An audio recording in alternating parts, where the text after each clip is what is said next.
rawest form. Join the fight for LGBTQ acceptance. Learn how at lovehasnolabels.com. Brought to you by Love Has No Labels and the Ad Council. You're listening to 95.7 The Game, KGMZ FM in HD1 San Francisco on Odyssey Sports Station. Always live on the free Odyssey app, Twitch, and YouTube. Powered by First NorCal Credit Union. You're listening to 95.7 The Game, KGMZ FM in HD1 San Francisco on Odyssey Sports Station and the home of the Golden State Warriors and Valkyries. Always live on the free Odyssey app and now coming to you live from the Laughing Monk Studios.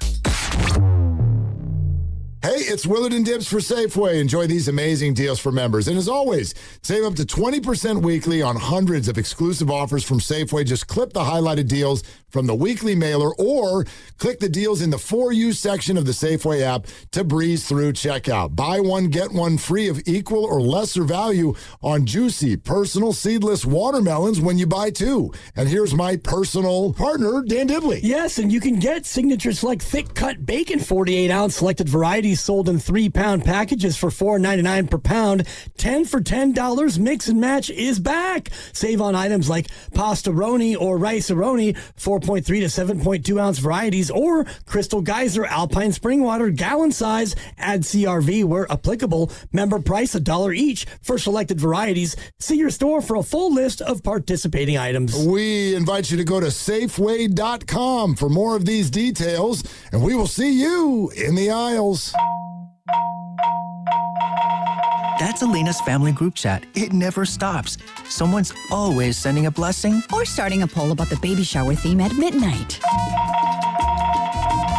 With Real Unlimited from Total Wireless, she's always in the loop, whether she wants to be or not.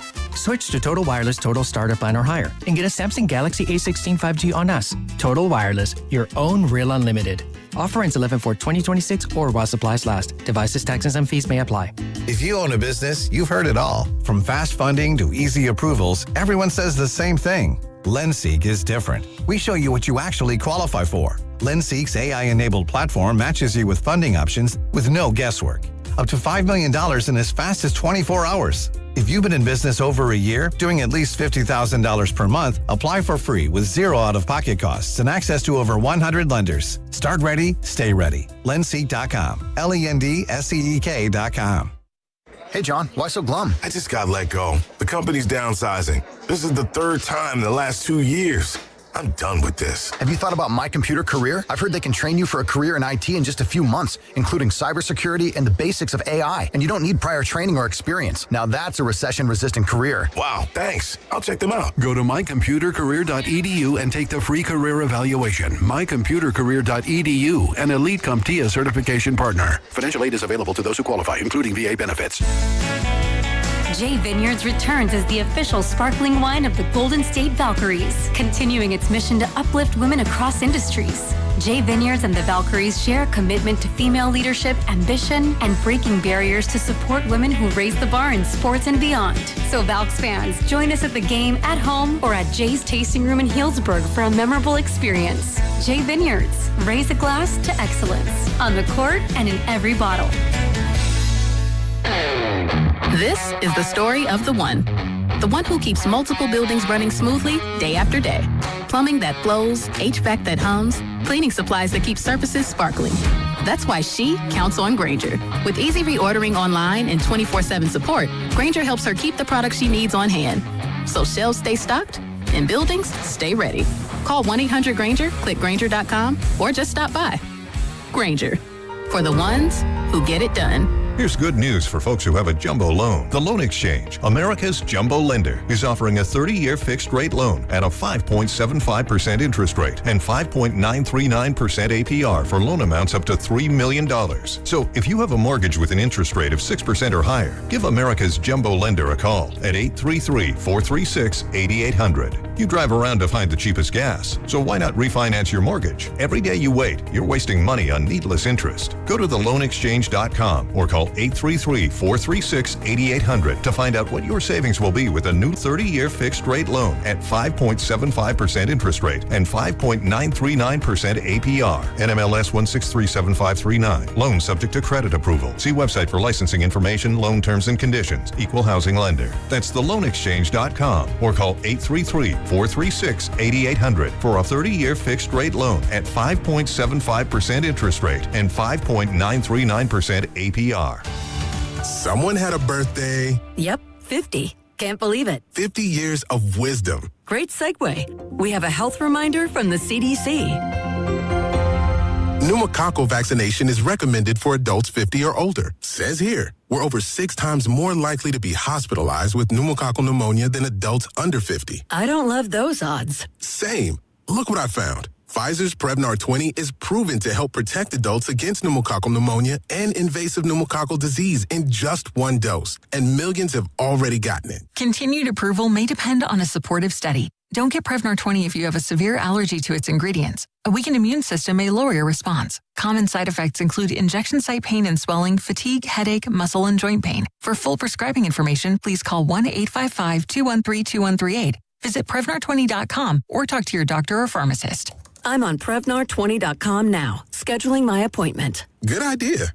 And happy 50th. In San Francisco today, early clouds, then sun with a high of 69. Weather brought to you by Capital One. Capital One offers no fees or minimums on checking accounts. What's in your wallet? Terms apply. See CapitalOne.com/bank guide. Capital One NA, member FDIC. Right.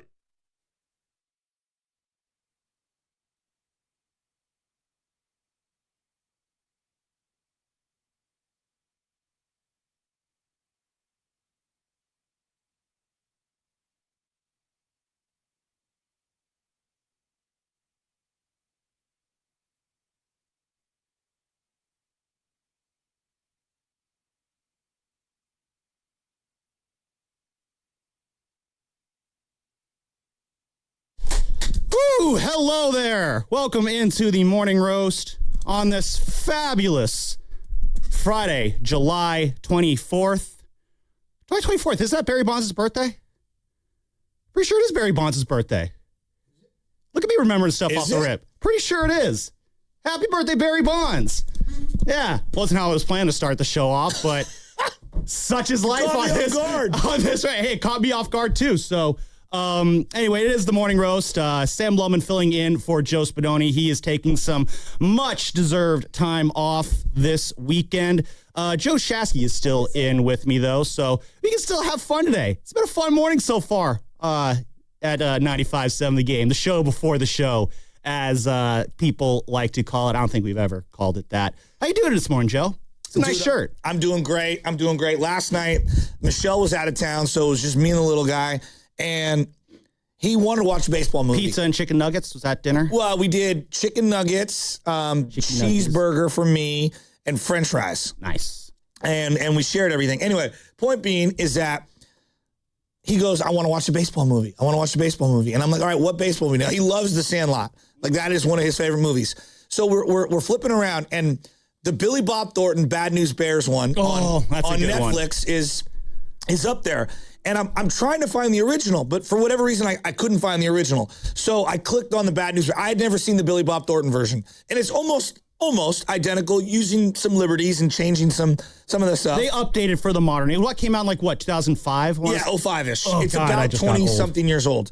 And so... I hate that fact. There's so many cringe parts of it. And the original had a lot of cringe parts. And look, it's got a lot of flaws. I'm not here to debate some of the racial overtones and racist lines and some of the sexual innuendos. Well, that's a Billy Bob Thornton movie. You're gonna get those lines. No question about it. That's just kind of his shtick, and we accept him for it. And so, point being is that I'm watching the movie, and then we get to the end. And look, I get emotional about these things nowadays. I don't know why. Maybe it's the fact that I grew up watching that movie with my dad, and now I'm sharing the newer version with my son, and he's sitting there, and he's locked in. Yeah, you're passing it on to the next generation. Yeah. I love that. And I want him to beat the Yankees, and I'm thinking, like, well, how's this going to end? Are they going to change the ending? Because the ending of the original Bad News Bears is one of the greatest endings of all time.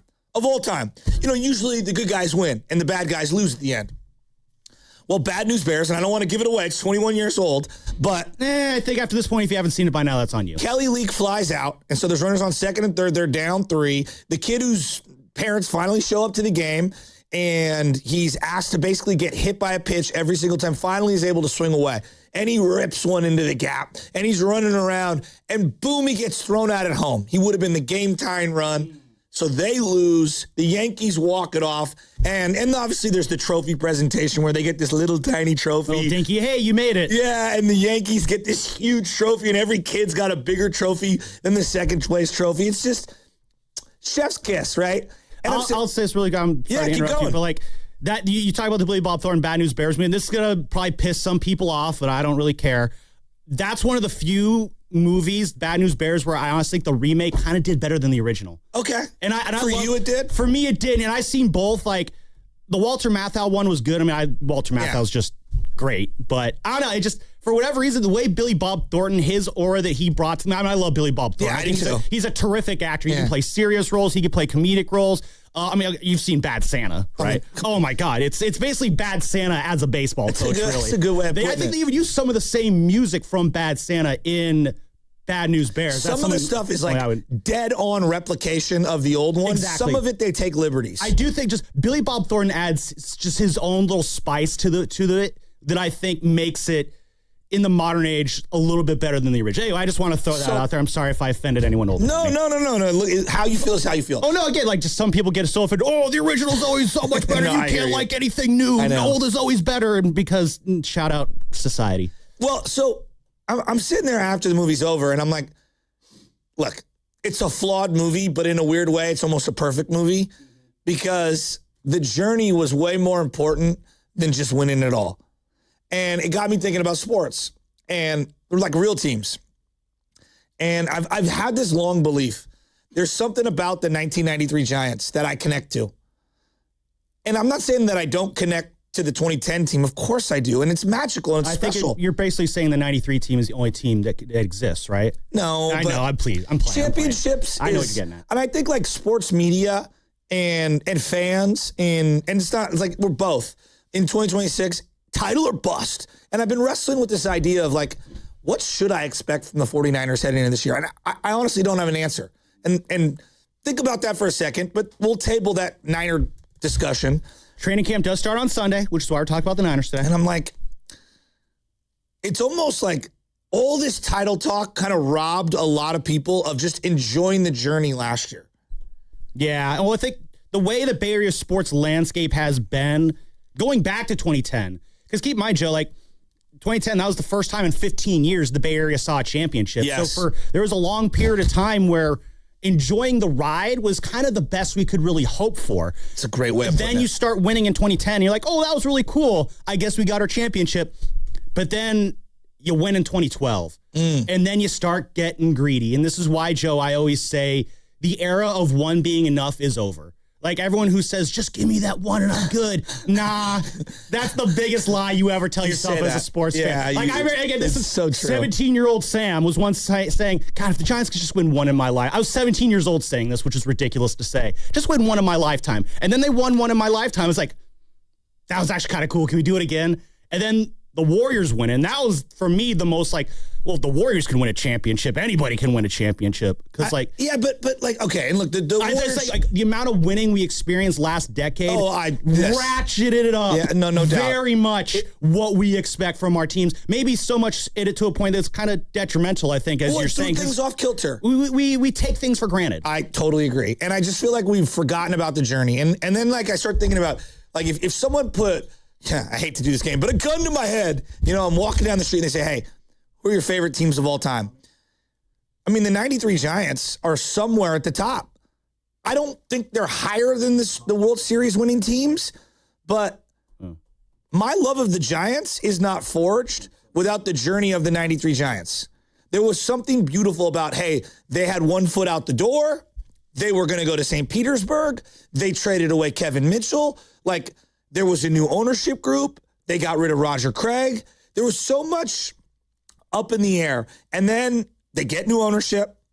They sign Barry Bonds. They bring in Dusty Baker.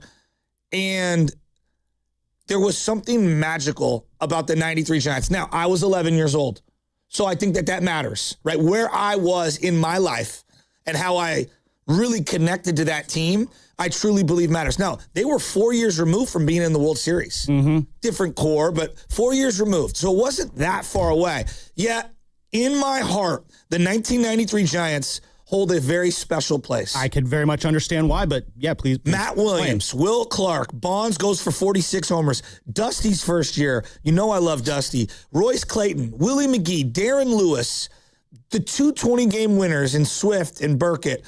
Mike Jackson coming out of the pen 80 times that year. Rod Beck, Dave Burba winning 10 games as a swingman. There was something special about that team. They won 103 games. They didn't even make the playoffs. Well, I mean, it's the fact that they won 103 games. They had all that success they had. They had just added Barry Bonds, who was obviously just 2-time MVP winner. I think he was the highest paid player at the time. His contract was biggest at the time. And they stole him from the Yankees. That's right, exactly. They brought the guy home. I know, beating out the Yankees for a slugger. Can't imagine that, right? It's just crazy. Judge. But at the same time, that team was 1 foot out the door, heading to Tampa Bay. That team comes back, has that season. There is a level of we're back from that team that even though they didn't win it all, the fact that the Giants, that season was just like, hey, we're back, we're here, we're not going anywhere. It set up everything for the stadium for the next 10 years. It set the tone for the next era of Giants. 100%. And I think about my connection spiritually and emotionally to that team. I'll just forever have this bond with that team. I don't even know how to describe it. Then I get to the Warriors, you know? And for so many dark years of poor Eric Musselman and so many bad coaches. I call it the days of suck. Brian Winters, and there's just so many bad picks and bad players. Era, and then out of nowhere, they trade for Baron Davis. And, they were underperforming. And then out of nowhere, I will never forget when Bob Fitzgerald was on the other station, and he goes, Don Nelson's going to come out of retirement to coach this team. A fun story about Don Nelson was that summer, a few days before his hiring, my dad and I were going to a Giants game. And we parked at Pier 30 or whatever. Yeah. And we're making the walk down past Delancey Street. And as we're walking past Delancey Street Cafe, we see this old guy in a black shirt and a blazer and white hair walk by us. Smoking weed. And my dad's like, that's Don Nelson.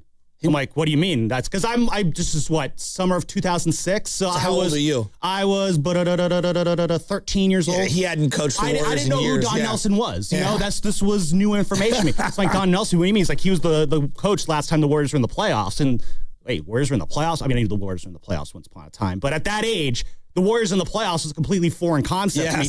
A few days later, breaking news, Don Nelson was hired. So you should have been able to break that news. A young journalistic legend. There's no 888-957 to call into. So that team was just rudderless. And they had Dunleavy and Murphy, and they traded them away for Stack Jack and Al Harrington. And it's one of the greatest times to be a sports fan that I can ever remember. They went on a run to end the year. The first time being a Warrior fan in my lifetime was cool. And in this weird way, I don't want to say that God, if you're asking me core memories, and you lose a core memory, would you lose one of the KD championships or lose We Believe? I don't know if I could lose We Believe. As a core memory in my heart. Men in Black kicked open this door, took out the neuralizer, and we're going to neuralize one of those years from your brain. That's what I'm saying. Would you choose a KD year or the We Believe? And that feels slanderous to KD and the Warriors, but we had one title either the year before or 2 years before, and so I wouldn't trade We Believe for almost anything. You know what makes We Believe so much more special than those two KD title teams is the fact that I'm not sure it's more special, but here, let me but in my heart it feels more special. Hear me out on this. No, this is why I agree with you on your thinking process here. I'm more connected. When it's the first time in a long time, I think it's more special. That's why the first championship is always going to be better than the ones that follow. 2010, that's a good point. I think, is more special than 12 and 14. The 15 title for the Warriors is more special than the three that followed. You never forget your first. But with We Believe, what that year was for this organization, again, I call it the days of suck. I don't know if you used to follow that Twitter account. Oh, yeah. But that was 13 years of the most dismal, miserable, just puke bad sports, not basketball, sports.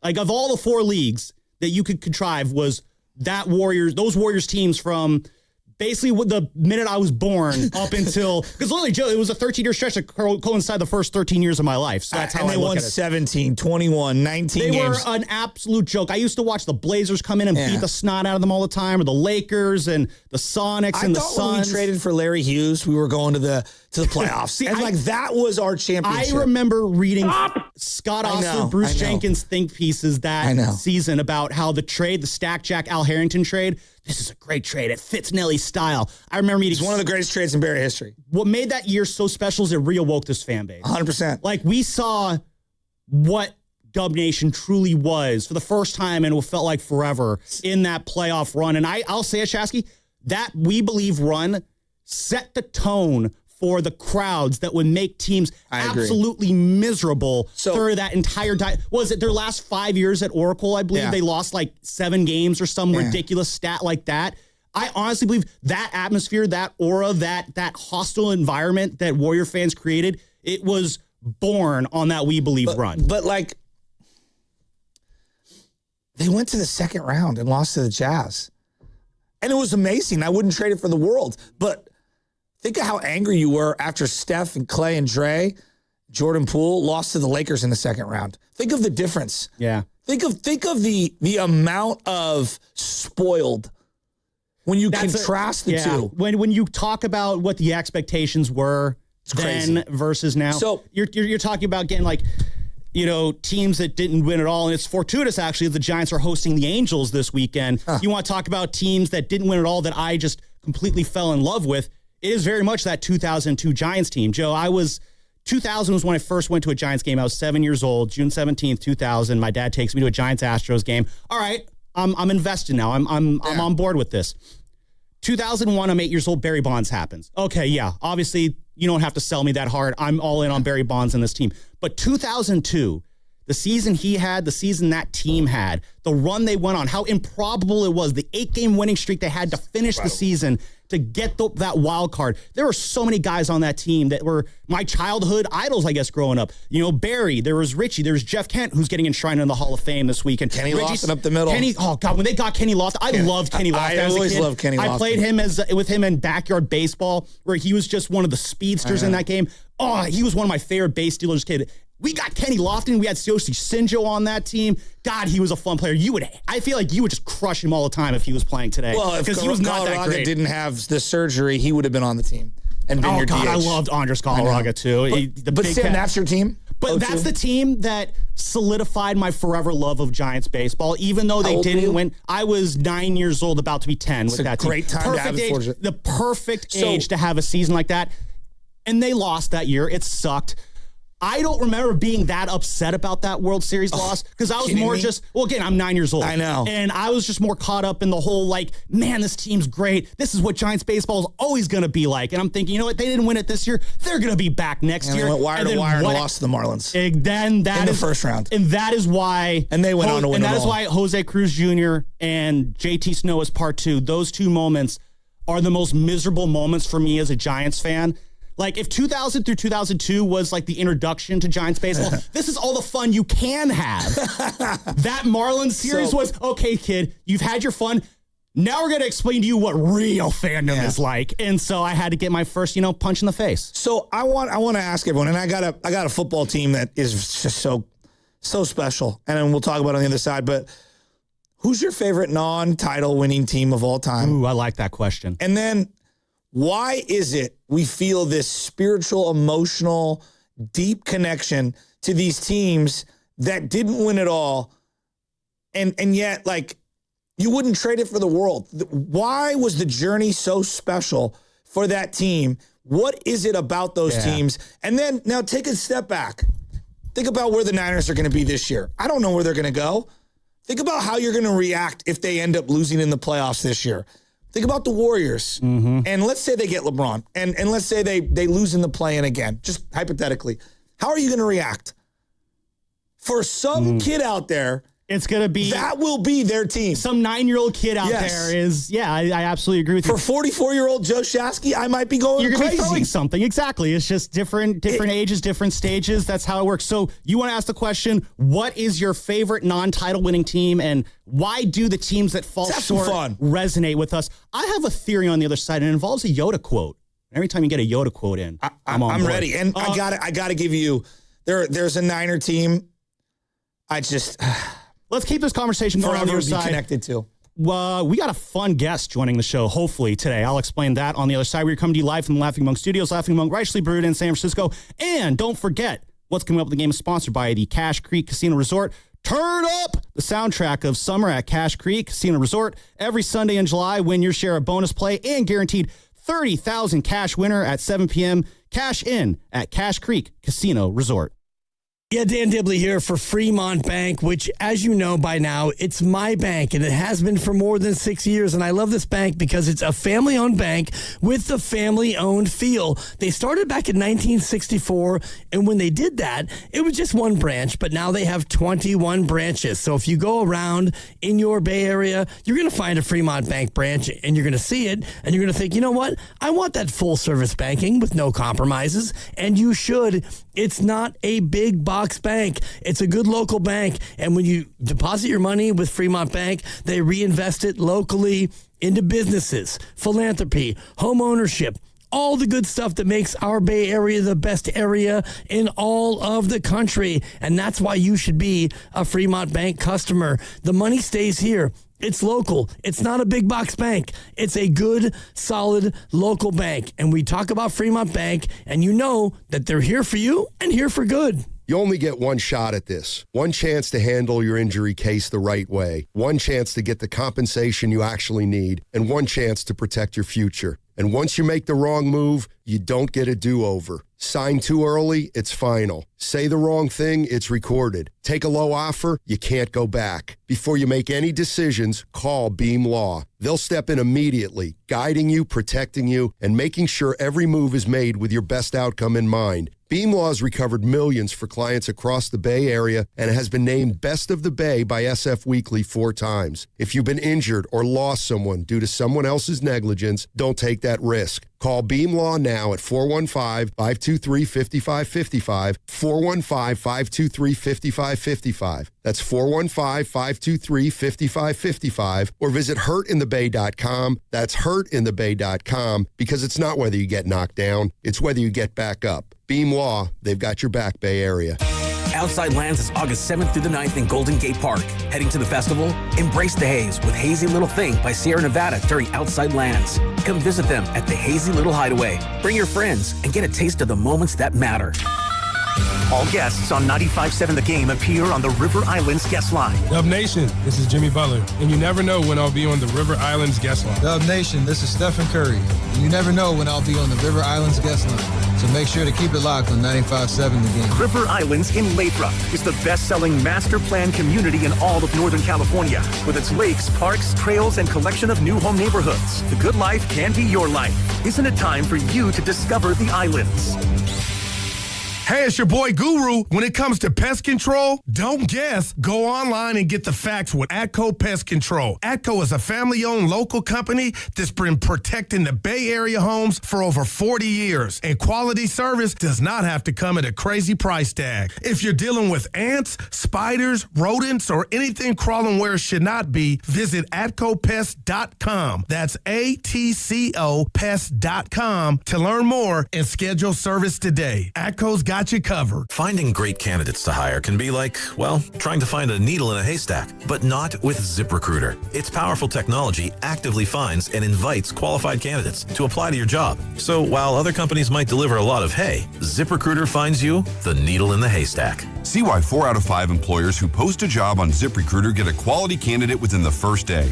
Try ZipRecruiter for free at ZipRecruiter.com/team. That's ZipRecruiter.com/team. ZipRecruiter. That refresh you've been putting off until the right deal came along? It's here. Wayfair's Black Friday and July sale is happening now, so you can finally get the style you've been waiting for less. Get up to 80% off area rugs and up to 60% off outdoor and bedroom furniture. Shop Wayfair's huge selection of styles and find the piece to fit your style, budget, and space. Plus, free shipping. Black Friday in July ends July 27th. Shop today at wayfair.com. Wayfair, every style, every home. The San Francisco Marathon is right around the corner, Sunday, July 26th. Catch 95.7 The Game near the Chase Center Hydration Station as we're out there proudly supporting the runners. Get all the marathon details at 957thegame.com.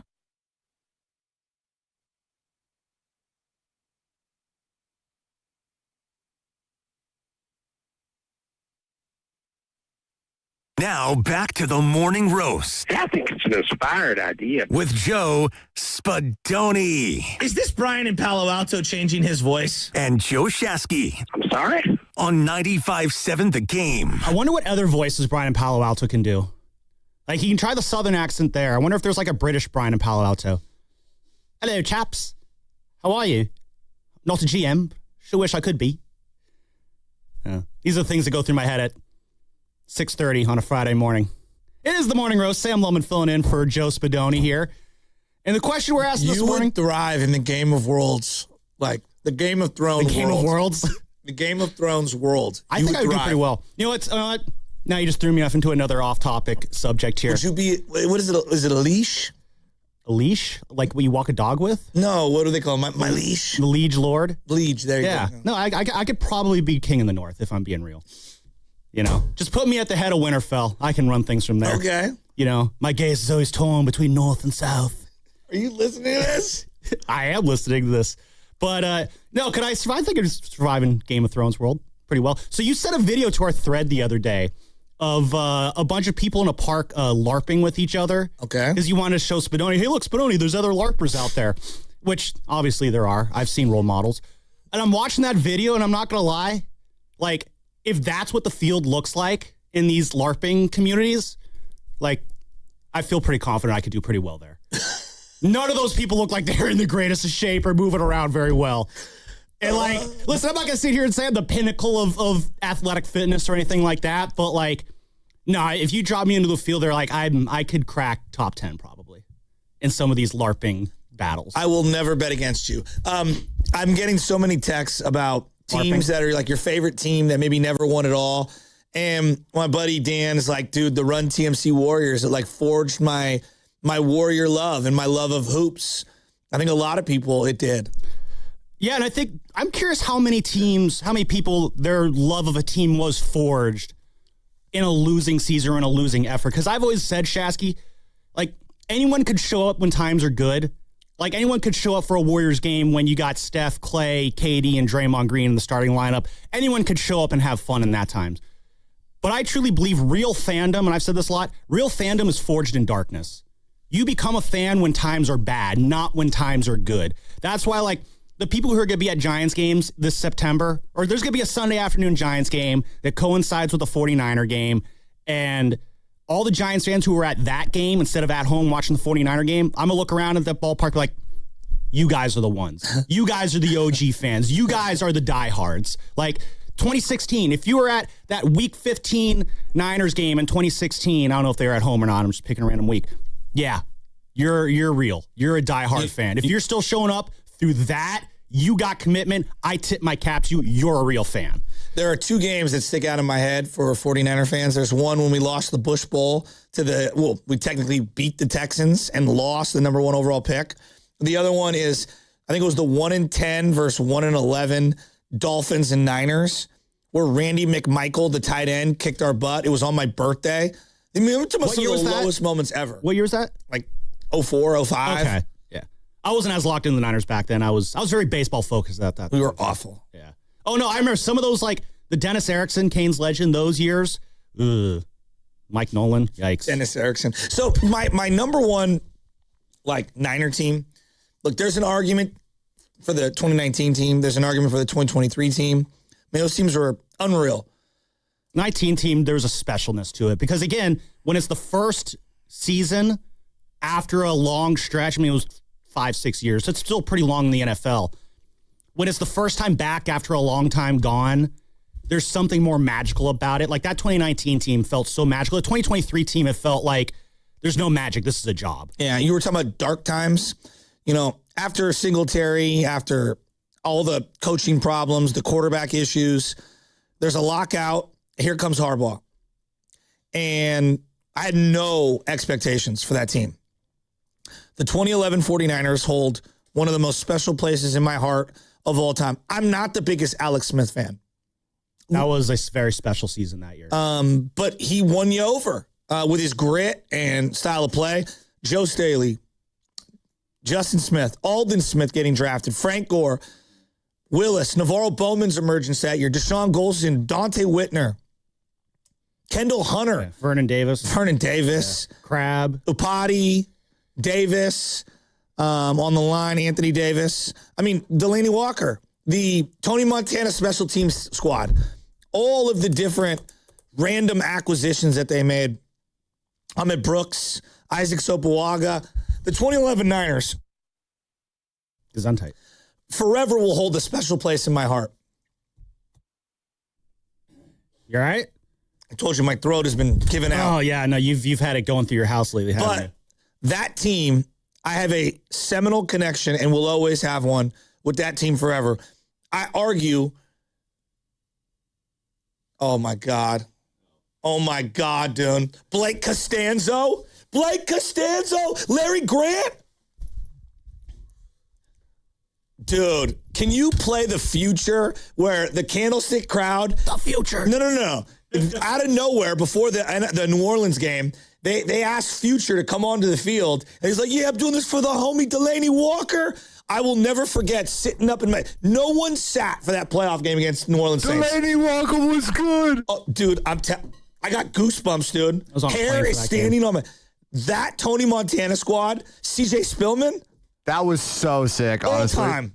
The special teams unit we were connecting to. Harbaugh, God, I don't care what anyone says. I know they were flawed. The 2011 team is and will forever hold a special place in my heart. It's unequivocal. You know what I think it is? Those are the kind of teams that make you relearn to love your favorite team again. Those teams, like when you're bad for so long and then you have a season like that, you almost like remember this is why I got invested in the first place. Because at some point, probably in 2008, after a game, you're banging your head against the wall. Why do I subject myself to this? Sam. Then you have that season, and this is why I say fandom is forged in darkness. When you have a year like 2011, following the years that the Niners had prior to that, it absolutely makes sense that a season like 2011 would resonate so well with so many lovable characters on that team, so many great personalities, and a coach in Jim Harbaugh right in your backyard, breathing life back into your favorite team. Absolutely, I understand how that resonates. The 2012 offense was way better.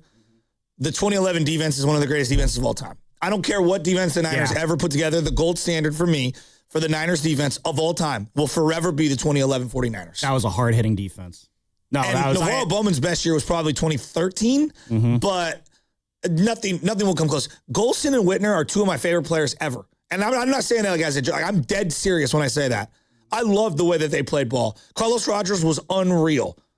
Oh, God, that team. Justin Smith up the middle. Oh, God, he was. I will say. That dude was such a badass on the defensive line. If you're asking me right now, I don't think there will be ever a playoff game.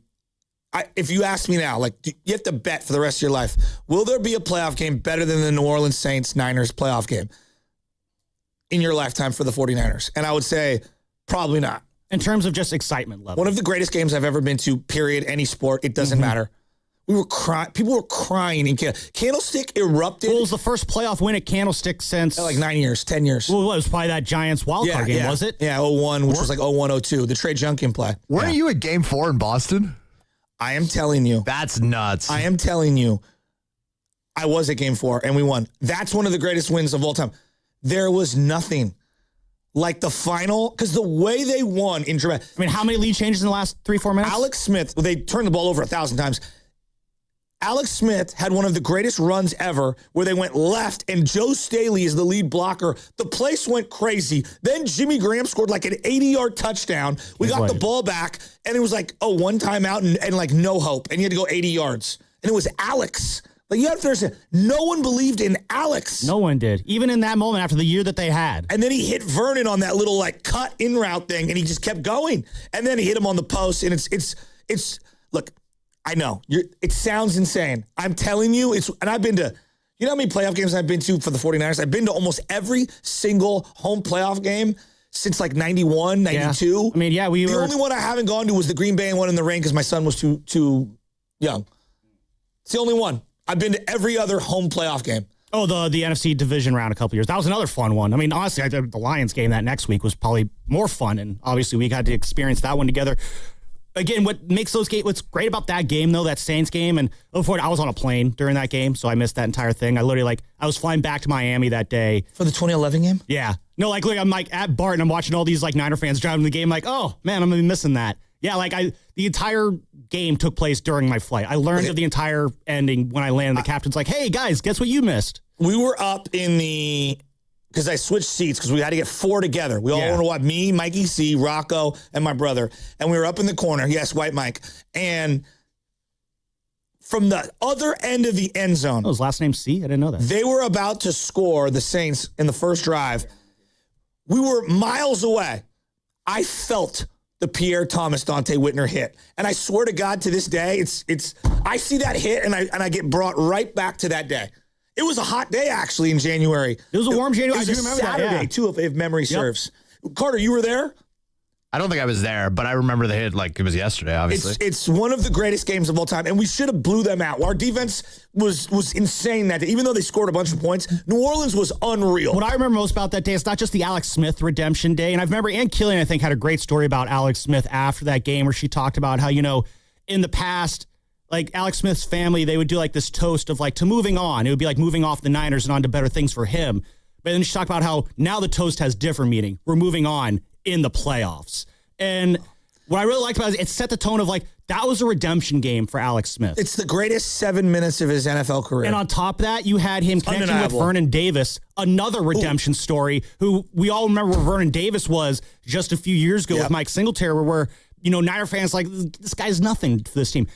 That quarterback, that tight end, that connection on that field in their return to the playoffs, that's what makes those, when it's a redemption moment in a situation like that, it almost makes what happens the rest of the season, I don't want to say immaterial, but it makes that moment so much greater than what could possibly follow. That stadium felt like an earthquake. There's nothing, I don't care what stadium ever gets built, there is never going to be a sound, a feel, a rock like Candlestick on that final play, that catch to Vernon on that post.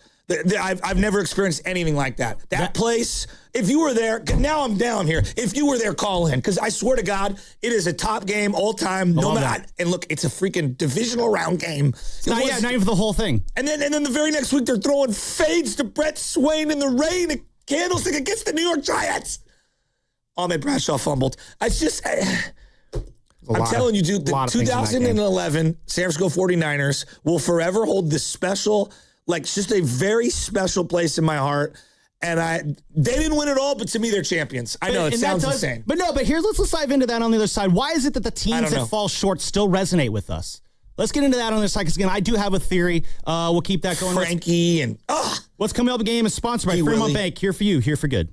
Termites don't serve. They eat and breed 24/7. If you haven't had a termite inspection in the last 3 years, don't wait for costly damage. Call Pacific Coast Termite for a free termite inspection from a licensed technician. They'll identify any termite activity and recommend the right treatment. No tint, no poisonous gas, and no move out. Orange oil treatment will have minimal disruption at home, with tenants, or your business. Need treatment? Get 10% off, a 2-year warranty, and 90-day same as cash OAC. Serving all of Northern California. Call 800-PACIFIC. That's 800-PACIFIC. PacificCoastTermite.com. Some restrictions apply. Hey, it's Will Willard, at Hobbs Law, it's never been about attention, never about applause, never about goofy smiles on candy-colored billboards. For more than 40 years, Hobbs Law is focused on one thing, fighting relentlessly for injured Californians, because behind every catastrophic injury case is a human life forever changed. That's why Hobbs fights with preparation, intensity, and relentless commitment. No fluff, no distractions, just real advocacy for injured Californians. Hobbs Law, relentless for justice. Visit HabbisLaw.com. Omar Habbis is a California licensed attorney. Offices in Northern California, including San Jose. Past results do not guarantee future outcomes. The summer sales event is on at Sarah Monty Ford, and they're stacking up the savings on some of Ford's most popular vehicles.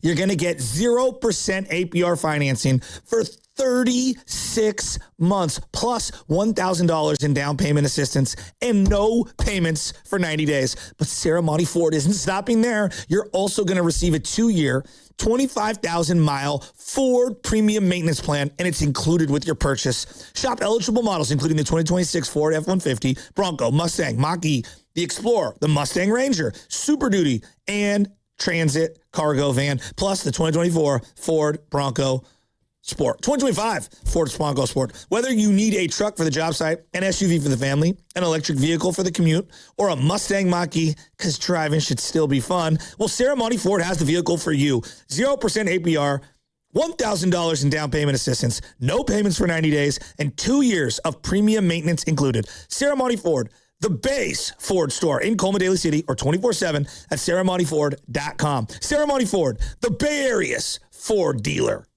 Reach your saving goals with Miristar Momentum Savings. Progress should come with perks. Every $25 you save earns an entry to win cash prizes. We're drawing winners for $1,000 monthly, $5,000 quarterly, and an annual grand prize of $10,000. Saving has never been this rewarding. Apply today at miristarfcu.org.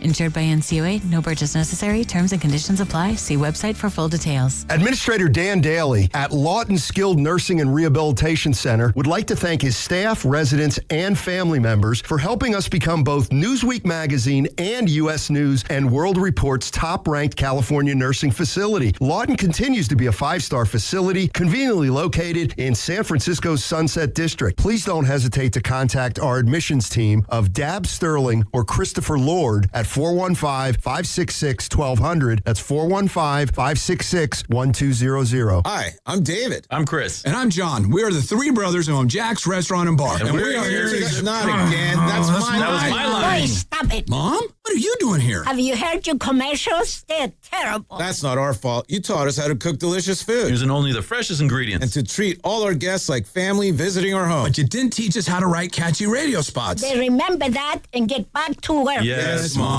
Jack's, serving delicious breakfast, lunch, dinner, and drinks the way our mom taught us. ilovejacks.com. The burrito is fire. Hi, this is Maya. And I'm Antonio. And the little thing we love about the Chick-fil-A hash brown scrambled burrito is that it fuels our morning. It's the full package. You have the chicken, you have the eggs, and then you add these hash browns for a nice little crunch. The chicken's always nice. It's crispy, it's juicy. And the cheeses, they melt together in a beautiful way. And it gives me energy. It's perfect. Order the Chick-fil-A hash brown scramble burrito and Simply Orange Juice on the Chick-fil-A app today. Real guests paid for their testimonials. This is the story of the one. As a maintenance engineer at a beverage manufacturing plant, he starts his day knowing every line is ready to run because Grainger delivers the industrial-grade products he needs to keep mixers, conveyors, and packaging equipment moving. With Grainger's vast selection of bearings, belts, and motors, he keeps operations running smoothly, so nothing grinds to a halt. Call 1-800-GRAINGER, click Grainger.com, or just stop by. Grainger, for the ones who get it done. I checked Allstate first and saved hundreds on my car insurance. Really smart. Unfortunately, I didn't check if I took the gas hose out of my car's tank. Ooh, not smart. And I drove off while still attached to pump number 3. Yeah, checking first is smart. So check Allstate first for a quote that could save you hundreds. Potential savings vary, subject to terms, conditions, and availability. Allstate North American Insurance Company and affiliates, Northbrook, Illinois. Some things can steal your sunshine. Ugh, I just got my hair done. Sorry, the cooler's broken. Anyone see my flip-flops? Anyone? But COVID-19 can steal a lot more. I just took a COVID test. Ugh. Prescription medications for COVID exist. If you test positive this summer, ask your doctor if they're right for you. Visit PfizerForAll.com/COVID-19 to learn more. Sponsored by Pfizer.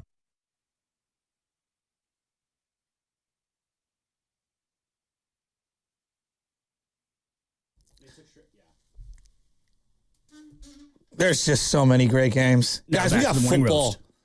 Morning roast, Sam Lubman, Joe Shasky. Spadoni's out today. You know, football starts tomorrow. Tomorrow. The Niners are reporting tomorrow. And I'm just over here Intro like... pressers tomorrow. Shanahan back to the DS. I'm just thinking about everything football right now and just having fun with it. I don't want to break down the team. We've got months to do that, right? It's just talking football. And I asked Sam a question at the break. I'm like, what's the best football game you've ever been to? Regular season or playoffs? Regular season or playoffs at the professional level. I mean, honestly, the first one that comes to mind, it's a little too recent, but it might be that Niners-Lions NFC title game. Okay, that's a good one. That's a really good one. And the comeback they had in that one there was down there like 24-10 or something at one point, and that was, the ladybug catch. Yeah, ladybug, yes. Honestly, ironically enough, one of my most notable memories from that game is when you text me at the start of the fourth quarter, yo, come watch the end of the game with me. And I'm just walking up back and forth those long ass ramps to get to your seat. I hear some cheering going on in the field. I'm like, oh, something just happened. I missed the second fourth down stop. Did we stop. watch the fourth quarter together? Yeah, I came up. I don't even remember. Last 7 or 8 minutes, I came in and watched with you and your brother. And I think, I missed the second fourth down stop. Oh, my God. As a result, I'm just huffing and puffing up this ramp, just oh my God, I was so comfortable in this press box. Why am I doing this? But no, it was a fun moment being able to watch that with you and Pat, see the Niners clinch a trip. Because, it's so rare you get to experience a team clinching a trip to the Super Bowl at home. Forget what happened afterwards. It was incredible. And given the comeback, Debo was amazing in that game. That was just an all-timer. And everybody was amazing in that game. All the Dan Campbell moments of, is he going to go for it? Should he kick a field goal? What should he do? And they beat Dan Campbell at his most Dan Campbell, which... That kind of made it cooler because, that's Dan Campbell. They call him Dan Gamble for a reason. He makes that fourth down very, very important. The Niners beat the Lions when the Lions were trying to throw basically their secret weapon at them. Well, and the 2023 Niners were special. Well, you knew it. I remember we went to training camp, you, me, and Bonte, day one. Of course, I'll never forget Bonte and I walking off the field arguing who looked better between Darnold or Trey Lance. It's just it might be one of the best conversations Bonte and I ever had. Oh, I don't know. Sam Darnold looked really good. What? Who won that argument? Brock Purdy won that argument. Because that's the thing. It's just because Brock was coming off the Tommy John. And that might be my favorite conversation Bonte and I have ever had. That or the Tyler Rogers one. If I ask you guys, just football fans, it's coming back. There's a lot of great games that I went to that aren't playoff games. Because, if I just close my eyes and said, some of the best games ever, I got my buddy texting and going, the 96-yard overtime run, New York Jets, Garrison Hurst. Mooch's first game. A lot of people, that's one of their favorite moments. T.O. and Jerry blocking downfield. I think of a loss. 2, actually. 1 is the Aaron Rodgers throw to Devontae Adams, 2021. On Sunday night, yeah. It's one of the most incredible games of all time. Trent Williams had one of the most incredible pancake blocks I've ever seen on that Trey Lance touchdown run. That game was unreal, and we lost. And I think, honest to God, that might have been the greatest throw I've ever seen in my life. Then I saw Mahomes later on, a year or two later. I was like, well, that might be the greatest throw I've ever seen in my life. That Rodgers throw was absolutely incredible. Fred Warner, it's coming toward me. And Fred Warner had it played perfectly. And he teardropped it with a perfect velocity and arc. It's one of the greatest throws I've ever seen in my life. Right over the fingertips. Do you remember that? It was one of the greatest throws I've ever seen in my life. 30 seconds left in the clock when Rodgers got the ball, something stupid like that. Yeah. And the Niners, their play call, I was just like, oh my God. I remember the first half of that game. I remember that was Trey Lance got subbed in with 2 seconds left in the first half. He did that touchdown run. Did the and I'm thinking oh my God, the amount of put Trey in over Jimmy talk we're going to be hearing this week. That game, I remember I was doing the final word with Trey Lance. I was doing the final word with Covey and JD during that time. Oh yeah. And I remember the conversation we had about that game those next 2 nights. It got testy. Oh yeah. In terms of just what went wrong with I think we had Vern Glenn on to talk about that game, and they're trying to, it's this is what's wrong with the Niners. And Vern's like, no, it's not that. And it's it's this. And Vern's no, it's not that. And then JD at one point is just well, then what is it, Vern? What is the issue? And it's just, people were testy after that game. So, there's been some great games, some great regular season games that I've been to that aren't even playoff games that, okay, Remember the overtime game where McLaughlin, I think, was the kicker? We played Seattle. Oh, the Monday night game. And I think we were both undefeated, or maybe they were 9-1 versus 9-0. Oh, my that God. That might be, honestly, that game was insane. That 2019 team, I think like the NFL released like their top 5 games of the year that year, and I think 4 of them had Niners in them. Saints-Niners. The Saints game. Oh. There was the Ravens game. I wasn't at that one. There was both Seahawks games. Like, though that Niners team that year had some incredible games. You mentioned great games. These weren't games that I was at, but games that I very much remember watching, even though they were losses. It's a pair of Raiders-Chiefs Thursday night games. Okay. The first one is in 2016 at Arrowhead. The famous ball that glanced off the cable. Oh, yeah, that's right. Bounces off. God, I ended up forgot costing about the Raiders that game, cost them a chance to win the division. Ended up later on, of course, Derek Carr got hurt. And that 2016 Raiders team, oh my God, if Derek Carr doesn't get hurt, at minimum, they're in the AFC title game against the Patriots. And I honestly think they could have taken them. You want to talk about what could have been teams? That 2016 Raider team, the way Khalil Mack played that year, all pro at 2 positions. Yeah. I thought you could only do that in a video game. Like, he had a game against the Panthers, I remember. He just rips the ball out of Cam Newton's hand, takes it into the end zone. Papa's on the mic. He's losing his mind over it. I don't think I haven't listened to it. Like Greg Papa in all the years, I don't think I'd ever heard a happier version of Greg Papa than him on the mic during that 2016 season. That was just such a great year. And that game, even though the Raiders lost, was such a thriller. And then I think it was the next year, a Thursday night at the Coliseum. That was the one where they had like the 4 different endings or whatever, because the Raiders scored and the Chiefs kept doing like penalties in the end zone. And so they had to keep replaying that 2-point conversion until the Raiders eventually got it. That was, again, the Raiders won that one, but that was another one. It was just only the Raiders on national TV could have a game that has 3 endings before they actually have to officially end it. Were you at the pick of the stick? The pick 6 at the stick? No, I was watching it. I'll be honest, Joe. Before I got this job, I didn't go to a lot of professional football games because, I mean, obviously growing up a Raider fan, no one else around me was a Raider fan, and I need someone to take me as a child to go to a Raider game, and so that was really happening. And then even if we were Niner fans, like my dad never liked making the trip down to Hunters Point to go to Candlestick. See, so like that kind of, I get it. I used to go to a lot of, like, he used to work for this company years ago in the late 90s, early 2000s. The company had a box at Candlestick. So he would take me to those games when I was like 7, 8, 9 years old. We would sit in the box at Candlestick, which was a horrible time to take a kid to a luxury box because it ruins their ability to enjoy the game elsewhere. Like the idea of sitting in the stands, like, ew, I don't want to do that. Oh, no, you got to sit in the stands, I learned, never, makes the best you've done right. LJ sat in the stands already, so he's been indoctrinated the correct way. He's sat in that 2,000-degree heat. Other parents out there, don't make your kids first game in a luxury box. It'll ruin them for the rest of their lives. So, like, okay, and I'm going to get a little local here, but, like, when the Niners sucked from, like, 03, 04, 03 they made playoffs, but 04, 05 all the way through. The mid-2000s, I'm in my 20s, and me and all my boys are in our 20s, and it was almost a rite of passage if you were a San Francisco native to populate Candlestick on game day. I mean, it was just like we went to Niner games. It's your duty as a San Francisco native. And I know that people from outside, I'm not saying that you guys didn't, but I'm saying like me and all my boys, we're all in our 20s. And this is the era of you'd print out the like electronic tickets that you would buy on physical StubHub. Paper ticket, yes. And then they also still had scalpers and all that. I had season tickets, right? And so I was also, flipping tickets. So I would buy tickets, sell them. Dude, there would be a crew of like 60 to 75 guys every single week in that parking lot going into those games. And it became a rite of passage. And it was something that you did. It was like what we did to go to these games. And the amount of wild games that I saw from the 49ers regular season during that era is just, I don't even know how to like describe it. It's just insane. I saw, one of the greatest performances I've ever seen in my life. LaDainian Tomlinson scored like 4 or 5 touchdowns, and the Chargers destroyed the 49ers in the first half. And he was like flipping the ball in the end zone. And I was like, that might be the greatest running back I've ever seen in my life. God, LT. He was ridiculous. I hold LT in high regard. He was so incredible. He was ridiculous. And like I think about just like the rite of passage of going to the games and how much fun it was. And for those that maybe haven't experienced it, like I would highly suggest going. Look, the couch experience is almost unbeatable.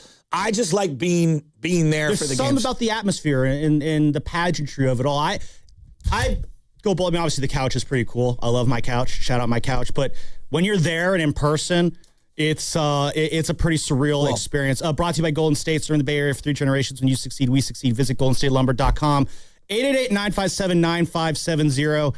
We're talking about so much football today. Just football. We're celebrating football. The big question I want to ask is, what is your favorite team that did not win it all? I want to hear from the audience on that as well. Again, 888-957-9570. Shasky's brought up the 2011 49ers team. He's brought up the 1993 Giants team. For me, that 2002 Giants team resonates a lot with me, even though they didn't win it all. You and I both resonated on the We Believe Warriors team of 06-07. So, yeah, definitely want to hear from the audience. 888-957-9570. Your favorite team that failed to win it all. I'm always I like to go back in time, and I think about all these great games that you go to, because if you're lucky enough, you get to go to them all, and you get to experience opening weekend or whatever for the NFL. Niners-Packers. Clay Matthews hits Cap on the sideline. You guys remember this one? I think Anquan Bolden's first ever game as a Niner, he gets 200 yards receiving, and I think Cap threw for almost 400. Think about what I just said. I think Cap threw for almost 400. Look it up. I think it was 2013, 2014. Well, yeah, if it was opening week, then yeah, it'd probably be that 2013 season. The final ever Candlestick playoff game happened the year prior, 2012, against Aaron Rodgers. Cap ran for 181 and threw for 270. God, that game he had. He was, my boy Rocco, I'll never forget this. We're sitting there. That was his first playoff game too, Kaepernick, wasn't it? Yeah. We're sitting there and he goes, he could run for 200. This is after the first round. He just threw a pick, Rocco. What are you talking about? I'm telling you, he could run for 200. He's got to keep the RPO. And on the next drive, he keeps the RPO and he's just gone. Just gone. I told you he could run for 200 today. He was right. Watching Cap run was unreal. He was no quarterback has run like him since. It's so funny. He would run almost like a receiver running back hybrid. It's so funny you bring that up. I was trying to explain to the boss, there are certain guys in sports who occupy mythical status for a small period of time. And look, it failed miserably at the end. I freely admit it. Petered out. It did. For that 2012 run, he had Lincecum-like Comet vibes in terms of what he could run and throw, and was built like a brick house, and was 6'5", and Harbaugh's this is the future. Well, I remember Sports Illustrated did a whole thing on how it was just no one could figure it out. No one could stop it. Eventually, the NFL caught on. He's the greatest player, might be the greatest talent to ever play the position, ever. Jaworski. I mean, I think he's right. He was just a physically athletic freak too, Kaepernick. I mean, to have that size and that speed and that strength, that guy would throw missiles. It's not just how fast he ran, it's how fast he threw the ball too. I mean, Colin Kaepernick, if the body didn't break down, oh my God. Well, and the team, and the offensive line, the culture, and the wide receivers. It's on him, it's on the organization, it's on the coaching staff. There's a variety of reasons why Kaepernick devolved as a player. Yeah. But that moment in time, kissing the bicep, every kid in every living room in the Bay Area was kissing their bicep when he scored a touchdown. He was just one of the coolest quarterbacks ever. All right, Carter, best 49er game you ever went to? God, I'm so pumped for football. Mine's a little diluted, but it would also be the Lions game just because it was my birthday. Oh, yeah. Great day, obviously, that I just had in general. So, and then for that to kind of cap it off. So take that one off the board. Ooh. You've been to how many games you think in your life? Oh, I mean, I've been to probably 60, 70 at Levi's alone. So I've probably counted, and I'm not joking. You see my ticket, I have a book of tickets. I might have been to 175 games, 49ers, in my life. Which is insane. Candlestick, I've probably been to 40, so I'm probably around 100. Yeah. I would say, honestly, best game would be probably that 28-3 against the Green Bay Packers, just because it was just over. We were just celebrating. Kittle's running into the end zone before halftime. Mostert just took over the game. It was just unbelievable. So, I mean, yeah, it was a blowout kind of, but it was fun. I love that.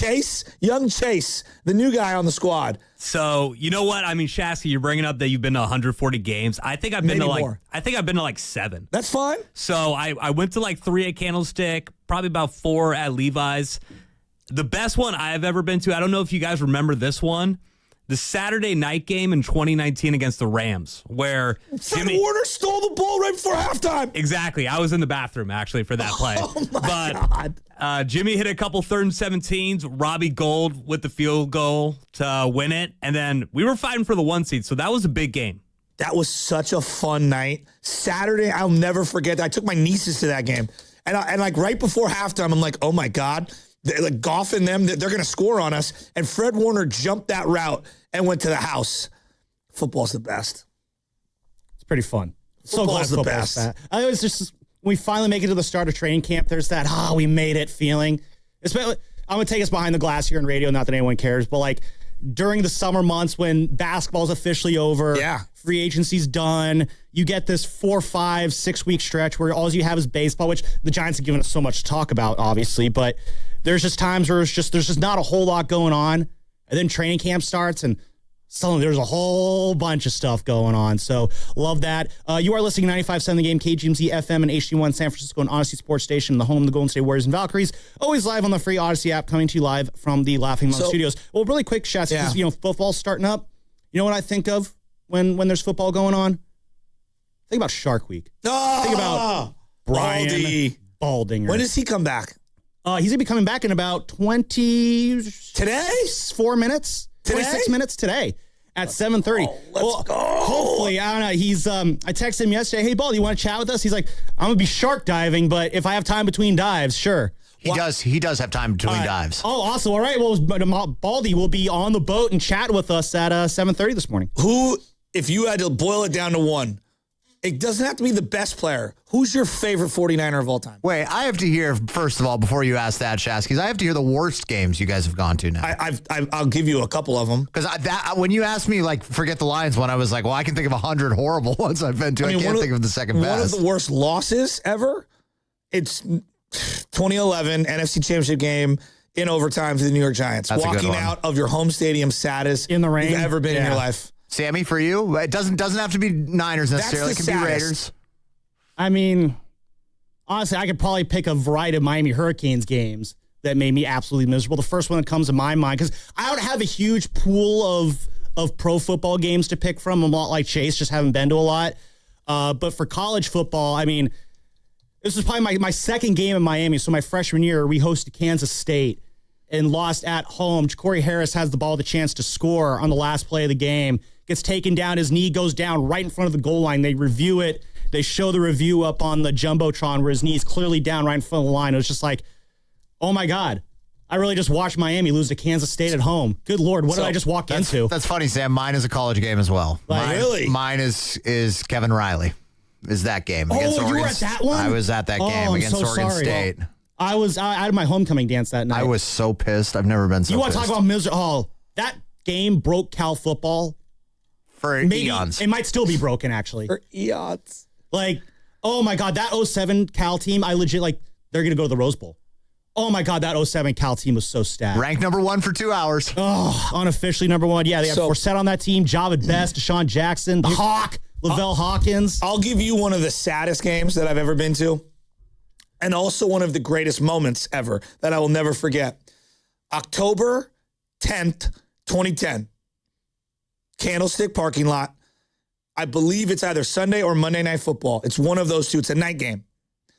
The Giants are playing the Braves in Atlanta. Now, remember, this is before streaming. All right? I'm in the Candlestick parking lot, and you would huddle around TVs. Anyone who had a TV, like a generator, portable TV or something like that, you'd huddle around it, and you'd watch. And that's the Brooks Conrad game. And so Giants end up winning 3-2, I believe. So you're prepping for the Niner game, and you're listening to the Giants game on the radio because so many people have speakers, and the radio feed is obviously ahead of the television feed. And you hear pockets of cheering in the parking lot. Everyone's cheering at different times. I'm getting goosebumps. And it's me and my little brother, and we're at my boy Donnie Dackaday, Mike Dackaday's brother's barbecue, and we're watching on the little TV, and Buster just hits a routine ground ball to Brooks Conrad that goes right through his legs. And the Giants end up winning. That night, Alex, was terrible.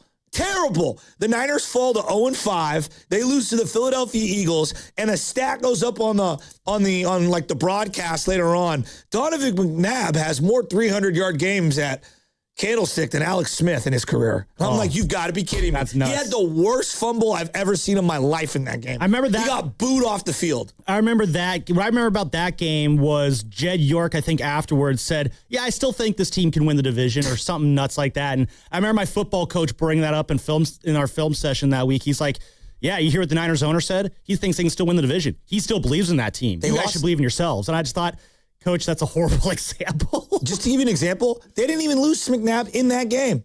He was on the sidelines. Kevin Kolb was the quarterback. Oh, my God. Kevin Kolb, the legend. Man, that's a name I've not heard in a long, long time. Yeah, it's funny how the bad ones stick with you for so long. Forever. Why is it, again, and this is kind of a question I threw out earlier, like, why is it that the teams that fall short resonate with us so much? I don't know. And my theory is that I do think there's something to be said about when a team fails, there's lessons there. It's like the Yoda line, the greatest teacher failure is. That's that line I teased earlier in the show. Like, when your team falls short, I do think it teaches you an appreciation of what the journey is about. Like, when the Giants lost in 2002, 2003, it sucked. It broke me a little bit, especially in 2003. But it makes you appreciate what happened before to lead up to that moment and all the moments that created, that finality there. But then it also makes the success later on feel all that sweeter. Like, as a fan, I am glad that I watched all my teams in some way, shape, or form, like, get their heads kicked in embarrassing ways before I saw them win, because that made the winning feel so much better. Like, I'm so glad that I had to go through years and years of misery as a Warrior fan before the Steph era, because then it made all those misery years worth it. Like, seeing the Giants fall short in 2002 made 2010 feel all that much better. And at some point, the Niners and Shanahan and Brock, when they hoist that Lombardi, like, that might be one of the most just satisfactory championships ever, because of all the pain and the failures that it took to get to that point. That's why I think those teams kind of resonate with No us. doubt. Young Chase says to me, I've never seen the Niners win a Super Bowl, ever. I mean, I was, gaga goo goo a baby the last time it happened. Thank you, Guru. How old were you, Carter? 2? 95, yeah, I was born in 93. I ran down the street and played catch on Mission Street after the Niners won it all, and bought hats and T-shirts and stuff with my dad on Mission Street, and my brother and my mom and everybody. I'll remember it like it was yesterday. All the lowriders going down Mission Street. Everyone was going crazy, hanging out of cars. I'll never forget it. I learned how to use the big boy potty after that. That's what inspired me. It's not true, but that's how old I was at that time. Way to finish strong on that segment there, Sam. What's coming up the game is sponsored by Safeway. Head to Safeway this week for buy one, get one free of equal or lesser value on juicy personal seedless watermelons when you buy 2. Clip coupons from the weekly mailer or download them from the Safeway app. Visit Safeway.com for more details. See you in the aisles. Honey, did you invite the minions over? Hello. Well, you know how we talked about getting Wi-Fi from Xfinity? Yeah. I ordered it this morning, was online in minutes, then they showed up. So they just came over to use the Wi-Fi? They even brought their own devices and spell book. You didn't give them the new Wi-Fi password, right? No. That's good. I gave them our old one. Because Xfinity lets us keep the same network name and password so devices connect instantly. What do they want Wi-Fi for anyways?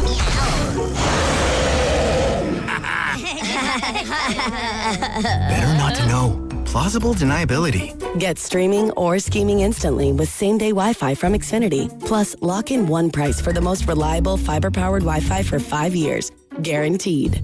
And see Minions and Monsters only in theaters. Xfinity. Imagine that. Restrictions apply. Not available in all areas. Use of fiber coaxial cable. Learn more at xfinity.com/same-day Wi-Fi. Boxer & Gerson, Northern California's premier workers' compensation law firm, helping injured workers get their lives back for over 40 years.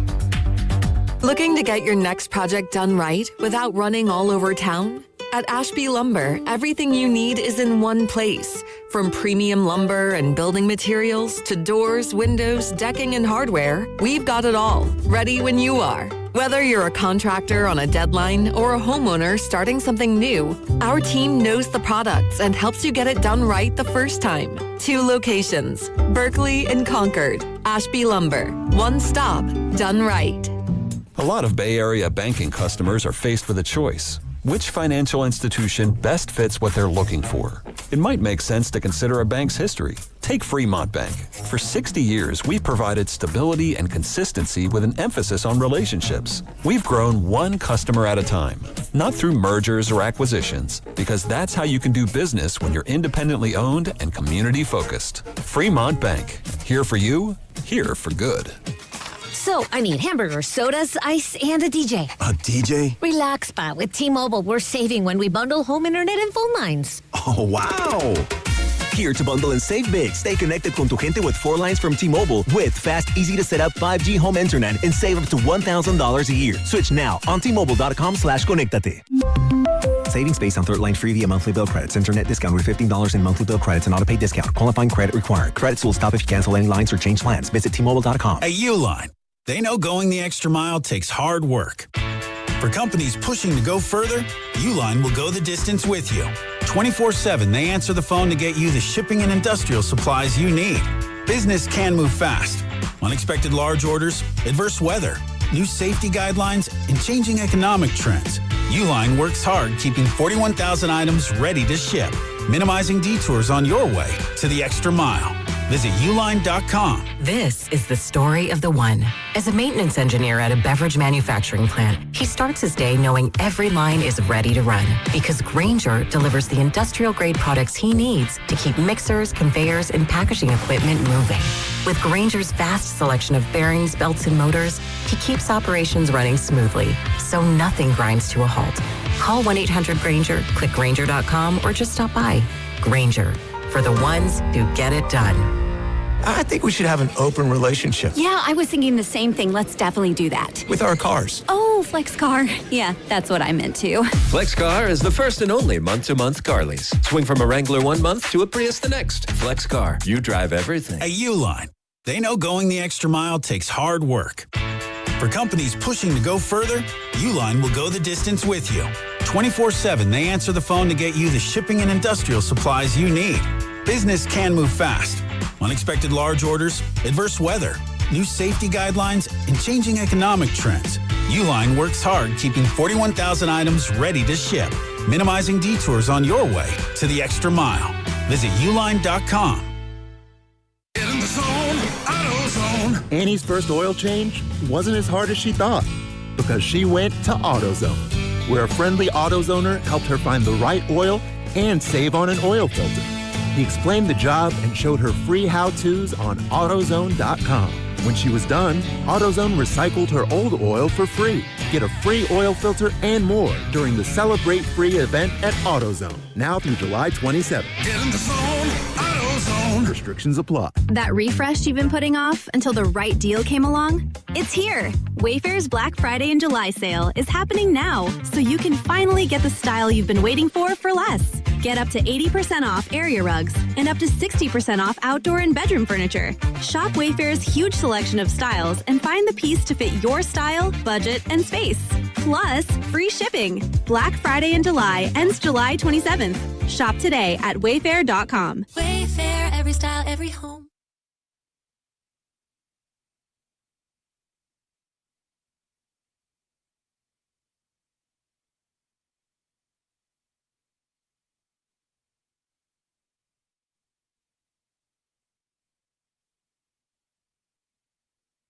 Now back to the Morning Roast with Spadoni and Shasky. Hey, we're back on the Morning Roast. Spadoni out, though. Sam Lubman in. Shasky's still in, though. Even though we're both wearing Giant stuff today, we are talking football on this Friday. It's a football Friday, the first football Friday of this new league year. Training camp opens for the 49ers on Sunday, which is why we are talking about football. And the question we've been asking ourselves is just, what are our favorite teams that have fallen short? And we also want to get into just, what are our expectations for the 49ers? We kind of threw that out the other day. Such a tough answer right now. We'll get into it in a little bit. Why don't you marinate on that a little bit? Because first I want to go to JD and Sack. He's got his favorite and least favorite game that he wants to talk about. What's going on, JD? You're on the roast. Hey, good morning, fellas. Shasky, what up, man? How you doing, bro? So I'm good, man. You know, it's football season. I'm ready, man. But I wanted to give my thoughts on my favorite and least favorite game that I've attended. You guys have been hitting on this topic this morning. For me, that 0-2 wildcard game against the New York Giants at Candlestick Park, I was 15 years old, and I just distinctly remember Niner fans walking out of Candlestick halftime, third quarter, because the Niners were getting their doors blown off, and I'm yelling at people, "Why are you leaving? We're going to come back!" And I just remember the comeback and hugging random strangers in Candlestick, and for me, that game was the last game I ever attended with my grandfather. He passed away 3 months later. He passed away after that game. And so that game, that season, that team just resonates with me to this day, and I'll never forget it. Great but call. As far as my least favorite games I've ever attended, I mean, of course, the 2011 NFC Championship game with Kyle Williams, that's the one. But aside from that, I have kind of an oddball one, and it was the 2009 game against the Atlanta Falcons at Candlestick When he called Park. timeout, he called a team-wide timeout. Yeah, team-wide timeout, and remember that was the Dre being Dre game with Dre Bly. Dre Bly, and then he got stripped by Roddy White. Oh my God! Yeah, and that game, they lost 45-10 in the rain at Candlestick. It was miserable, absolutely terrible. God, JD, I remember when he called a team-wide huddle. He called a timeout. The whole team came together, and everyone was like, "What? This is amazing! This is amazing!" Like we were like clapping. The next play, I think Roddy White went for like an 80-yard touchdown. Yeah, a whole lot of good that chat did. I think it was Michael the Burner Turner was on that team too. Yeah, that was some fun late 2000s Falcons teams. He brings something up. Like there's something in my family, it's very familial to go to the games with. My grandfather had season tickets. My dad had season tickets. And then I ended up buying the season tickets from my dad. And then later on, I'd buy them from my grandfather. And now I have my own. My grandfather used to park off 3rd Street. Because we grew up in Excelsior, so we'd come up and over McLaren. My grandfather would park off 3rd Street. He knew either the church or this little plumbing house. He would park there, and then we'd walk in. We'd get Roxy sandwiches or Pete's, which was Piccolo Pete's, which was right off of Bayshore there, okay? And he wanted to always walk in. So I'd have the football. We'd play catch. We'd walk through all of HP right there from 3rd Street till you get past Gilman Park, Oakdale on the side, Toss and then the ball boom, back get and in. forth, stuff like that. Yeah. Okay, that's good. And, good approach. and so that's what we used to do. So my dad would go half and half. Sometimes he would park off 3rd. Sometimes he'd park in the parking lot. It depended who was tailgating. Me and my boys, we always tailgated. We never parked off 3rd Street. We were in the lot all day, every day. But the reason I bring this up is after that New York Giant win, I went to the game with my boy Mikey C. My dad sat with my grandpa. I sat in my dad's seats in the end zone. Now, in the end zone, they used to be behind the pullouts. So you were behind the Jumbotron because it's the baseball seating. So you couldn't see the Jumbotron. You had these little TVs. You had these little TVs. We're over the overhang. It's me and Mikey C.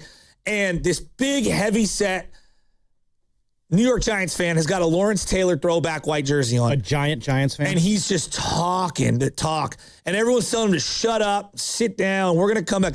It's the greatest, most improbable comeback that I can ever do. Even more so, more dramatic because it was just so different than the Detroit one, even though the stakes weren't as high. It was crazy. And T.O. was amazing in that game. Afterwards, when I say that everyone sprinted out of the stadium, you're hugging, you're just going through like random people, and it was insane. We were high-fiving people in the entire neighborhood, all through from Gilman Park all the way through 3rd Street, just high-fiving, hugging random people as you're going back to your car. It just sucks because I know they had to move. It'll never be like that. And it was a moment in time I will never forget. I mean, you're right. You're never. It was a neighborhood. Yeah, you're never going to recreate that, unfortunately, at Levi's. But you're going to create other different kinds of energies, though, at Levi's. No, I understand. The energies of the past. They're always going to be glorified. They're always going to be remembered. The nostalgia is undefeated. But I mean, I still believe that the energy at these Levi's playoff games that I've been to, they've been great. The Cowboy game a couple years ago. I remember walking through it was amazing. The parking lot beforehand, and just. It was one of the most just pure love atmospheres I've been in. Niner fans and Cowboy fans just tailgating together. Like you think, like fan bases that you think just hate each other, sharing a parking lot, having a great time. Like there are no issues. I didn't see any scuffles or anything like that. I think a lot was also, there was a lot of mixed tailgates. Niner fan guy shows up, brings his Cowboy friend fan with him. And so that probably adds to it. You're not going to pick a fight with a Cowboy fan when there's a Cowboy fan in your crew, kind of thing. But it's still it's different, but there's still a lot of positivity. I feel I'm not denying it. It's just the grassroots, the being able to take a right in a neighborhood and knife through the neighborhood to get out of there. It's just different.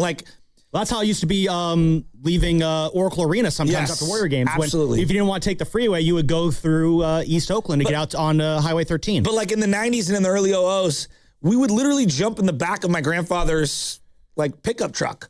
Literally, just jump in the back of the pickup truck, and we're just high-fiving people, throwing the football from the bed of the truck. And they're throwing, that's awesome. It's because he would have the cooler back there, and we'd have our deli sandwiches, and it's very difficult. Now everything is monopolized in terms of all these teams want to get all your money. Yeah. And you don't have that grassroots tailgating like you used to. Well, the tailgating at Levi's is just, it's so, I don't know if regimented is the right word, but there's you don't have that looseness that I think you used to have at older state. Even the Coliseum tailgating atmosphere was so different. Oh, the Coliseum anything went off. The Coliseum went off. And Coliseum was Candlestick, though, great you smells. had the dirt lots, okay? Yeah. You had the dirt lots, which would get muddy and crazy. And then you had the main lot, and the main lot was just gigantic. Then you had where all the RVs were and all the tourist buses. Look. The reality is they should rebuild at Candlestick. It's just it's inarguable. Just rebuild right there. Yeah, well, till then, just gotta make use with Levi's. I know. We could do a lot worse with Levi's. I'm not as down on Levi's as I think a lot of people are. I'm not high on it, but I'm not down on it. Filipino 49er fan. What's up, man? He's got a favorite game that he wants to talk about. What's going on, Filipino Niner fan? You're on the roast. Hi, good morning, Sam. Good morning, Shasky. Okay, so let me just start off with the premise for this. So I never worked security guard a day in my life, but my cousin, who was a parole officer, had a hookup. And back then, in 2013, 2014, money was tight, so me and my friends had to think of crafty ways to get to the game. So my parole officer cousin was like, hey, I have a hookup. I could send you guys, if we could, all four of us, go to the game as security guards. We just have to show up. They just need a whole bunch of people. So shout out to the security guards because I kind of know what you guys go through. But, there's hundreds of them, working third party, whatever it is. But they, you guys don't really get paid very much. There's no lunch or anything. Well, anyways, we got to go to the 2013 Green Bay Packer 49er game, the one where Kaepernick just went off. The final playoff game at Candlestick. We were working. Yes. And this is where I, of course, just they were at their hype. So we were thinking oh man, we got to be at this game. And this was the game where we're okay, we're in the security bus, but we were thinking are we going to be able to watch the game? And all of a sudden they said, hey, yeah, you guys are going to be on the field, but we're going to have to watch the crowd. And me and my buddies were thinking no, this is not the way to watch the game. So I kid you not, it was probably 5 minutes into the first quarter. We literally walked off our duties. We had to because we had to watch this game. There were other people on standby anyways taking our place. And we literally started watching the game, and it was the best game of our life. Now, kid you not, though, we did have to leave around third quarter because my cousin being, the Filipino guy he is, he was like, I don't want to get stuck in traffic. Oh, my God. So we ended up... A playoff game? We ended up taking an Uber... I know. We ended up taking an Uber to the courtyard at Emeryville to finish the game watching it. But it was one of the best memories of our lives. Incredible. Because it was one of the greatest games. Kaepernick broke the record, of rushing yards. And honestly, it's something that we'll never forget. Now, I've been to a handful of games. Mind you, we're from Vacaville, Fairfield. Okay. We don't go to very much games, but it was just one of those things that we'll never forget. Thank you for sharing. Saskia, I do have a couple takes for you, though. Yeah, give it to me. Yeah, absolutely. A couple takes. So you said 2011 defense was the best, but I argue that 2013-14 was a little bit better with the front seven. Now, I see where you're going with the secondary in 2011 with definitely Hittner and Golson, but when you think of Alden Smith, when you think of Bone, when you think of Mog Brooks, at the front seven, too, helping out with Justin Smith, everybody, man, I think that defense was pretty good, too. So no, they were very good, but Justin wasn't the same after he tore the labrum. He just wasn't. To me, he just wasn't the same. And that defense lost a little bit of its bite. Also, Carlos Rogers wasn't as good as he was with the 2011. He was awesome year one. He went downhill, though, Agreed. after that. Tremaine Brock was really... Terrell Brown was underrated. I think Tremaine Brock came in the year after. Dude, their secondary was sick, dude. I'm telling you right now, the Hawk used to just... Oh, I love him. He represents everything about football that I love. And Whitner, like, no joke, when Whitner would do the bicep thing, my dad loved Dante Whitner as a player. Yeah. He loved enforcer safeties. Those hard-hitting, flying around, like... Bernard Pollard, Steve Atwater, obviously Ronnie Lott, Paul Jeff Malu's Fuller. up there, You guys don't remember Jeff Fuller, but, like, there's... Dude, I'm telling you, dude, there's just something about enforcer safeties that, like, footsteps, like, they don't even... When was the last time in the NFL you were like, footsteps, alligator arms? I can't even remember it. Can you? No, I mean, that used to be a thing. They've legislated out so many of these hits that you're... Dude, the Patrick Willis hit on Brad Smith would have been a 5-game suspension. That safety tandem, as far as tandems go, was probably the hardest hitting tandem I can think of in the NFL. I forget the interview, but Golston said something to the effect of, yeah, if I get a personal foul, I kind of just want to send a message. It was something like that. And by the way, I'll give Mike Nolan credit. Mike Nolan converted him from corner to safety, and it's the best thing he ever did. Golston was so sick. God, I miss that team. God, that was such a special. There was just such a almost like a motley blue collar element to that team. What I think made that team fun. Also, I'm gonna tie this back into baseball. Is that team, like the 2010 Giants team?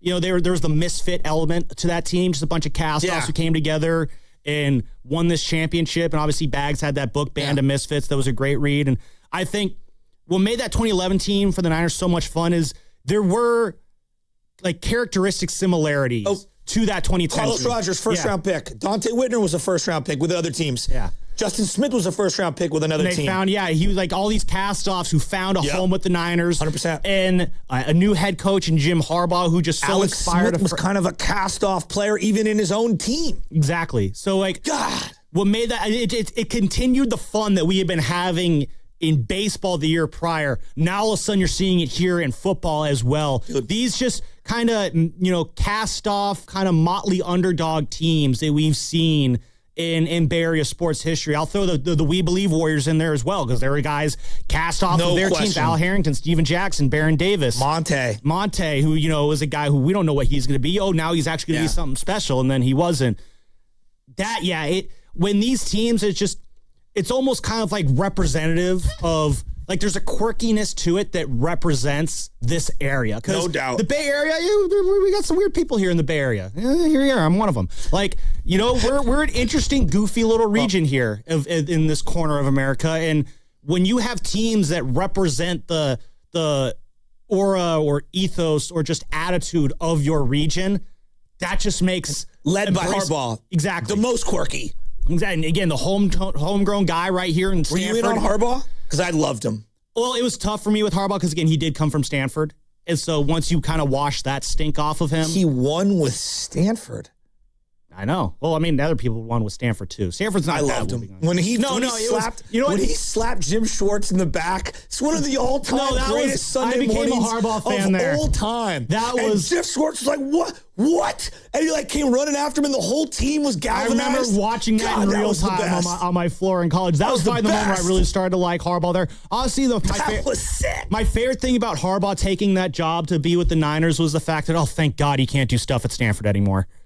Because he had that program humming. And then, of course, David Shaw continued that success for quite a while as well. But, it took me a minute to get off of that part of Harbaugh. But after that, it's like, no, I absolutely enjoyed Harbaugh. God, he was so fun. Harbaugh was the man, dude. He was the man. And the way him and Lowell Cohn would go at it and all the local beat. God bless Jim Harbaugh. All right, well, I guess apparently there's no service on the boat, so Baldy's not going to be able to join us. That's all right. We're having fun. He's getting back in the water actually quicker than he thought is the problem. Oh, I hate it. I have that problem all the time. I know. When you have to go shark diving immediately, it's tough. God, it'd be cool if you can call us from underwater. Globe, globe, globe. The Niners, globe, globe. Something like that. Maybe it's better that he doesn't call us underwater. Man, I really want to hear about Baldy shark fishing. Maybe we can get him after this current dive. What a reason to blow off an interview. Sorry, guys, can't join you. Got to go dive with sharks again. God, would I love to dive with the Sharks again. I'm having a hard time with this year's 49er team. Yeah, let's get into that because you were bringing this up last night, and like we're all excited for football to start up. Starts this Sunday, first day of training camp. Finally, Paz will probably come on later in the week, but finally put the helmets on. But I'm getting a sense, Shasky, that you're not 100% amped up right now. Well, no. I'm really fired up for football to come back.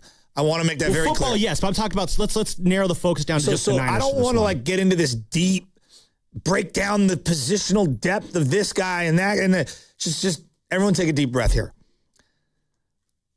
I'm not sure what this team is right now. I love the quarterback. I love the backup. I love the head coach. I love a lot of players on the team. They're kind of in weird spots, of their careers, some of them. I want to love some of the young players that they've picked up over the last couple years. There are a lot of injury things that need to be overcome. It's a big year for a lot of guys. I just don't know how I should view them kind of heading into this training camp. In 2023, it was unfinished business. We were at the NFC Championship game. There's a set theme to what the expectation or what the goal is. Where I feel like last year, I knew the roster inside and out. Yeah. Well, because it felt like I think unfinished business is a great line because after that NFC title game loss to the Eagles, you felt like if Brock had just stayed healthy. Yeah, and what was the only real question going into the following year? Is Brock going to be healthy? And we had that question answered pretty quickly, and they had a very special season. And I think last year, I felt like the message coming into training camp was just let's wash off what happened the year before. Let's get back on track. Well, it felt reset-y. And the sense of we'll see, but we're trying to reset everything here. But I do like that question of kind of trying to figure out what they are right now. Are they a team that's ascending right now? Are they a team that's maybe in a plateauing position? Is it a team that's entering maybe a last dance phase when you consider the age of some of the guys they have on this team? Fred Warner, George Kittle, Christian McCaffrey, they're all on the north side of 30 right now, which in football terms means you're approaching, the final holes of this course here, so to speak. But the quarterback is in his prime. Exactly. So and the head coach is still in his prime. Does that make you think this team is on the ascent? Are they about to go through a reset? I think this is a very interesting 49ers team because... Wait one second, let me stop you.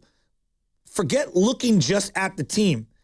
I'm also looking at the division, and I'm also looking at the league. I think maybe even more so than just the team. And for whatever reason, I feel like I'm in my head doing this calculus where I'm diminishing the roster based off what I see elsewhere.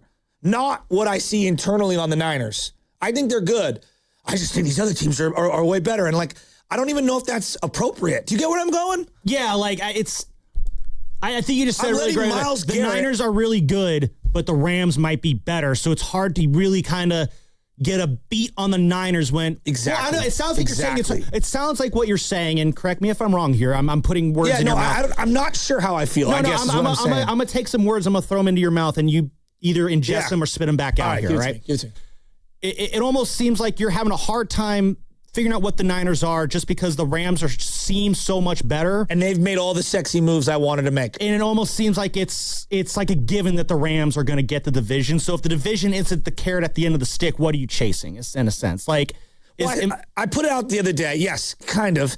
Have the Rams kind of ruined the sizzle of the season already? No, it's not just the Rams. Okay. It's also the Super Bowl champs are the Seahawks. Yeah. But here's the thing. I put it out the other day. I was like, hey, what should the expectations be for the Niners? And, dude, their answers were all over the map. Yeah. Some people are just get into the playoffs. I'm like,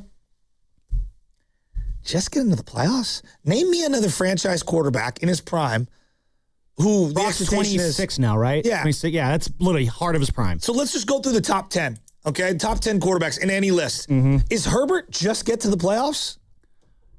I think Herbert is a guy who, you should be at least just getting No. Herbert's got to win a couple games in the playoffs. Okay, well, I guess I'm looking at goal next. How about Dak? Is Dak the expectation to just go to the playoffs? No, Dak needs to have his team in the NFC title game. What about Jordan Love? Jordan Love, I think, there's a playoff win. Okay, what about Lamar? Well, I guess I expect all those guys to get their team to the playoffs. Point. But I guess I'm thinking there's expectation versus goal, I guess. Maybe I'm changing words up here. I expect all these quarterbacks to, at minimum, have their teams in the playoffs. On top of that, though, Yeah, Herbert probably needs to win a playoff game because he is elevated a little bit more than he should. Jordan Love, you need to move your Packers forward a little bit.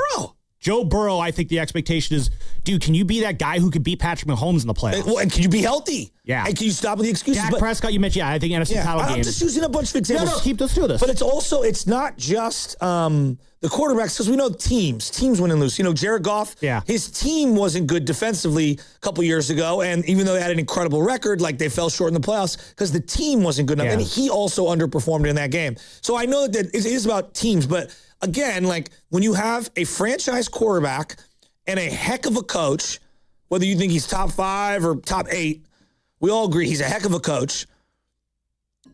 Almost every team, regardless of the rest of the roster, is you got to win a couple playoff games. But I also acknowledge, winning playoff games are really hard.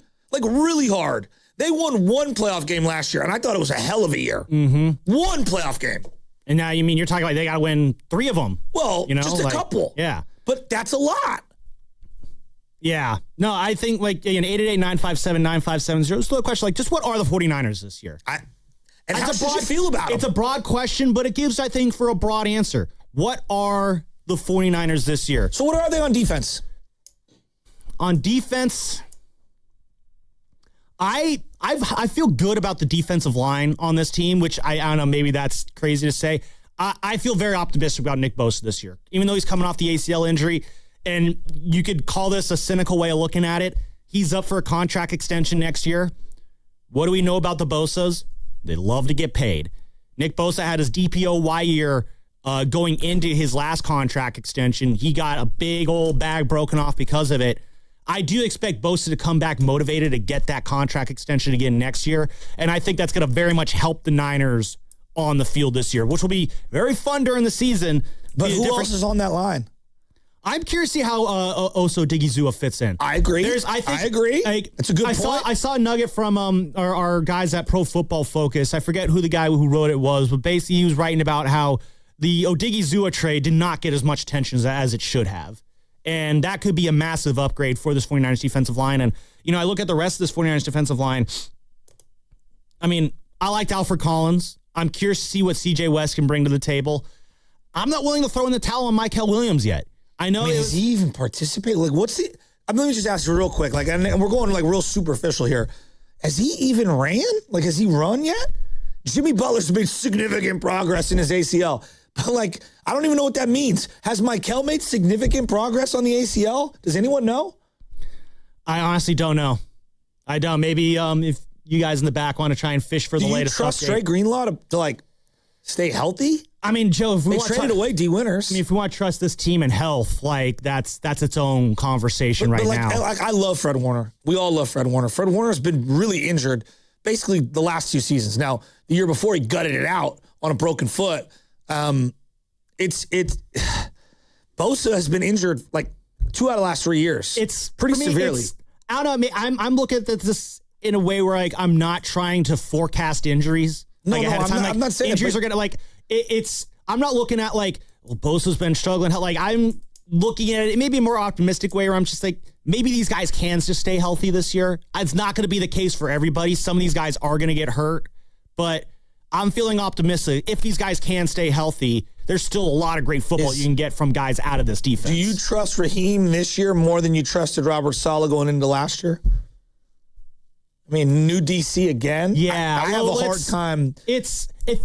Robert's pretty good. More than Robert. Well, Robert's pretty good. There's 2 ways you can ask this question. Do you trust Raheem Morris? Do you trust Raheem Morris more than Robert Saleh? I don't think those are the same answers. Okay. So I would. If you had to ask me who would you rather have, Saleh or Morris? Yeah, I'd probably rather have Saleh. Because I've seen it work with Saleh in this defense. I know he fits. But that doesn't mean that Raheem can't be good. Exactly. Okay. I'm curious to see how the defense does look because I know he does that 3-4. He likes to have his defensive linemen stand up every now and then. That's why the Romello Height pick kind of interests me a little bit because me too. The first thing I saw in the Romello Height scouting report is he can get down in the stands or he can stand up and drop into coverage. Oh, good. Because remember when Raheem Morris got here, he said that, I like to have my defensive linemen drop back. And our first thought was you're going to have Nick Bosa drop back into pass coverage. And that's a ridiculous thing to say. You're not going to do that. When they drafted Romello Height, it's okay, That makes more sense than having Bosa or Samo do it. How do you feel about the safeties? Honestly, the entire secondary worries me, outside of Upton Stout. By the way, guys, Vic Tafer reported as of July 13th that Michael Williams will be ready to return to the field very early at camp, if not for the beginning. Oh, we're good. So, full participant, though. Mixed reports on that. Okay.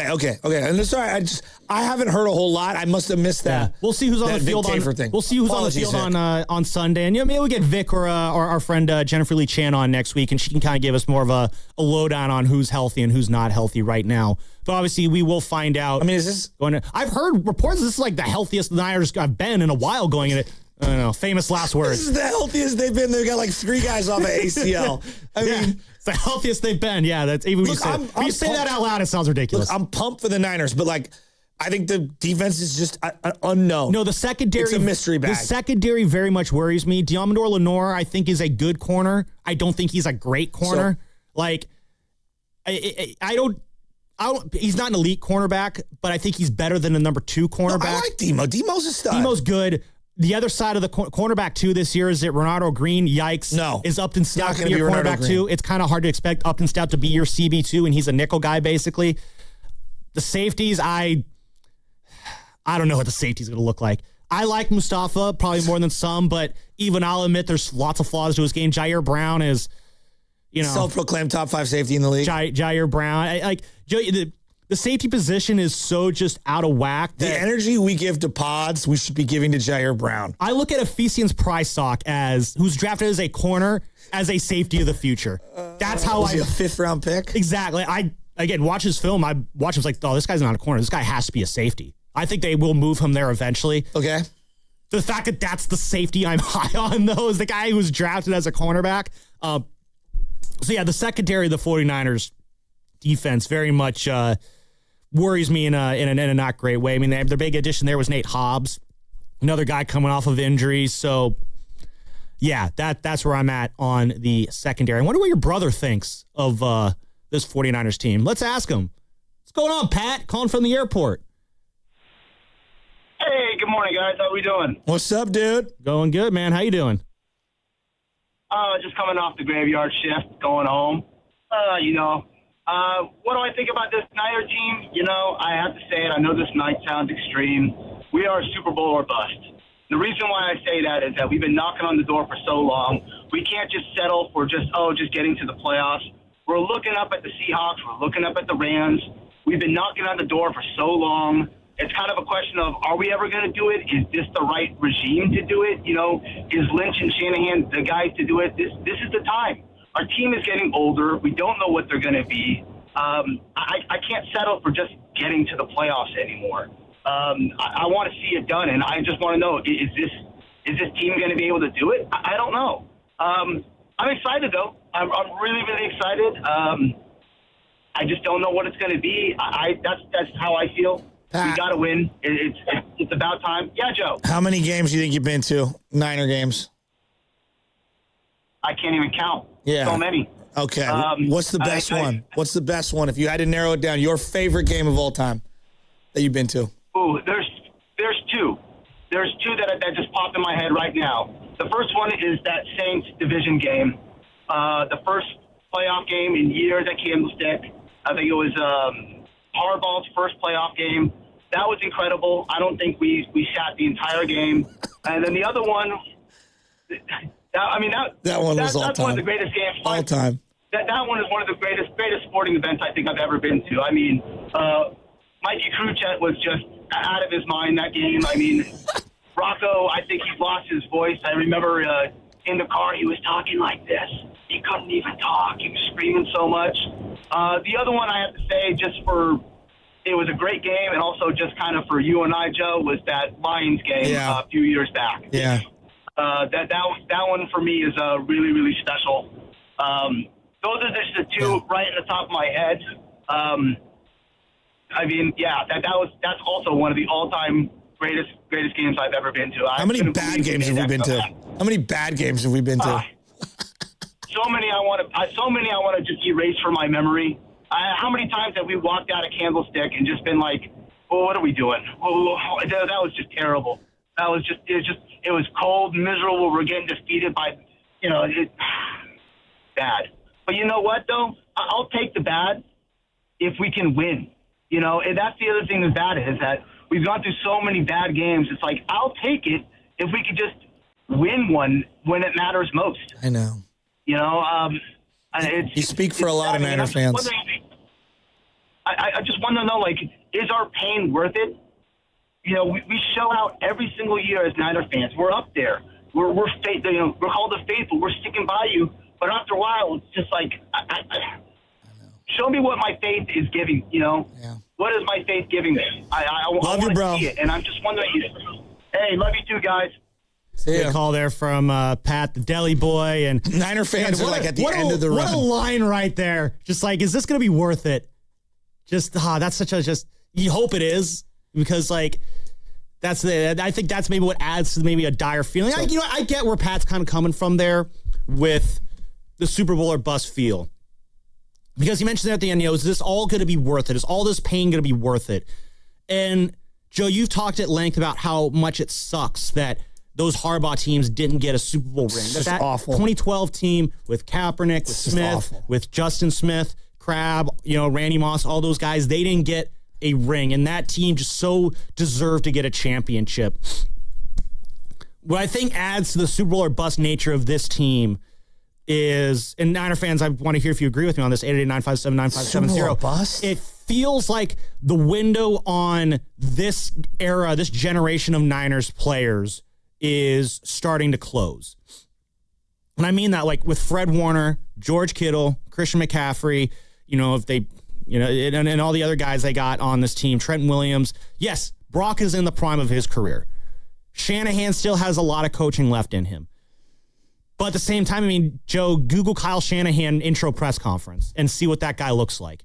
And then Google what Kyle Shanahan looks like now. Okay, but one second. If you took a picture of me at like 30, whatever, 5, and then another picture of me at 45. You've aged better over the last 10 years than Kyle Shanahan. You think? Yes. I got a lot of white hairs now. Well, yeah, but you're blonde, so it all looks the same. Yeah, that's true. Find a picture of you 10 years ago. I think Kyle looks good for his age. Oh, no, I'm not saying he looks bad or anything like that, but I mean, he looks like he's aged like 20 years in 10 years. I just feel like anyone that going from their mid to late 30s to their mid to late 40s, like you're gonna age a lot. And I think you're gonna age a lot even more so when you spend 26 hours a day at the football facility grinding out film, trying to figure out how you're gonna beat Patrick Mahomes. Like, and this isn't, I'm not trying to dog Kyle on this. He has invested so much of himself into this team. It's understandable that that job would age you. I'm not saying that, like, but what I'm saying all this is to say is that, yes, Brock looks like he's set for a while. There's a lot of other guys on this roster that they're set right now. But 2-3 years from now, how many of these guys are still going to be on this team or still playing in the league? If Kyle Shanahan ran out of gas after, not this season, but maybe after next season, throwing out an arbitrary date on this one, but would you be surprised? Like, I think Kyle right now has, you can coach as long as you want to, privileges.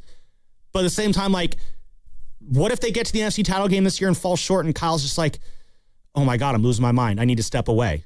It's not impossible.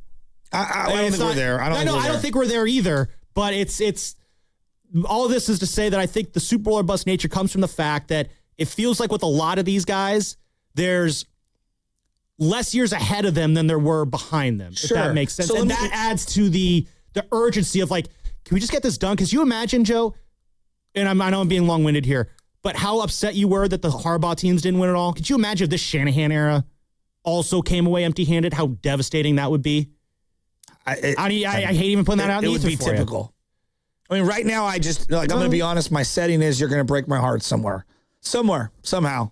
That's the feeling I get from Pat is I think maybe he's kind of resigned to that same feeling too, but he had a great question. There is a desire just like, is the pain worth it? It's just such a great question. I think that's where the urgency comes from, though, is the pain of this era. 2 Super Bowl losses, painful Super Bowl losses. Yeah, but there is no urgency. If you're not trading away all your future picks and you're not going to exhaust the $60 or $70 million that you have in cap space because you want to roll it over for next year, like, they're not all in for this year. Like, I'm not mad at them for that. I think a lot of people are losing their minds. I think it's the appropriate tact. I think they got to look at every window as like a 2 or 3 year window. And I'm not saying you can't be all in on a particular season, but I'm not sure I'd be all in on this team right now. Yeah, that's fair. I do think, and this is the reason we asked the question, 888-957-9570. What are the 49ers this year? I look at them as a team where they're trying to transition to the next era of Kyle Shanahan football. And that's why I think the reason they're not trying to unload draft picks, Joe, is because they are trying to restock their depth of talent.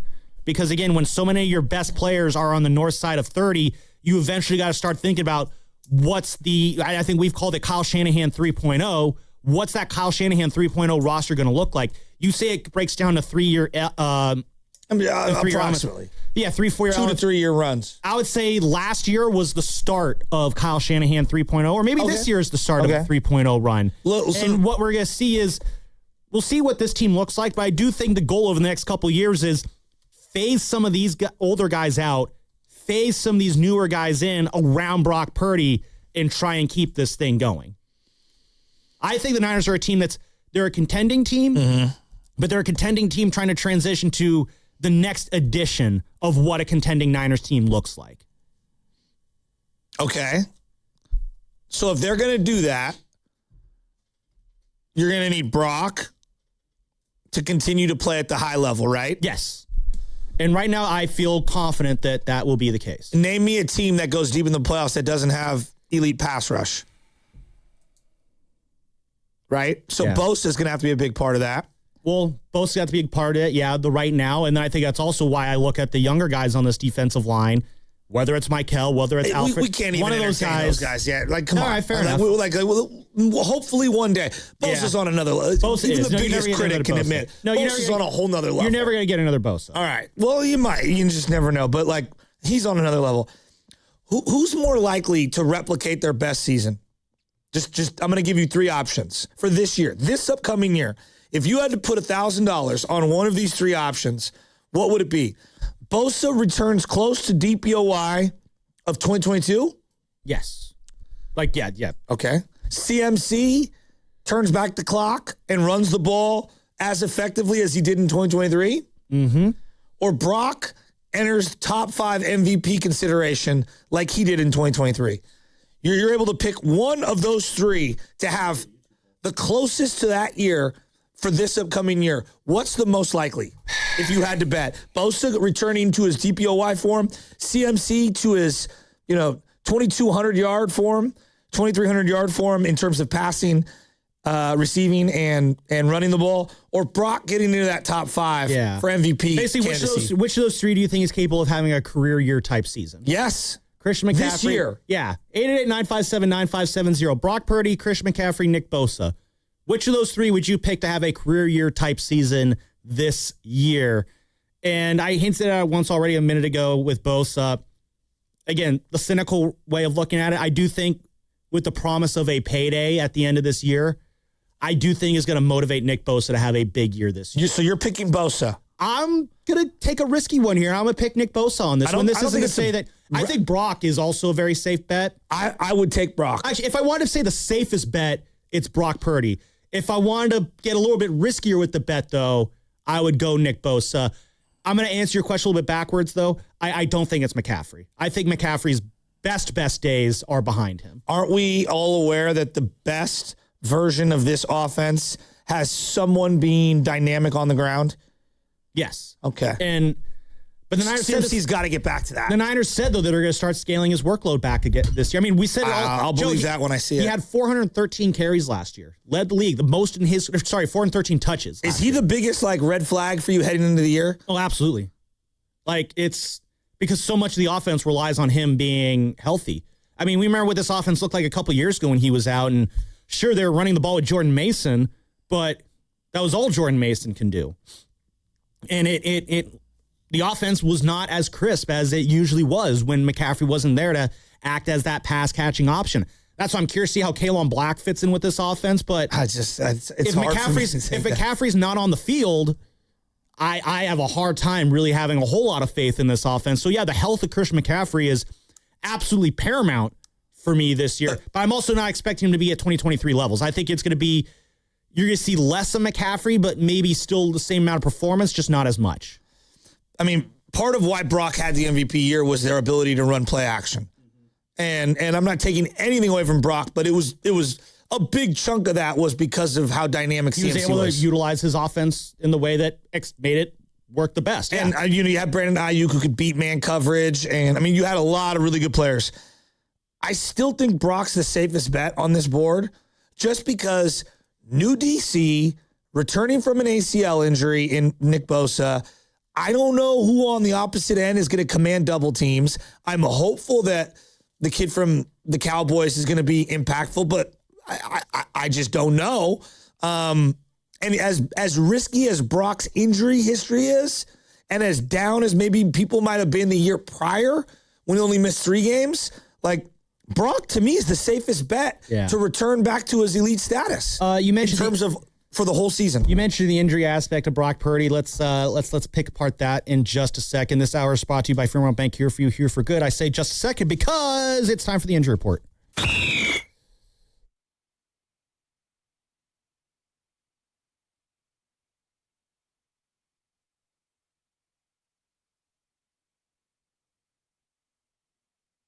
Hey, I don't know if you guys heard, but 49ers training camp opens this weekend, and there's 2 notable injuries that you should probably be aware of. Obviously, the big one we all remember is George Kittle is working his way back from the Achilles injury that he suffered in the playoffs last year. He says that he is definitely on track to play week 1, but also says that nothing is 100%. Another injury that I noticed this morning popped up on the 49ers injury report is apparently Mac Jones is dealing with a sore throwing shoulder that has been there throughout the offseason, but he was throwing passes at George Kittle's tight end U camp, so the belief is that the sore shoulder is not that big of an issue, but something to keep an eye on.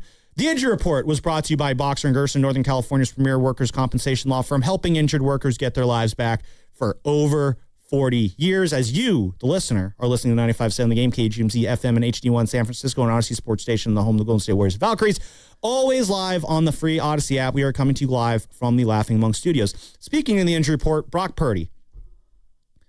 The only thing that I have some semblance of concern about with Brock Purdy coming into this year, and it's a small concern, but I'm going to bring it up anyway, it's that toe. It's not the turnovers? The turnover-worthy plays have gone up the last couple of years. Well, and maybe this is a cop-out, but maybe because he had 3.5% interception rate last year. His average is around 2.3, 2.4 in that area. So he needs to shave a point off of that next year. I mean, he was holding the ball. He was holding the ball out. Maybe I'll offer the cop-out answer that maybe the injury played a role in some sort of performance. I think his confidence in the offensive line. Yeah. But the lack of a run game, I think it was a variety of reasons. But he was dealing with the turf toe all of last year, and it's going to affect his play. Like, we had everybody from all over the world come on and say turf toe is the worst thing in the world, and it absolutely ruins your life. I'm exaggerating a little bit, but I'm willing to give Brock a benefit of the doubt that, how much it impacted, I don't know, but there was an impact, the turf toe, on his performance. Hopefully that thing is all healed up and ready to go back to 100%. He had the grade 2 turf toe strain, and those strains usually take about 3 to 6 months to fully heal once you're, getting off your feet, so to speak. And that 6-month timeline, if you go back to the playoff loss against the Seahawks, where you could finally stop playing football on his healing turf toe, that 6-month threshold just happened a couple weeks ago. So his toe is just as freshly healthy as it can be right now. So in theory, it should be good. But it is something that is going to be on the back of my mind. Like, I don't want him re-injuring that thing this year. Hopefully we're past it, but it's something that's on my mind. I didn't think about it really toward the end of the year. I felt like he got past it, and maybe I'm the one being naive. I don't know. I didn't think about it. I thought he played pretty freaking amazing down the stretch. No, he was great, but he was still playing great while coming off of still that. No doubt. Like But I don't think I'm speculating here. I'm doing some reckless speculation here, so I'll put that off the top. But no one's fully healthy really in football at the end of the year. Everyone's nursing some sort of bump or bruise. But he's or something just like as that. likely to sprain a shoulder or an AC joint as he is re-injure the toe. Absolutely. To me. Yeah, and that's the quarterback position. It's a concern as well. Yeah. And he's smaller. Mm-hmm. So the health aspect of Brock Purdy is very much on my mind. If he does stay healthy, though, which, again, very possible, as Mark Wheeler likes to say, it's allowed to happen. I do like that line. I have a healthy Brock Purdy is going to make the league miserable. So does anyone think CMC can replicate what he did before? In a smaller sample size. Like, caught 92 passes last year. Again, 413 touches. That's about 21, 22 touches a game. If he's getting 16 touches a game. Not a chance in hell is he going that low. Like, no. Wait, okay, about 19 or 20, 18 or 19. Let's make the bet right now. You think he's going to be under? Well, that'll be 300 touches about for the year. He's going to. So I'm lopping 113 touches off. Yeah, that's not going to happen. So you're going to give K'Lon Black 200 some odd touches because Brian Robinson got 92, I believe, last year. Yikes. Yeah, I mean, I know. I hate that. Well, I just don't see it. I want to throw this idea out a little bit later in the show, but you kind of backed me into it. Maybe that's part of the reason you want to bring Debo back? Can Debo maybe take some of those touches that would have either gone to Christian McCaffrey? Am I crazy on that one? I consider him more of a wide receiver. Well, yeah, but I mean, we still know how good Debo is out of the backfield, though. He's okay out of the backfield. He's more of a out of the backfield pass catcher than he is a runner. It's an element, but I don't think it's something he hangs his hat on. I'm not saying a 50-50. He's a run after the catch guy. Okay is generous, I think. Yeah, I actually thought he sucked as a running back. I did too. As it got older. 1.9 yards per carry is not good. Yeah, and it felt very predictable and stale. I mean, I'm not saying it's a 50-50 split, but again, if you're trying to take a touch or two away from McCaffrey during the game to keep him fresher the rest of the season, I don't know. Again, I'm spitballing ideas here. Maybe I'm going down. I'm barking up the wrong tree. That would feel like a lost down to me, frankly. It's like truly at this age. When Zeke used to come in for Pollard, I would say that's a wasted snap. That's kind of how I would view Debo and running exactly. back. He's a smoke screens, power slants, couple of balls over the middle. Like, I don't know. All right, well, then there goes that theory. Again, I'm not saying you're wrong. Because the whole concept of the Debo reuniting with him, it's popping up again. George Kittle, Kyle Juszczyk, we're saying, we love to have him back. I mean, is Kittle going to play week 1? Well, you heard the injury report. He's definitely back on track to play, but he might not. You're going to go down there Saturday? He won't be there Saturday, but Sunday? I'm not going to be there Sunday. What do you expect from him, though, if he was there Sunday? To be on the sidelines? Yeah, I mean, just do coordination stuff and I don't really. Do you think he'll be running at all? Yeah, exactly. I don't want to see you jog. Like, I just don't want to see that right now. He wants to play so bad. I don't get why is he rushing? It's such a long season. Isn't the reporting has been that the tear he had wasn't the worst kind of tear he could have?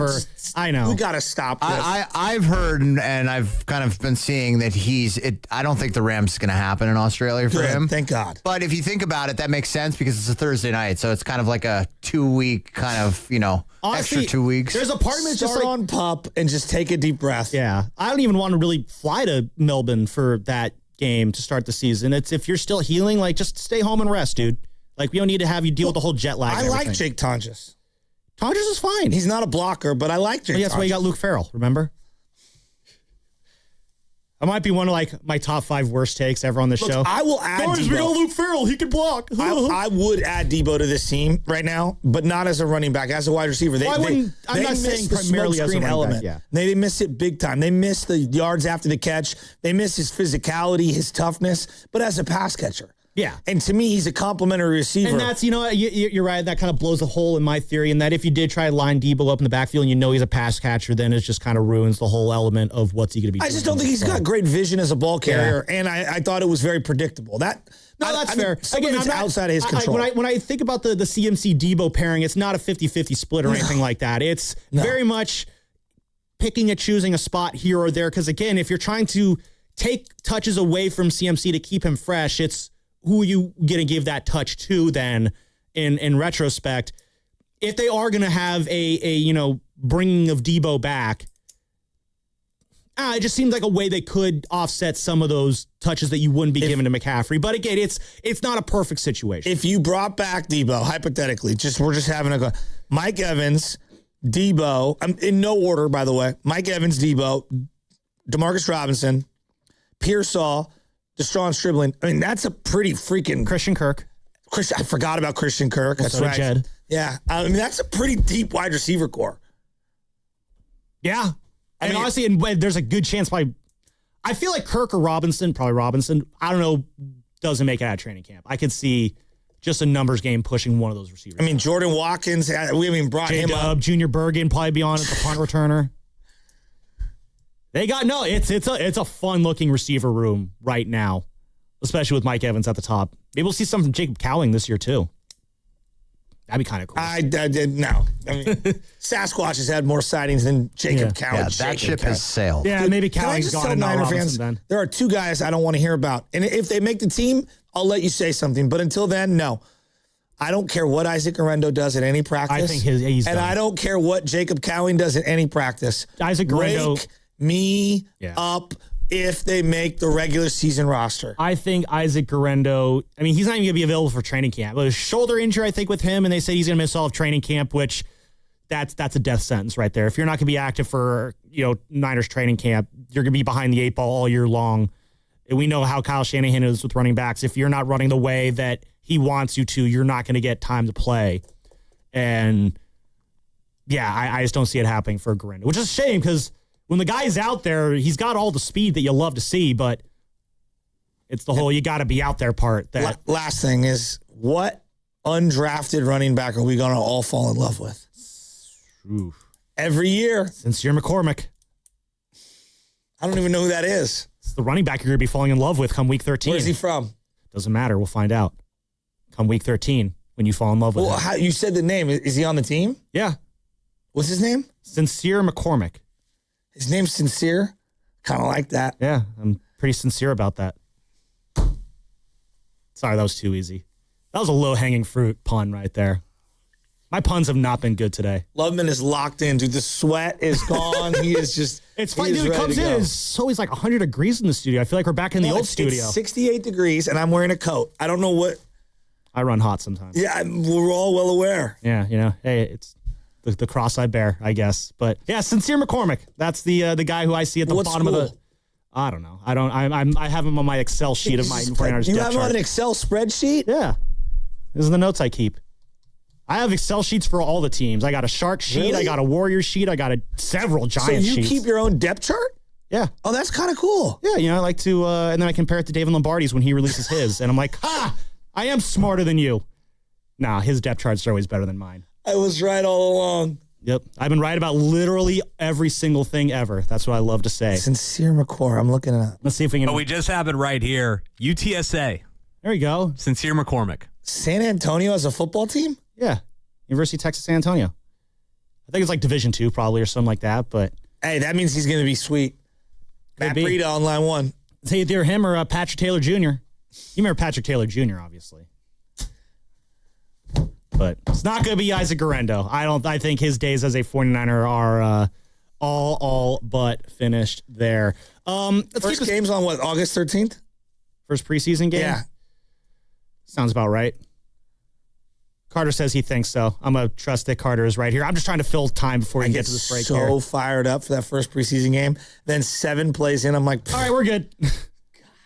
But then that second preseason game where you get 14 plays of the starters. Ooh. August 13th. August 13th. That's just... Who is it against? Titans. Oh, Cam Ward. Joint practice ahead of it. Oh, no way. Ooh, we might need to get down there for that. You see my guy Cam at joint practices. If you guys remember, too, who the Titans head coach is, that's probably why they're doing it. Yeah. That makes sense. Just a thought. There you go. That'll be fun. And it's at Levi's. Correct. Substation? Don't do that. Wow. Don't do that. Titans might have trouble. Don't bring that up. Don't bring that nonsense up. What? I'm refusing to believe the substation is a thing. Yeah, okay. Would you buy a house next to a PG&E substation if you had options? Like right next to it? Yes, right next to it. I don't see why me buying a house next to a substation has anything to do with the Niners. My wife would not let me buy a house next to a substation. Okay, cool. My grandma would show up. She's like, "What? What is going on next door? Joe, You're next to a nuclear power plant?" My middle school is right next to a substation. Substations exist, the okay? jokes are making themselves. Probably a lot of injured kids at that middle school. That's why Loban's like that. We're here, sponsored by Fremont Bank, here for good. They call this one Bill. Whoa, aliens? Am I on a spaceship? Affirmative, Bill. What's with the laser saw? Relax. We are cutting our bill in half. What? An Xfinity mobile transmission says you can cut your bill in half. Oh, your mobile bill, not me, Bill. Xfinity Mobile also says we can try it free for a year. Free. Yes, with no commitment. can we put the saw away? I am reluctant. But we will find another being to bisect. That's not sci-fi, it's Xfinity Mobile. Xfinity Internet members cut your mobile bill in half. Plus, try Xfinity Mobile free for a year. No commitment. Learn more at xfinitymobile.com. Xfinity. Imagine that.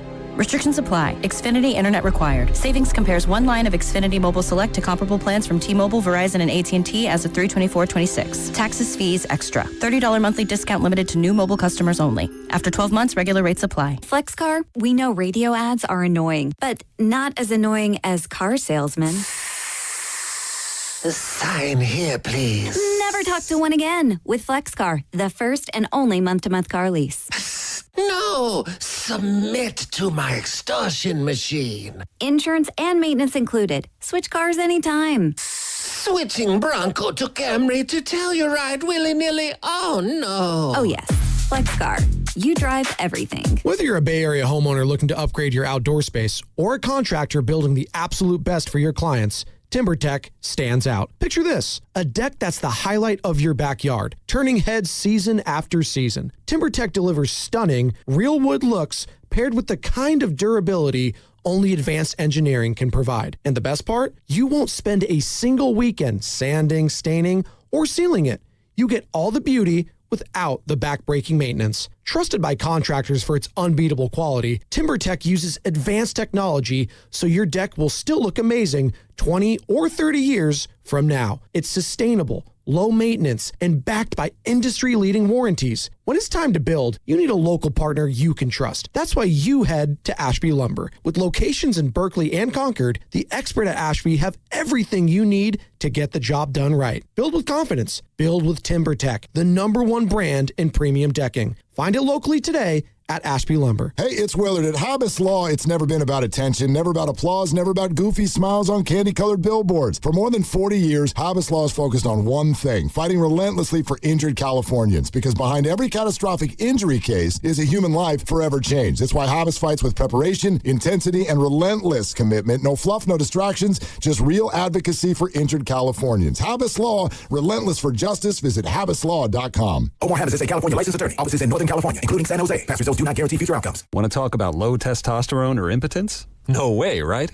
But did you know 1 out of 4 men suffer from this condition? Listen to Dr. Robert Rowley from Prime Male Medical. At Prime Male Medical, we specialize in acoustic wave therapy, sublingual lozenges, injectable medications, and testosterone treatments. Get your first visit, PSA test, testosterone test, Doppler ultrasound, and a year of follow-up visits for just $99. Go to PrimeMaleMedical.com or call 415-761-4037. 415-761-4037.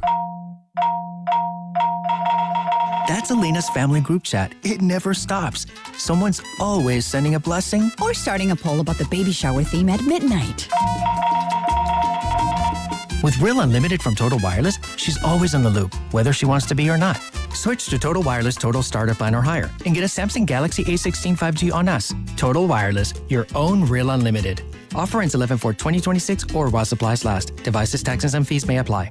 I'm Piera Palazzolo, VP of Digital Marketing for the American Management Association, a company focused on the management training skills needed to enhance the careers of business professionals. We did our research when it came to the best companies for website development and chose AmericanEagle.com. And we couldn't be happier. AmericanEagle.com worked closely with us to understand the front and back end requirements needed to launch an e-commerce website that could handle the complexities of running thousands of seminars nationwide. Our robust new website and improved SEO saw immediate increases in site traffic and web revenue. If you're in need of managerial effectiveness and success, visit our website at amanet.org. If you're in need of a website that provides an unparalleled consumer experience, I highly recommend AmericanEagle.com.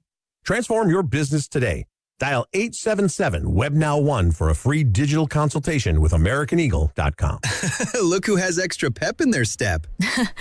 Well, I just finished my to-do list. Gas tank is full, tonight's dinner plans are set, grocery shopping is complete, and I even got everything for those barbecues and pool parties we have planned. You know what's even better? What? Every one of those stops gets me a bit of money back. How are you doing that? By using Upside. Upside? What's that? It's a free app where I earn cash back on gas, groceries, and dining out. They even gave me a cashback bonus on my first grocery trip. So that extra pep comes from all that cash back. Looks like I need to download Upside. You really do. Earn cash back on errands and everyday essentials. Download Upside and use promo code TUNEIN5 to earn an extra $5 cash back on your first purchase at one of over 100,000 available locations. That's promo code TUNEIN5 for an extra $5 cash back. Remember, use promo code TUNEIN5. Offers vary by user and location at participating merchants. Go to upside.com for terms and conditions.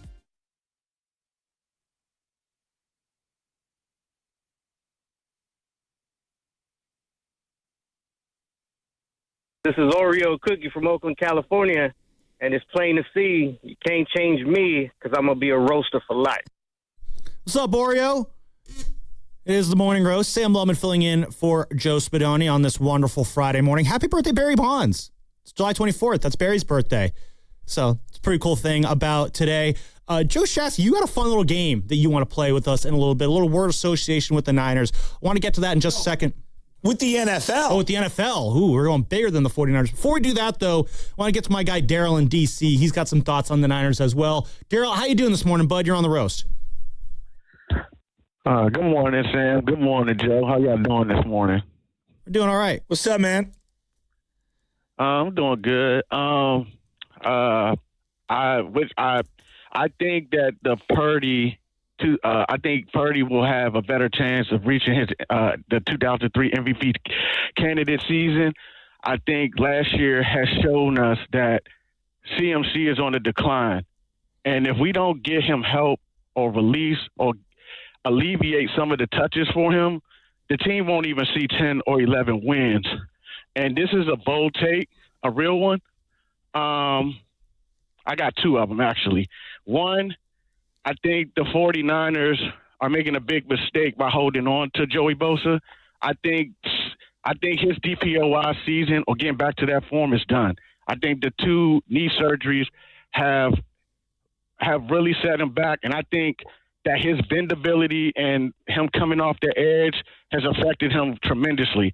And I think the 49ers need to get off of him immediately if they can while he still has value.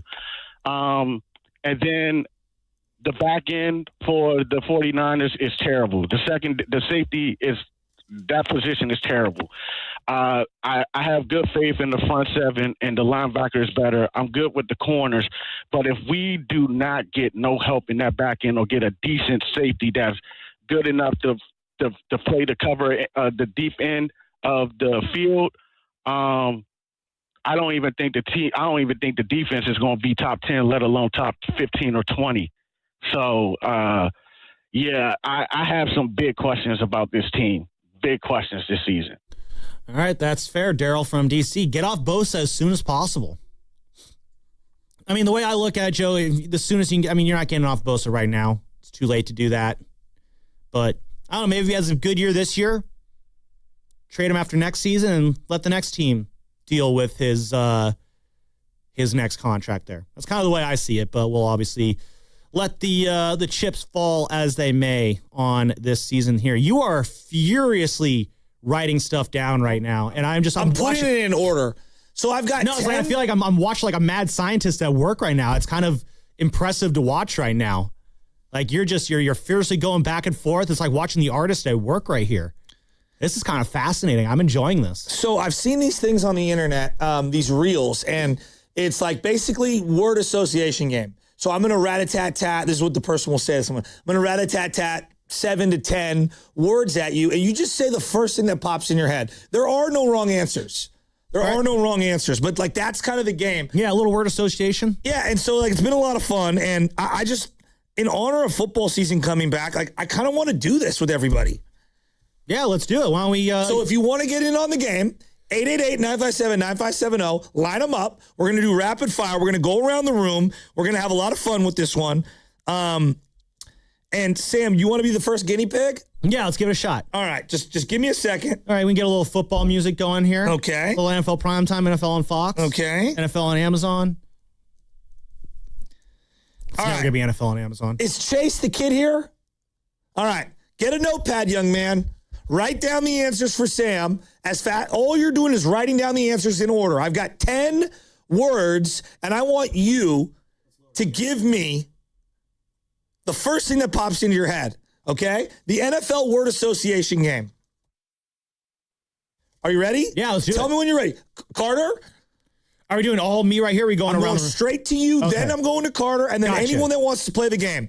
First thing that pops in your head in the honor of the NFL. Ready? Let's do it. Touchdown. Niners. Sack. Bosa. Contested catch. Diamond Lenore. Interception. Brock Purdy. Ooh. Pancake block. Trent. Big hit. Patrick Willis. Game-winning drive. Jimmy Garoppolo. Field goal. David Akers. Champion. Lions. What? MVP. What? Lamar Jackson. All right. Why Lions? Some weird answers there. That was a weird answer. Chase, That was hard, honestly. I'll give you credit, Sam. It is hard. You know what it was? It is hard. You know what it was? Because I went to middle school next to a power station. That's why. Chase, what did he say for touchdown? Start at the beginning. So he went 49ers. Weird.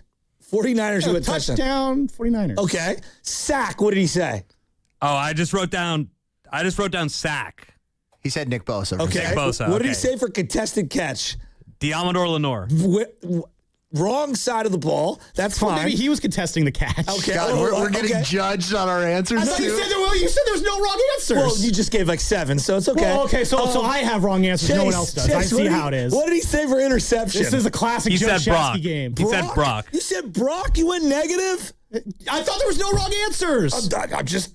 I think it... He's so mad. He's so mad. What did he say for pancake block? Trent Williams. That's a good answer. Oh, good. That's a Thank good God I got answer. one in there. Big hit, what did he say?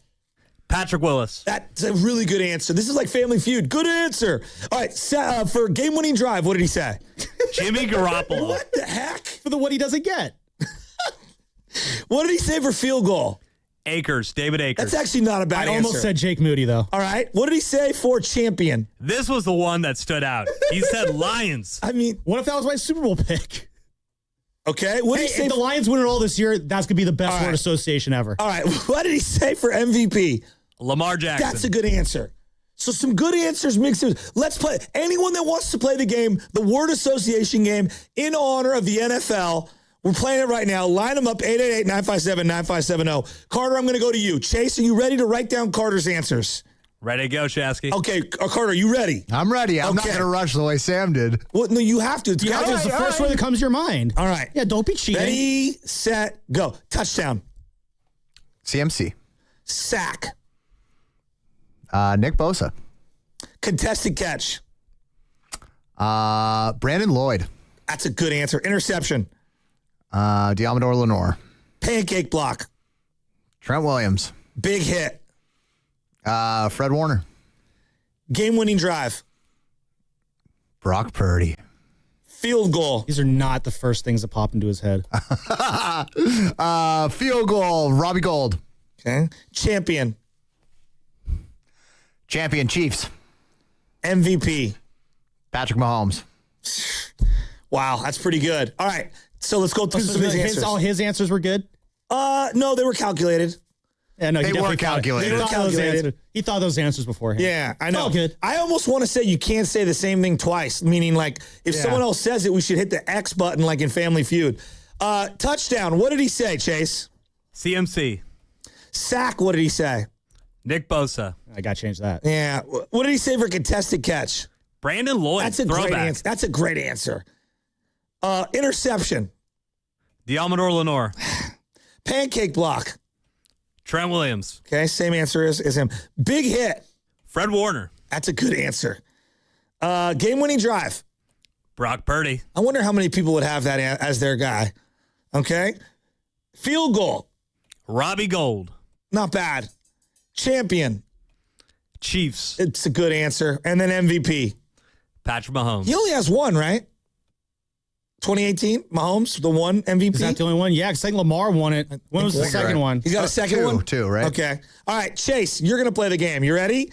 And I'm Let's going do to... it. Carter, you going to write down his answers? All right. We're going to go quicker First thing that pops in your head, 10 questions. You want to play this one? It's honor of football, just word association. Have some fun. Let's do it. Line them up, 888-957-957. Let's go to Chase, the young man who's here.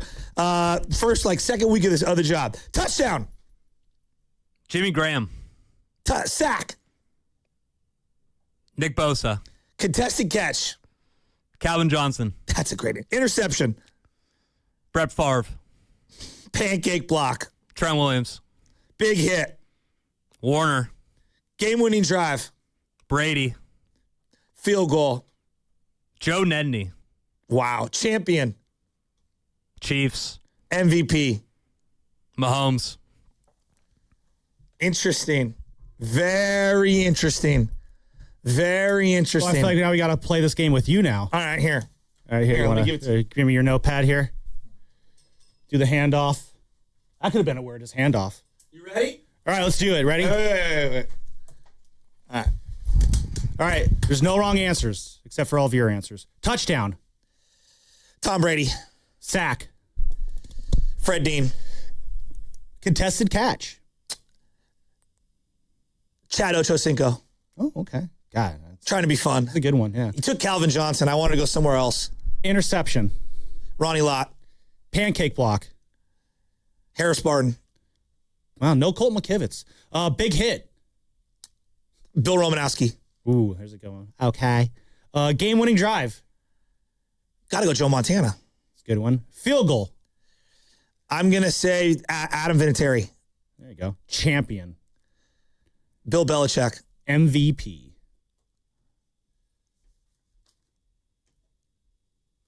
Jerry Rice. That was the first one that came up? I wanted to not use Lamar and Patrick Mahomes, and I had already used Joe Montana. I don't think you should use the same answer twice. Yeah, that's fair. That's fair. We should make Carter redo his. So, let's go through mine. All right, Chase, you want to read them off? I got you. So touchdown. Brady. What do you say for sack? Fred Dean. See that because he was the man. Okay, keep going. Contested catch. I wanted to say Bruce Smith. This one I didn't get. Chad Johnson, a.k.a. Chad Ochocinco. I was watching these Cincinnati Bengal highlights with Chad Ochocinco, and it's in my head for some reason. There you go. And you took Calvin Johnson. So once Calvin Johnson was off the board, I had to go different. See, I went for the defensive side of that one. Interception. Ronnie Lott. He's the all-time leader in 49er interceptions. Pancake block. Harris Barton. Just a slow motion Harris Barton, Jewish Hall of Fame here in the Bay Area. God, I love Harris Barton. Big hit. Bill Romanowski. Come on, bro. Feel like Come Mahomes. on, bro. Mahomes On is a and off little the field. bit soft. Game-winning drive. Jomo. Gotta go Montana. Field goal. Adam Vinatieri. How was that not taken? He might have been. Well, it's the first name that comes to mind. We all went with the first names. Champion. Bill Belichick. I mean, he's the greatest champion in the sport, right? In terms of head coaches. Yeah. Jordan Baker agrees. MVP. Jerry Rice. That's a good MVP pick for Jerry Rice. You know, strike short in season. Yeah, he's pretty good. That's why they call him the GOAT. Talk about unquestioned GOATs. Like he's an unquestionable GOAT at his position. Was that not fun? No, nobody, like that. nobody was liking that. It'd be cool if someone would call in and play along. But Well, 888-957-9570 is people in the office. I want them to come in and play this game. Oh, yeah. We got great Joe Hawks right down there. We got Ethan right out there. Let's drag Ethan in here and make him play this game against his will. I'm curious how many Alabama references he would have in his, because that's where Ethan and Sales went to Alabama. Kenny the snake stabler. There you go. Maybe he'll go Mac Jones. Isn't it interesting though, like how word association we have different? You took Willis, which is a great name for big hitter. There aren't any real big hitters anymore. Fred Warner is he a big hitter? He will hit guys hard. Roquan Smith kind of jumps up as kind of the big hitting linebackers these days. What's that, Chase? You got some? Oh, he was waving at me like he had something to say, but I guess he doesn't. Well, again, Joe, I think it's also a product of the fact that you hit a guy these days. It's what? Oh, I can't believe what I'm reading. Breaking news from Shams Charania. The decision has been made. LeBron is signing with the Philadelphia 76ers on a 2-year, $8 million deal with a player option. Clutch Sports Group and Clutch CEO and Game Over show host Rich Paul tells ESPN. There it is. LeBron James is taking his talents to Philadelphia, and he will be a Philadelphia 76er. Again, this is a 2-year, $8 million deal with a player option. Clutch Sports is telling ESPN. 2 years for $8 million? Plus three more years, essentially. 2 to 3 more years. And so the Warriors missed out. All righty. So that concludes our 49ers talk for today. LeBron James is going to the Philadelphia 76ers here. Oh, my God. Philly. Bob Myers landed LeBron. Bob did it again. Bob Myers landed LeBron, and we couldn't. Wow. So LeBron to Philly. All right. So just let's go right. Let's get right to it. Are you disappointed now? You waited out on LeBron James for 20 some odd days. We weren't involved. We didn't do enough to lure him. Whatever. Like, how's everyone feeling? Honestly, is this a colossal disaster? Were we just never going to be in it? My disappointment. Honestly, I'm more disappointed in his decision than the fact that it's not the Warriors. Why? Like, Philly, you're going to attach yourself to some super team that you have no real connection to. Embiid's a super team now. Well, he's got Jaylen Brown there too. Tyrese Maxey's pretty good. Sure, but like, I don't consider that a super team. That's just my personal prerogative. I mean, I know you got a lot of talent on that team now. I mean, it's easily the best team in the East right now. And yeah, I think that was even before LeBron James signed on there. I think the Sixers were probably. You're really like the first thing you think of is you're like, I can't believe the Philly. Like, really? Yeah. I don't know. I thought that Cleveland would have been a better way for him to end because this is the team he's going to end his career with. Gosh. I just thought Cleveland would have made more sense to go out. I never really took Miami seriously. I still never really bought in on the notion that him and Pat Riley and Eric Spoelstra really want to work together again.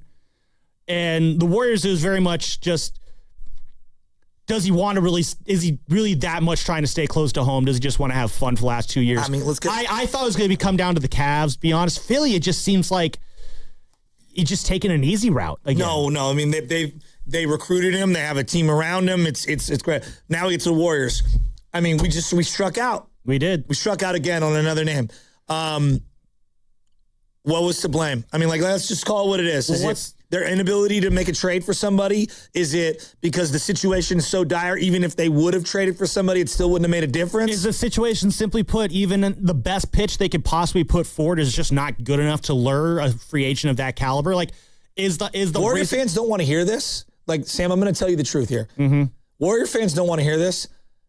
Most guys in the league would play with Jaylen Brown at his age over Steph Curry at his age. Yeah. Not that they don't love Steph. It's just that's the reality of where we're at. Like, the Steph draw isn't the draw that he was when KD was looking for a new team to play with. Is Draymond going to join him? That's all I keep thinking about.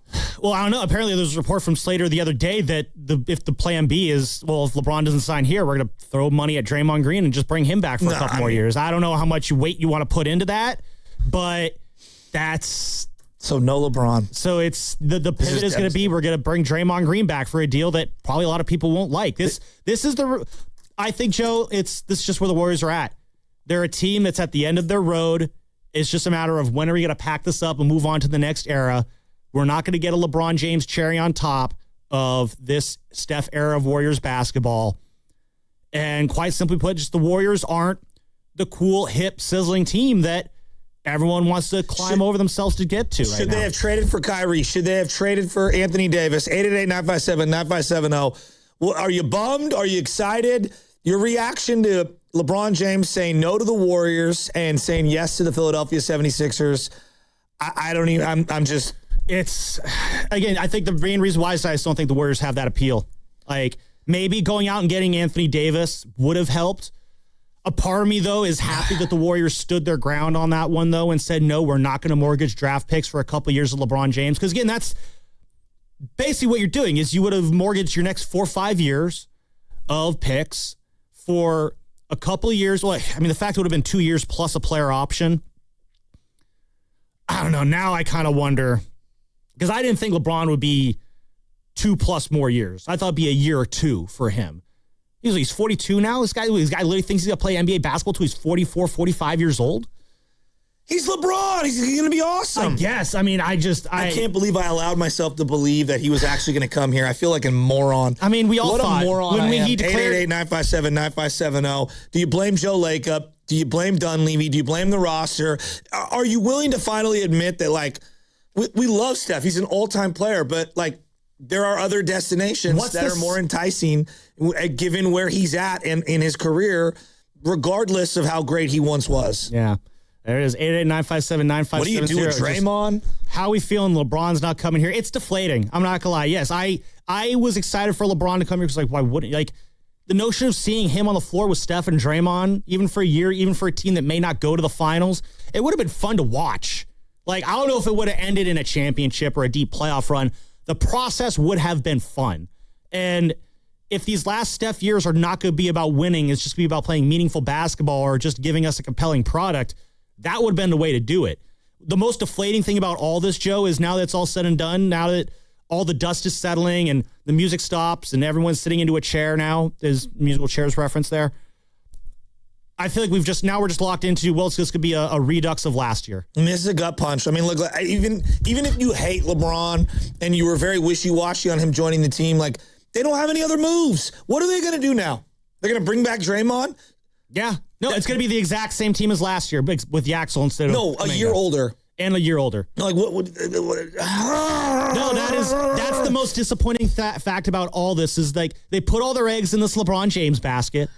It didn't work out. And so next year is going to be a lot like last year, except older. I have no anger at LeBron risks. For this, though. You can't be angry at LeBron for this. I mean, you have to actually respect it.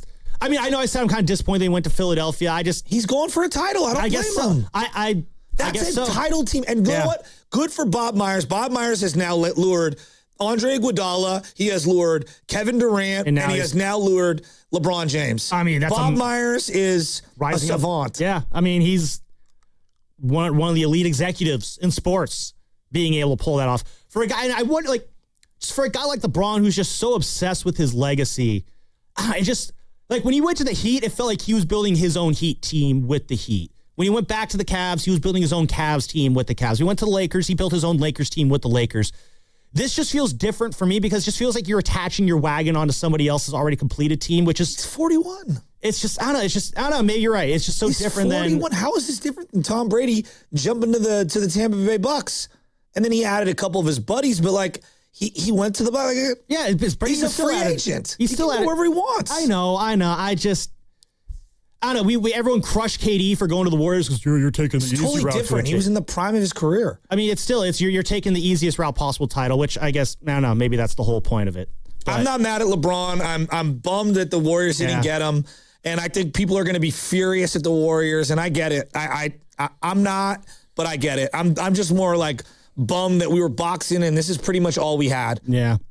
No, and that's what tells me is just next year is going to be a lot like last year, and that's not that exciting. Were we even in the mix? Were we ever really truly honestly, Joe, the fact that he chose I want to win a title team, I think the Warriors were never really a serious contender. Slater just put out a follow-up tweet, which is Warriors haven't felt legitimately in the mix for weeks and ultimately weren't. They move on to the remainder of their offseason, which is still expected to include a Draymond Green reunion and 3 other roster spots to fill with limited budget. So we're going to bring back GP2 and we're going to bring back Draymond. That actually pisses me off now. That actually pisses me off. The fact that they knew that they were out of this for weeks and yet they still operated like they are still in this. That actually kind of pisses me off here. Basketball coverage is on 95.7. The game is presented by Xfinity. Score the most reliable Wi-Fi. One price, 5 years guaranteed. Xfinity. Imagine that. LeBron James is going to the not Warriors. He is going to be a Philadelphia 76er for the next 2 years, maybe a third year on top of that. How are we feeling, Warriors fans? 888-957-9570 is the number to call or text. I think it's kind of lame that he's going to Philly. That's just me. Would have been cool if he came here. I never really expected he would come here, but want to hear from all of you guys on the other side. What's Coming Up the Game is sponsored by Hazy Little Thing from Sierra Nevada. If you've ever reached for a cheers when your favorite song comes on, you're ready to embrace the haze with Hazy Little Thing from Sierra Nevada. Hazy, citrusy, smooth, juicy but not sweet, hoppy but not bitter. America's best-selling hazy IPA for good reason. Hazy Little Thing. Enjoy responsibly. So, hamburgers, sodas, ice, and a DJ. A DJ? Relax, Spot. With T-Mobile, we're saving when we bundle home internet and phone lines. Oh, wow. Here to bundle and save big. Stay connected con tu gente with 4 lines from T-Mobile with fast, easy-to-set-up 5G home internet and save up to $1,000 a year. Switch now on T-Mobile.com/conectate. Savings based on third line free via monthly bill credits. Internet discount with $15 in monthly bill credits and auto-pay discount. Qualifying credit required. Credits will stop if you cancel any lines or change plans. Visit T-Mobile.com. When you own your own business, you own every decision. Catch the red eye or take the 6 a.m. Make a new hire or promote internally. Celebrate a win with the toast at the gate or unwind at the lounge. Big props to this team. Some decisions are a win-win, like earning 8 times points on Chase Travel. Chase Sapphire Reserve for Business, the business card that gives back all you put in. Visit chase.com/reserve business to learn more. Cards issued by JPMorgan Chase Bank, N.A. member FDIC, subject to credit approval. Terms apply. Hi, I'm David. I'm Chris. And I'm John. We are the three brothers who own Jack's Restaurant and Bar. And we are here to... Not again. That's my line. Boy, stop it. Mom? What are you doing here? Have you heard your commercials? They're terrible. That's not our fault. You taught us how to cook delicious food. Using only the freshest ingredients. And to treat all our guests like family visiting our home. But you didn't teach us how to write catchy radio spots. They remember that and get back to work. Yes, Mom. Jack's, serving delicious breakfast, lunch, dinner, and drinks the way our mom taught us. ilovejacks.com. 1-877 Cars for Kids. KARS Cars for Kids. 1-877 Cars for Kids. Donate your car today. 1-877 Cars for Kids. KARS Cars for Kids. 1-877 Cars for Kids. Donate your car today. Ready to get rid of that old car? Donate it to Cars for Kids. Call 877-CARS-4-KIDS to speak to a friendly live agent. Donation is super easy, and your car can be picked up as soon as tomorrow. Go to carsforkids.org now or call 877-CARS-4-KIDS to donate your car today. 1-877 Cars for Kids. KARS Cars for Kids. 1-877 Cars for Kids. Did you know you can donate real estate too? Go to carsforkids.org. That's cars with a K. Jane is a small business owner. That's right. And tell them what that's like, Jane. Yeah, well, it's like a roller coaster with a lot of ups and downs, and some days things can feel like they're flying off the rails. Yep, it's a lot. But the Total Solutions Advantage only from Comcast Business can help you manage it all. With the largest, fastest fiber-powered network designed for 100% reliability with business internet and wireless connect. Plus gig speeds with security and equipment included. All with a 5-year price lock. Nice. So everything stays on track. Exactly. The Total Solutions Advantage. Get started for just $60 a month for 12 months when you add wireless connect to a qualifying internet package. No one does business like Comcast Business. Limited time offer. Restrictions apply. New customers only. 1-year agreement, paperless billing, and automatic payments with bank account required. $60 offer requires 300 meg internet, security edge, and additional qualifying service. Equipment, taxes, and fees extra. I move mountains for a living. Literally. That means I don't carry hand lotion, and when it comes to serious heartburn, I don't mess around with anything but Rolaids Max Strength. Its dual active formula has 1,500 milligrams of calcium carbonate and magnesium hydroxide that relieves heartburn fast. And the best part? The roll fits right here in my pocket, so I can get back to moving mountains. Rolaids spells powerful relief. 1,500 milligrams is our highest amount of antacid per tablet. Read each label. Use as directed. Keep out of reach of children. Some things can steal your sunshine. Ugh, I just got my hair done. Sorry, the cooler's broken. Anyone see my flip-flops? Anyone? But COVID-19 can steal a lot more. I just took a COVID test. Ugh. Prescription medications for COVID exist. If you test positive this summer, ask your doctor if they're right for you. Visit PfizerForAll.com/COVID-19 to learn more. Sponsored by Pfizer. This is the story of the one who keeps multiple buildings running smoothly day after day. Plumbing that flows, HVAC that hums, cleaning supplies that keep surfaces sparkling. That's why she counts on Grainger. With easy reordering online and 24/7 support, Grainger helps her keep the products she needs on hand. So shelves stay stocked and buildings stay ready. Call 1-800-GRAINGER, click Grainger.com, or just stop by. Grainger, for the ones who get it done. Finding great candidates to hire can be like, well, trying to find a needle in a haystack, but not with ZipRecruiter. Its powerful technology actively finds and invites qualified candidates to apply to your job. So while other companies might deliver a lot of hay, ZipRecruiter finds you the needle in the haystack. See why 4 out of 5 employers who post a job on ZipRecruiter get a quality candidate within the first day. Try ZipRecruiter for free at ZipRecruiter.com/team. That's ZipRecruiter.com/team. ZipRecruiter. Don't miss the 6th annual Brewgrass Festival taking place in the heart of Santa Cruz Mountains on August 1st. Enjoy live bluegrass music, sip on local craft brews, and dig into eats from your favorite food trucks. For more info and a chance to win tickets, visit 957thegame.com.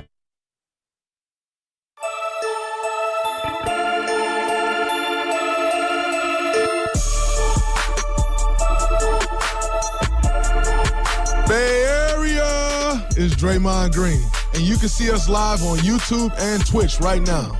Just search 95.7 The Game and make sure to subscribe. You're listening to The Morning Roast with Joe Spadoni and Joe Shasky on 95.7 The Game.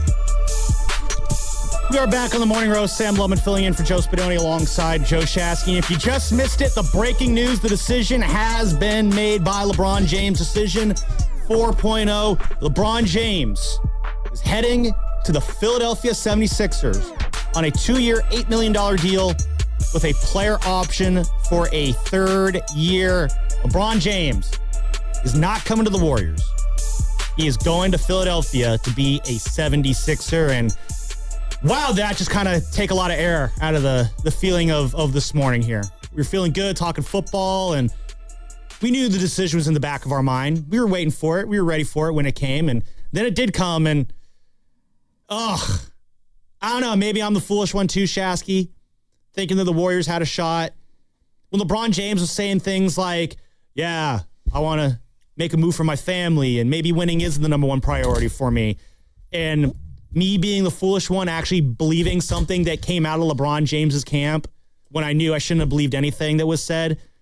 It's deflating because the Warriors put all their eggs in this basket. Well, no, they were backed into this basket because they have not drafted well and made other moves, and then Jimmy got hurt. Yeah. And so this was really their only solution. And in a roundabout way, the lack of none of those picks actually developing, the fact that Jimmy Butler is hurt right now, like all of this worked against them in this situation. Yeah.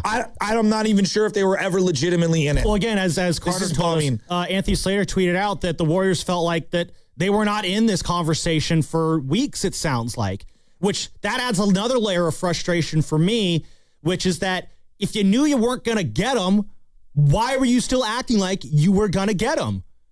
There was a whole, I'm not saying that they should have pivoted off LeBron at that moment and signed Anthony Simons or anything like that. I don't know what moves you do make if you are jumping out of the LeBron sweepstakes, but there is a part of me of, why are you hanging around when you know you're not going to get the ultimate prize? What's the point? What's the point? And this is where, if you're a Warrior fan who wants to get pissed off at Joe Lacob for not doing enough to maximize the end of Steph Curry's years, this is going to go into that file cabinet of arguments as to why that is the case. That they actually stayed on a dead lead rather than do literally anything else. That's kind of what options were there out there? You really think Jaylen Brown, like I'm listening to Carter, like we should have traded for Jaylen Brown. They didn't want to hurt Jimmy. Guys, Jimmy has no value. He got hurt. Yeah, but you've acknowledged on this show that picks mean a lot in today's NBA. You have more picks than any other team. But the Celtics didn't just want picks. They wanted the warm body to help them this year with Paul George. I agree. You and I could say that Paul George isn't that great. And I would agree with you. Yeah. But you have to understand, a healthy Paul George is better than an injured Jimmy Butler every time. Is it the fact that the Warriors... But an injured Jimmy Butler and 4 firsts is not better than Paul George and 2 firsts. You're not going to convince me of that. I'm sorry. I disagree with you. They don't agree. Here's the thing. They never wanted Jimmy no matter how many firsts you put. Because they still want to compete this year. Again, you're missing this part. They still have a really good team that wants to play this year. Your point about the picks is well taken, but it's a non-starter for Boston when they don't want to hurt Jimmy. We don't know that because it was never inquired about. We do know that it was because never they said inquired about. We won't even talk to you. It was never inquired about. So that's just, why do you think don't that know is? that. They never had those conversations. Because they don't want a hurt player this year. Okay, I don't agree. Okay. I kind of agreeing with both of you. I'm going to straddle the fence here. I do think the ability to have Paul George around, to have him be an expiring contract, to move off him, there's some value there, whereas Jimmy's an expiring contract this year. You don't know how much value he has coming off the injury, stuff like that. I hear you there.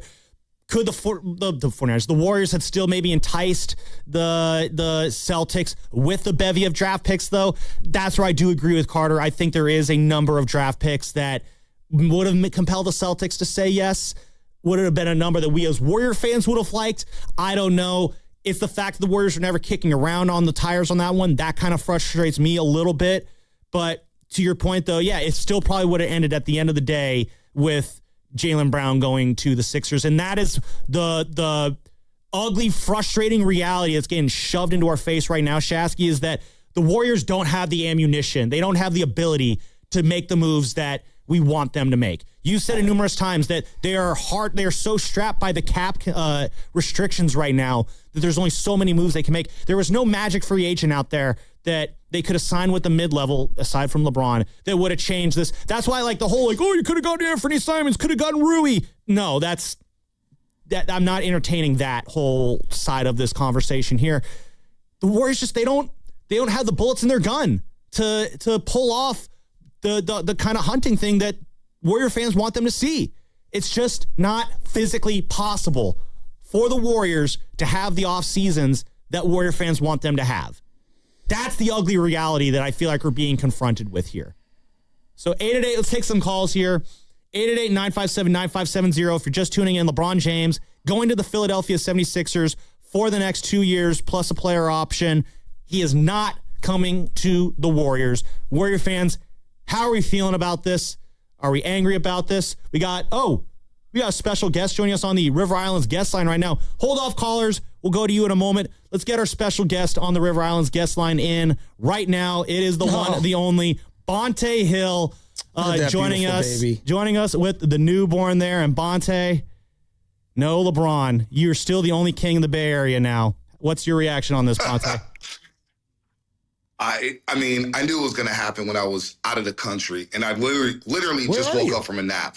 And I'm in Mexico right now. I'm like 30 minutes away from Cancun. And Sela basically woke me up. She started crying. She woke up out of her nap. And I look at my phone, and it's just, I'm like, what the hell is going on?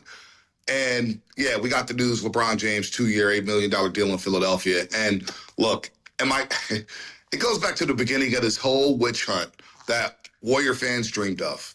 I kept asking Steiny when we did the shows together, I'll believe it when I see it. Why would LeBron, for a number of reasons, want to join forces with Stephen Curry and try to win number 5 with Steph? That's his biggest rival. It is. And there's just so many. And I just heard Carter talking about the Jimmy Butler domino. Again, I'm with you 100%, Shasky, is what I've been saying all along. Everybody, Javier in Vacaville called me and challenged me on this. Boston wants to compete. Paul George had a pretty damn good series against Philadelphia, and they know Jimmy Butler is going to want an extension at some point this season. Boston doesn't want to deal with that. And to say that, the Warriors didn't even inquire about it, we have no idea what the Warriors did. Do we have their phone records? Do we have Mike Dunleavy's phone? Do we have Joe Laco's cell phone numbers? So stop caping. Boston doesn't want Jimmy right now. They don't want to wait on Jimmy knowing the unknown, which is how is he going to return from an ACL? They'll rather roll with Paul George on that deal and figure something else out. So we can say picks are attractive and this and that. People want proven talent. When you're a big boy in this league, you want proven talent. So Boston was never going to side and say yes for Jimmy Butler in your draft picks. Again, they want to compete this year. They still feel like they have a shot. I already can see it. The text line's going bonkers. The phones are going nuts. Should they have made the move for Anthony Davis? In retrospect, I don't have a great argument saying that they shouldn't. I don't know what to say. Maybe was it Will Dawkins, I believe, the GM? I believe that's his name in Washington. Maybe he's serious about Washington maybe doing something this year. Maybe he's serious about, I'm going to see what it looks like with Trae Young, Anthony Davis, AJ DeBanta, Alex Sarr, who's another number 1 overall draft pick. So in retrospect, sure, they should have went all in for AD because right now that looks better than what you have on paper right now. But again, Warrior fans wouldn't have felt good about AD in a max deal. Warrior fans wouldn't have felt good about AD signing long-term, knowing what he is, knowing that he can't stay on the floor, and knowing the roster that you have right now with guys who, Al Horford, Kristaps Porzingis, DeAnthony Melton, Steph at his age, Draymond at his age. You got a lot of guys who may not play back-to-backs this year. So in hindsight, 2020, I probably would have made the deal, but again, people would have complained about that had they made the move for Anthony Davis. Well, especially, Bonte, if they go out of the way to make this move for Anthony Davis, mortgage all those draft picks, and then I feel like you're only doing that if you have the assurance that LeBron James is coming here. I would not have made that trade, and then LeBron still goes to Philadelphia. Now you're stuck with Anthony Davis and the injury risk that he is, and you don't have all those picks. Right. Just if you're trying to look long-term and see, can I still build a competitive team after Steph leaves, making a move like that takes away that ability, and you don't get LeBron James. So, yeah, I have a hard time saying I was never really all in on going in on Anthony Davis in this process. It's just, it didn't feel like. Yeah, I wasn't either. But back to LeBron and the Warriors angle. I never believed for 1 second. We've watched LeBron's entire career. Yeah. When it came out that, hey, he wants to have fun and he wants to play with friends. LeBron's about legacy. LeBron wants to be the top dog at the end of the day. He wants to be on an island by himself where he's looking down on the likes of Michael Jordan, Kareem Abdul-Jabbar, Kobe Bryant, Wilt Chamberlain. This is about ring number 5. This is about winning 4 rings with 4 different organizations. It was never about just having fun. LeBron wants to add to his resume. He still wants to stack championships. So all that people bought for so long, I just kind of laughed thinking, have you not watched LeBron James throughout the entirety of his career? He's all about himself. He's all about legacy. He's all about stacking chips. And so that's what he's doing here with Philadelphia. And I look at Bob Myers as the architect of the Jalen trade. And I look at him now. He has landed Iguodala. He has landed Kevin Durant, obviously other players. And now he's landed LeBron James. You want to talk about a guy who is putting together a Hall of Fame resume. You could say maybe he already had one, but Bob Myers. And then we've got Dunleavy here, and look, I'm still in on Dunleavy. I actually, they're two different circumstances, but I look at what Bob Myers has done. The guy, dude, he's one of the great executives of this era. Well, you didn't mention shrewd moves as well. Listen, any sport, shrewd moves. We talk about the big boy moves, the Iguodala move, the Kevin Durant move, now the LeBron James move, and the Jaylen Brown move. But what about the shrewd, under-the-radar moves? What about the Sean Livingstons? What about the Leandro Barbosas? What about the Mo Buckets? What about the Otto Porter Juniors? What about the David West? After David West said no to the Warriors originally, goes to San Antonio because Bob's like, we got a spot for you. Come back out here. How about the move for Andrew Wiggins? Yeah. All right, you trade D'Lo for D'Lo to keep that slot. You flip D'Lo for Andrew Wiggins and the pick, which became Jonathan Kuminga. So Bob Myers, a lot of Warrior fans thought he didn't do anything. Well, look at him now. And by the way, he did draft Ryan Rollins. And I believe Guy Santos was part of that draft as well. Yes. So you got to put some respect on Bob Myers. Bob Myers is a hell of a GM, and now he's saying, hold my beer. I'm back in action, baby. So where do we go from here, Warrior fans? Like, I'm bummed. Like, I'm not going to lie. I allowed myself to believe this was a possibility, and now it's like, okay, does Draymond join him in Philadelphia? Do we want Draymond back? Do you sign GP2? Like, you cannot roll back this exact same team, sprinkle in Yaxel. Like, I feel like I don't know where you go from here. Like, give me what you would want the Warriors to do. That's where it's going, though. Well, losing it. You have to.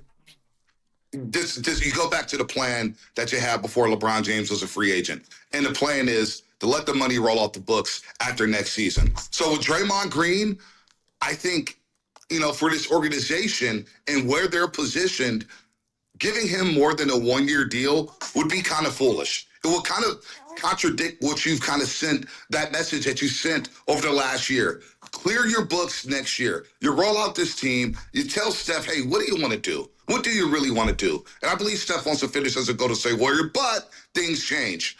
You don't sign any additional contracts. Like the Horford player option, that's a cheap deal, right? Moses Moody's on the books. It's a cheap deal. You hold off on giving some mega money to anybody on this roster. No more than a 1-year deal. If you give Draymond a 2-year deal, you got to make sure that it's a team option and not a player option. And that's, unfortunately, it's a disappointment. Now, I think we're all excited about Yaxel Lindeborg, and Lindeborg's going to play a lot. But the reality is, if you get 13 and 16 back-to-backs, your big boys may not play in those back-to-backs. That's the harsh reality. And then you got to wait on Jimmy Butler. You got to pray that Jimmy Butler and Moses Moody's healthy at some point this season to at least be in a first-round series. We're not even talking about making a run. Can you get to the first round of the playoffs and get out of that play-in tournament? But Shasky, Loveman, I'm not signing any extra money past this season. What if, That's how I approach this season. What if Draymond joins LeBron in Philly? It would almost be like, I mean, you leave Steph Curry to go to Philly. I wouldn't honestly be that mad at him because he'd be a perfect piece for them. He'd be a nice piece for them. I wonder how Warrior fans feel about Draymond because he was the main culprit in terms of hanging out with LeBron, golfing with him, having dinner with him, at Fanatics Fest with him. I wonder how Warrior fans feel about Day-Day these days. I really do. I think he's coming back to the Warriors. I don't think he's playing anywhere else. He's coming back. Now, what does a contract look like? But if he left and went to Philadelphia to add on to his legacy and help them win a championship, think about that. You go to Philadelphia, if you're LeBron or Draymond, you help that team win a championship for the first time since 1983. I mean, man, now you talk about some legacies there, but I don't know, man. I am intrigued to see how the season rolls out with Draymond Green and Warrior fans. Yeah, that will be interesting. Bonte, thanks so much for popping on with us during your vacation, and thanks for hopping on with us. Enjoy your time in Mexico. Hey, you got Giants and Angels tonight coming out that Royals series. Why would you do that? Why would you do that to me? Hey, training camp starts Sunday though. That's gonna be fun. Hey, we got training camp and IU questions, of course. Do me a favor. What do a me time a to be favor. a Bay Area sports fan. Enjoy the water. Enjoy the sun. Enjoy your family. I love you, pal. Oh yeah. We're about to get out right now. I love you guys, man. Talk to you next week. Love you, the first appearance from the youngest one. I love it. I love it. Bonte Hill. Ciela making her morning roast debut. As you are listening, 95.7 The Game, KGMZ, FM, HD1, San Francisco, and Odyssey Sports Station, the home of the Golden State Warriors. Valkyries, always live with the free Odyssey app. Come to you live from the Laughing Monk Studios. All right, if you missed the news, LeBron James is not going to be a Warrior. He is going to be a Philadelphia 76er. He's going to do it for the next 2 years, plus a year on top of that. Sign an $8 million deal, 2 years. This guy's going to play 30 years. And he's going to play until he's 50, probably. I'm kind of surprised he's going for 3 years. Like that kind of, I thought it'd be a 1 or 2 year deal. Because again, the guy's like 41, 42 years old. Really expect him that many more years. But apparently that is the case. And so Warrior fans, how are we feeling about this? How are we feeling about the fact LeBron James is not going to be a Warrior? Are you mad at the Warriors? Are you mad at LeBron? You mad at Joe Lacob? You mad at Mike Dunleavy? Who are you mad at? Maybe you're not mad at anybody. Maybe you're happy that this didn't happen. Is there anyone out there that's happy that LeBron James is not coming to the Warriors? Sam, the Warriors just cannot roll back. And it's not Draymond's fault. They cannot roll back Dre and GP2 no, and I'm right there with and you. this. Like, they cannot do that. They cannot do that. What's really throwing me off here, Shasky, is the reality that I think that is going to happen. I know. So we're a year older and we're the exact same team. Minus Jimmy for 4 or 5 months. Yes. I know. I don't say this to piss you off. I say this because I honestly think this is just the sad reality that we're stuck in now. It sucks that like I hate I'm getting enraged thinking about it. I know, and I feel bad. I don't want to go through this. I don't want to do last season again. I really don't. No one does. That was not fun. And he set you up, and now you waited for him to make a decision, and you didn't make any other moves. And it's just like, we're stuck. Now we're the ones stuck holding, they do musical chairs? Yeah. You're the one stuck without a chair. Yeah. You're stuck without a chair. You're not even in the party. You weren't even invited to the party. You didn't even have an invitation, yet you still thought you were there. Let's go to the lines here. I want to hear some of our listeners on this. Bob in Reno. What's up, Bob? Bob, how you feeling today, man? No LeBron James. Gonna be a Sixer. Good morning, guys. Wow. A lot of news to take in to wake up to start your day, but I'm a little disappointed. I really wanted LeBron to come to the Warriors. I think in the sense of seeing Steph, LeBron, and Draymond all together would have been so much fun for a season. Not going to lie. Well, I would have loved to go to a couple games and go watch that. I still am probably going to go to a couple games regardless. But I think it hurts to see 20 days go, how many days we went by and it just didn't happen. And it's sad. But I want to ask you guys, now my head's turning to, there is another free agent out there that is a small forward called DeMar DeRozan. Oh, God. All right. God. Can we, Bob, I'm sorry. I appreciate you coming with a take here. I'm not really to pivot. I'm not ready to pivot to DeMar DeRozan? Hey, let's get older. I'm not ready to pivot to who they going to get now. Oh, how about DeMar DeRozan? No, DeMar DeRozan might go to the Sixers. I'm not ready for those takes. Why would he want to come here? Go to the Sixers. Yeah. Listen, you came in with an idea. I love that. I'm just not ready to go down that road just yet. Again, LeBron James going to the Sixers, not going to the Warriors. We're all various forms of angry and pissed off about this. I am curious if there's anyone who's... I don't know about pissed off. It's just more bummed because the reality is setting in that it's over. Yeah. Like the reality, 100%. The reality is set in that it's over. What does this say about the Warriors? What does this move say about the Warriors? Like, remember a couple years ago when Aaron Judge said no to the Giants and the message was you guys aren't cool enough to entertain? The Giants weren't even close. The Warriors... Okay. Are the Warriors close? Just do me a favor. No, the Warriors... I don't think the Warriors are close. No, but they have Steph Curry. And this is the... It's still not enough. No. This is the equivalent of when Bryce Harper told Buster Posey, no. Okay, you're done. Okay, there you go. That team is done. You are the past. The future is somewhere else. Okay, no, it's a better comp. That's a better comp. So like right now, like I love Steph. We all love Steph. Like it's just not good enough. Or it's not cool enough to lure anyone. It's just not. It's over. You're yesterday's news. They're not good. No, I agree with you. Period. You could pick it. What this says is the Warriors are yesterday's news. Like maybe I don't want to say officially. Maybe it already was official. Have you seen Back to the Future? Which one? When they have the little photo? Yeah. Okay, the photo was kind of faded, and it was coming in and out as to whether things were done, the tombstone. Yep. It is full HD 8K. Yep. That's what it is right now. It's over, bro. Yeah, I think that's what this message sends. LeBron just told the Warriors, your era is over, pack it up and go home. Which it's not going to happen right away. It's going to have to happen in a couple more years because as long as Steph is here, Steph is going to be here, and such is life. The amount of people that aggregated, I want to golf with Steph. I want to do this. I want to do... God, we got played. We got played like a fiddle. You know what? Honestly, I'm going to stop here. I don't want you to beat yourself up too much. Got played like a fiddle. I allowed myself to believe stop. it. Hold up here. Hold up. Stop beating yourself up here, all right? You are allowed to want nice things in life, okay? If you're a Warrior fan... This guy's been the enemy forever. I let myself believe it. And you were lying in bed at night having, visions of Stephen Curry and LeBron James dancing in your head... that's fine. Don't hate yourself for that. It is totally cool if you wanted to hype yourself up. How could you not? How could you not hype yourself up for the notion of Steph and LeBron playing on the same... I don't care how dubious it was. You're allowed to have the fantasy. You're allowed to talk yourself into it. This isn't about like talking yourself into another play. This is the biggest rival this particular organization, individual or team, has ever had. Like this is a very different character, and you held on and held on and held on and held on and waited and didn't make any moves, and now you're the one stuck with no other options other than to bring back Draymond and GP2 and essentially roll out the same team that everyone agreed is like hot garbage from last year. Will, Anthony, Steve, I see you guys. Antoine, Steve, I see you guys all there. We'll get to you on the other side. But first things first, it is Friday. Which means we got to figure out who is built like a baller on the Valkyries.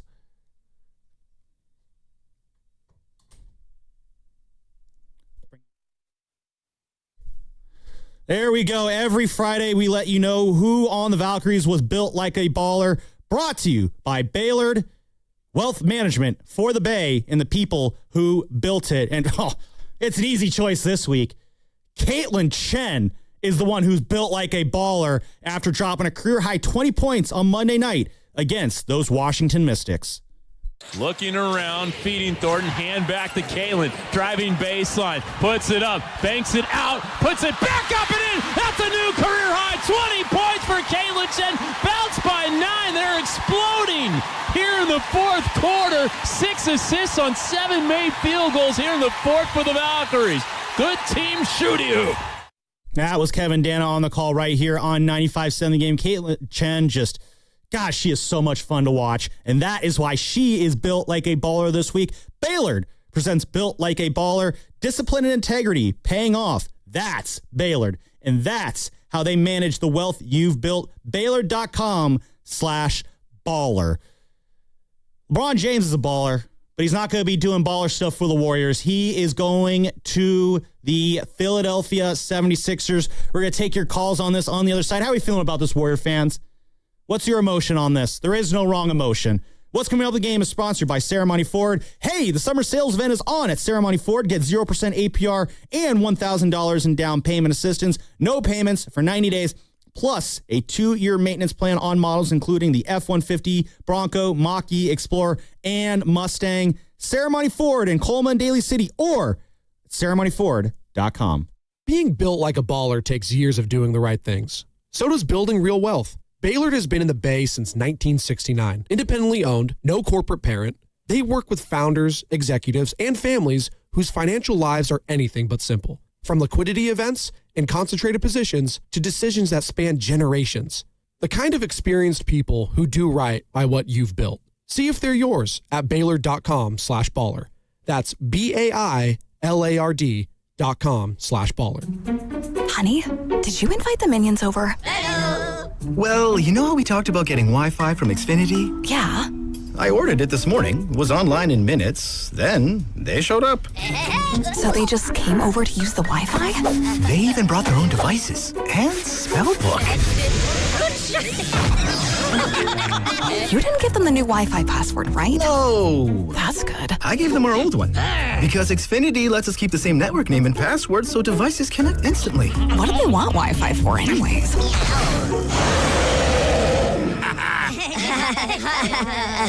Better not to know. Plausible deniability. Get streaming or scheming instantly with same-day Wi-Fi from Xfinity. Plus, lock in one price for the most reliable fiber-powered Wi-Fi for 5 years. Guaranteed. And see Minions and Monsters only in theaters. Xfinity. Imagine that. Restrictions apply. Not available in all areas. Use of fiber coaxial cable. Learn more at xfinity.com/same-day Wi-Fi. Instant Kohl's Cash is powerful. You spend $25 and earn $10 Kohl's Cash to use instantly on nearly everything store-wide. So now you're grabbing new shoes and nodding at your receipt like you negotiated the deal. Plus, Kohl's Rewards members earn 3 times rewards. Get instant Kohl's Cash this weekend at Kohl's. Offer valid July 23rd through 26th. Some exclusions apply. Coupons and Kohl's Cash do not apply to Sephora. See store or Kohl's.com for details. No one plans to call a lawyer, but a lot of people wish they had sooner. Because after an accident, the clock starts immediately. Insurance companies move fast. They call, they record, they push for answers. And one wrong move, saying too much, signing too early, trusting the process, that can cost you thousands. That's why waiting is the biggest mistake you can make. Call Beam Law first, before you speak to insurance, before you agree to anything, before you risk your case. This just isn't a claim. It's your recovery, your income, your future. Beam Law has recovered millions for clients across the Bay Area and has been named Best of the Bay by SF Weekly 4 times. If you've been injured or lost someone due to someone else's negligence, please don't wait. Call Beam Law now at 415-523-5555. 415-523-5555. That's 415-523-5555. Or visit hurtinthebay.com. That's hurtinthebay.com, because it's not whether you get knocked down, it's whether you get back up. Beam Law, they've got your back, Bay Area. Here's good news for folks who have a jumbo loan. The Loan Exchange, America's jumbo lender, is offering a 30-year fixed-rate loan at a 5.75% interest rate and 5.939% APR for loan amounts up to $3 million. So if you have a mortgage with an interest rate of 6% or higher, give America's jumbo lender a call at 833-436-8800. You drive around to find the cheapest gas, so why not refinance your mortgage? Every day you wait, you're wasting money on needless interest. Go to theloanexchange.com or call 833-436-8800 to find out what your savings will be with a new 30-year fixed-rate loan at 5.75% interest rate and 5.939% APR. NMLS 1637539. Loan subject to credit approval. See website for licensing information, loan terms and conditions. Equal housing lender. That's theloanexchange.com or call 833-436-8800 for a 30-year fixed-rate loan at 5.75% interest rate and 5.939% APR. From carriage house to glass aluminum doors, R&S Doors has a full line of commercial and residential garage doors and gates to suit anyone's taste and budget. Visit rsdoors.com. R&S Doors. Look for the red truck. That refresh you've been putting off until the right deal came along? It's here. Wayfair's Black Friday and July sale is happening now, so you can finally get the style you've been waiting for less. Get up to 80% off area rugs and up to 60% off outdoor and bedroom furniture. Shop Wayfair's huge selection of styles and find the piece to fit your style, budget, and space. Plus, free shipping. Black Friday in July ends July 27th. Shop today at wayfair.com. Wayfair, every style, every every home. My name is Whitney Allen, and I'm a widow. My husband, Ryan, died. We never thought we'd ever have to use life insurance, but the unexpected happened. With Ethos, signing up was fast and 100% online. You can get a quote in seconds, apply in minutes, and get same-day coverage. No medical exams, and you can get up to $3 million worth of coverage. I am grateful we were prepared. Get your free quote at ethos.com/radio. That's ethos.com/radio. Paid spokesperson. Time spent on application may vary. Online health questions required. You're still glowing, flirting, grooving. You've still got it. But your immune system weakens as you age, making it harder to fight illnesses like pneumococcal pneumonia and RSV. Vaccines are a key part of any health routine and can help protect you from getting really sick. Ask your doctor or pharmacist which vaccines you need. See more at PfizerForAll.com. Sponsored by Pfizer.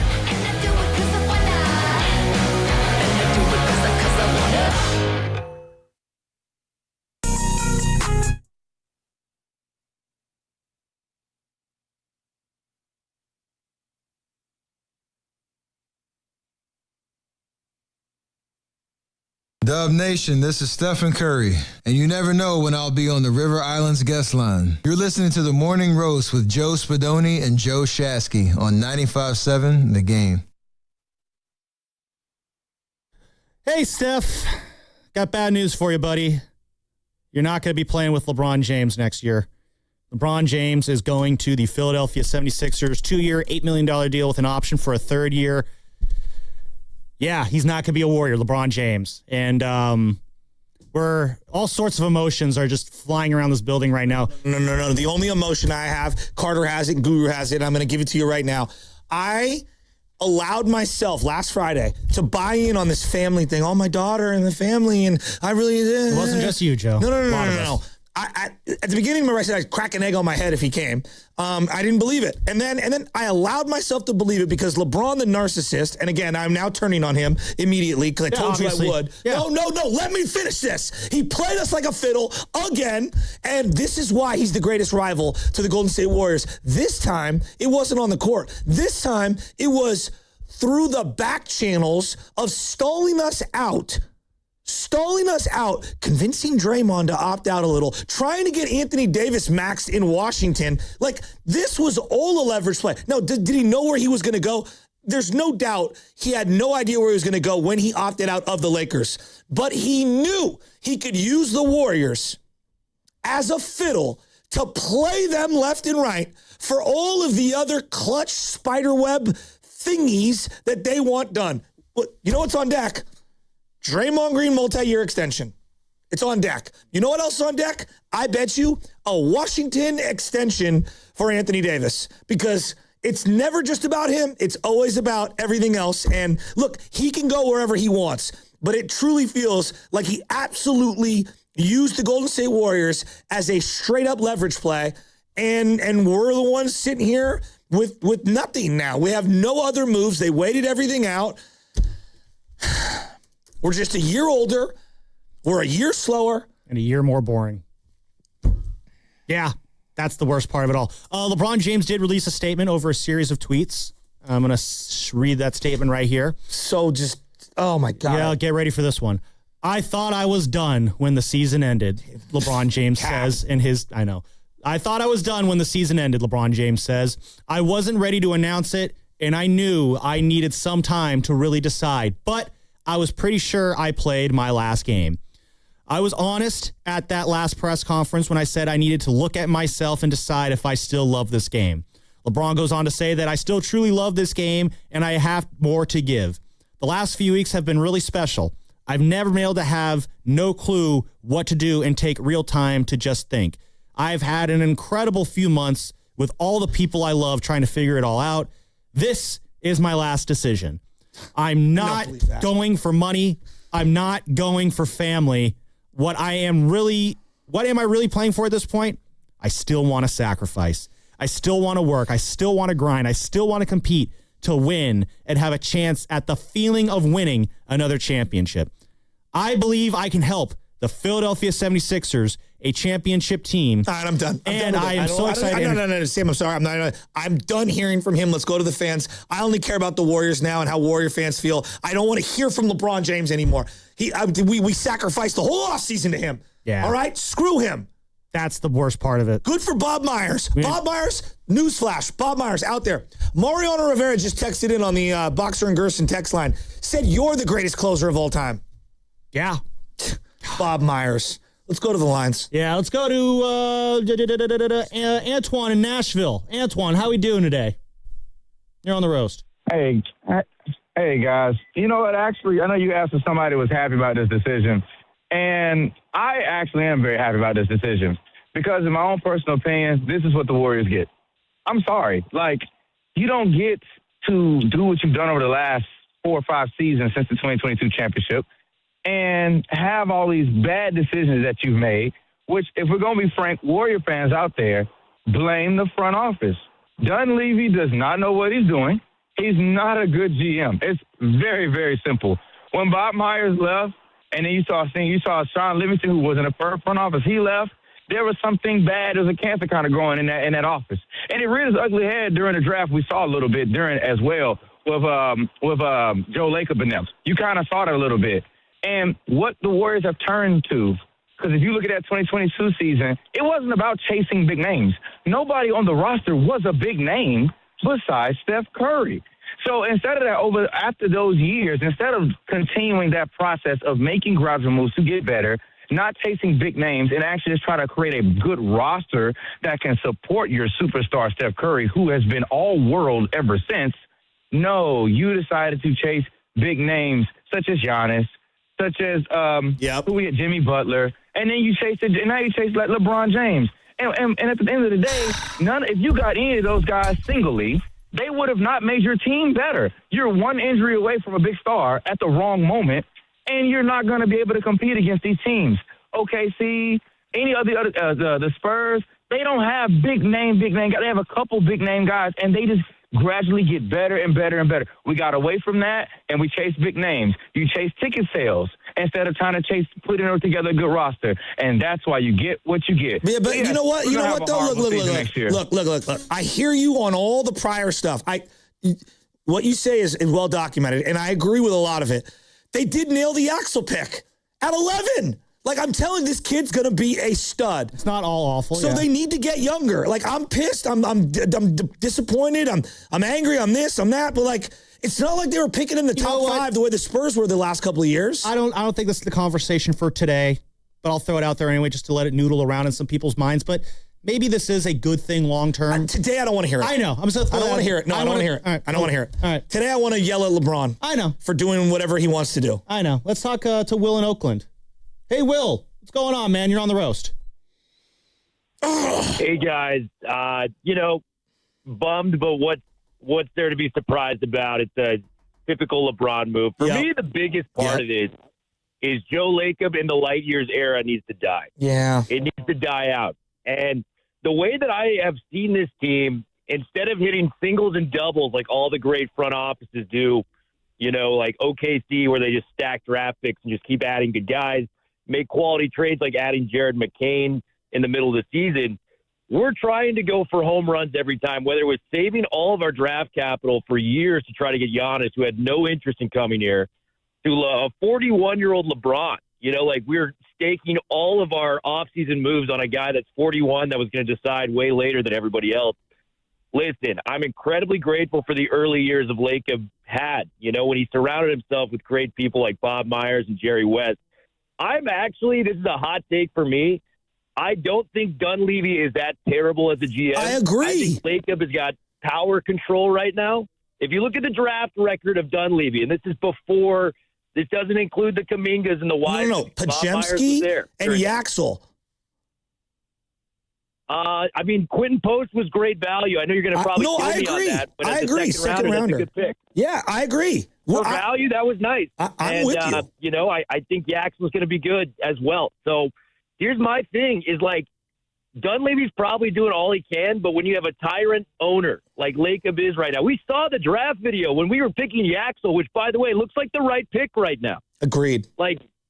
This is Lacob arguing with Dunleavy on the floor. Like, Lacob needs to get out of his own way. I'm grateful for how he's built the Warriors into the brand it is, but he's on a power trip right now. And until he figures that out, we're going to be stuck in the same place. That's a great call. I think it's a fair one. I think it's reasonable, and I agree with a lot of what you said.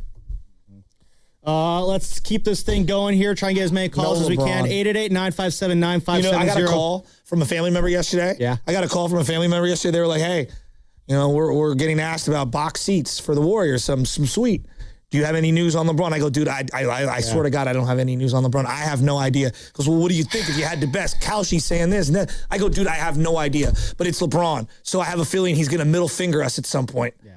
I said that honestly, to him. You're talking about the LeBron hate. This is why you hate him. This last couple weeks, Shasky was reminding me, like, the pinnacle of my LeBron hate was the summer of 2016, obviously.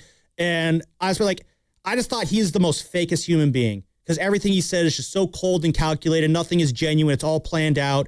Over the last few years, like, you come to respect the game that he plays on the court. He's a great player. He is. And he's a great player. I'll be honest, and some Warrior fans might not like this. He ain't Jordan. He ain't Kobe. Today was a win for Michael Jordan. Let's just call it that. Today is a win for the Michael Jordan fans like me. Okay? Michael Jordan won today. But not the Warriors. And the Kobe fans. I agree with Sam. That I agree with. Yeah, no, so he's not Jordan, he's not Kobe. And that's why, again, why I think it's kind of lame that he's going to another team. The greatest player of all time, in theory, maybe, is going to play for 4 or 5 different teams. 5 now, yeah. And joining another, like, hitching his wagon to another title contender, that doesn't seem like GOAT kind of stuff. But my hate had softened on LeBron over the last few years. These last couple weeks has reminded me why I just could never stand the guy once upon a time. No, I know. But the fakeness of it, the pageantry of how he has to dress his entire life up as this reality show that he thinks that we're bending over backwards to get. The amount of updates from Shams and Windhorse and Siegel and Slater and Rich whoever. Paul can go straight to hell. Rich Paul, I don't ever want to hear from Rich Paul no ever one's again. feeling themselves more than Rich Paul. I don't ever want this to. Whole ordeal has, like, it got to the point, Chassie, where a part of me didn't even want LeBron to come here. It's just I was sick and tired of indulging in everything about him. I know. You know what I'm going to do? This whole thing has made me like, you know what? I'm back there with you. Screw this guy. Screw you. I cannot wait to watch you fall flat on your face in the finals you don't have to watch that. I want you to go on YouTube and watch Michael Jordan highlights today. You will win. I might watch some Kobe highlights too. I like that. You know what? I'm going to watch Steph highlights from those 3 finals that we beat LeBron's ass in. Well, that's the only thing we have now is looking back on highlights. I don't care if he gets that more other ring than Steph. You're still 1-3 against Steph. Okay, but one more thing. You are still 1-3 against Steph. We acknowledge that the Warriors have not operated like one of the best teams in the league, right? We all acknowledge that. Yeah. What would the best teams in the league do right now with free agent Draymond Green and Gary Payton? Would they bring them back or would they move on? A franchise they would move on. A serious franchise would not be bringing back GP2. I love you, Dre. I love you, but I move on. I'd say Dre. That's honestly, you know what? I wouldn't just say that to Draymond and GP2. Kind of what I might need to say it to the entire Warriors right now. Like the who's our last guy we just called it on our space when you said the light years era needs to end. It does. Like, yeah, that's the harsh truth is that LeBron James pretty much just said you guys are done. Well, we need to go to the common sense era. Let's go out to the lines. Yeah, let's get back because I want to hear from everyone here. Sean in LA. So disappointed. Sean, what do you got for us? Why did I let myself roast? believe it?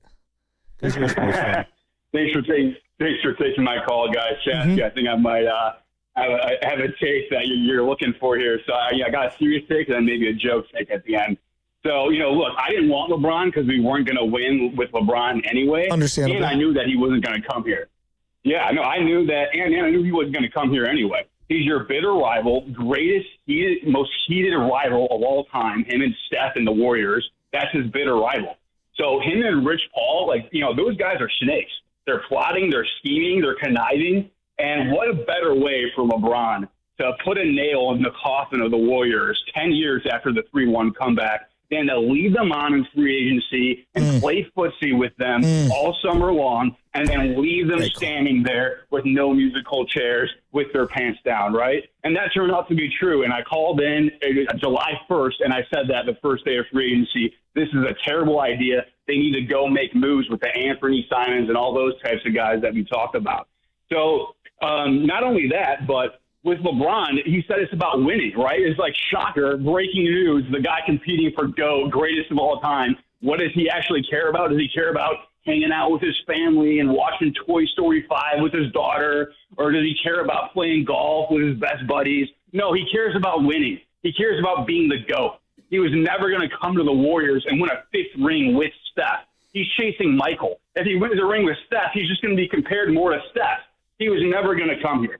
So, that's pretty much my take on that. My joke take, my funny take is, man, what a great day for Warriors fans. Instead of having old LeBron come here with this depleted roster that we didn't improve, instead of watching that circus all year long of LeBron jogging back on defense and flopping and going on a 2 or 3 game losing streak and having Rich Paul plant stories in the media, at least we get a chance now to forego that whole entire circus.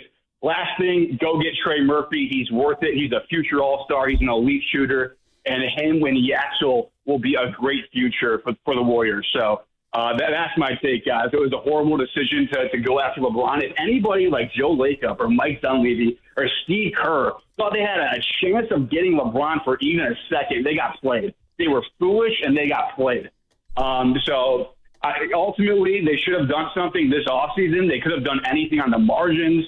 Obviously, we all would have loved for them to, make a big move, a Walker Kessler, a Jaylen Brown, but even something on the margins would have been great. Even something like an Andre Drummond or a Jock Lonsdale or Anthony Simons, any one of those would have been a little bit more exciting. Like, we're a little bit deeper now. We can sustain a regular season a little bit longer. Yeah. But no, we had to go chase LeBron, our greatest rival, who is never going to come to us in a million years. Totally ridiculous that was our plan going into the offseason. Well said there, Sean. And I hear you on going after some of those other guys. Those names are like have, the... Did you just hit him? You just hit him with the wrap it up? I mean, we got a lot of callers. Yeah, let's go. Like none of those other names, like the boss and I were in the office during the break. Like if they didn't go after LeBron, what names would you have gone to? And, Jaylen Brown, but like... Anthony Simons was the first name he wrote. Rui, Kobe White. None of those guys move the needle. Yeah, like if we do those guys and the season starts, it's really, this is all you did? But I think Warrior fans, like, to what you said, Shasky, we're just going to run it back. I would have wanted anything other than just run. I would have wanted Anthony Simons just to prevent us from saying we're running back the exact same team. That's the thing. It's not that we're getting LeBron. It's that we're not getting LeBron, and your consolation is the exact crap you had to watch all of 82 games last year, plus the play-in. One of those play-in games was pretty cool, actually. Anthony, San Ramon, what do you got for us today, Anthony? Shasky, Lubman, good morning. What's up, dog? Is it a good morning? I just want to take a moment of silence for Bay Area sports because there are dark days ahead. I'm with you. And another thing, this is less about LeBron James and more about why Bay Area sports teams cannot draft competently. When you don't draft talent, you can't trade for valuable assets, whether it be other than the 49ers, who haven't had a good draft since 2019, and that was Bosa. I mean, Purdy, 6th round, 7th round pick. No, look, you're right. Bosa and Debo. Giants can draft. I mean, that was years ago, man. Yeah, I agree. 7 years ago. And I was more upset that Jaylen Brown, because you're right. No one wants Jimmy Butler. No one wants it. And this is what happens when you don't draft well. Whether it be the Warriors with, Moses Moody, I love him. He's on my team, but he makes 4 threes. He'll make 4 threes probably once every 3 months when he was playing. And honestly, we got dark days ahead. We are absolutely cooked. I mean, we got played like a Thanks fiddle. for the call, Anthony. I mean, I feel like I'm Kermit the Frog sitting there on the lily pad, and I'm watching somebody play the fiddle. It's LeBron James. We're over here just getting played like a fiddle. Oh, no, it's such a dated reference. 1970s Muppet movies. I mean, gosh. We're Lucy with the football. No wonder LeBron doesn't want to come. Yeah, LeBron is Lucy, and we're Charlie Brown. That's what this is. That's what this is, and that's what's just so stupid about it. Burnsy! I should have held the line. Burnsy, Fremont. Tell us what's up, Burnsy. Listen, Friday, right? First of all, let me start off with this. Shasky, me and you have some issues. I come down your alley a lot, but man, I'm going to let you preach, brother. Please preach this because I am. First of all, Bay Area, we got little fingered. Yep. We just got the Fredo kiss of death. We got dirtied. It was dirty, Bay Area. That was dirty, man. It hurt. And you know what, man? You know, I've worked in the trades almost all my life, man. And there's one big saying, dude, family first in the trades. Work, screw it. It's all about family first. And I believed it, man. I too. Dude, I'm getting shivers thinking that I got suckered. I got suckered like the Raiders suckered me twice. Right? That's how bad it is, man. That's how bad it is. And you're right, Chesky. I'm not all PO'd. I'm just super disappointed and bummed, man. Exactly. This dude could have ended it right, bro, with the family, hanging out with the homies, doing it with the boys, man. I'm telling you, if he wins a championship in Philly, it ain't going to mean nothing to him, man. That's not going to feel good. If he would have made it to a conference Western final with the Warriors, that would have made so much more than a stupid I hate you, LeBron. Wow. Burnsy, I love you, bud. Let's cut that one. And also, can we just... Thank you, Burns. Dude, today is such a great day for Michael Jordan's brand. It is just unreal. We're throwing in the Kobe brand, too. Oh, yeah, Michael Jordan. Guys. I'll stop I know you love one. Kobe. I get it. I'll stop Can I just forcing let you know, Michael is Michael. Michael is Michael. Okay? Yep. Michael is Michael. All right? And I love you young whippersnappers, and I love that you're younger. You didn't see the GOAT. He's the GOAT. Yeah, I saw Space Jam. Today, he has risen again. It's incredible. I didn't think he could win another Finals MVP. Then LeBron made a decision again. And here comes Jordan. Honestly, the family aspect of it, I think, is the best part. I don't want to hear that ever again. No, because LeBron said, it's about the family. I want to be close to home. And then in his statement, I'm not going for family. It's just, for weeks, it was family. You lying POS. Oh, my God. You suck, LeBron. He pulled the Brady. He said it's not about family. I can't believe he put that in his statement. That's actually a wild line to put. When you said you want to be close to home, and then you said it actually wasn't about family. Oh, you suck. I cannot wait till Kate Scott gets to call a LeBron James breakaway dunk. Ooh, that'll be fun to hear. We'll play that on the show. Congratulations. Daniel in Ohio. Wait, 1,000%. The other station will be rushing to book her as fast as possible. Probably on right now. I don't know. I shouldn't have said that. Ohio, Daniel Martinez. What do you got? Oh, you're a Cavs fan. Ugh. No, I'm a Cavs fan first, but I'm a Warriors fan second. All right. Okay? What does that even mean? Let's pretend that makes sense. Because I'm over it. He got us a championship. But Gotcha. I am so disappointed. I am in shock because he, like you guys said, he is all about family and going home. Well, he's only a 45-minute plane ride from Golden State to L.A. to see Savannah and his daughter. He also, if he comes back to Cleveland, he is home.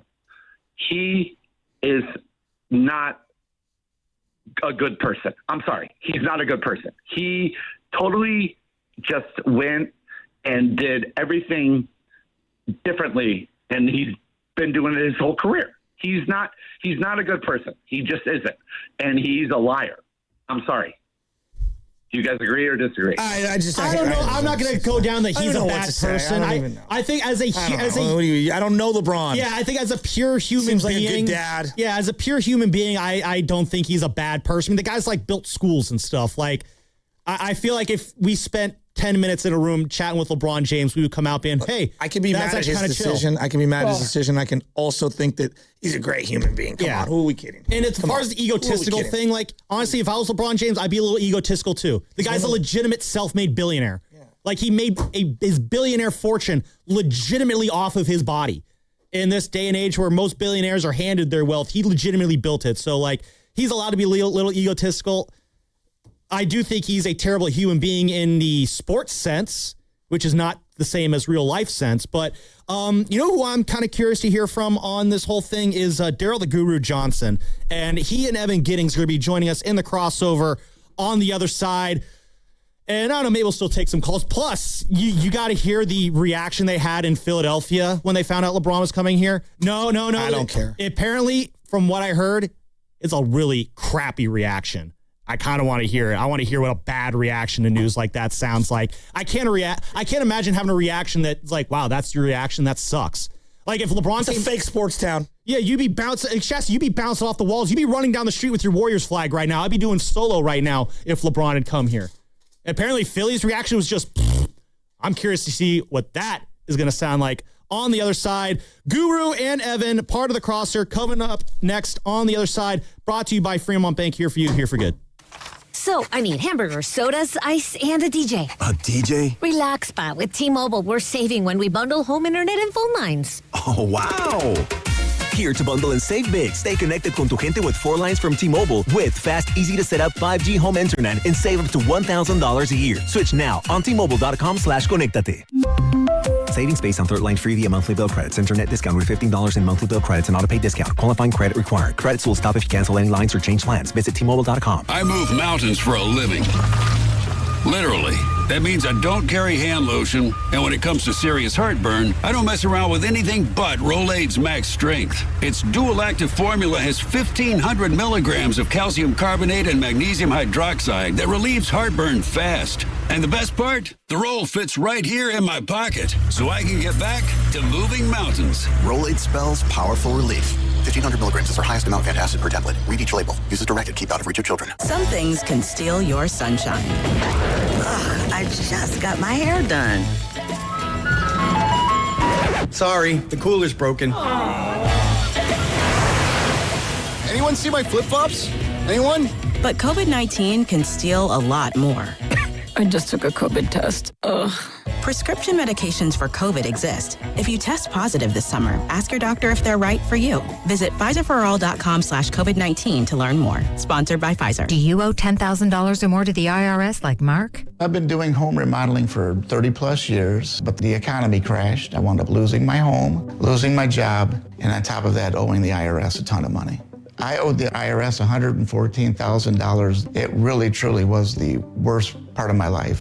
Then Mark found tax relief advocates. On news radio, I heard about TRA, and I thought, what's the worst that could happen? So I picked up the phone and I called them. When it was all said and done, TRA settled my $114,000 debt for $100, and I'm telling you, I was ecstatic. Could not believe it. I would recommend TRA to anyone. If you owe 10 or even hundreds of thousands of dollars to the IRS, don't lose hope. Do what Mark did and call TRA for a consultation. But TRA did. They gave me a second chance, and I'm forever grateful. Visit TRA.com or call 800-491-9914. 800-491-9914. That's 800-491-9914. Hi, I'm Richard Estrada with Atco Pest Control. What's bugging you at home? You can grab a spray or set a trap, but real pest control starts with identifying the source of the problem and keeping them out of your home. Atco has been servicing Bay Area homes since 1985. We take the guesswork out of it so you can move on. Go to atcopest.com. Trust Atco for the solution. Hey, it's Willard. At Hobbs Law, it's never been about attention, never about applause, never about goofy smiles on candy-colored billboards. For more than 40 years, Hobbs Law is focused on one thing, fighting relentlessly for injured Californians, because behind every catastrophic injury case is a human life forever changed. That's why Hobbs fights with preparation, intensity, and relentless commitment. No fluff, no distractions, just real advocacy for injured Californians. Hobbs Law, relentless for justice. Visit HobbsLaw.com. Omar Hobbs is a California licensed attorney. Offices in Northern California, including San Jose. Past results do not guarantee future outcomes.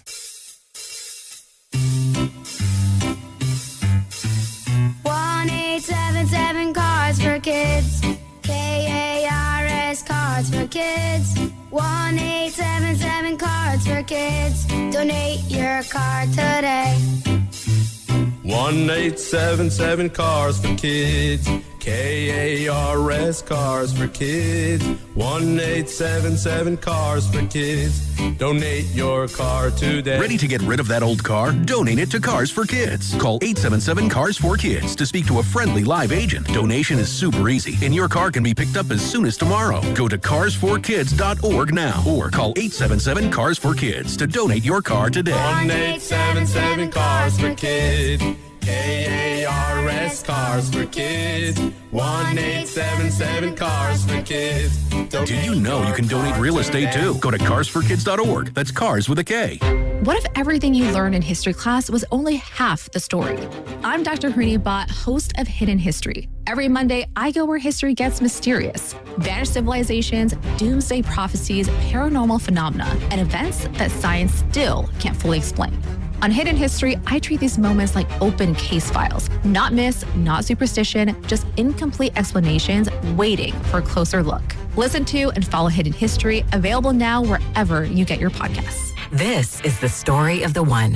As a maintenance engineer at a beverage manufacturing plant, he starts his day knowing every line is ready to run because Grainger delivers the industrial-grade products he needs to keep mixers, conveyors, and packaging equipment moving. With Grainger's vast selection of bearings, belts, and motors, he keeps operations running smoothly, so nothing grinds to a halt. Call 1-800-GRAINGER, click Grainger.com, or just stop by. Grainger, for the ones who get it done.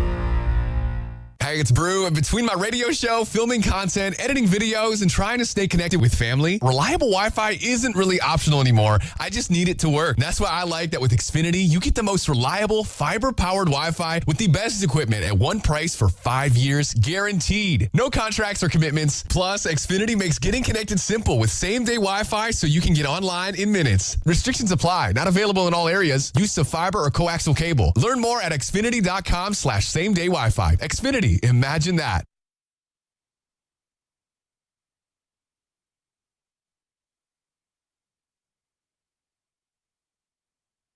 I hate you, LeBron! You're listening to The Morning Roast with Joe Spadoni and Joe Shasky on 95.7 The Game. I hate you, LeBron! I'm Braun, double-dee-double-die, double-dee-double-die. I feel like such a sucker. I asked for a lollipop. I thought how big of a son. Yeah, he thought I was real. My grandma used to say, "You got snookered, hun." And I'll never hear this.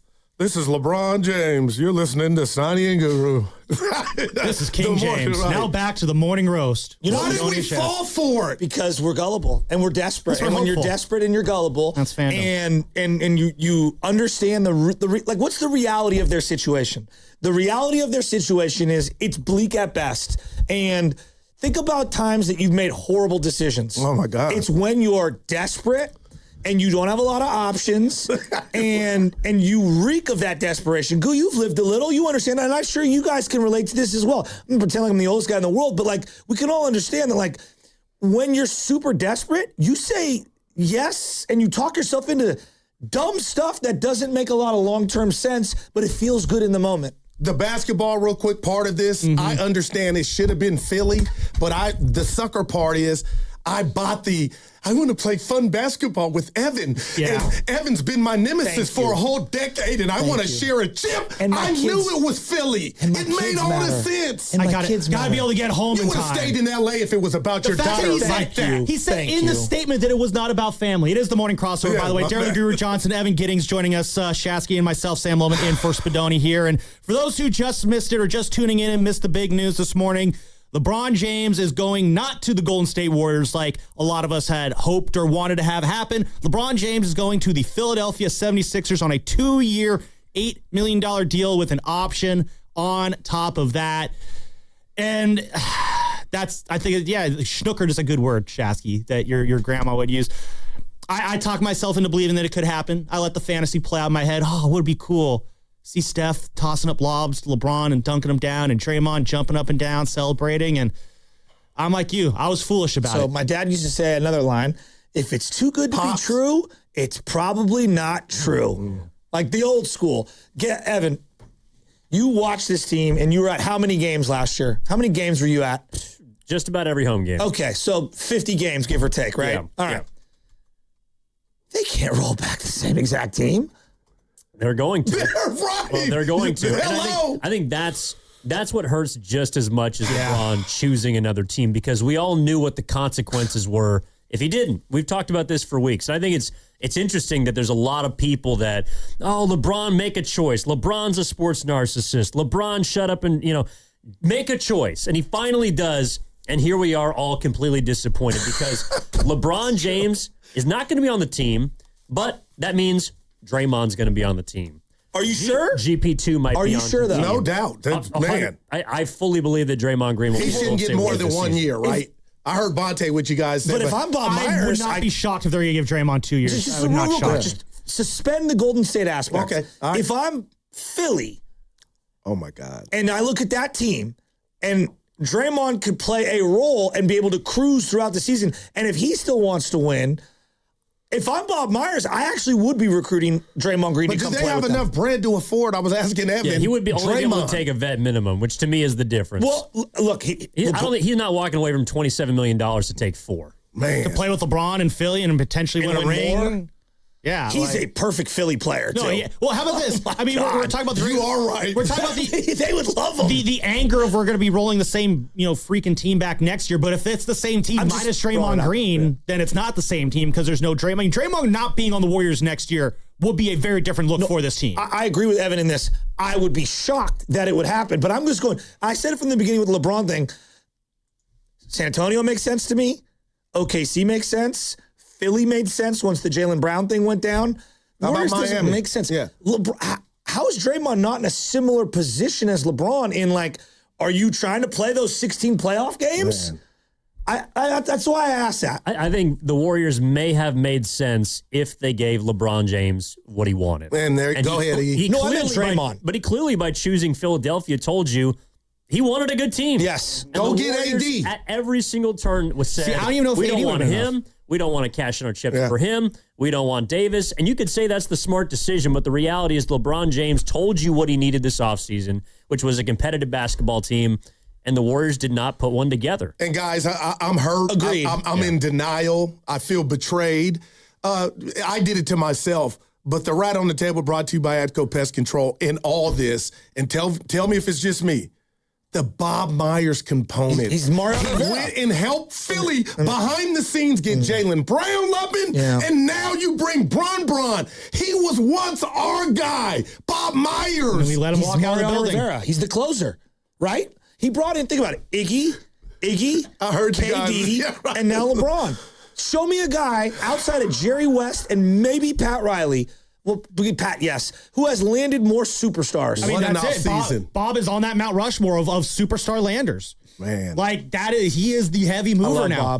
Bob. This is Bob Myers reminding everybody, I am kind of the guy that built that Warriors dynasty. Let's not forget that. I still got cred. I sent him a text. I showed Chasky, you're a bad dude. I sent that to him. He responded, thanks, buddy. Let's catch up soon. And I felt like he was sipping champagne. Let's catch up soon. Evan, that wasn't a flex. That's what's new with you. my guy. Yeah, but that's also how you know that he didn't have to make a pitch. He didn't have to make a pitch. His pitch was on the podcast. He said, if you want to play basketball for the best team, come to Philadelphia. He's not wrong. And they got major action. But let me ask you guys this, because I go back in time, and we were talking about all the things the Warriors have done wrong.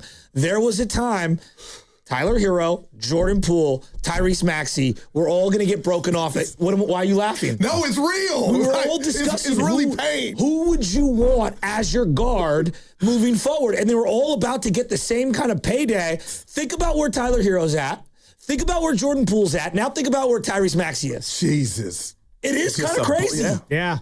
I mean, a couple years ago, I don't know how you rank that. It might have been Poole and I liked Maxey, but I didn't think he would grow into this. No, not he is just he's a stud. He's a stud. He's the real De'Aaron Fox. That's the early he is quick. Yeah. He is fast. He is controlled. Clutch. He's a killer. Yes. He's a clutch.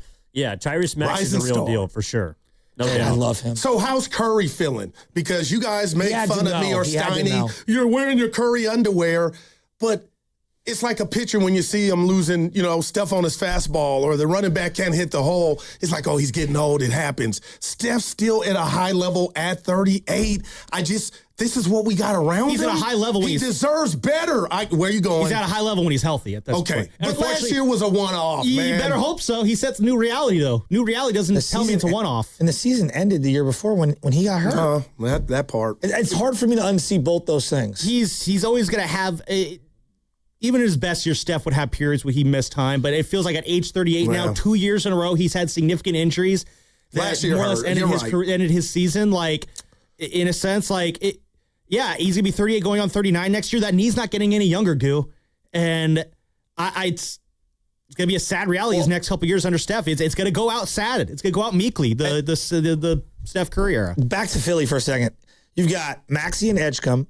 You've got Embiid, and Embiid's a wild card, right, in terms of health, clearly. But, what is he, the third, fourth, fifth option? Jaylen Brown, LeBron? He might be the fifth best option on that team. Yeah. I mean, LeBron had lost the playoff series, Evan, in the East since 2010. Wait. He hasn't lost a playoff series in the East since 2010. Well, part of that he spent the last 8 years. The last 8 years he's been in the West, though. That's part of it. But that is insane. But that tells me for whatever, 9 straight years he didn't lose. I mean, that's pretty incredible. Well, yeah, I mean, it was the 4 years with the Heat, the 4 years with the Cavs. He just ran roughshod over everybody in those teams. About it. So if I asked you three, do you think the Warriors did everything Evan was alluding to?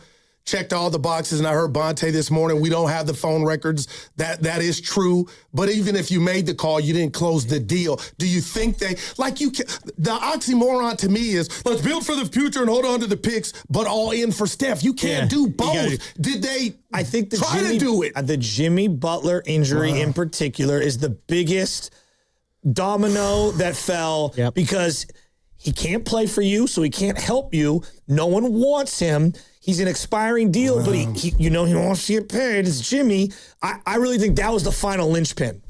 Yeah, I completely agree. I think that Jimmy Butler changed everything, not just last season, but for the remainder of his contract. Thank you. I mean, and look, if Jimmy Butler is here, LeBron James still might choose Philadelphia, but there's something else to sell him on. He took $4 million. He took $4 million. To go play for the Sixers. Put his money where his mouth is, dude. It's respectable. Basketball welfare. I don't necessarily respect the way he went about this entire decision, or what is he calling it? His final decision. Evan, didn't he earn it, though? But I respect that it's about basketball. Cool. Didn't he earn it, though? About basketball. Here's my issue. When you use your family as a meat shield. I didn't like that. For the say it wasn't about your family. Pivot immediately and say no. And go to the furthest option possible. Yeah, I side-eye that a little bit. Well, it's like, come on. Like that, I'm not even mad at him. It's like, come on, be careful there. I don't like when people use children as meat shields. And then, not saying he fully did that. I got you. But he kind of did. Well, he left it open for interpretation on purpose. He's deliberate. No, he does. Everything is cold and collected in that one. Sorry to cut you off there. But to answer your question, to do enough, I do think the Warriors did everything they could. No chance. Just doing everything. No chance. I just don't think everything they could is enough. What is everything? They didn't want to do. Yeah, that's they didn't want. I just don't think there was much they could have done. No chance they did everything they could. Wow. What would you did you want them to do something? No, not necessarily. But they didn't even make calls to Washington. Well, I think they did. Well, again, I don't buy that. When I say everything they could, like they weren't going to mortgage their entire future. I think to make this happen, rightly so. They shouldn't have done that. Whatever moves they could have done to position themselves to get to LeBron James, I don't think it would have been enough. Even if they did go out and get Anthony Davis, is the Warriors with Anthony Davis a better looking team to join than what the 76ers are Hell yes with to right me. now? And I know I'm by myself on that, but AD when healthy. Yeah, and for we don't have that. For the 23 games that he would have been available, it would have been a lot of fun. Yeah, but as injured as he is, I've always been infatuated with him. The problem is, going back, he doesn't like to play the 5. Yeah. Draymond doesn't like to play the 5. I don't know. But would I have done it? By the end, I tapped in. I was like, yeah, I would have done the deal. If it meant landing LeBron, given where they're at. Well, and I think that's the rock and the hard place that they were between, is that they had to go out and get an Anthony Davis to sway LeBron. Exactly. And they didn't want to do it. Yeah. Now, I personally think that Anthony Davis is not worth 3 first-round picks and giving up on whatever Jimmy Butler could be as an expiring contract, because then you got to pay AD. Yes. There's a lot of baggage that comes with Anthony Davis, and that's why they didn't want to do it. But that, to me, is what it would have taken to get LeBron. Yeah. And that, to Goo's point, is why I'm with him. They didn't do everything they could. Well, I guess they chose not to. All right, I just don't see that as an option that would have been wise for the Warriors to go down to invest all those picks into Anthony Davis, who's a broken asset, in my opinion, at this point. It would have been basically taking a second mortgage on a house that's underwater. Yes. That's like, I'm trying to give you an analogy. Maybe that's just the way I'm looking at it is I just don't know how viable of a legitimate option that would have been from a basketball sense to do that. Because even if you do go out and get AD, are you sure that's enough to guarantee LeBron? It might not be. Could you imagine if they moved heaven and earth to bring Anthony Davis here, and then we're still reading LeBron James going to the Philadelphia 76ers? Yeah, and not only are we pissed off that LeBron went to the Sixers, but we're also pissed off that Anthony Davis is going to be here for the next however many years for all those draft picks. But you got to know. Like, that would be so much on the front end. It was a package deal. You would hope so, right? Yeah. It's a package deal. And let me ask you guys this. If you're LeBron. You're LeBron. Would you want to play with, and I think we're underrating Philly's situation, just most people in general. Would you want to play with Steph, potentially Draymond, Yaxel, Pods, AD, or Edgecombe, Maxey, Jaylen Brown, Embiid? Yeah, the Warriors don't have the pitch to match up. I just think Philly's a better situation. No, am I tripping? And that's why I love again, Evan for saying the basketball part of this is what had me thinking this wasn't even close. It was Philly, and it ended up being that from a basketball standpoint to me. I'm 41. He comes here. He has to be the 21-year-old LeBron carrying the load. Philly, it's like, hey, guys, I don't think I'm going to play tonight. Hey, bro, King, just rest. We got you. Yeah, but come playoff time, he'll be ready to go. Yeah. And then think about it this way. Like, if they, again, I'm going way down the line, if he gets to the finals, right? If you're a young Victor Wembanyama and you represent the West, and it's a passing of the torch in the same way. For me, a young NBA fan, Magic versus Jordan in 1990 was like, oh my God, are you kidding me? Am I wrong? I got you. Yeah, I mean, I also think, too, it does mean to me that the Warriors may have been in it. And I don't think LeBron knew what he was doing at the beginning of this because Philly made that trade late. That was something that not a lot of people saw coming.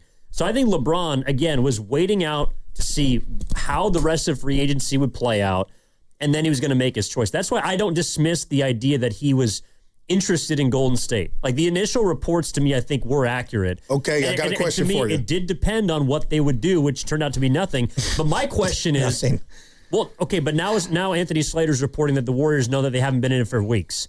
That's not what we've been hearing. Yeah. We haven't been hearing but that the Warriors closing. have been out on Now we got DeRozan, Westbrook. What's really out there? Well, nothing's out there. Anything of substance, but I'll say this. Out there. But we knew this offseason was determined by LeBron. Okay, James. but sometime in sports and life, Evan, we talk about it all the time. You benefit from situations getting funky, personal relationships going bad. Forget LeBron, guys. Tell me why the Warriors wouldn't look at Jaylen Brown at his age and say, they didn't want Jimmy Butler. Like, I think that's the thing to me. I keep saying that. I hear you. I disagree. Yeah. But I truly believe that, and again, whether you agree with their thinking, I think Boston was like, and Steiny and I discussed this for like a week straight. I think Boston thought a healthy Paul George for just this year is better than 2 months of Jimmy Butler. And even if we like the picks better from Golden State, we need the player a little more in year one. Yeah, we're going to go in the Paul George direction. I thought Jimmy had more value league-wide. I think I was really wrong. Well, yeah, because if you're a win now team, exactly, you don't want him because he can't play. And if you're a team that wants the Warriors picks, you also don't want Jimmy Butler because you might have to re-sign him. Exactly. Or you're not going to be able to move him. So and the Warriors obviously, and this is to me what just screams. It's like they did not want to give up first round picks. Mm-hmm. They did not want to do it. See, that bothers me. I think this is a turning point for them. And they're telling us that they're more interested in Yaxel Lendeborg and their future. They're prioritizing that. You're telling Curry that too. I agree. That's what they're saying with they're prioritizing the future more than their present. And I think that to me, LeBron James is going to be, all right, if we get him, cool. And they're clearly telling us today that if they didn't, they're fine with whatever they're rolling Is this a into bad next look, season. Lubman, for the Warriors and Mike Dunleavy or Joe Lacob, who is the real GM? I'll ask that in a second. First, I want to let you know that you're listening 95.7 The Game, KGMZ, FM, and HD1 San Francisco, and Odyssey Sports Station, the home of the Golden State Warriors. Valkyrie is always live on the free Odyssey app, coming to you live from the Laughing Monk Studios. Yeah, I mean, I said earlier, if you're in the camp that Joe Lacob and Mike Dunleavy aren't doing enough to maximize the end of Steph Curry's career, whether or not that's an agreeable say, like this gives you more juice, I think, for that argument. It's very easy to say LeBron's not here. It's because you guys didn't do enough. I still stand by the fact that I don't think there's anything the Warriors could have done shy of maybe making a draft pick busting trade that would not have been smart to do to make this happen. Even that I don't think is enough. I think the frustration today is because of the 4 years prior, not this particular offseason. So like for me, like whether you liked Kuminga or didn't like Kuminga, I think everyone would agree they held on for too long and didn't get enough value back in return, correct? Well, especially after he held up the offseason last year, too. Again, they held on him for too long, and they didn't get enough value, and there were times where they could have pivoted and gotten more value. So not only did you miss the pick, you misidentified the value, and you didn't get a lot in return. So you didn't maximize the asset. Wiseman. Obviously, they didn't maximize Wiseman. I mean, they turned it into a bunch of second-round picks, which became GP2. Oh, man. Who anyone could have right now for the minimum. And I like GP2. Second most games played last year. But, like, This offseason, to me, was more about what didn't happen the last 4 or 5 years. Like it's set up. It's the straw that broke the camel's back almost kind of situation. Yeah, the buildup is it's like, again, I use the Bryce Harper analogy. Bryce Harper didn't just go like, oh, man, you guys won 68 games last year. I'm not coming to the Giants in 2019. It was like, look at where you're going and where you're trending and what you've been doing. And because you don't have any young players, like, I'm out on this. So it's like the years prior. I don't want to run these three guys out of town, but I'm going to sound like Chris Berman. Back. But I thought Horford might be done. He's back. Porzingis might be done. He's back. Melton, not hating on these guys. He's back. Keep going. They're running it back. Keep going. What's more frustrating is the fact that the Warriors aren't getting LeBron James, or is the fact that this decision essentially locks the Warriors in for a repeat of last year. Last year sucked. You want me to do that again? Wow, man. Mark Grandy's going to look 70 years old after this year. Like, and Grandy had me thinking Braun was coming when he did his video. We all thought that. And I don't fault people for wanting to believe in it. He was coming. I don't fault people for wanting to believe in it. Like, if you wanted to believe that it was going to happen, like, I'm fine if you lied awake at night and thought, man, wouldn't it be nice if a nice thing happened? But this is the whole thing, is it was up to you to believe whatever you wanted to. Exactly. He said, I'll trust the process. And you want to believe that's what Philly, okay, that's where he's going with him. He's talking about Zuri's daughter. Well, that's kind of leaning towards the Warriors. He's making, Miami Heat. Marcy brought this up on Live 105 this morning, this idea of them posting a YouTube I thought that was real, right? I thought he was going to Miami. For July 27th as an opening press conference. You could believe it if you're a Heat fan. He left it completely open-ended. And to me, the idea that LeBron was going to choose the Warriors was a great, people wanted it to happen. It was a fun dream. It was a long shot. But you're calling us stupid, and you can't. No, I'm not calling you stupid. I'm saying this is Aaron Judge. This is Aaron Judge choosing the Giants. It just, for me, the entire time was people wanting him to be this savior to swoop in and save what Sam's talking about, which is a season that may head nowhere. They wanted him to be that. And in that, you allowed yourself to be hurt. Mm-hmm. No doubt. But I agree with you. I mean, that's what part of the crush, the fall down of this is not just the action itself. It's what we're resigned to for the next couple of years. People thought Aaron Judge was going to come here and be Barry Bonds. I also thought LeBron was going to go to Cleveland, though. Yeah, I did too. To me, Cleveland was in the. I thought Cleveland was the leader of the pack. Yes, I thought him going home to a team that is Cleveland's still a good team before he gets there. Like going home, potentially taking his hometown team to one last run, and then saying, "All right, goodbye, I'm done." That's almost storybook ending for a guy who's so obsessed with legacy. But I think at the start of free agency, I made this big joke about how if LeBron stop talking about LeBron, I'll crack an egg on my head if LeBron comes. That was like the joke because I just look at every game and I'm like, Malachi Leons played 25 games for the Golden State Warriors last year. He's in the league. I appreciate his effort. Stop it. He played 25 games for the Warriors last year. Will Richards started 21 games. And I love Will Richards. I got to. Like the team that we had. We got 35 starts from Quentin Post last year. Where'd that get him, man? We look like a G League team at times. It's real. I'm just saying, what other team that takes themselves serious for the final couple years of LeBron is, hey, Malachi Leons played 25 games for us. He shot free throws left-handed because he broke his wrist in a game and they didn't have enough guys to suit up. That happened. Or I don't know if he broke it, but he hurt it. Yeah, he hurt it. But there's gonna be some more of that this year. It's agreed. This was a couple weeks ago. We were talking about him better get ready for Charles Bassey this year. This was before he signed a one-year deal. It's they don't have any other options. And I'm actually excited about that. I like Graham Ike. But Evan, they made this bad, though. Man. Exactly. They made their bed, though. It doesn't make it right.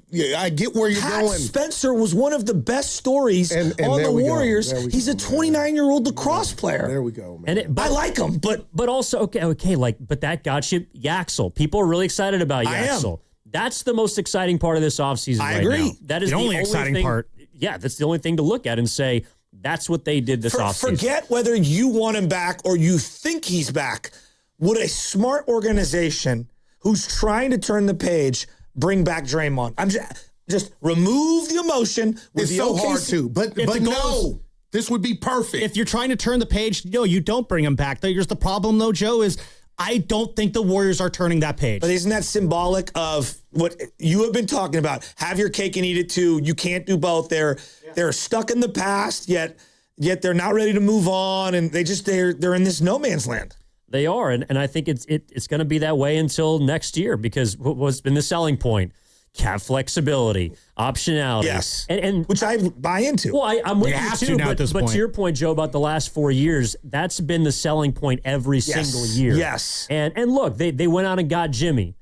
Got to give him credit for that, man. But what happened, though? You're in this spot because you made that trade. And he got hurt. The engine blew. Yeah, and look, it's not his fault he tore his ACL, and they did some good things. They won a playoff series. They got to the second round.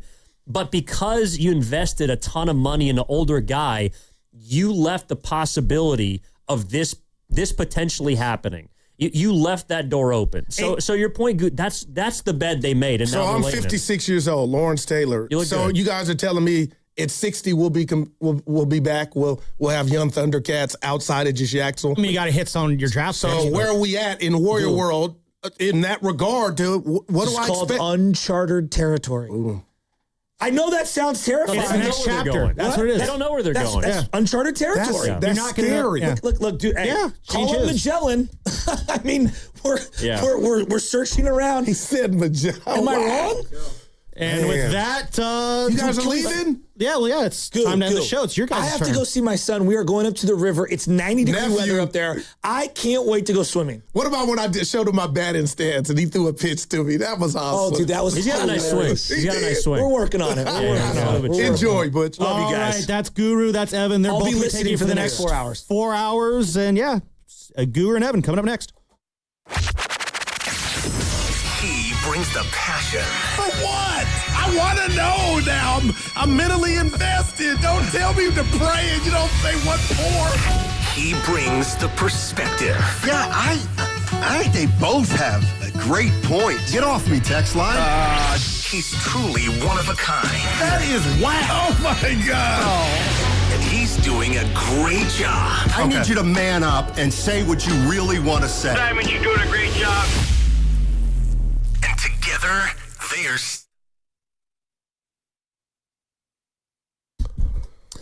All right, it's the final decision. LeBron James, 2 years, $8 million. The Philadelphia 76ers. Steiny and Guru got you. Evan in for Steiny today. And that's the story of the day, Gu. He does not choose Golden State. He does not choose Cleveland. He does not choose Miami. He chooses Jaylen Brown, Joel Embiid, Tyrese Maxey, and Bob Myers. And it made all the basketball sense in the world, but be my therapist today because Steiny's not here. I'll try. And I gave him a victory lap. He said he thought something was going to come down this weekend, count the bucket.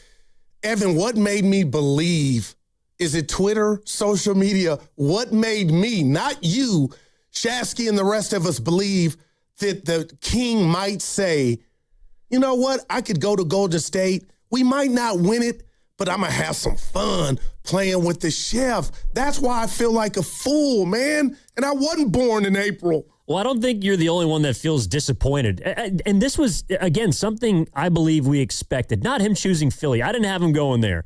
I didn't have him coming to the Warriors either. I thought he was going back to Cleveland. I had Philly. And I thought it was because it was a combination of all the things he was talking about. But in the end, and this is the way I feel about it, basketball won out. To your point about a starting five that looks like it's the best in the NBA. One of them. Certainly the most star power in basketball. KD Warriors. Basketball won out for LeBron James. He took $4 million a year with a player option to go to the Philadelphia 76ers because at the end of the day, Bob Myers' pitch on Rich Paul and Max Kellerman's podcast about it being the best place to play basketball, that's what won out. And I think that's what's disappointing about Golden State is that people were hoping that he could come in and, like we were talking about in the crossover, be a savior for a season that people right now are wondering what's gonna happen. So are you okay, or do you feel like, and I know it's early, Dub Nation is mad, there's anger, there's ire, there's just, because it felt like they went all in. Kenny Rogers, the gambler.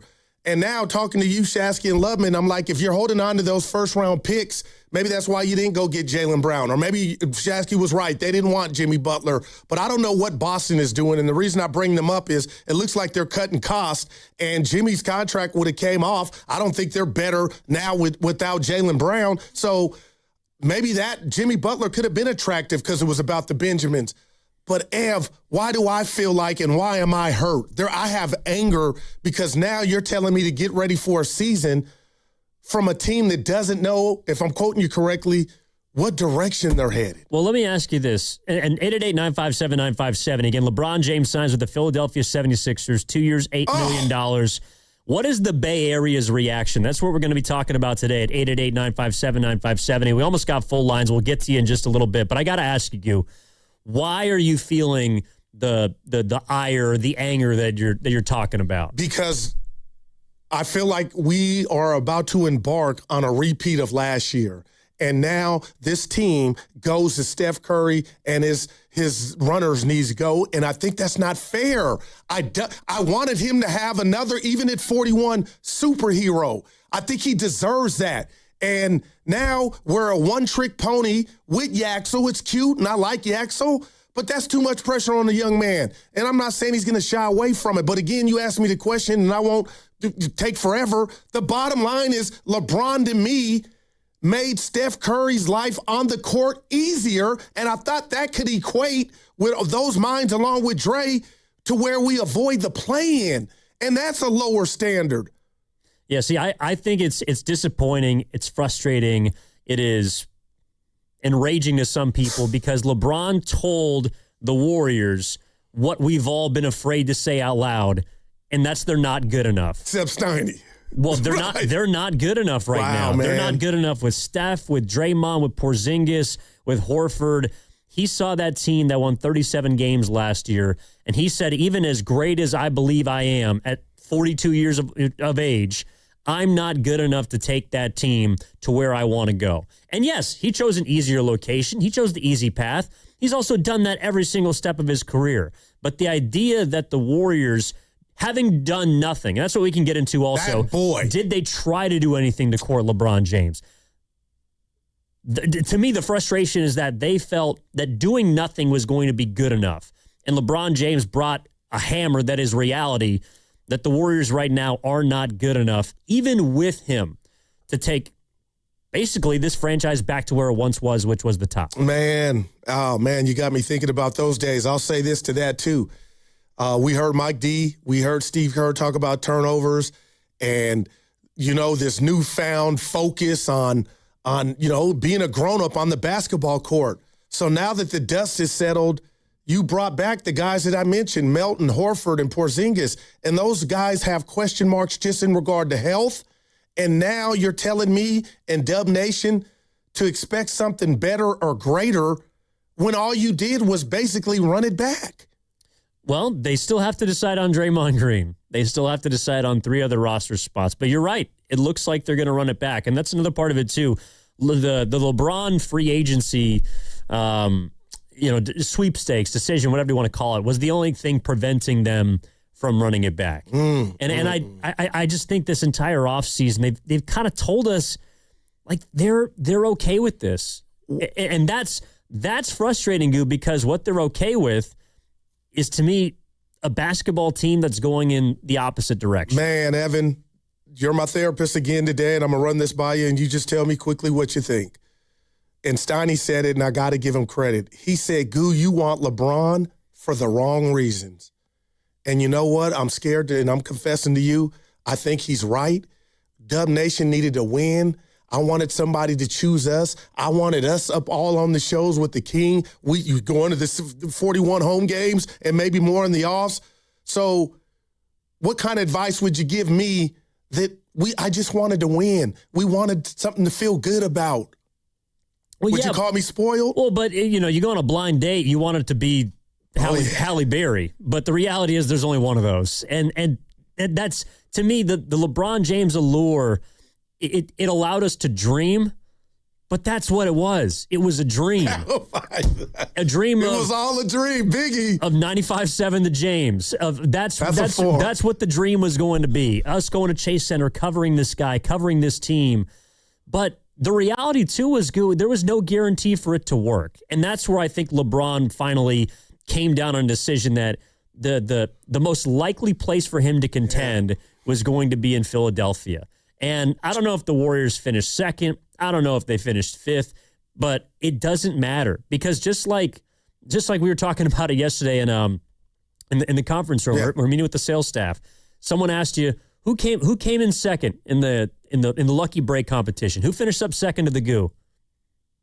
I don't know. Showtime, yeah. But it doesn't matter who finished second because the choice that LeBron James made was not the Warriors. He didn't choose Steph. He didn't choose Draymond, who opted out to try and create space for him. He chose a team that got aggressive this offseason, that pounced on maybe the most talented player available outside of Giannis. 28 a game last year, Jalen. And they got LeBron as a result of it. So what does this look like on the ledger of Mike Dunleavy? Let's just keep it real. I can't blame the Bob Myers thing is making it worse for me, Evan. But he was here. I can't blame you. Can't blame Mike for this. I'm not saying that, but doesn't that come with the territory? No, absolutely not. We would be kissing his feet had the Warriors, and rightfully so. And why would we be kissing his feet? Because they got it done. No, it's because it was a nearly impossible task to pull off. This would have been pulling a rabbit out of a hat. Based on the information we have now and the breadcrumbs that have been leading up to this, along with all the other, I mean, if there's anything that you could blame Mike Dunleavy for, it would be other inaction. It would be not trading for Anthony Davis. It would be not spending first-round picks. That stuff. But I can't, to me, that would be an unwise decision. The Warriors don't know where they're going. That's another part of this summer that I think we've been slapped in the face by. Shasky said it, uncharted waters. And you cannot sacrifice your future, in my opinion, when you don't know where you're going. And I think that LeBron James by himself would have been a great acquisition. I wanted him to come here. Yeah. I would have loved LeBron and the Warriors. And just for business, that part of it. Oh, my God. The Bay. 100%. But this was the thing about it. To me, I always looked at it as a package deal. You remember when the Los Angeles Clippers gave up everything for Paul George? Yeah, I remember. That was because they also had an understanding that Kawhi Leonard was coming with him. Wow. It was a package deal to give up all those first-round picks and a future MVP and champion in Shai Gilgeous-Alexander. This, to me, was a smaller scale version of that. It was, we're going to give up first-round picks, our future, for an Anthony Davis to get LeBron James in here with Evan, him. I would have did it. And I know you can laugh and say you're not a GM goo, but it's Kenny Rogers, the gambler. You got to go all in. We'll build our future when Steph is out. I mean, and when I go back, and I'm going to do it, Wiseman, Moody, and Moody's a solid player, but he's not what we thought he was going to be, like a Maxey or one of those type of guys. And then Kuminga, what that ended up being, that's why Dub Nation's thirsty. We were thirsty, and LeBron was the last person to dance with at the club to get a number, and we were thinking, oh, maybe. And now he's going to Philly, and where does that leave us? Yeah, but if you're at the club at the end of the night, you've already had all these women say no to you, and you think the last one at the bar, who is a dime, by the way, is going to say yes, but then all of a sudden, here comes Denzel Washington. It is prime. Here comes the Rock. Here comes a team. Here comes a guy out of the blue who has way more than you do, and you know it. And you're just hoping, you're praying that you still feel bad you. on the drive home. You do, but at some point, I think today is about disappointment. Today is about the disaster right now that looks like an off season.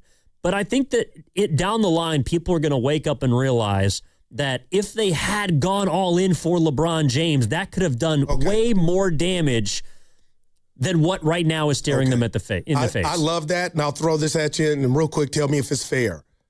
Can I now look at Bob Myers for whatever his reasons were, because he went back to work. He said he wanted to be with the family. He went back to work, and this is how I feel. I wonder, am I by myself when I say, is he the one that got away? And if he were at the helm here, would we have closed this deal? Is that fair to just question? I think it's absolutely fair. 888-957-9570 is the number. Giddings in for Steinmetz alongside Guru. LeBron James chooses Philadelphia. 2 years, $8 million. He turns his back on the Warriors, on Cleveland, on Miami. He chooses to be a Philadelphia 76er. How are you feeling, Bay Area? What's the reaction today? 888-957-9570. We'll be back after this on Steiny and Guru. That segment sponsored by Ceremony Ford.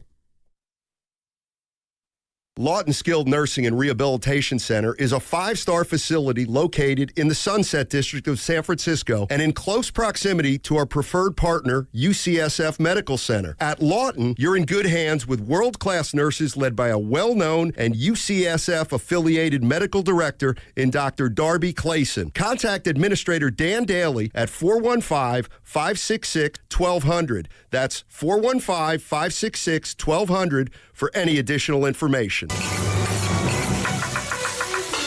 Grass-fed ribeyes. Yes, chef. Responsibly sourced salmon that was never frozen. Yes, chef. Restaurant quality steaks. Yes, chef. Organic chicken. Yes, chef. Wild-caught seafood. Yes, chef. At Sprouts, every cut is handpicked for flavor, freshness, and quality worthy of the chef at home. Even if your toughest critic still needs a booster seat. More steak, please. Yes, chef. Sprouts Farmers Market. They call this one Bill. Whoa, aliens? Am I in a spaceship? Affirmative, Bill. What's with the laser saw? Relax. We are cutting our bill in half. What? An Xfinity mobile transmission says you can cut your bill in half. Oh, your mobile bill, not me, Bill. Xfinity Mobile also says we can try it free for a year. Free. Yes, with no commitment. Can we put the saw away? I am reluctant. But we will find another being to bisect.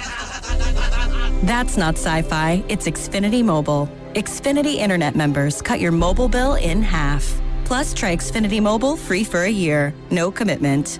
Learn more at xfinitymobile.com. Xfinity. Imagine that.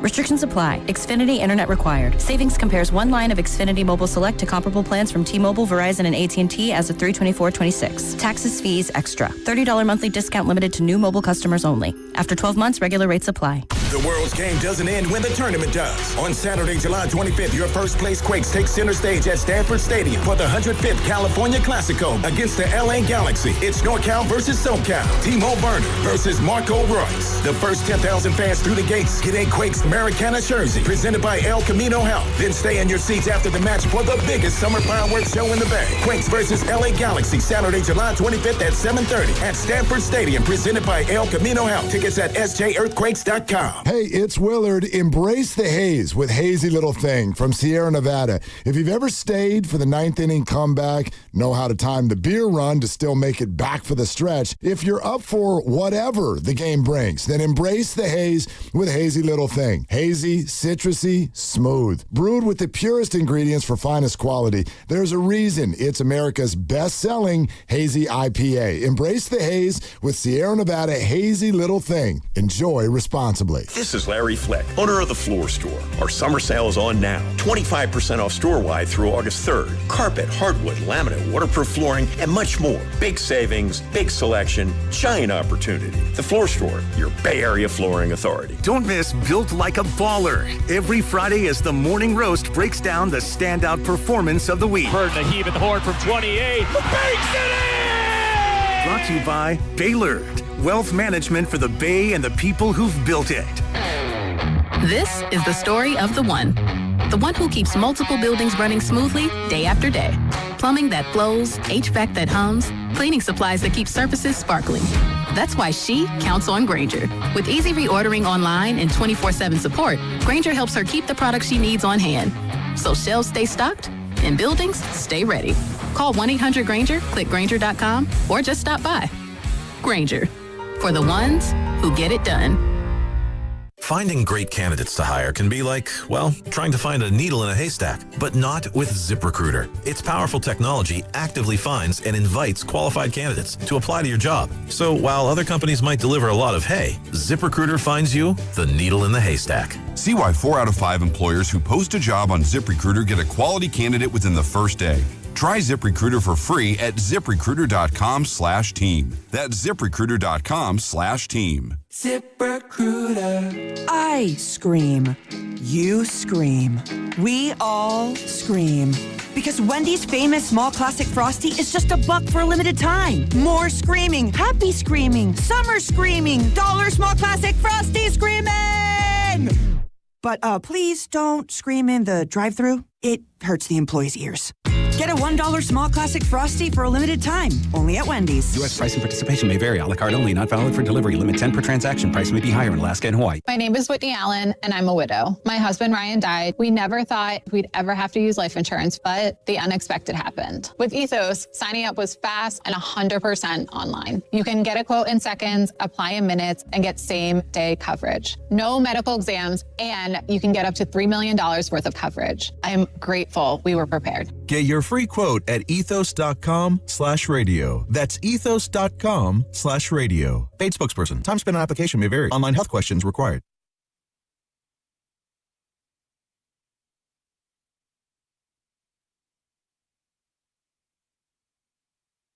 Now, back to Steiny and Guru on 95.7 The Game. Oh, man. All right. Evan Giddings in for Matt Steinmetz, Gerald the Guru Johnson. LeBron James is a Philadelphia 76er. Turns his back on Golden State, signs 2 years, $8 million, reported by Shams Charania of ESPN.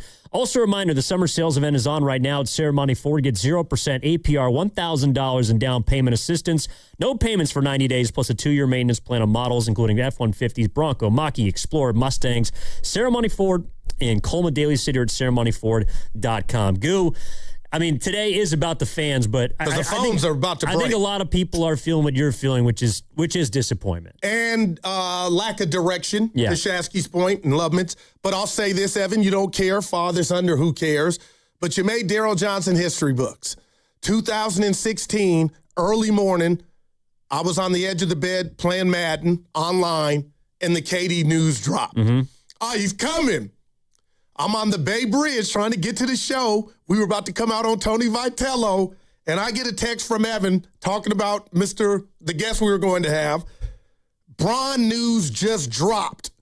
So I'm reading this. I'm off Twitter driving, focused, and I wanted to see a GOLDE, and you put PHILY. Yeah. And my heart has been broken up until now, man. 2 L's. But you're right. How does Curry feel? How does he feel? No, seriously, man. That's really all. Like, man, this dude is still playing at high Optium level. Don't you think these guys had to know?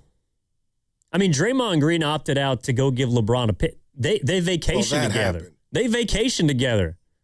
And you couldn't sway him? I'm not mad at Dre. Is this on Draymond Green? Is this on Joe Lacob? It's on Mike Dunleavy? No, to me, it's on LeBron James. Or roster construction where we're not Halle Berry. We're not attractive. No, they're not. I think the Warriors used to be. They absolutely used to be. But right now, they're what? Steve Kerr described them as a fading dynasty. But yet LeBron you got doesn't a want to be a box part of a office fading player. dynasty. You got a box office player in Steph Curry. And I'm slow down here. We're just going to let him rot? This is how the end's going to look in regard to competition and trying to get number 5? Like Steph, like, man, and maybe he's okay with it. I don't think, but now we got to tune in for 82 games and we're going to watch and hear Bob and Azubuike and Bonte and Mullen, and we're not a player or a threat? No, but they weren't talking championship at the end of last season. And I got a problem with that. They wanted to have one last day in the sun. But they're responsible for that. The things have gone bad. The Jimmy thing, I get it, man. Mike D, you pulled that off, and we saw the gains. Jimmy going down may have been like two car engines going out, not just one. But you can't just replace a Jimmy Butler. You can't just go get a new one. That costs you $55 million, and you got to get him a new leg. Well, maybe if you would have got off some picks. But you're right about that. We didn't have a Paul George. No. Jimmy was our Paul George. Jimmy was the Paul George. And again, it's like, I think the Jimmy trade at the time looked great. They made the second round of the playoffs. Oh, my gosh. But the moment he gets hurt, all that impact goes away. That's what happened. And if Jimmy Butler was healthy, LeBron James may have chose Golden State. I don't know. But we'll never know because that injury changed everything. And I think it also forced them to look themselves in the mirror and say, are we willing to sacrifice what little capital we have, what little future we have, which is, you're right, it's a lot of picks. Are we willing to sacrifice that for an uncertain season, for one last uncertain season? Or could have been 2. Maybe 2. And I got to give Bonte some love. He joined Loveman and Shasky just on this point. We don't know, Evan, and maybe we'll never know the intel, the phone records, and maybe Mike D and Joe were willing to part with some picks And Bron still was like, no.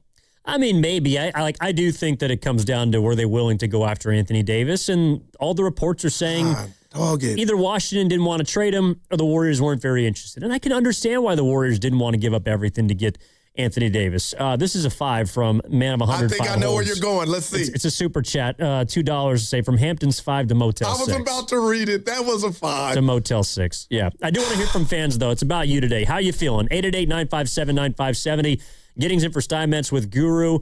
LeBron James is a Philadelphia 76er, as announced today by Shams Charania. 2 years, $8 million. He will not be playing for the Golden State Warriors, and it is his final decision. Let's go out to Fremont and talk to Kevin. Kevin, kick us off. What's going on, man? How you doing?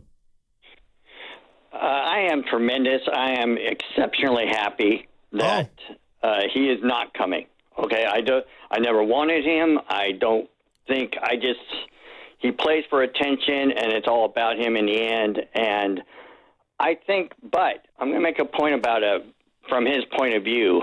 From his point of view, you had very little in the way of a chance to win here at the level he wanted to win, and you did not have. You keep talking about Curry, but Curry talked about his new norm, and his new norm was barely 41 games last year. Maybe even less than that. So if that's going to be, he wants a better supporting cast, and he didn't want to be the main person. He's never wanted to be the main person. He wants someone else to blame, you see. And no one's ever going to blame Curry because it's Curry's team. So I know you're upset, Guru, but you got to kind of let that one go. I hear you. I'm grateful. I'm grateful that he's not here, okay? But if you were going to make a trade, and if the Warriors, you keep talking about wanting to help Curry, okay? You keep talking about that. If they were serious, and this probably needed to happen 2 or 3 years ago before the knee problems, but even now, if you want to help Curry and help the future, you would make a trade, not for an Anthony Davis. You would make a trade, even if you had to give up picks. You would make a trade for a Trey Murphy, who not only helps you now, but could help you on into the future. No, I hear you, and I love that guy. I don't know how available he was, Thanks, Kevin. But I'll say this to Kevin's point, and now it's all coming out, and I'm in your office. Thank you, therapist. I can't, and I haven't gotten over Super Bowl week when it was Giannis supposedly coming to the Bay. Here. Yeah. So this is another, I was flirting, or they were flirting with this, and we couldn't close the deal. So it's all that. Is he right? I just know LeBron James would have made us a better basketball team. And it's not, I love Steph more than the Warriors. I'm giving Steph credit, and I think last year, in regard to the new normal, was an anomaly. I'm going to give him the benefit of the doubt. And by all accounts, we expect him to play more than he did last year. I just hate the guy is still close to the top of his game, box office. The NBA knows this, and we can't get anything remotely close of another stud next to us. KD turned us down. He didn't even want to come back. And I just got questions as to why we can't get something big. Because those days are done. Oh, good Lord. I'm out of here. Those days are done for now. I think the Warriors are in the middle of a transition, and I don't know what they're transitioning to. They got Jimmy Butler, and then he got hurt. And that was their swing. That was them stepping the plate in a 3-1 count and taking a hack. And they still, at the end of the AB, they were still headed back to the dugout. But Evan, is the game over? And I get it was basketball tragedy what happened to Jimmy and what we're paying him and his availability moving forward. But what about a plan B, C, and D? Like, I get the Jimmy thing is, and you're like, Guru, he's not a magician, Lake Up and Mike, but I mean, man, just imagine what these phone calls, the subject matter is, how you and I and our teeth, how we're just grinning and we're giddy because LeBron chose us. We're one decision from that. And yet again, I go Super Bowl week with Giannis. We thought we were in it and he wasn't coming. And here we go, another dagger to the heart. Well, how does this hit you? This is, again, on the heels of LeBron James choosing to sign with the Philadelphia 76ers. ESPN's Anthony Slater. The Warriors haven't felt legitimately in the mix for weeks for LeBron and ultimately weren't. Is that how you felt for the last few weeks? No. There were times where, Sway, I'm like, oh, he's going to Cleveland. But I wanted, for me, it would have been Philly, no question. But then that old Warrior thing and, the Edgewood, wherever in Tahoe, the golf tournament, Puerto Rico with Draymond and LeBron, and no decision made me think, could he really be like, I'm going to do it for my daughter. I'm going to plane right away. Like I bought it, and it's my fault. I bought into all that. So we didn't know that then, that it was Shams kept getting eggs thrown at him because he kept saying it was Miami, Cleveland, Philly, and I'm paraphrasing. I'm here in a distant second with the Warriors, and people were coming down his road. I guess he ended up right. His intel was right. He was saying this like, hey, it ain't the Warriors. Well, but I was feeling like maybe. And I think what's been screwing with a lot of people has been this prediction market, that the Warriors have been up and have been down, have been at the top. And it's like, at the end of the day, I don't mean to be Captain Hindsight, but if you look at all the breadcrumbs, LeBron James had the Warriors on his list, but were they ever really at the top? Maybe at the beginning of the offseason, before Philly got Jaylen Brown. Maybe before, the Miami Heat went out and traded for Giannis Antetokounmpo. Maybe at the end of the season when he said, you know what, it'd be fun to play with Steph. But then he started looking around and realized the Warriors aren't good enough. With me, they're not good enough. And do I really want to go make a documentary or play my last year of basketball in a place where I may not even make the playoffs? Which I thought never added up. And I think the Warriors could be a play-in team. They could make the playoffs if they had LeBron James.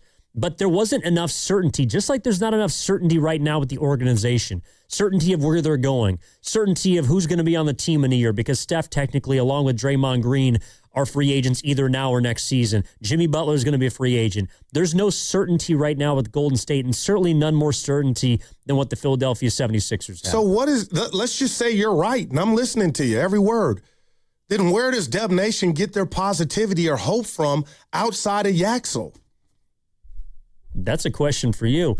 888-957-9570 is the number. Giddings in for Steinmetz alongside Daryl the Guru Johnson. LeBron James, 2 years, $8 million. Philadelphia 76ers, that's his team. His final decision is not with Golden State, but he's going back east to a conference that he once dominated. All right, we'll be back after this. That segment sponsored by California Office of Traffic Safety. Speeding catches up with you when you get caught and handed a ticket, or worse, in a crash. No one makes summer plans for fines or a trip to the hospital after a crash. So slow down and follow the speed limit. Make your 100 days of summer and beyond the safest ones. A message from the California Office of Traffic Safety and Caltrans. You only get one shot at this. One chance to handle your injury case the right way. One chance to get the compensation you actually need. And one chance to protect your future. And once you make the wrong move, you don't get a do-over. Sign too early, it's final. Say the wrong thing, it's recorded. Take a low offer, you can't go back. Before you make any decisions, call Beam Law. They'll step in immediately, guiding you, protecting you, and making sure every move is made with your best outcome in mind. Beam Law has recovered millions for clients across the Bay Area and has been named Best of the Bay by SF Weekly 4 times. If you've been injured or lost someone due to someone else's negligence, don't take that risk. Call Beam Law now at 415-523-5555, 415-523-5555. That's 415-523-5555, or visit hurtinthebay.com. That's hurtinthebay.com, because it's not whether you get knocked down, it's whether you get back up. Beam Law, they've got your back, Bay Area. At LendSeek, we know running a business takes heart, hustle, and sometimes a little help. That's why we stand with you with our exclusive AI lending platform, connecting you to over 100 funders. If you've been in business for at least 2 years with a minimum annual revenue of $500,000, you can get up to $1 million in funding in as fast as 24 hours. No collateral, no prepayment penalties, no red tape. Apply today with no cost or obligation at lendseek.com. That's LENDSEEK.com. I'm Boomer Esiason. My mom died from cancer. She was only 37 years old. She didn't have life insurance, and that was devastating for my family. That's why having life insurance is so important to me. Ethos makes it fast and easy. Get a quote in seconds, apply in minutes, and get same-day coverage. You can get up to $3 million in coverage with no medical exam. Get your free quote at ethos.com/music. That's ethos.com/music. Paid spokesperson. Time spent on application may vary. Online health questions required. Hey, Bay Area sports fans, get ready for game day with Laughing Monk Brewing. Whether you're watching with friends or heading out after the final whistle, Laughing Monk has the perfect beer for the moment. With locations in Sunnyvale, Scotts Valley, and Bayview in San Francisco, there's always a monk nearby. And now, check out their newest San Francisco location in Nopa. From crisp lagers to bold IPAs, every beer is righteously brewed in San Francisco. Grab a pint, grab your crew, and make game day better at Laughing Monk Brewing. Righteously brewed in San Francisco. Hi, I'm Richard Estrada with Atco Pest Control. What's bugging you at home? You can grab a spray or set a trap, but real pest control starts with identifying the source of the problem and keeping them out of your home. Atco has been servicing Bay Area homes since 1985. We take the guesswork out of it so you can move on. Go to atcopest.com. Trust Atco for the solution. Here's good news for folks who have a jumbo loan. The Loan Exchange, America's jumbo lender, is offering a 30-year fixed-rate loan at a 5.75% interest rate and 5.939% APR for loan amounts up to $3 million. So if you have a mortgage with an interest rate of 6% or higher, give America's jumbo lender a call at 833-436-8800. You drive around to find the cheapest gas, so why not refinance your mortgage? Every day you wait, you're wasting money on needless interest. Go to theloanexchange.com or call 833-436-8800 to find out what your savings will be with a new 30-year fixed-rate loan at 5.75% interest rate and 5.939% APR. NMLS 1637539. Loan subject to credit approval. See website for licensing information, loan terms and conditions. Equal housing lender. That's theloanexchange.com or call 833-436-8800 for a 30-year fixed-rate loan at 5.75% interest rate and 5.939% APR. Every week on the Moth Podcast, you'll hear true stories that will intrigue you, inspire you, and make you laugh. He said, is there anything in your diet that might be spiking your blood sugar? I said, sometimes I eat pizza until I'm unconscious. He said, I think that might be it.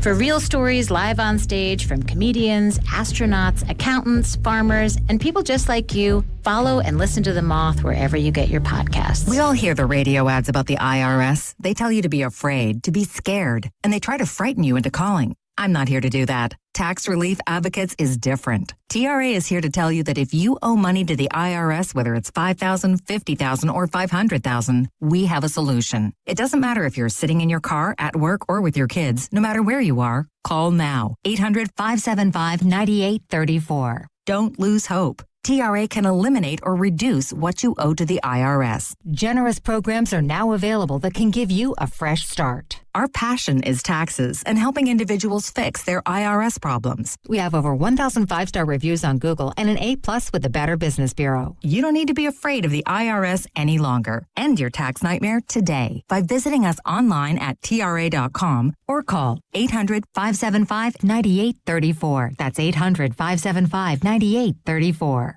Tax Relief Advocates. Real solutions for real people. The San Francisco Marathon is right around the corner, Sunday, July 26th. Catch 95.7 The Game near the Chase Center Hydration Station as we're out there proudly supporting the runners. Get all the marathon details at 957thegame.com.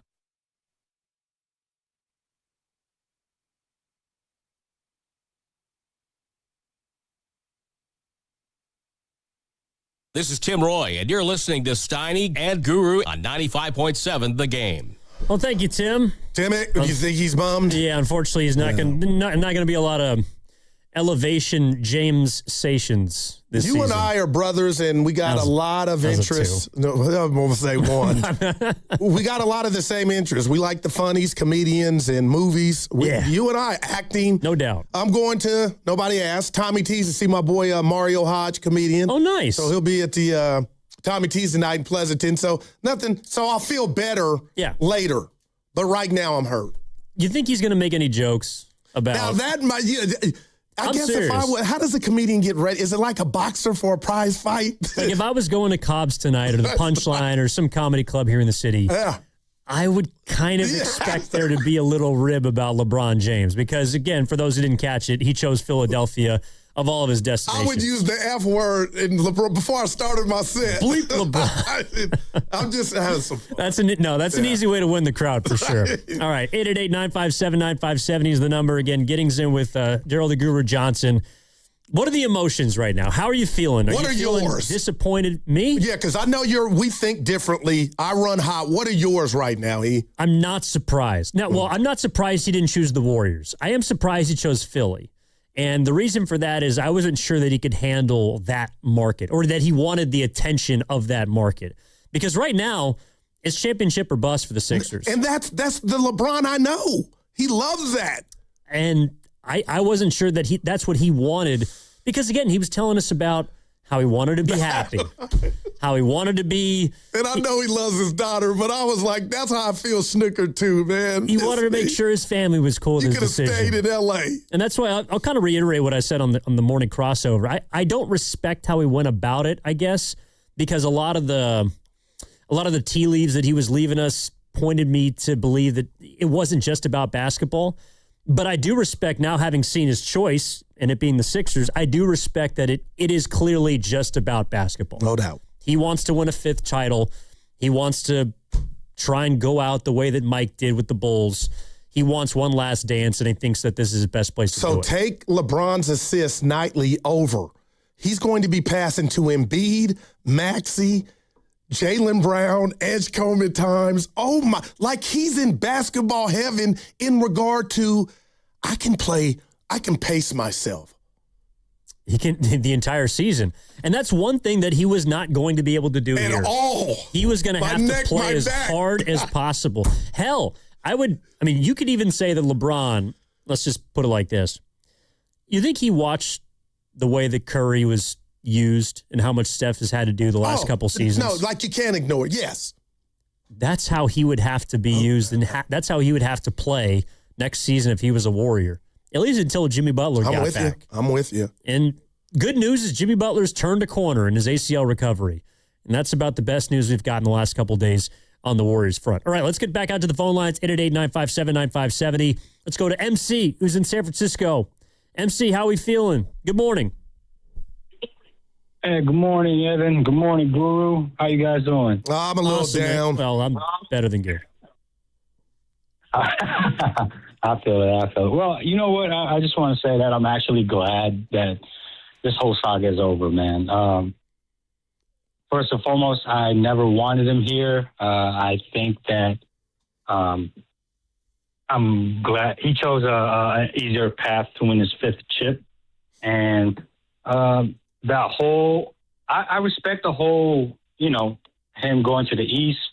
But I just didn't like the fact that he took so much time and giving us very little time for the Warriors to construct their what they needed to do. And that's more of the bottom line of this whole thing.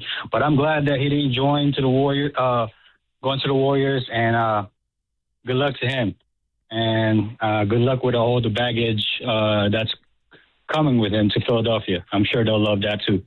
Yeah, well, they got a lot on their shoulders now. I do think there's some irony, and you remember when Jaylen Brown said he wanted his own team? But he won't have it. LeBron got 2 more years. It is not his team.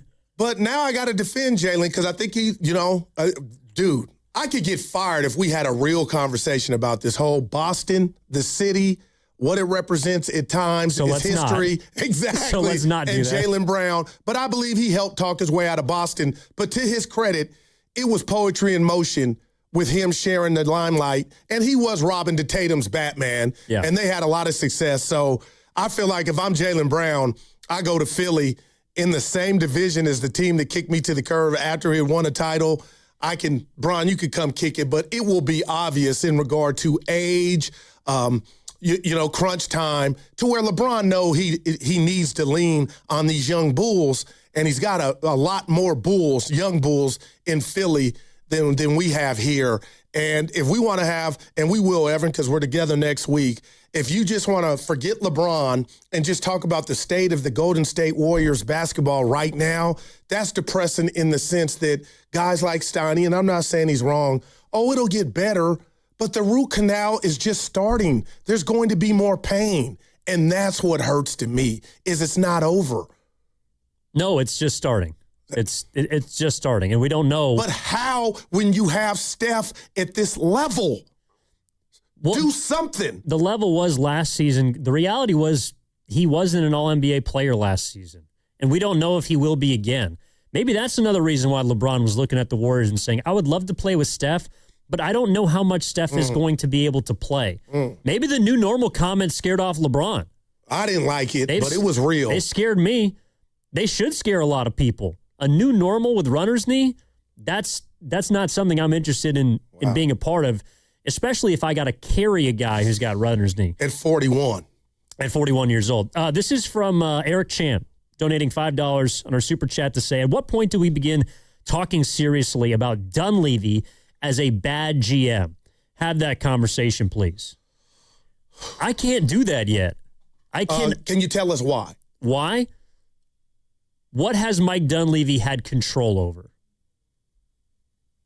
Well, I don't want to be a smart ass. I would say the Golden State Warriors roster, but that's fair. He did the Jimmy thing, and it worked. It was incredible. So I got to slow my roll. So chalk up one in the win column for Mike. It's not his fault Jimmy got hurt, right? But what about the infatuation or the recruitment of Giannis? Then he snapped Mike D at the podium to the reporter that asked about Draymond being there. And then I guess, Evan, am I being unfair? And I'm ready to hear, yes, I'm putting this hit the wrong person's doorstep, them not being able to land LeBron. I think it's interesting that we're giving all this credit to Bob Myers today, and it's understandable because his team, the Philadelphia 76ers, that he helped place a president of basketball operations in, has netted both Jaylen Brown and LeBron James in one offseason. Oh, my gosh. That's fair to put the propers at his feet. Mike Dunleavy didn't draft Jonathan Kuminga. Mike Dunleavy did not draft Moses Moody. Mike Dunleavy did not draft James Wiseman. Bob Myers was the president of basketball operations when those players were taken. And large in part, that's why they're sitting with not a lot of future, because they went in on those guys, on those projects. And as much as I love Moses, unfortunately, he's hurt right now. And I hope that he comes back and helps this team. But those three picks are looking like absolute whiffs because Kuminga is no longer on the team. Wiseman is no longer in the league. Moody is playing on one leg right now. Well, the Chris Paul debacle, we could put it Dunleavy's doorstep. Sure. But that doesn't supersede, to me, getting Jimmy Butler. Yeah, but Jordan Poole didn't go on to be the Jordan Poole he was back in 2022. But you know how I feel about that. It was over. I'm with you there. Yeah. But to me, Mike has made some fine draft picks, hasn't had a lot, and now he finally has an opportunity this year to show if he knows how to run a team. Do you think I leave Tommy T's tonight after watching my fam perform and Draymond Green's contract is announced? Or is there a basketball scenario to where he does not come back? Or is that a stupid question? I think Draymond Green will be back on this team. But can we put a rat on the table brought to you by Atco Pest Control? Do it, baby. Bob Myers left this place empty, and Mike Dunleavy's having to pick up the pieces. I'm not saying that Dunleavy is going to be a great GM, but to me, calling him a bad GM for inheriting I'm not doing that. A diminishing, at this point, it looks like it's a rotting situation. I'm not going to put the blame at his feet. He traded for Jimmy Butler. It got them to the second round. Jimmy Butler tore his ACL. And now he's had to make the best of a bad situation. He got Yaxel Lendeborg, who just won Summer League MVP honors. People could say, I don't care about that. I'm excited. But he looked like the most impressive rookie from this summer. That's Mike Dunleavy's pick. Okay, Mike Dunleavy has a bunch of cap space coming up next offseason. What does he do with that? How does he handle Steph Curry's extension? Especially on the heels of LeBron James taking $4 million a year. Does he give Steph a max contract? Does Draymond Green come back for $27 million? There's a lot left for Mike D to do for me before I say he's a bad general manager. I feel that. All right. You're listening to 95.7 The Game, KGMZ FM and HD1 San Francisco, and Odyssey Sports Station. Always live in the free Odyssey app and now broadcasting from the Laughing Monk Studios. Let's go out to West Oakland. Talk to West Oakland Holloway. Man. Hey, what's going on? How you doing? Hey, I'm doing good, man. Hey, I mean, I'm so glad you're there to, man, keep my boy from jumping off the roof, man. Cause he had his feelings today. But y'all made a comment about you guys both like being kind of like movie buffs, right? Oh, yeah. Okay, so you remember Beverly Hills Cop? Yes. Yes, I do. Axel Foley. Okay, so Joe Laker and Mike Dunleavy is sitting in the car with a special guest, Big Smoothie, in the back seat when Eddie sent out sandwiches to him. Remember that part? Yes. And he put the bananas in the tailpipe. Yeah. And he jumped in the Benz and took off and left him hanging. That's what he did. It was going to always be this from the gate. Wow. He was never coming. I said this earlier. Ever since LeBron left Cleveland, he's been the ultimate mercenary. Every team he's went to, always been stacked, always ready to win a championship. He was never coming here. People need to, and like you said, y'all need to quit. Don't blame Mike Dunleavy. If LeBron was coming to the Golden State, it was to play with Stephon Curry and Draymond Green. Okay. That was the only reason he was coming. All right, real quick, West Oakland Holloway, if you're right, Nevin brought that up, then where was plan B and C? And maybe they're not disappointed because they knew he was never coming, but where's the activity? Where are the new guys, the new Thundercats? To bring back Melton, Porzingis, and Horford, knowing you never were in on Bron, I kind of feel worse. So this is what I'm thinking. And I ain't in the organization. I'm just hypothetical.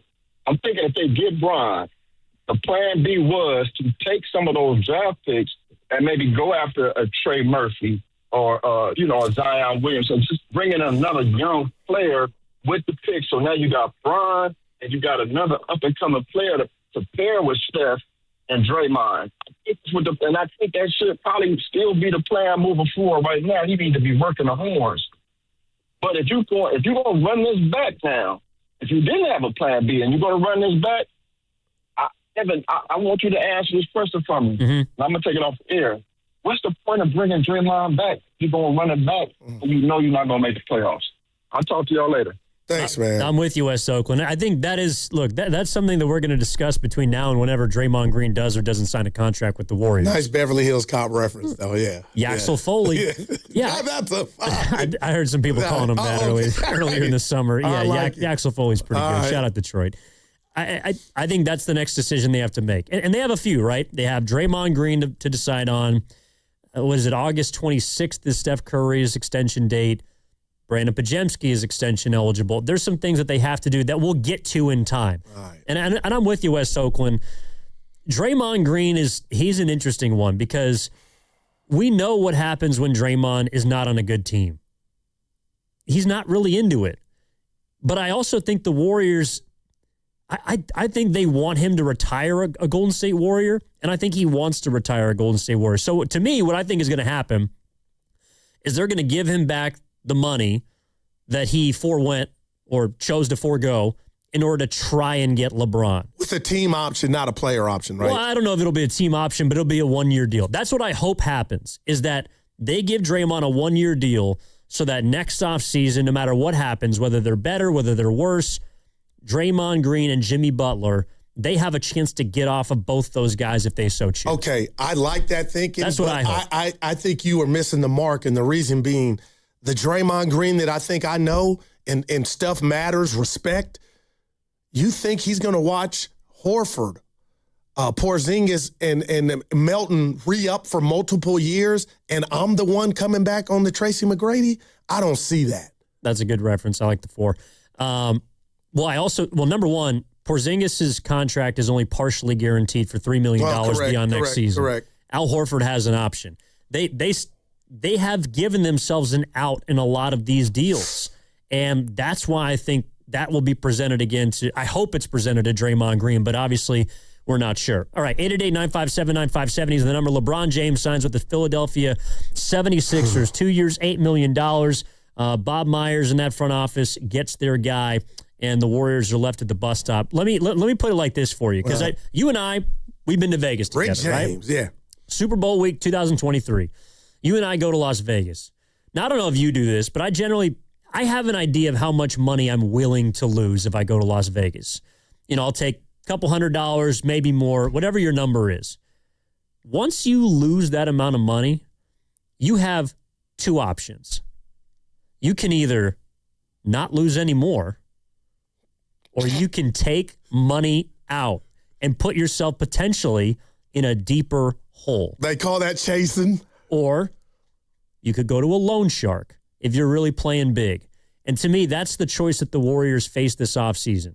You could either play for LeBron James. You got your few $100s, maybe a couple thousand. You can hope that you get that big payday, that low-risk, high-reward sort of deal, which was LeBron James. But if you don't get him, you got to go to a loan shark. And that loan shark to me was Anthony Davis. I think that if they get Anthony Davis, LeBron James is a Golden State Warrior. But in doing that, you potentially put yourself in a bigger hole and for a bigger risk. And that's a risk I don't think the Warriors are willing to do. Wow. They didn't want to go to a loan shark. They were willing to say, you know what? We're in on Friday night. Our flight's on Sunday. We went to the craps tables. We crapped out. We got to go home. Man, wow. That's so funny. Your scenario, mine would have been, I didn't want to meet the loan shark, but I did. Yeah. But the bottom line is, when you talk about damage control, if there's any that the Warriors need, I would love to hear, hey, we called Washington, and I believe, we talked about it yesterday, I believe they want Anthony Davis. Like, they are trying to Washington. Yeah. I think they got something going they want to see. So I would love to hear the Warriors called. How easy is it to not manipulate or lie to us, but I would feel better as a Warrior fan if they tried to at least call the loan shark to see what it was, because then I feel better that you exhausted all possibilities to try to put this portfolio together to please LeBron James. But I'm just miss me. And I'm older than you, right? I'm way older than you. So I'm not into what Steiny's he's my age older. Oh, it'll be better 2, 3, 4 years. I'm not into I'm worried about 26, 27 and Steph Curry. I'm not worried about 5 years from now. And I just don't think you can please two masters. Have Steph happy and still, we got to hold on to our picks. You got to, get on. I can't say what I want to say off the pot. But, man. So if Davis was the bridge to get LeBron in a crazy world, it would have been, we did that for Anthony Davis, but we really spent the bread on LeBron because we shouldn't in any world be getting him this cheap. Yeah, I mean, I love me some Anthony Davis. Again, having win healthy. Well, yeah, and that's the biggest if. I'm not sitting here with a crystal ball telling you that the Warriors are going to be better in 5 years, but what I feel confident in saying is that if you traded for Anthony Davis and you gave up your next 4 or 5 years, that you might be left in a worse position. I think, and look, it could be trying to maintain their floor. They haven't bottomed out yet, but I just think if you're the Warriors and you're walking into uncharted waters, you can't be left without a life raft. You can't dive head first out of wreckage, out of a sinking ship. You cannot be left without a life raft. And that's what the Warriors, to me, were thinking about giving up in order to try and get LeBron James for what looks like maybe even just one season. And Steph and Draymond may be here longer than LeBron. LeBron might retire at the end of this year, and you still got Steph Curry. You still got, if it is Draymond, I'm not sure. But you also have options, and that's something they wouldn't have had if they had given them up. So that's kind of the way that I'm looking at it. But I want to get back to the phone lines at 888-957-9570. Again, Giddings in for Steinmetz alongside Gerald the Guru Johnson. Let's go to Newark. Talk to our guy, Caleb. Caleb, how you feeling, buddy? What's going on? What's going on, fellas? How y'all feeling? Well, you know me, I'm down in the dumps. I'm all right. End of the week. Hey, why is he laughing? That makes you laugh, huh? Hey, Goo, you my guy, man. But, bro, we surprised, man. Like, we got Warriors fans got to stop getting their hopes up, bro, and just accept where they at, man. Like, maybe my boy Evan is at that point, but Goo, man, I rock with you, bro, because you always like try to give people hope, man, for this team, bro. Like Goo, come on, man. Like we know where this Warrior team is at. I'm gonna be honest though. I thought it was either going to be either Philly or Golden State, but I said Philly because the reason why I said Philly is because you look at their team. Like, LeBron can go there, he can just chill. He can just play 40, 50 games, get right for the playoffs. Like, the Sixers actually don't even need him. No, I'm with you. That's what I'm saying. Like, LeBron knows if he went to the Warriors, he's playing with the what's that movie with all the old guys, Expendables? Like, he knows he'd be joining a team like that where, like, it's, man. I'm feeling you, man. But dude, this is the fact, okay? I want everyone to hear this when I say this. The Warriors need to get younger. even if they got LeBron, this team was never going to win. They need to get younger, and we'll see how it plays out, bro. Hopefully Axel starts, and then see where it can go. But as of right now, this is not a playoff team. They're not even a play-in team, but we'll see what happens. Thanks, man.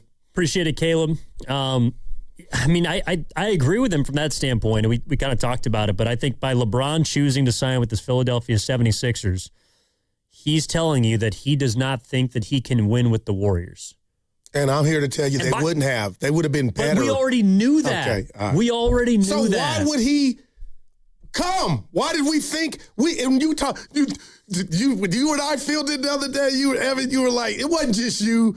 But hey, he doesn't got the juice anymore. No, not that part. Oh. Him playing with Curry would suffice. But yeah, we'll be a 7th or 8th seed. Him playing with Draymond and the king. I know the killer made the basketball right choice. It shouldn't even been close, but I believed that meant something.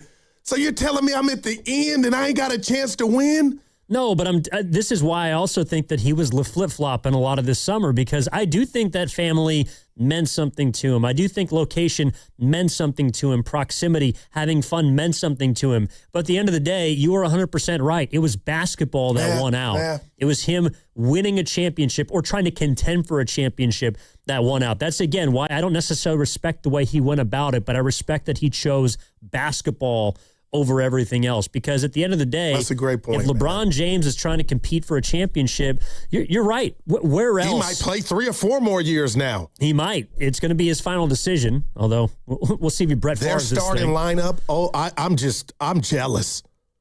Maxey, Edgecombe. You think it's better than Durant? You think it's better than up there. The Durant Warriors? It's up there. We didn't have a center. I don't know if I can go that far. We didn't have a center. Yeah, Durant was our center. KD was the center. Embiid. Yeah. Oh. KD, Draymond, if I'm a Knick Iguodala, fan, enjoy this chip. Steph, Clay. Enjoy. I don't know about that, but it's a pretty delectable looking starting 5. How about that? All right, I see everyone. Dylan, Tim, Antonio, Big A, City Boy, Dennis. Full lines. 888-957-9570 is the number. LeBron James signs with the Philadelphia 76ers. Per Shams Charania, 2 years, $8 million. What is the Bay Area's reaction? We want to hear from you at 888-957-9570. Evan Giddings in for Matt Steinmetz alongside Daryl the Guru Johnson. And our basketball coverage today has been sponsored by Xfinity here on 95.7 The Game. Score the most reliable Wi-Fi. One price, 5 years, guaranteed. Xfinity. Imagine that. We're back after this on Stein and Guru. Embrace the haze with Hazy Little Thing from Sierra Nevada. If you know how to time the beer run so you don't miss a second of the action, catch every game, no matter the time. If you're up for whatever the season brings, then embrace the haze with Hazy Little Thing. Hazy, citrusy, smooth, juicy, but not sweet, hoppy, but not bitter, bursting with fruit flavor and aroma. There's a reason it's America's best-selling Hazy IPA. Sierra Nevada brews Hazy Little Thing with the purest ingredients for the finest quality in every sip. Velvety smooth and handcrafted with Citra and Mosaic hops. Whether you're anchoring the tailgate before kickoff or running the clock down with classics on the patio, nothing hits the gap better than the rhythm of the city and a cold Sierra Nevada Hazy Little Thing IPA. It's the ultimate clutch play for your summer, so embrace the haze. When you're living in the moments that matter, it matters which beer. Embrace the haze with Hazy Little Thing by Sierra Nevada. That's Hazy Little Thing by Sierra Nevada. Enjoy responsibly. In 2026, Bay Alarm celebrates 80 years of security. With burglar and fire alarm systems, 24/7 in-house monitoring, and local service, our promise to the Bay Area remains the same. We got you. Learn more at bayalarm.com. Jane is a small business owner. That's right. And tell them what that's like, Jane. Yeah, well, it's like a roller coaster with a lot of ups and downs, and some days things can feel like they're flying off the rails. Yep, it's a lot. But the Total Solutions Advantage only from Comcast Business can help you manage it all. With the largest, fastest fiber-powered network designed for 100% reliability with business internet and wireless connect. Plus gig speeds with security and equipment included. All with a 5-year price lock. Nice. So everything stays on track. Exactly. The Total Solutions Advantage. Get started for just $60 a month for 12 months when you add wireless connect to a qualifying internet package. No one does business like Comcast Business. Limited time offer. Restrictions apply. New customers only. 1-year agreement, paperless billing, and automatic payments with bank account required. $60 offer requires 300 meg internet, security edge, and additional qualifying service. Equipment, taxes, and fees extra. Injured at work? Don't wait. Every moment counts. You may be entitled to medical care and financial compensation, but time matters. The attorneys at Boxer & Gerson are here to protect your rights and fight for the treatment and support you need. Boxer & Gerson have helped thousands of people across Northern California who were hurt on the job. Don't wait, don't guess. Get answers. Call Boxer & Gerson today at 510-835-8870 or visit boxerlaw.com for a free consultation. Boxer & Gerson, your life is worth the fight. Right now is the perfect time to head to Saramonte Ford. Huge selection, big savings, and straight up great deals. They've got a lineup of brand new Fords ready to roll. Trucks, SUVs, and hybrids, all priced to move. Whether you're buying or leasing, Saramonte Ford makes it easy, fast, and stress-free. So don't wait. Stop in person right off 280 in Colma or online 24/7 at SaramonteFord.com. That's SaramonteFord.com. Saramonte Ford, your San Francisco Bay Area Ford dealer. Reach your saving goals with Mirastar Momentum Savings. Progress should come with perks. Every $25 you save earns an entry to win cash prizes. We're drawing winners for $1,000 monthly, $5,000 quarterly, and an annual grand prize of $10,000. Saving has never been this rewarding. Apply today at mirastarfcu.org. Insured by NCUA, no purchase necessary. Terms and conditions apply. See website for full details. California's calling. Sun-soaked coasts, forest trails, and fun-filled city nights. With 21 hybrid and electrified Toyota models, there's a ride made for your life. Score summer deals on the 50 MPG Corolla Hybrid and the 51 MPG Camry. Or get 0% APR plus finance cash on the all-electric BZ. Go farther and spend less this summer with Toyota's hybrids, plug-in hybrids, and all-electric EVs. Toyota, let's go places. Offer available through TFS to buyers with premium rated credit and cannot be combined with other offers. Ends 8/3/26. If life is a game to be won, then every child deserves to play on a level field. Children International is empowering young people in poverty on their journey by giving them the tools, the training, and the skills to shape their own futures. From the early days of development through all stages of growth and into employment. This is how, together, we can help end poverty for good. Learn more at children.org. Spreadsheets, clunky software, 100 different logins just to run your business? There's a better way. Odoo. One simple, connected platform that handles sales, inventory, accounting, and more. So you can focus on growing, not juggling. Make the switch today at odoo.com. That's ODOO.com. I scream. You scream. We all scream. Because Wendy's famous small classic Frosty is just $1 for a limited time. More screaming, happy screaming, summer screaming, dollar small classic Frosty screaming! But please don't scream in the drive-thru. It hurts the employees' ears. Get a $1 small classic Frosty for a limited time, only at Wendy's. U.S. price and participation may vary. A la carte only, not valid for delivery. Limit 10 per transaction. Price may be higher in Alaska and Hawaii. Get a $20 gift card after rebate with the purchase of a select AC Pro ready-to-use refrigerant kit at O'Reilly Auto Parts. O'Reilly Auto Parts. How do airplanes fly? What's in this box? What does this thing do? Kids are curious about everything, including guns. Learn how to store your gun securely and make your home safer at endfamilyfire.org. Brought to you by End Family Fire, Brady, and the Ad Council.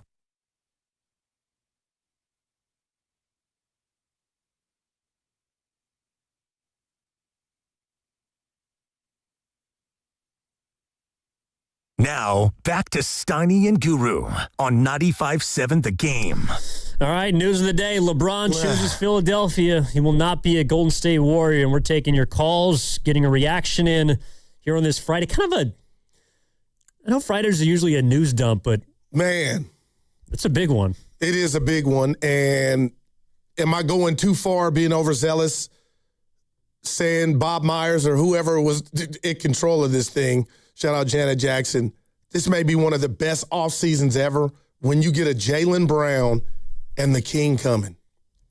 I mean, that's about as good of an off season as I know the Heat brought in Braun and Bosh, but I'm like, this is wow. Well, no, but seriously, I mean, Kawhi and Paul George. No, that's a good one. That's a good one. And then I got to go back to the Warriors getting Durant. And that's just one guy. I mean, Giannis, I think Giannis would have been a great acquisition a couple of years ago, but this blows it completely out of the water. This is bigger than KD to Houston, you know, maybe James Harden and Kyrie going to Brooklyn. Yeah. I mean, that was obviously a super team, but this is the super team in the NBA right now. I can't reveal my source, but I can't front Evan. What? Shout out to Sam Lubman for doing the math. Because when I read the stat about LeBron had lost a playoff series in the East since 2010, Gooey's been in the West for 8 years. So when Lubman did that math, like, well, I said to myself, I can't reveal my sources, but it don't hit as hard as I thought. Like, he hadn't been there. That's Goo. But just saying. To be fair, he did play an Eastern Conference team in the 2020 NBA championship, and he won. So, you know, you got to give that to him. But he is going back to the East. He will be at Philadelphia 76er. Giddings and Guru with you here on a Friday in for Steiny. So we're taking your reaction. I know, just real quick before we get to the calls, because we got them. Yeah. And a $20 super chat. Yes, we do. Where do the proceeds go? But Not the boss us. always talks about his time in Philadelphia, and it's an Eagles town, Flyers, and Phillies. I gotta believe with this news that changes. Not since Moses Malone that they got a chip, like they got action. Well, it's a little different than Judge coming to San Francisco, or potentially. Like, that's to me what this felt a lot like. This pursuit of this seeming savior that was going to swoop the franchise off their feet and take them back into relevancy. That's where I think LeBron James fit into the Warriors' offseason plans. But, I mean, I gotta imagine Philly's on fire. Oh, there today. we go. I gotta imagine Philly's on fire. Yeah. This is from J2X90K donating $20 to say Scott Perry wanted Kuminga, was ready to do business with Dunleavy. Warriors had their pick of the Kings roster draft capital. I'm not saying the Kings players are LeBron level, but Dunleavy had missed opportunities. It's a little more complicated than that, I would say, J2. They wanted Kuminga for Malik Monk, a protected first-round pick. So they didn't have their pick of players or draft capital, and the Warriors were going to have to give up Moses Moody or Buddy Hield. So it wasn't a one-for-one deal. To me, I think I'd honestly rather have Porzingis than Malik Monk. That's just me. Even though he's not on the floor as much, I think he's a better player when he is. And he's also not as expensive, at least in terms of total commitment. All right, back to the phone lines. 888-957-9570 is the number. Let's get out to, or let's stay in San Francisco and talk to our guy, Big A. He's been hanging on for the longest. Hey. Big A, thank you for hanging in with us. What's going on? Happy Friday to you. Hey, happy Friday to you, gentlemen, man. I'm telling you, I'm happy as a donkey with two of them. I'm telling you right now. Ohio's in the house. Yeah, baby. Hey, LeBron was going to Philly all the time. Guru, you were right. You know he was going to Philly, man, because that was the best scenario for him. And so, hey, nobody's mad at LeBron, but I am disillusioned because the Warriors, and Guru, you're the biggest fan. You have been hoodwinked. You have been boozled. The wool has been poured over your eye, dingling LeBron the whole summer. And you know LeBron wasn't coming here. And that's just reality. Yeah. That's just reality. It's not a winning situation. But, hey, I'm telling you right now, I'm not a Warrior fan, but I bought season tickets this year. And I was praying and hoping that LeBron didn't come here because, that wasn't for his legacy. But I'm going to be at as many games as I can be at for the Warriors just to enjoy that atmosphere. But, hey, you guys have a great Friday. You're the man. Hey, love the B-ball. Hey, and love your show. Thank you, man. You guys should do the show on a regular basis. Let's put me on vacation all the time. It's a little too much, Big A. I appreciate the support, but actually, it's kind of funny. I got to give Steiny this, and you know this better than anybody, Goo. He is a man of his word. No doubt about it. Because yesterday he said, actually, no, maybe this might have been when you were off. He was telling me, I hope that LeBron James news breaks. I heard it. When Goo is on. I heard it. And I will not call in. I heard it. I heard it all. And I go, I believe that dude. I believe he believes that. I think he's in the air now. Yeah, he's on his way to Philly. You kidding me? You think he's on the same flight as LeBron? Man. No, he's on his way to Philly. But we did text him, and this is how he's a man of his word. Just take people behind the scenes. We text him, say, Steiny, you want to call in today? And it was a 2-letter answer. Yep. No. Yep. And so he'll be back in 9 days, and I'm sure he's going to throw it all in our face. I mean, cut the Mike Dunleavy sleeping jokes, wake him up. Like, see, Evan, that's what I'm like. Again, that caller came down my road, rightfully so, but I'm putting out an APB. I'm all over E. Where is our guy, Big Smoothie? This is not, No. You are in the therapist's office, Evan, Dr. Evan, with me because you might be the culprit that had me believing he was coming, Evan. Big Smoothie, call us, baby. We just want to do a welfare check. Well, I'm sure a lot of Warriors fans were doing the same. It's like, there's all these little phantom crumbs, right? Remember when, pardon the interruption, posted that podcast saying Warriors, LeBron, or LeBron's going to the Warriors. People thought that meant he was going to Golden State. The YouTube chat that Miami set up for the 27th that had him believing that he was going to be introduced. I fell for that, but go ahead. He said, trust the process at the Fanatics Fest, but then said it meant nothing about the Sixers. I think he's been flip-flopping a lot. But this is what it does come down to me. This is from Dave McMenamin, Sham Charania. I think also Anthony Slater contributed to this report. And this is what it came down to. Quote, a source familiar with James's thinking told ESPN that James's choice hinged on the pursuit of a 5th championship. After weighing his options, he landed on Philadelphia as the best situation for that. Bob Meyer's initial pitch, which he probably didn't even need to pitch in front of the world on the Rich Paul podcast. Bob Meyer said it. I honestly believe this is your best chance to win. That's what he would say to him if he was here in that room. And he didn't have to say it because their actions spoke louder than their words. Yeah. The Warriors, it's been a summer of inaction. It's been a summer of inactivity. And that's why they, at the end, were left with their tail between their legs. And I got to believe, I could be wrong, you can let me know, that if you go to any site, whatever gambling site, that the Sixers are favored to win the title next year after this news. I think they went from 50-1 to 25-1 when they got Jaylen Brown, and according to one of our Odyssey insiders, it was now down to 7-1. I was about to say 8. Wow, 7-1 odds for the Sixers to win the championship. Yep. You're absolutely right, and I'm kind of with Alan on our text line. What's he saying? Now the real off season begins for the Warriors. Well, the club's damn near closed, right? Yeah, but Westbrook, you got to make do with what's left. Missing? If you want to go home with somebody, you got to start making some moves. No, but I'm thinking they're telling us you ain't got to go home, but you got to get out of here. Like, that's all we got left. DeRozan, Westbrook. I mean, come on, man. The grades are out for now we can do our grade. Evan, I don't know, man. What, you want to put the rat on the table? Brought to you by Atco Pest Control? Yeah, the 2026 Warriors brought to you by Ben Gay. I mean, Evan, it's going to... Evan, no, come on, man. That's what it is.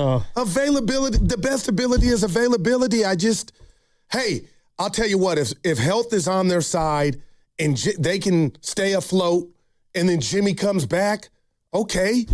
Are we in the same boat of goo? We got action at the play-in. And, of course, I'll be excited then. But the part that hurts me the most about not getting LeBron, and I keep using his word and it's not hitting, but I keep going there.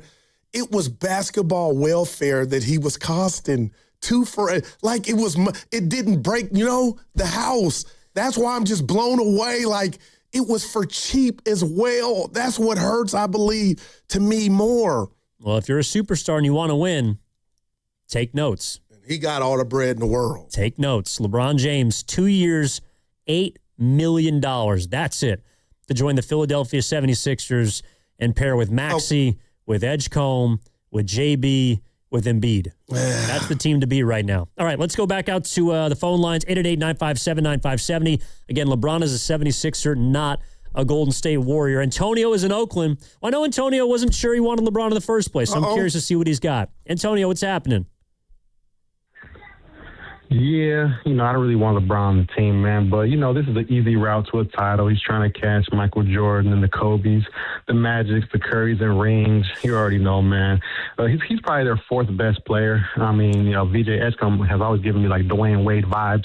Tyrese Maxey's already All-Star and all that. Jaylen Brown, Finals MVP. This is the second Finals MVP that LeBron has joined up with. So, people always complain when Steph and Kevin Durant, they team up, but this guy can just team up with whoever, and he's giving himself the best chance to win. It's like a double standard.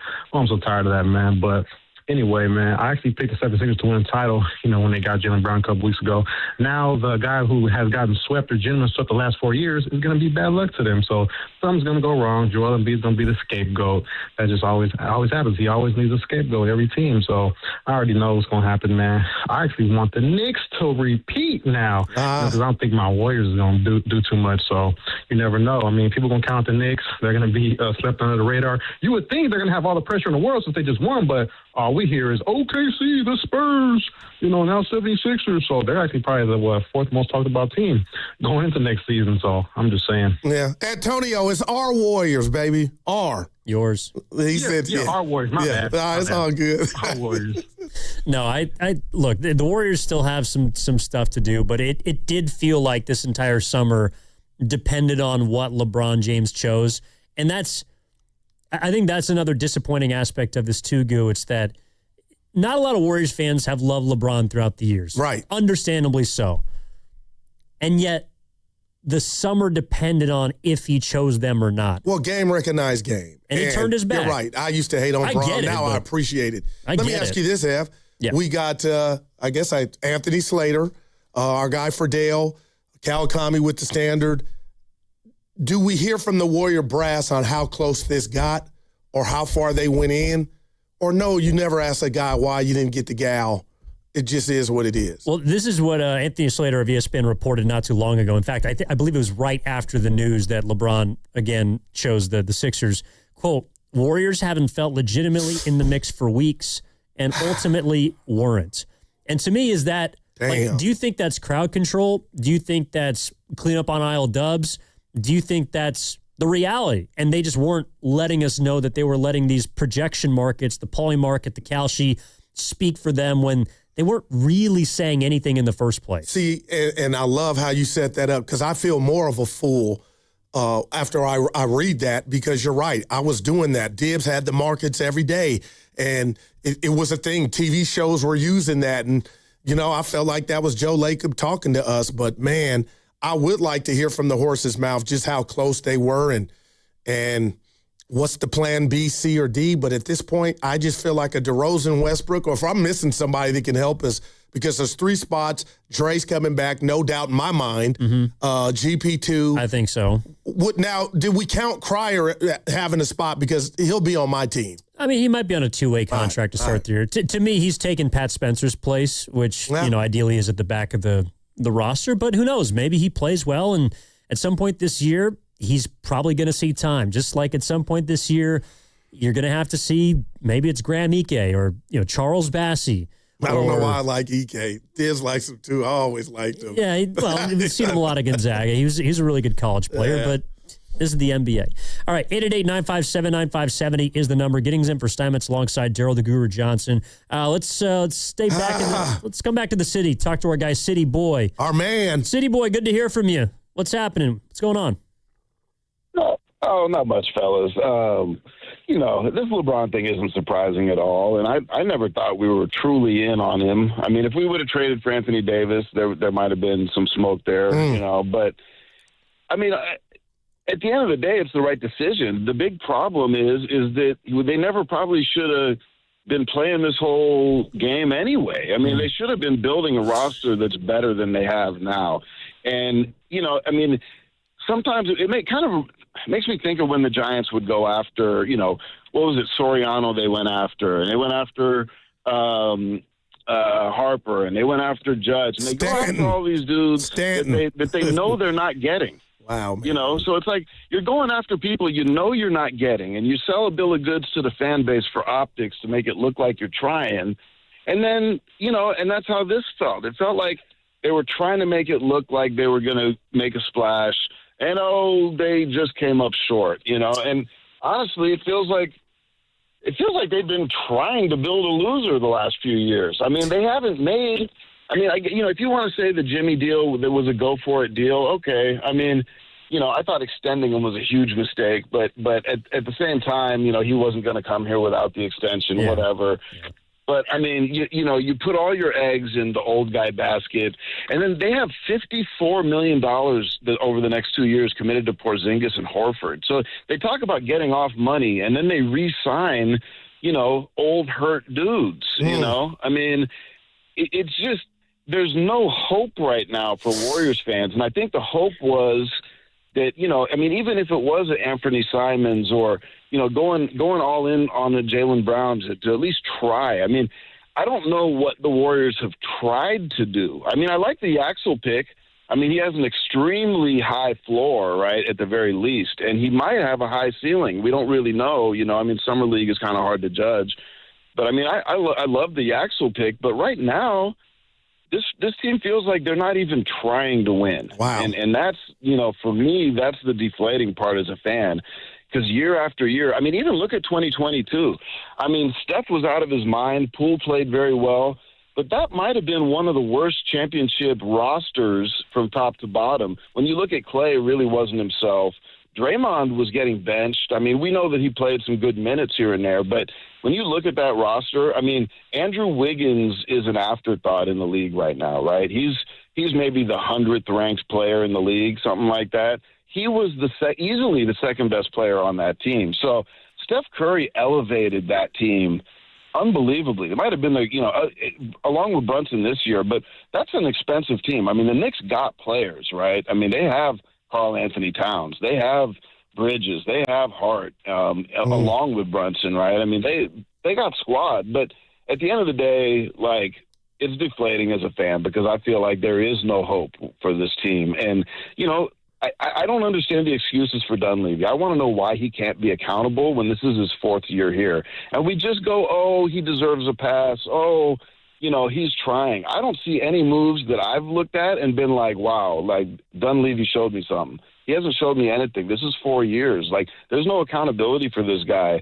And it's like the excuses that I hear for him on your airwaves by certain hosts are – it's City Boy, what if it's Lake Up, though? Crazy. What if it's Lake Up? Have you had that thought? What if it's really... But that's an excuse. Once again, Lake Up is not the GM.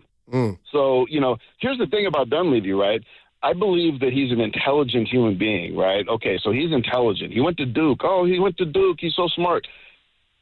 Being a GM, you need to be intuitive, right? And you need to have cojones along with being intelligent, right? So it's not just about being a smart guy.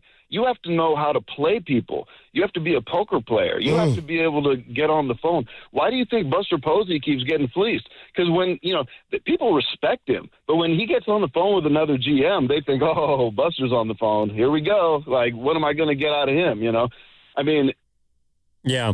Boston unloading Devers was very similar to the Heat unloading Jimmy because he was damaged goods to them. They couldn't wait to get off of Devers. There's a reason for that. I got you, City Boy. No, appreciate the call. A lot of good stuff there. I wanted you to jump in and say what you had said to me because you swayed me. He inherited a mess, Mike D. But he said the attributes of a gangster. I thought of Bob Myers, intelligent and have not the street thing, but some hustle to you. No, look, the captain. I like that. The captain goes down with the ship, and that's what Dunleavy, I think, is eventually going to do. He's going to go down with this ship, but I can't blame whoever was steering the Titanic for once that ship hit the iceberg, right. That ship is going down. The only thing you can do is try and get the women and children out and try and save as many people as possible. And I think that's the job that he's been handed by his predecessors. Because he's out on them. And look, I mean, the Jimmy Butler deal, yeah. I loved it until he got hurt. Well, everyone loved it until he got hurt because there was risk involved, and the risk was paying him a lot of money, but that was the only way that you could get a deal with Jimmy Butler. And you got to the second round and were a hamstring away from maybe the Western Conference Finals, and then he got hurt. If Jimmy Butler doesn't get hurt, they probably make the playoffs this season. I don't know. Yeah. I mean, next year, all you have to do now is try and get as healthy as you can, lean into Yaxel, you keep your picks, and you try and see what you can do down the line. But I do think that City Boys, he's got a point from the stand. He's got his point is well taken. It's like this summer, the Warriors did set this summer up for us to be go ahead. Let me be quiet. 100% in on LeBron or left feeling like, what are we doing? Oh, I thought you were going to be like more moves like around the edges, the Simons, the Sextons. No, because look, I'm looking at all the teams that are in on LeBron James. I want to turn the TV off. Oh my God, everywhere's LeBron. But go ahead. Well, I'm looking at all the teams that are in on LeBron, and this is why Warriors fans to me have the right to feel disappointed. If you're Miami, okay, you didn't get LeBron. You still got Giannis. If you're Minnesota, who is in on LeBron, you still got LaMelo, and you still got a good team. Wow. If you are Cleveland, well, you're going to bring back James Harden. You just re-signed Donovan Mitchell. I get the theme. You got a future. If you're the Warriors, you didn't get LeBron, you're left with a 37-win team from last season. And quietly, the Lakers have made some moves. I mean, even in Los Angeles told you they didn't want him. They didn't want LeBron James. They would rather lean into Luka Doncic and bring in a bunch of guys. I don't know if it's going to work, but I think the Warriors, and this is kind of how I felt the last week. I do think that Anthony Davis was a big part of this. I would have been more disappointed if today, Goo, it was announced that they traded 3 first-round picks for Anthony Davis and acquired LeBron James. I would be running around here to me naked, would be the and incorrect we would drink choice. after, and I would that's when he mentioned cojones, right? There's risk involved, and what's the difference? I get it, the 3 first-round picks allegedly with Anthony Davis, but we know this, when Davis is healthy, because that's what this season is. If player A, B, C, D, E on the Warriors are healthy, and now that's including Steph, we might have something. But damn, man, go all in for the chef. And I'm telling you, Steph wouldn't have laughed or said, I don't want Anthony Davis on my team. Draymond would have loved it. And to have Bron in that combo, man, that once won a chip, even though it was in the bubble, I would feel a whole lot better. And then, Evan, this is probably why I'm in the position I'm in now. Well, you don't know my finances, but the bottom line is, to get something, you got to risk something. And I feel like the Warriors are not showing, they're not gutless, but if we find out they didn't want to part with some of those picks to go bring in a game changer at whatever age and not do that as opposed to what we're looking for this season. And Yaxel, I mean, I love Yaxel, but he's got to do it against, some real dudes. And it's come, I hope he starts. But I'm just getting ready for Draymond Green extension. I think it's going to be 3 years. But this idea that they haven't risked anything, I would argue this is the position that they risked being in by going to get Jimmy Butler. Yeah, you know what? I can't fight you on that. So they did risk it. And they crapped out. And they lost. Yeah. Okay, so what happens if you risk it again? Do you risk setting yourself back even further? Because if it goes bad, this is what you're left with. Well, what if it goes good? Then you're in the second round of the playoffs. Yeah, maybe third. No. You saw what happened when you risk it. You're in the second round of the playoffs. Yeah. No, and is that good enough? Is that good enough for people? No. Is a second round postseason appearance worth being in the position where you are now, where you're forced to run it back because the star player you traded for got hurt, and you're left with nothing else? That's it. This is what happens when you risk it, and I think they're learning from their mistake.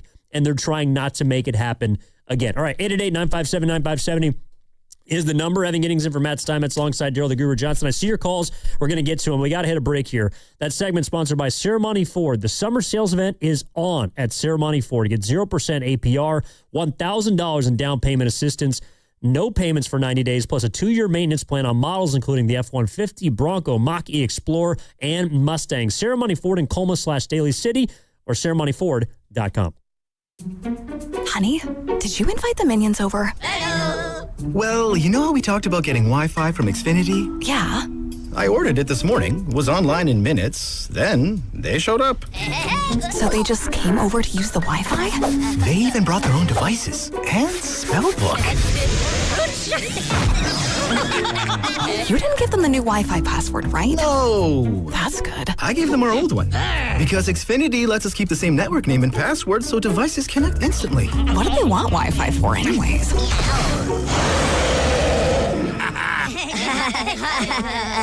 Better not to know. Plausible deniability. Get streaming or scheming instantly with same-day Wi-Fi from Xfinity. Plus, lock in one price for the most reliable fiber-powered Wi-Fi for 5 years. Guaranteed. And see Minions and Monsters only in theaters. Xfinity. Imagine that. Restrictions apply. Not available in all areas. Use of fiber coaxial cable. Learn more at xfinity.com/same-day Wi-Fi. When it comes to decking, TimberTech stands out. It's the best-looking decking you'll find on the market, trusted by contractors for its unbeatable quality. But TimberTech isn't just about looking great today. Thanks to its advanced technology and unparalleled durability, the TimberTech decks you build will still look amazing decades from now. Add in industry-leading warranties, and it's clear why TimberTech is the top choice. Build with confidence. Build with TimberTech, the #1 brand in premium decking. Find it locally at Ashby Lumber. Grass-fed ribeyes. Yes, chef. Responsibly sourced salmon that was never frozen. Yes, chef. Restaurant quality steaks. Yes, chef. Organic chicken. Yes, chef. Wild-caught seafood. Yes, chef. At Sprouts, every cut is handpicked for flavor, freshness, and quality worthy of the chef at home. Even if your toughest critic still needs a booster seat. More steak, please. Yes, chef. Sprouts Farmers Market. Do you owe $10,000 or more to the IRS like Mark? I've been doing home remodeling for 30 plus years, but the economy crashed. I wound up losing my home, losing my job, and on top of that, owing the IRS a ton of money. I owed the IRS $114,000. It really, truly was the worst part of my life. Then Mark found tax relief advocates. On news radio, I heard about TRA, and I thought, what's the worst that could happen? So I picked up the phone and I called them. When it was all said and done, TRA settled my $114,000 debt for $100, and I'm telling you, I was ecstatic. Could not believe it. Would recommend TRA to anyone. If you owe 10 or even hundreds of thousands of dollars to the IRS, don't lose hope. Do what Mark did and call TRA for a consultation. But TRA did. They gave me a second chance, and I'm forever grateful. Visit TRA.com or call 800-491-9914. 800-491-9914. That's 800-491-9914. Hey, it's Willard. At Hobbs Law, it's never been about attention, never about applause, never about goofy smiles on candy-colored billboards. For more than 40 years, Hobbs Law is focused on one thing, fighting relentlessly for injured Californians, because behind every catastrophic injury case is a human life forever changed. That's why Hobbs fights with preparation, intensity, and relentless commitment. No fluff, no distractions, just real advocacy for injured Californians. Hobbs Law, relentless for justice. Visit HabbisLaw.com. Omar Habbis is a California licensed attorney. Offices in Northern California, including San Jose. Past results do not guarantee future outcomes. The world's game doesn't end when the tournament does. On Saturday, July 25th, your first place Quakes take center stage at Stanford Stadium for the 105th California Classico against the LA Galaxy. It's NorCal versus SoCal. Timo Werner versus Marco Royce. The first 10,000 fans through the gates get a Quakes Americana jersey presented by El Camino Health. Then stay in your seats after the match for the biggest summer fireworks show in the Bay. Quakes versus LA Galaxy, Saturday, July 25th at 7:30 at Stanford Stadium, presented by El Camino Health. Tickets at sjearthquakes.com. For families living with Duchenne muscular dystrophy, birthdays are a reminder the clock is ticking. For too long, Duchenne muscular dystrophy has shortened lives. Cure Duchenne is changing that. Visit acurecan'twait.org. Onyx, I keep having stomach issues. Please make me a doctor's appointment. Okay, are you suffering from diarrhea, bloating, gas, or oily stools? If so, you may want to ask your doctor if it could actually be a problem with your pancreas, called exocrine pancreatic insufficiency, or EPI. My pancreas? How is EPI treated? A prescription medicine like Creon, pancrelipase, is used to treat people who can't digest food normally because their pancreas doesn't make enough enzymes. Creon is the #1 prescribed treatment for EPI. Creon may increase your chance of fibrosing colonopathy, a rare bowel disorder. Tell your doctor if you have a history of intestinal blockage or scarring or thickening of your bowel wall, if you are allergic to pork, or if you have gout, kidney problems, or worsening of painful swollen joints. Call your doctor if you have any unusual or severe gastrointestinal symptoms or allergic reactions. Take Creon as directed by your doctor, and always with food. Do not chew capsules, as this may cause mouth irritation. Other side effects may include blood sugar changes, gas, dizziness, sore throat, and cough. These are not all the side effects of Creon. You can learn more at 1-800-633-9110. Before your appointment, visit creoninfo.com. That's CREON info.com. Clouds early, sun later in San Francisco, going up to 67. Weather brought to you by Capital One. Capital One offers no fees or minimums on checking accounts. What's in your wallet? Terms apply. See CapitalOne.com/bank guide. Capital One NA, member FDIC. It's icy, refreshing, and sure to be the sip of the summer. Burger King just released the new Orange Dreamsicle Freeze King, an orange-flavored frozen beverage topped with cold foam and crumble. Available for a limited time. For your chance to win a gift card, visit 957thegame.com.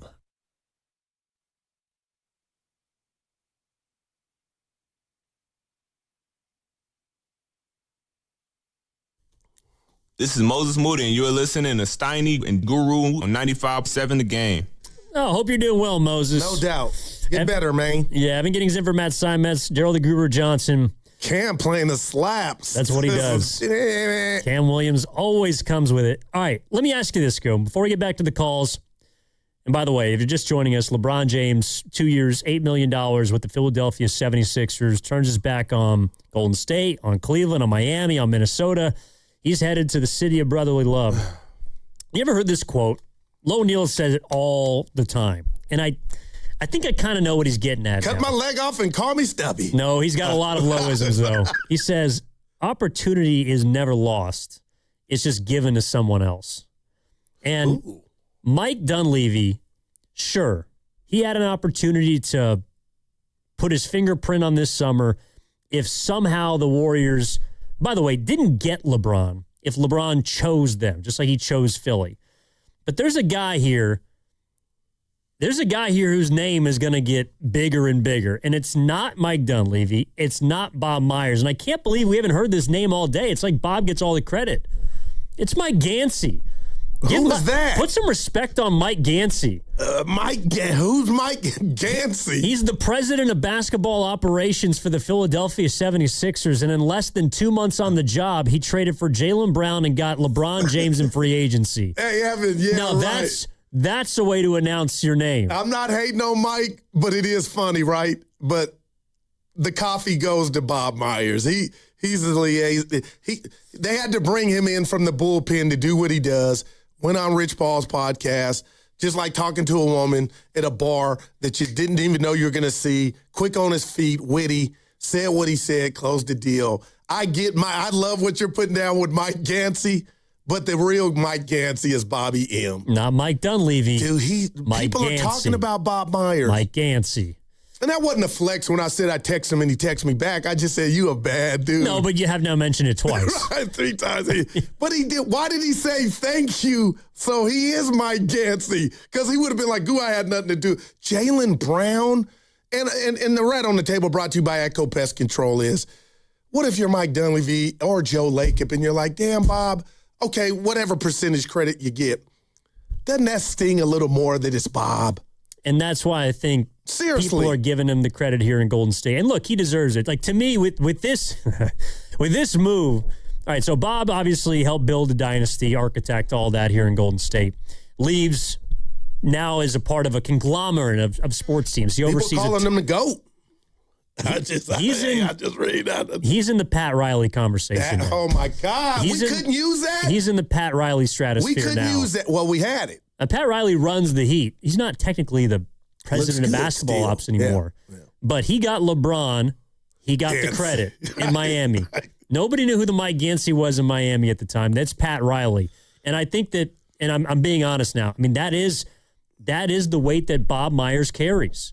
And when he chose to leave the Warriors, I believe because he was burnt out, they chose to forego the opportunity at landing a guy like this when Bob Myers walked out of the door. And, I know it's not for today, and we kind of changed our plans in regard to, talking Giants. But now that you're talking about just the gravity that Bob Myers has, and you're not lying, and I'm not saying he was perfect, but, man, I just wish the Giants had a Bob, because Buster doesn't right now look like he's got any Bob Myers in him. And who was at the call that talked about the City Boy? I mean, I loved how he put it down. You got to have some cojones, book smarts, but also that hustle. That hustle. You got to know when and what to say. And look, you know him better than I do. Steiny does as well, but I don't know if there was a ton of hustle this offseason. There was a hustle to place a new president of basketball ops. Do you think this LeBron courtship was fussle? No, it's not fussle, but Bob was very clear during his pitch on Rich Paul and Max Kellerman's podcast. If it's about basketball, you come to Philly. That's the pitch. There's no other pitch.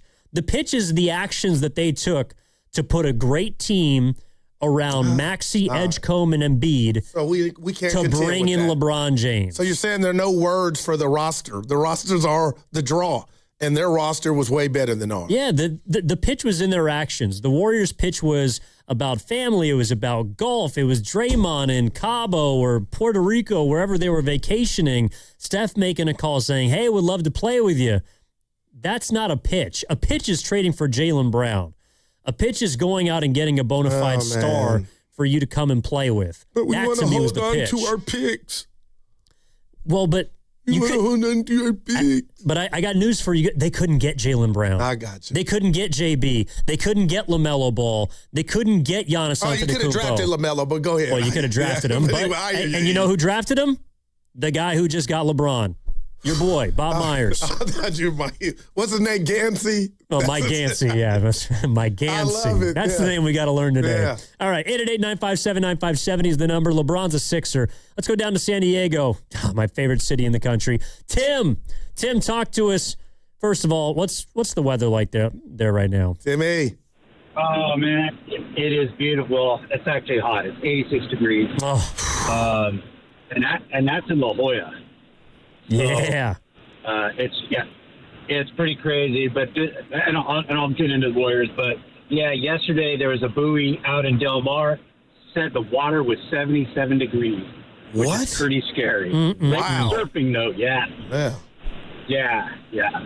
So, it's pretty crazy, man, but yeah, it's all good, but hey, wanted to get onto this whole, love my Dubs, but this is a reality. This is where we're at. And I keep hearing Bob Myers spoken in such like golden terms here, but let's just look at his, as far as sitting across the table and negotiating, he was an agent. That's what his best skill set is.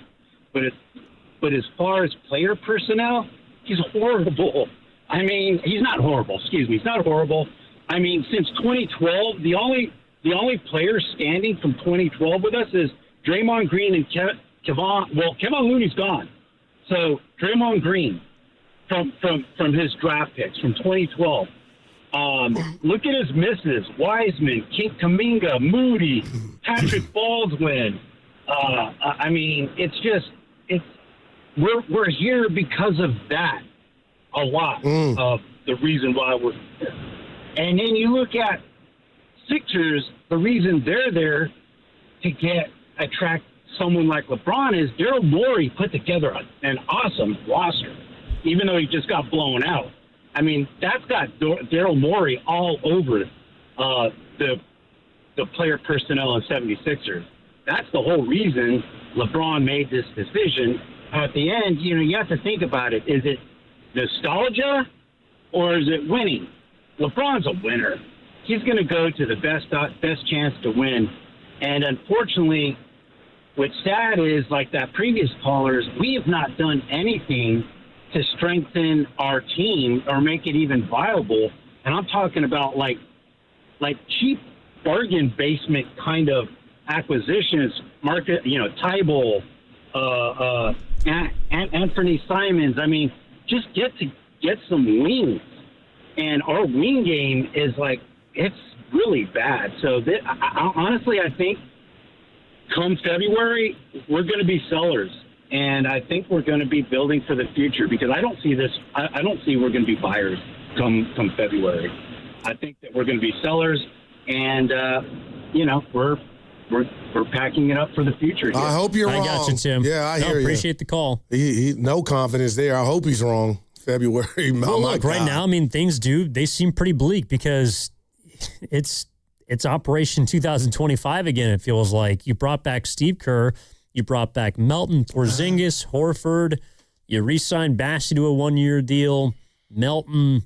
It looks like Draymond's going to be back. GP2. It's going to be the same team as last year, hoping for different results. That's why, I guess to a lot of people I've kind of been lenient towards the Warriors and their offseason plans and Mike Dunleavy. But I think it'd be fair if some people called in right now and called it a disaster this summer because you're left in the same place you were last season, which was a spot that it just felt like you had no chance. Yeah, and we kind of started the show with this. You were asking why I was so down, and we just need a win. We can't get a win, and I'm talking about off the court. Yaxel looks good, right? But, we got to see it in real time, but it looks good. But other than that, we just been, I forget the movie Julia Roberts was in, The Runaway Bride. We just left at the altar. That's how I feel. Giannis. Yeah, but that movie had a happy ending. You know what? Well, we don't know what's upon us. That's true. There's still a lot of summer left. All right, 888-957-9570 is the number. Evan Giddings alongside Daryl the Guru Johnson today on Steiny and Guru. LeBron chooses the 76ers. And again, it felt like basketball won out in the end. And that's why I'm not surprised, having heard all the reasons that ended up mattering the most, Goo, if you will. That basketball was the most important thing. Winning a 5th championship is his most important thing. Preach. And look, it is, as much as some people don't like LeBron and the way he goes about his business, when you're that great of a player and you have the power of choice, this is the power you wield. You know, if you're not taking a lot of money, if you're throwing your services out there, this is the opportunity afforded to you.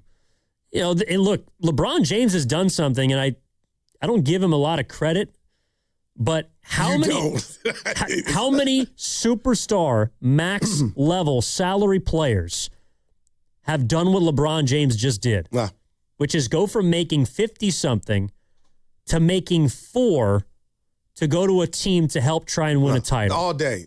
Nothing but respect. Like players at the top of their, maybe not the top of their games, but you know what I mean? What did Brady do in Tampa? What did he take? Well, I mean, Tom Brady got paid. Okay. But he didn't take 10% of his salary. No, I get this. Or less to go from New England to Tampa Bay. I get it. I mean, no doubt about it, man.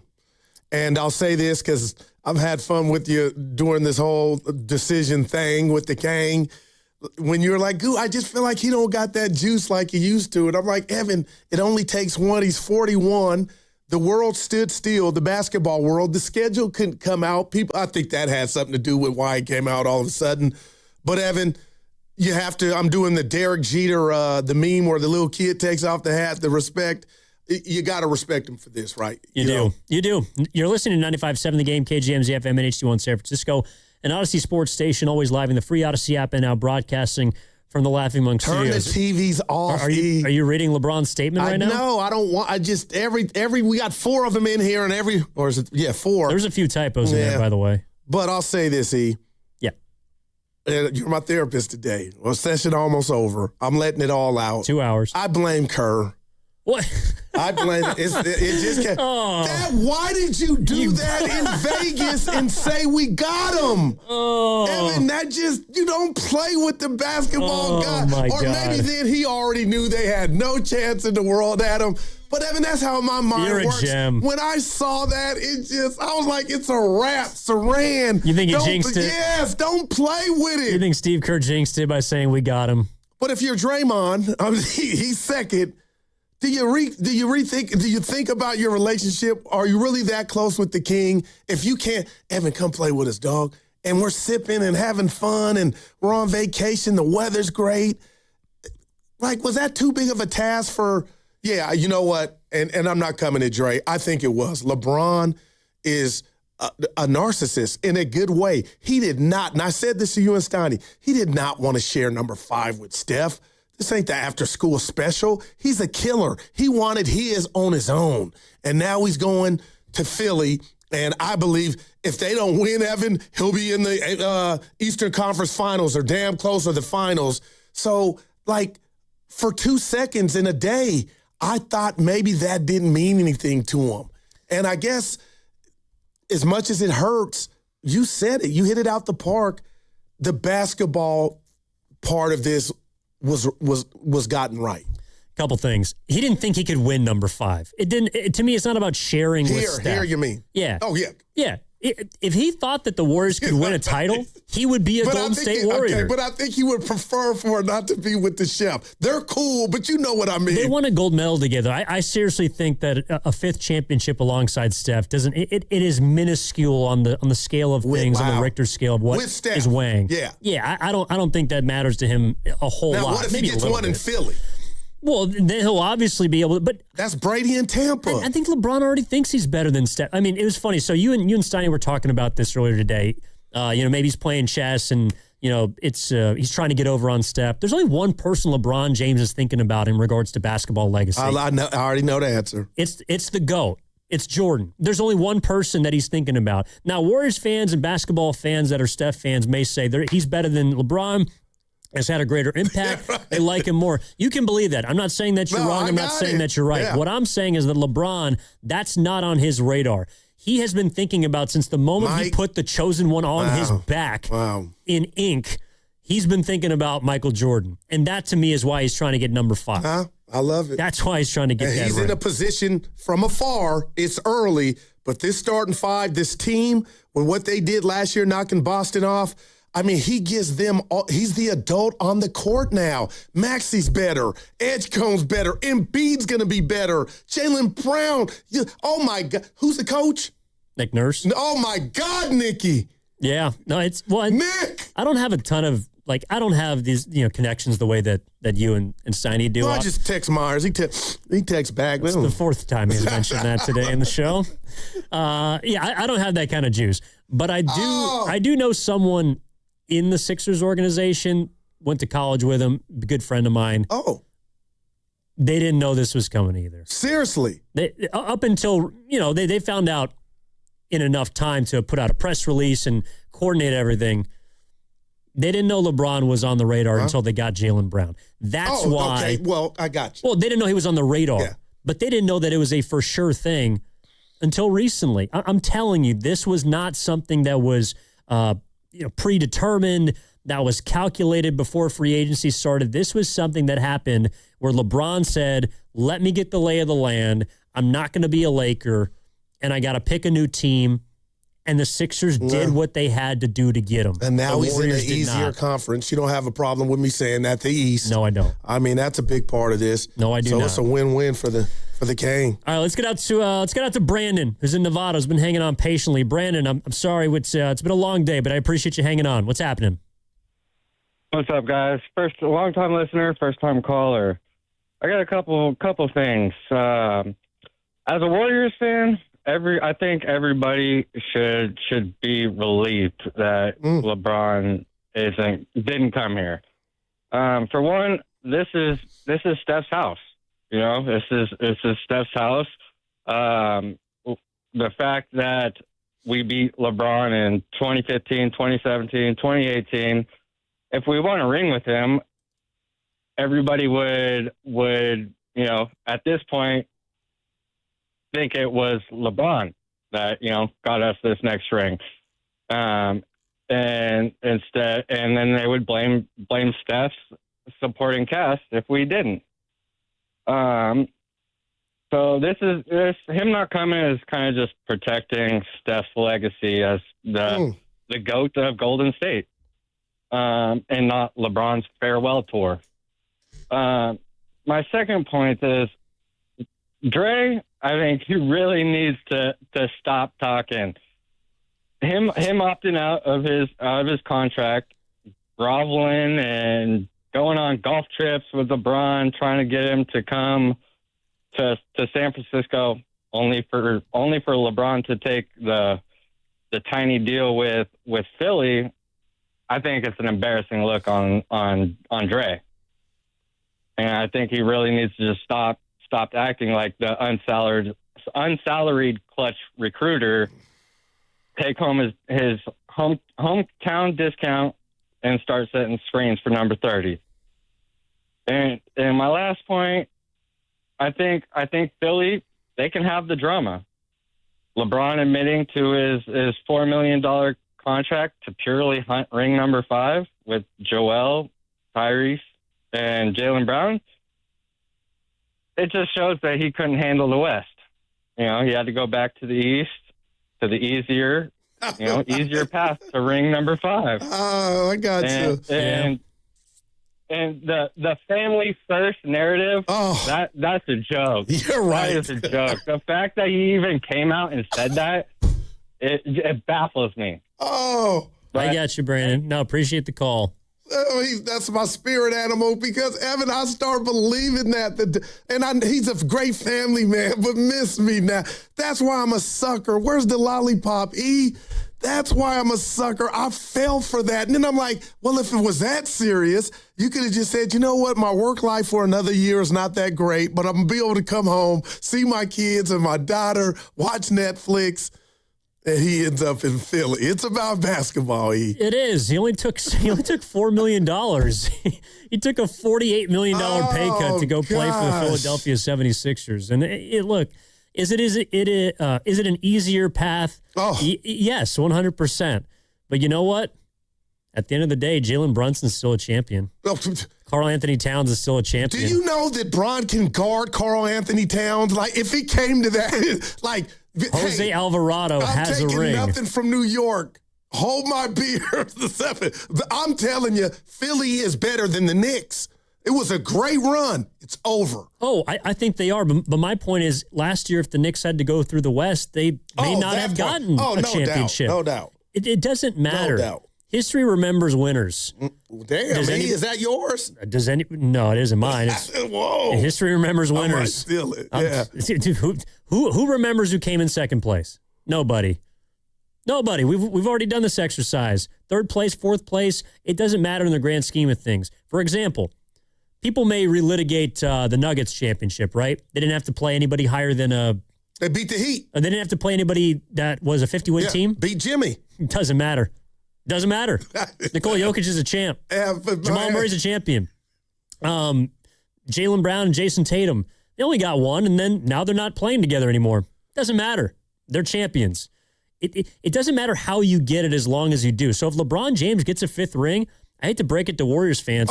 He's a five-time champ. Oh, there's no doubt. I'm with you. I'm in the car with the seatbelt on and everything. He's a five-time champ. You shouldn't even have to break that down. No doubt. 888-957-9570. If the Spurs could move to the East, they would do it. If a team could move to the Eastern Conference, if the Warriors could play in the East right now, I'm sure they would love that. It would guarantee them a postseason spot potentially. I mean, it's like LeBron James, that's why he's a free agent. I think Willard said it best the other week. He's a free agent. That means he's free to do what he wants. And he did it. And he's done it multiple times. Now, that's also going to be held against him in the grand scheme of things. But the reality is he's getting to go and now form the best starting five in basketball. And now he's going to have to back it up. Now, this is #random. We'll get back to the calls. But you and I had the pleasure to break bread with Steiny and his daughters yesterday, his two beautiful daughters. Mm-hmm. And a conversation came up. The young ladies brought it up about what cities in the Bay are not the Bay. I nearly lost it. I'm not going to call Steiny a bad father on air. But some of their answers had me thinking.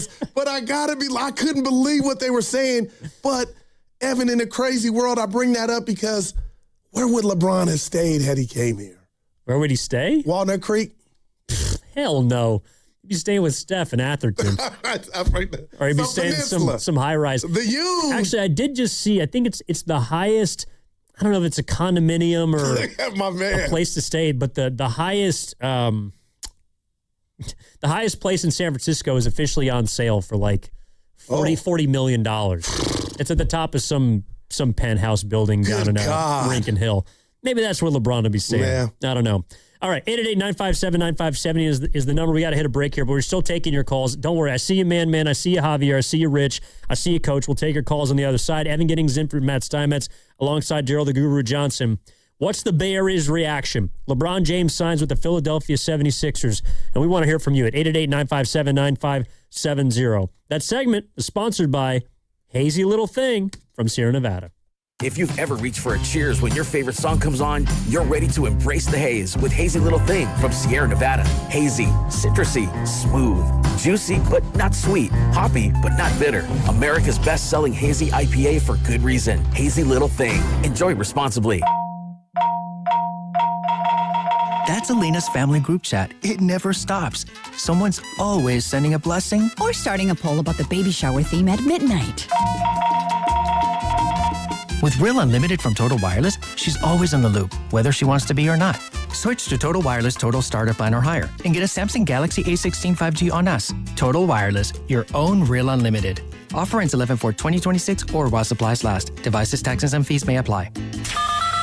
All guests on 95.7 The Game appear on the River Islands guest line. Dub Nation, this is Jimmy Butler, and you never know when I'll be on the River Islands guest line. Dub Nation, this is Stephen Curry, and you never know when I'll be on the River Islands guest line. So make sure to keep it locked on 95.7 The Game. River Islands in Lathrop is the best-selling master plan community in all of Northern California. With its lakes, parks, trails, and collection of new home neighborhoods, the good life can be your life. Isn't it time for you to discover the islands? Is your client ready to build a functional outdoor space? Choosing Golden State Lumber and Showroom means faster deliveries and finishing your project on time and on budget. When it comes to decking, TimberTech stands out. It's trusted by contractors for its unbeatable quality, and with industry-leading warranties, it's clear why TimberTech is the top choice. TimberTech, the #1 brand in premium decking. Start at GoldenStateLumber.com. Golden State Lumber and Showroom. When you succeed, we succeed. Right now is the perfect time to head to Saramonte Ford. Huge selection, big savings, and straight up great deals. They've got a lineup of brand new Fords ready to roll. Trucks, SUVs, and hybrids, all priced to move.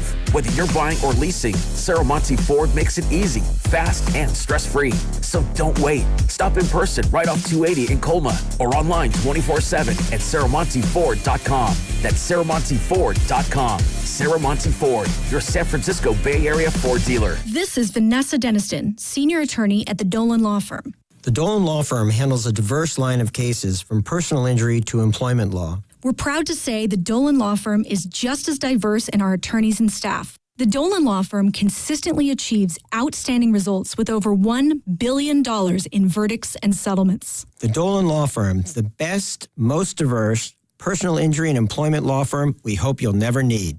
Contact us at dolanlawfirm.com.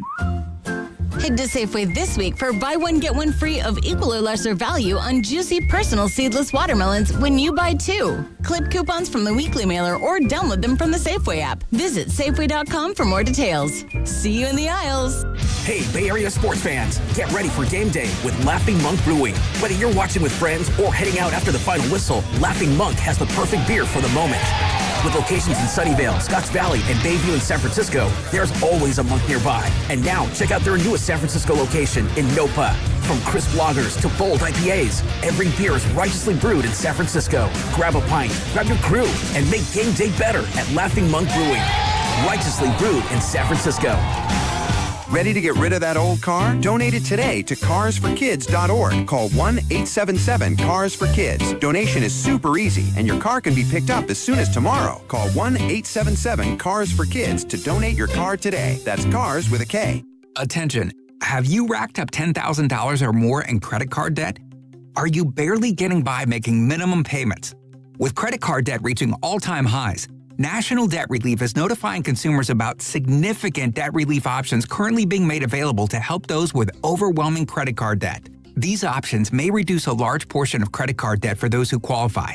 You don't need to declare bankruptcy or take out a consolidation loan, and you may only have to pay back a fraction of what you owe, even if you have bad credit. National Debt Relief has already reduced the credit card debt for more than 550,000 consumers, so don't wait. If you owe $10,000, $20,000, or even $100,000 in credit card debt, you can now take advantage of this financial debt relief as the cost of living continues to skyrocket. To check what debt reduction you may qualify for, call 800-358-6868. That's 800-358-6868. Again, 800-358-6868. Get in the zone, AutoZone.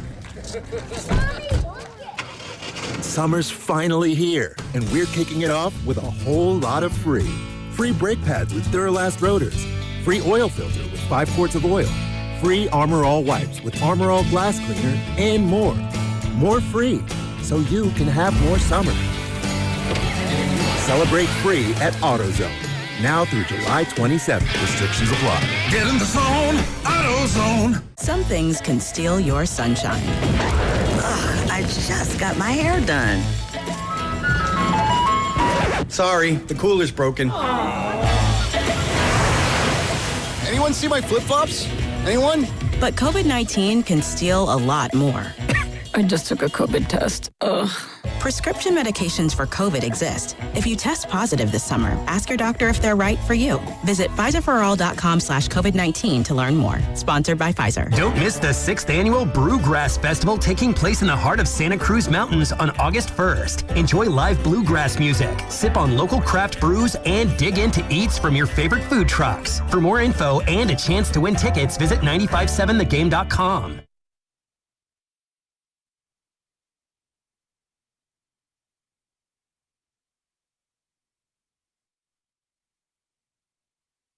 Now, back to Steiny and Guru on 95.7 The Game. You know, life comes full circle, Goo. It does. And this is what I was thinking during the break.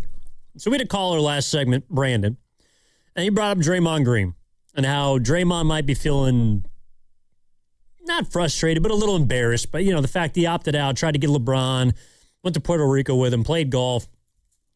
Pitch came up a little short because LeBron chose the Sixers. Is it crazy for me the first thing I thought about was what he told Paul Pierce back in, was it 2014? They don't love you like that. Oh, I'll never forget it. That's what LeBron just told the Warriors. Or told Draymond. Like, he is good friends with LeBron James. And he wasn't able to sway him to come play with him and Steph and Kerr. And we get it. It's because of basketball, and I think we all agree that the Sixers give LeBron James a better chance to contend for a title than the Warriors. But he clearly thought Draymond Green did that they had a chance. Otherwise, I don't believe he would have opted out. I'm with you. He doesn't love him like that. All right. And not in a basketball sense. Are you surprised? Because if we look at it, if what you're putting down is the emphasis on the roster and how it's constructed and what it's lacking or what it has, like, I would be feeling a whole lot better had our roster looked like something when we were contending and we were Billy Badasses. And we'd be like, you know what, Evan, we missed out on LeBron. Oh, shucks. But let's go get him. Yeah. Kind of like with Durant. I'll say this, you didn't ask. I hate that the Warrior story won't be told of the team that was up 3-1, that won 73 games, never got the Kevin Costner opportunity. Revenge without Kevin Durant. They went and got, it was a choice. They went and got Durant, but the story, Evan, they had the Cavs fighting, and they were down 3-1, okay? My boy Handy was on the staff. They were infighting. It was over, okay? We know what happened, but Kevin Durant came, and then it put us over the top, but I never got to see that team respond. So right now, it's so dire that I convinced myself, along with others in Dub Nation, it's not just me, Big Smoothie, where you at, that, okay, maybe it's not for chip number 5 for Steph, Dre, and LeBron, but it'll be fun to watch and hear fits and all that. And now it's like the reality is set in that it's bigger than LeBron. Now we hone in on what we have around Steph or what we don't, and we get off here at 2:30. I'll make a stop, and I'm going to pour a little out and sip a little. 2:12. Yeah, 2:12, because LeBron turned us down, and just the reality of what we are right now. And if I'm correct, what you told Lubman, Butch, and myself is we don't know where we're going. Yeah, but when we get to the cafeteria in about 2 hours, I'm not going to pour one out for LeBron James. Like, to me, this wasn't a given. If LeBron was signed, sealed, delivered, shout out Stevie Wonder, then that's a 4. Then we could pour one out after the show, right? Because they had him and they lost him. Right. What we're finding out in real time, Goo, is that they never had him in the first place. But I guess what I'm pouring out is not for LeBron, it's Giannis. It's Kevin Durant turned us down.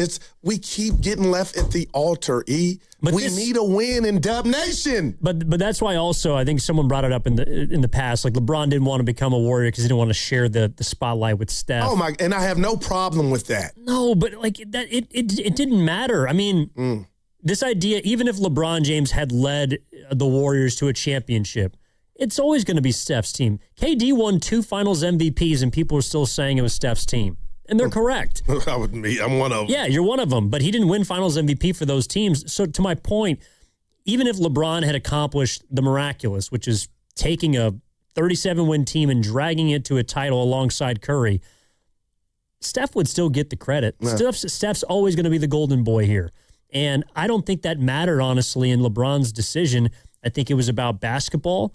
I think it's about trying to win as much as possible and go out on top. And he didn't feel like he could do that in Golden State. And the other part is, too, and I always, like, it frustrates me sometimes when people talk about teams as, well, if they're not good, can they still be fun? Can they still be entertaining? It's not fun to lose. And hello. It's not entertaining when your team is bad. Hello. I'm sorry. Even if you have young guys and they're excited, it's like if your team is 37 and 45, that's not going to be fun to watch. You're talking that talk now. It's not going to be fun. But I bought into that. Well, and LeBron is telling you it's not going to be fun because it ain't fun to lose. There it is, man. All right. Evan Giddings in for Matt Steinmetz alongside Gerald the Guru Johnson. 888-957-9570 is the number. LeBron James is a Philadelphia 76er, pardon me. 2 years, $8 million.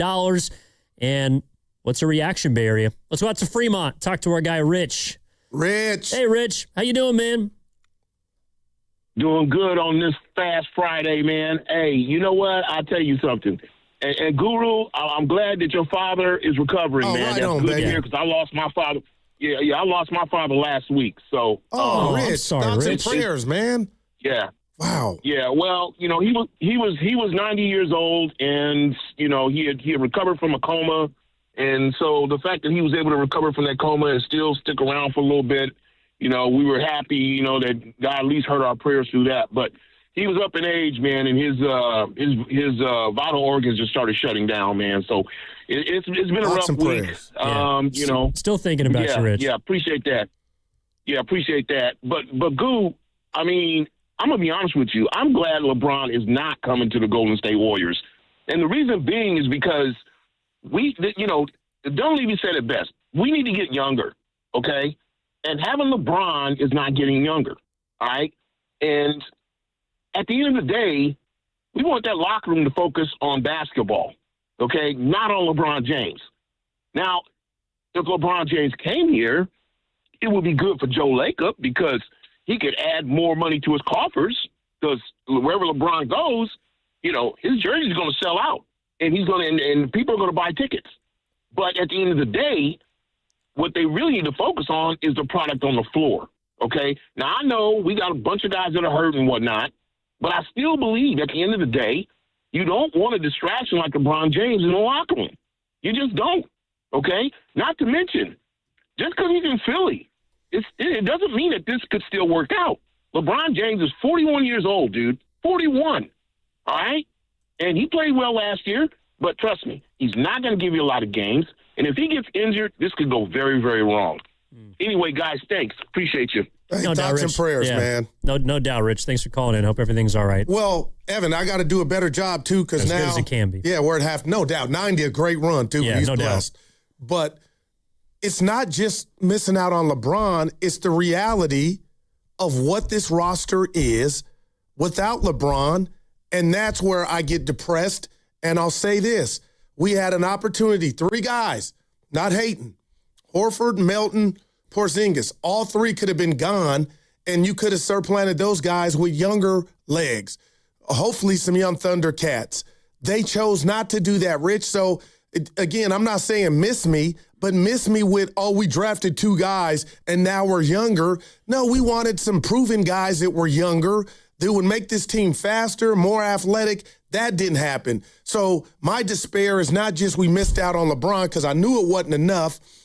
It's like, Evan, just the reality that, oh, boy, what did I say? Ben Gay. Like, we icy hot. Like, we are old, man. Yes, they are. But you would have been even older if you got a 41-year-old. Now, I think it would have been fine because, you would have taken a flyer. But this is, like, to me, the Warriors, and I think the Golden State Warriors were prepared for this. I think they've been prepared for this. And what makes you say that? Because they, like, what prepared for not getting LeBron James? That's how I took it. Oh, yeah. I think they were prepared to not get LeBron James because they were reading the chessboard.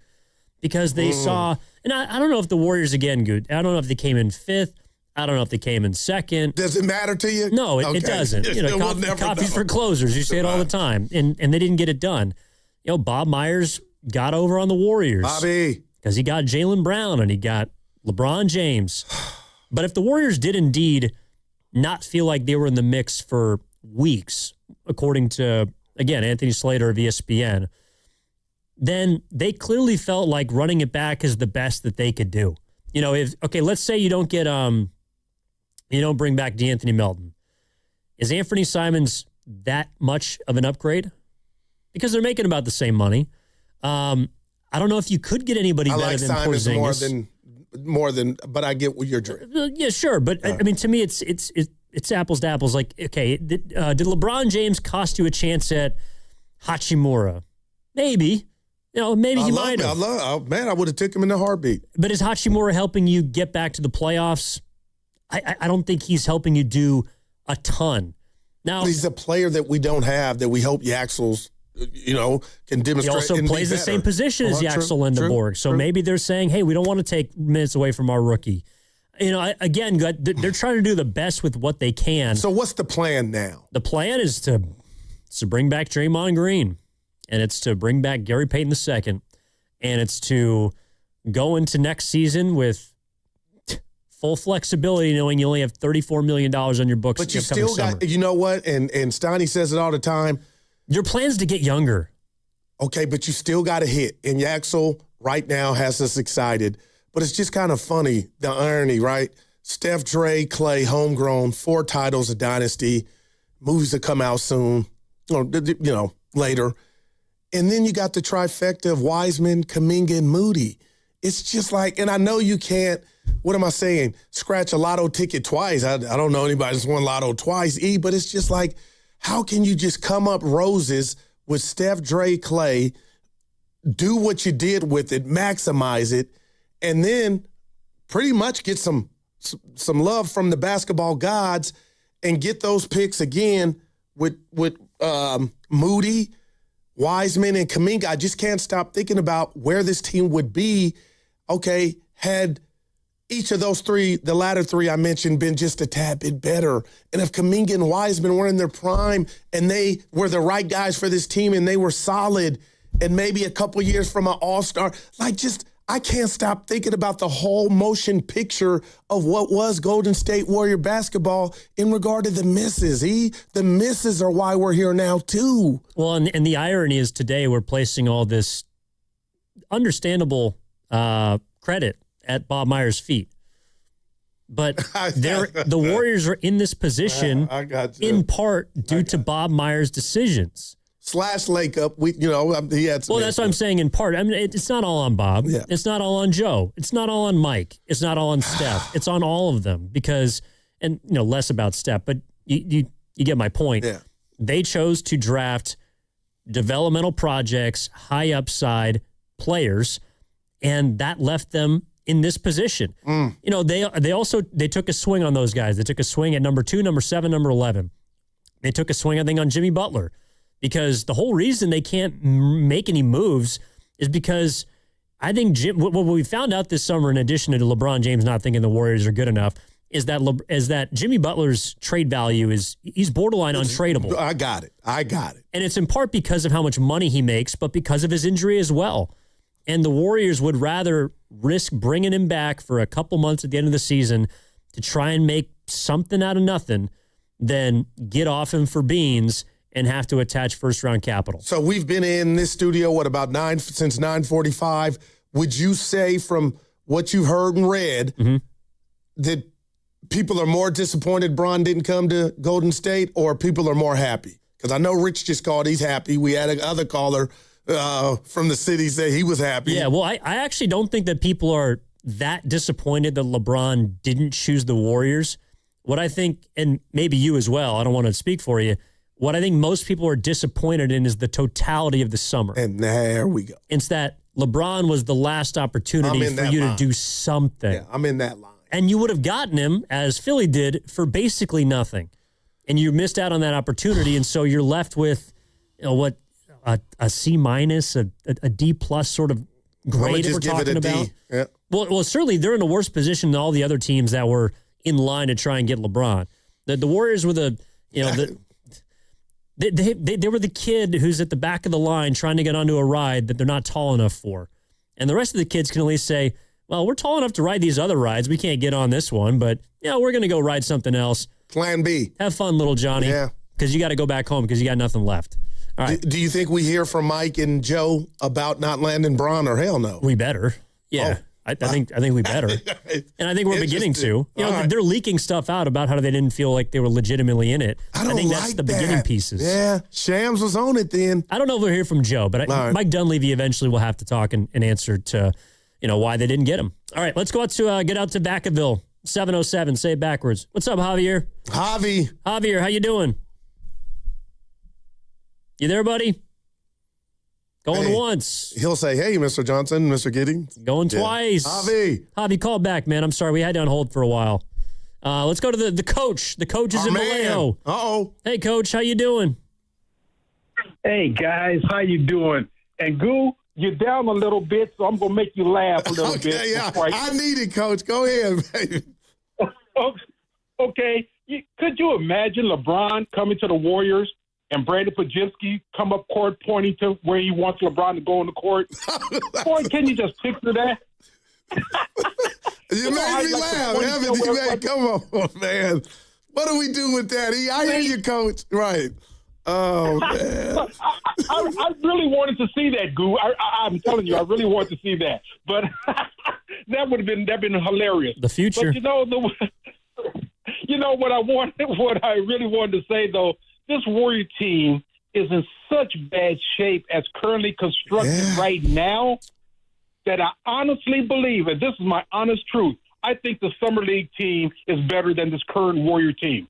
If Yexo is on the Summer League team and they were to play the guys under the Warriors roster right now, I would put my money on that Summer League team because they'd be too fast, especially with Smith and Cryer, for this old, broken-down warhorse of a team. And if LeBron would have joined this team, he would have been the most athletic guy on the team at 41 years old.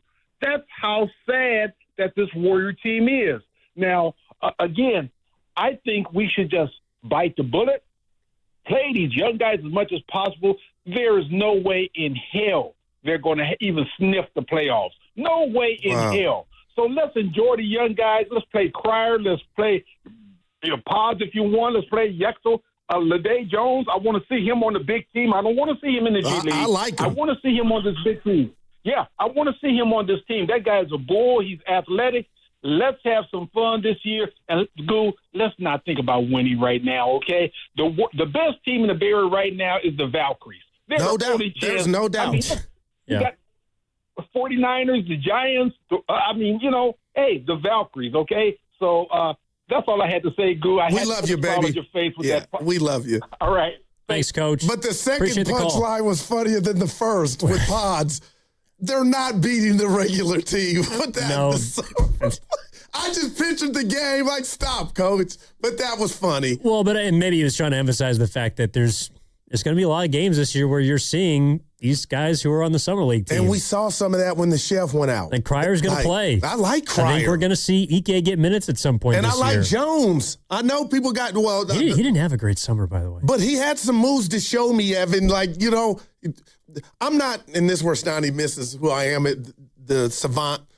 It ain't about the ball going in all the time. Well, I can look at you and tell, damn, that was a nice move. $2 finish. But, I like Jones. I'm intrigued. Yeah, I would like the ball to go in the basket. Come on now. Well, but it's like the inverse is someone like Tyrese Halliburton. I don't care how you shoot. If the ball goes in the basket, you can play for my team. But that Valkyrie, I know you're about to grab the call. Yeah. It's not even close. Well, Niners, they won 10 games and went to the playoffs. Yeah, they won a playoff game. Yep. Sharks are pretty exciting too, I guess. All right, let's go to Mac Zach, who's in Vallejo. What's up, Mac? How you doing? Hey, what's up, fellas? Hey. All right. Yeah. Sorry about that. But Goo, you're one of my oldest schoolmates, and I agree with you on most of the stuff. But you kind of were too enthusiastic about LeBron, and I'm gonna tell you why. Go ahead, baby. Or is he ordering food? I thought he might be at the drive-thru. Yeah. Mac, you still there? Yeah, I'm in. Yeah, I'm here. Okay, gotcha. All you. Yeah, it's lunchtime. But anyway, real quick, what you having? Lunch hour. What you having? I'm at a Philly cheesesteak combo at Jack in the Box. I love it. That sounds great. With curly fries and what I want to drink. I want a Coke Zero. Nice. Coke Zero. Attaboy. Go ahead, baby, get it in. All right. So anyway, I did the numbers.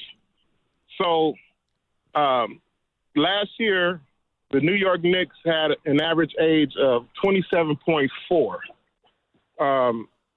In the last 10 years, the average age of the NBA champions was 27.4. Okay. When the Warriors won it at their oldest, I think they were like at 28.1. And then you had the 2003, 2004 Lakers.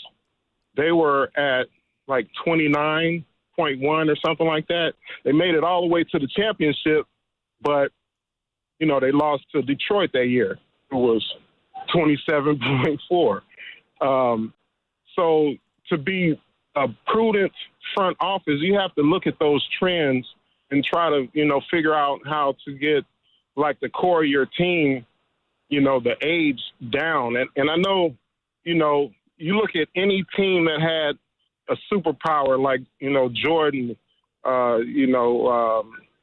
any of them, the Magic years, and, you know, any of these teams that had to lose a superpower like that, they had some years where they had to figure it out. And so I'm not glad that we're here, but we're here. And so we have to embrace, you know, seeing how this front office drafts and develops. And that's what we got. Oh, I love it, man. I appreciate it, Max. Zach. Enjoy your lunch, man. Yeah, no doubt. I could go for Philly cheesesteak. But why would at Jack in the Box you get the 2 tacos for 99 cents? That's the play. If you feeling good, get 4 for $2. I got breaking news. Uh-oh. Jack in the Box tacos are no longer 99 cents. You know how much? 2 tacos? Yeah. $1.50. Yeah, right. I swear to God. And that's still 99 cents. No, it is not. I ran a few no, months that back. is false advertisement. It's still the best deal going in the world. It is. And they're good. But that's how you know things are going the wrong direction. Last time you been at J&B, Jack in the Crack. Jack in the Crack? I probably got a munchie meal like a couple weeks ago. Cam? Well, the Warriors might start offering those free tickets to get fans in those seats if they're not getting it. Easy, Cam. Hey, wow, Cam from the top row. They can't be going there already. Oh, they do that on the free throws at some joint. I know. All right. Actually, there was something that Max Sack brought up that I want to get to on the other side. And this idea of, all right, what does this mean, right? We've got into the impact on the Warriors. You know, why didn't the Warriors get him? We've discussed. Yeah. We are taking your calls. What's the Bays reaction to LeBron going to Philly officially? 2 years, $8 million. Earlier today, it was announced. I'm mad at Grandy. Well, he's not even here. Today? Well, I don't know. I haven't seen him. No, the video he put up, I was off. It had me thinking he might be. That might be what's bugging me. That might be what's bugging me coming up at about 2 o'clock here, brought to you by Atco Pest Control. We got to hit a break, though. We'll be back on the other side. I see you, ZC, Kushal, K Bueno. All your calls ahead, 888-957-9570. Evan Giddings in for Matt Steinmetz alongside Daryl the Guru Johnson. Signing Guru back after this, sponsored by Crystal Geyser, Alpine Spring Water. What makes Crystal Geyser Alpine Spring Water different? We always bottle our Alpine Spring Water less than 1.5 miles from the spring source, and all our bottles are made with 50% recycled plastic from our own recycling plants. Crystal Geyser, bottled at the spring source. Bay Area, the summer sales event is on right now at Ceremony Ford, and these deals are bringing heat today. Get 0% APR financing for 36 months, plus $1,000 in down payment assistance and no payments for 90 days. That's a strong start. But Ceremony Ford isn't done. You'll also get a 2-year, 25,000-mile Ford premium maintenance plan included with your purchase. Shop eligible models included the 2026 Ford F-150, Bronco, Mustang, Mach-E, Explorer, Mustang, Ranger, Super Duty, and Transit Cargo Van, plus the 2025 Ford Bronco Sport. Whether you need something for the family, the job site, the commute, or just want a ride that looks good, pull it up anywhere. Ceremony Ford's got you covered. 0% APR, $1,000 in down payment assistance, no payments for 90 days, plus premium maintenance included.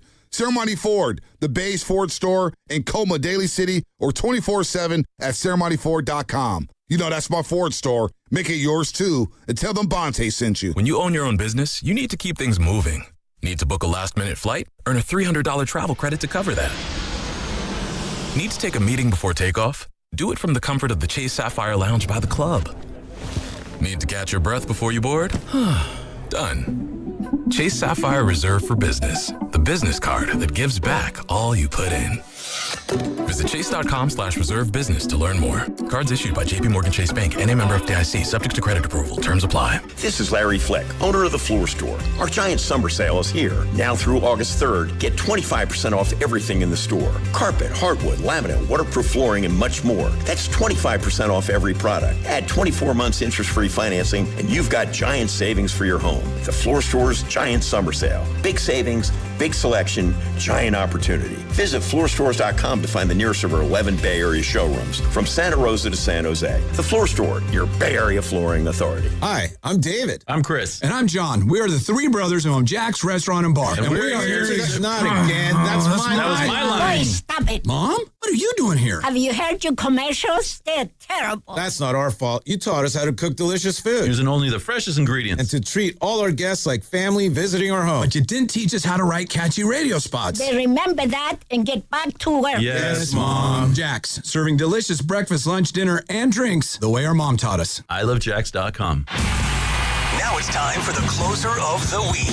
Presented by LiftMaster and R&S Doors. Turn your garage into the envy of the neighborhood. Visit rsdoors.com. This week's closer comes from James from Fremont. I chose R&S because they had a 5-star rating, did everything just as expected, showed up on time, explained options, and then did the job quickly. David was friendly, and when I need another garage door repair, I'll certainly call R&S again. Recently, my garage door opener was not working. I was in need of a closer. I was put in touch with R&S Doors, and they hooked me up with a brand new garage door opener from LiftMaster. With LiftMaster's MyQ connectivity, my garage door opener can be controlled right from my smartphone. You'll know when a door or gate has been left open and can close it with a tap, no matter where I am. Be one of the first 10 callers and receive 20% off a LiftMaster garage door opener. Call 1-800-FIX-A-DOOR. That's 800-FIX-A-DOOR. Or visit rsdoors.com.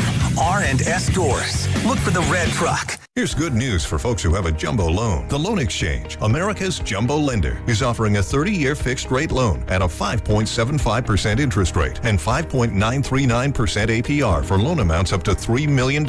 So if you have a mortgage with an interest rate of 6% or higher, give America's jumbo lender a call at 833-436-8800. You drive around to find the cheapest gas, so why not refinance your mortgage? Every day you wait, you're wasting money on needless interest. Go to theloanexchange.com or call 833-436-8800 to find out what your savings will be with a new 30-year fixed-rate loan at 5.75% interest rate and 5.939% APR. NMLS 1637539. Loan subject to credit approval. See website for licensing information, loan terms and conditions. Equal housing lender. That's theloanexchange.com or call 833-436-8800 for a 30-year fixed-rate loan at 5.75% interest rate and 5.939% APR.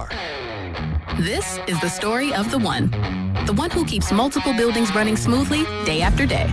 Plumbing that flows, HVAC that hums, cleaning supplies that keep surfaces sparkling. That's why she counts on Grainger. With easy reordering online and 24/7 support, Grainger helps her keep the products she needs on hand. So shelves stay stocked and buildings stay ready. Call 1-800-GRAINGER, click Grainger.com, or just stop by. Grainger, for the ones who get it done. Another app for inventory, one for CRM. Oh, don't forget accounting. Wait, which login was that? Or you could use Odoo, one fully integrated system that does it all without the hassle. Ditch the app overload. Get everything your business needs on one platform. Try Odoo free today at odoo.com. That's ODOO.com. The San Francisco Marathon is right around the corner, Sunday, July 26th. Catch 95.7 The Game near the Chase Center Hydration Station as we're out there proudly supporting the runners. Get all the marathon details at 957thegame.com.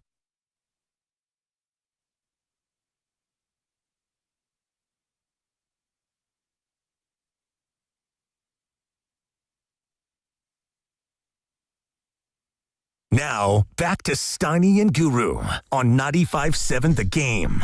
All right, Evan Giddings in for Matt Steinmetz, Daryl the Guru Johnson holding it down. I think that this is, and I was kind of running this by the boss earlier, Goo. I think this is a point in time that we can look back on during this Warriors transition. I think this is an important day because LeBron James had a chance to choose them. He chose to go to Philadelphia and sign a 2-year deal.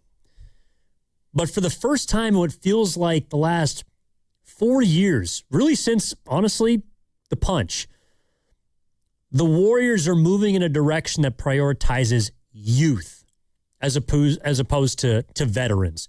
They chose to not go out and cash their chips in for a guy to try and recruit LeBron.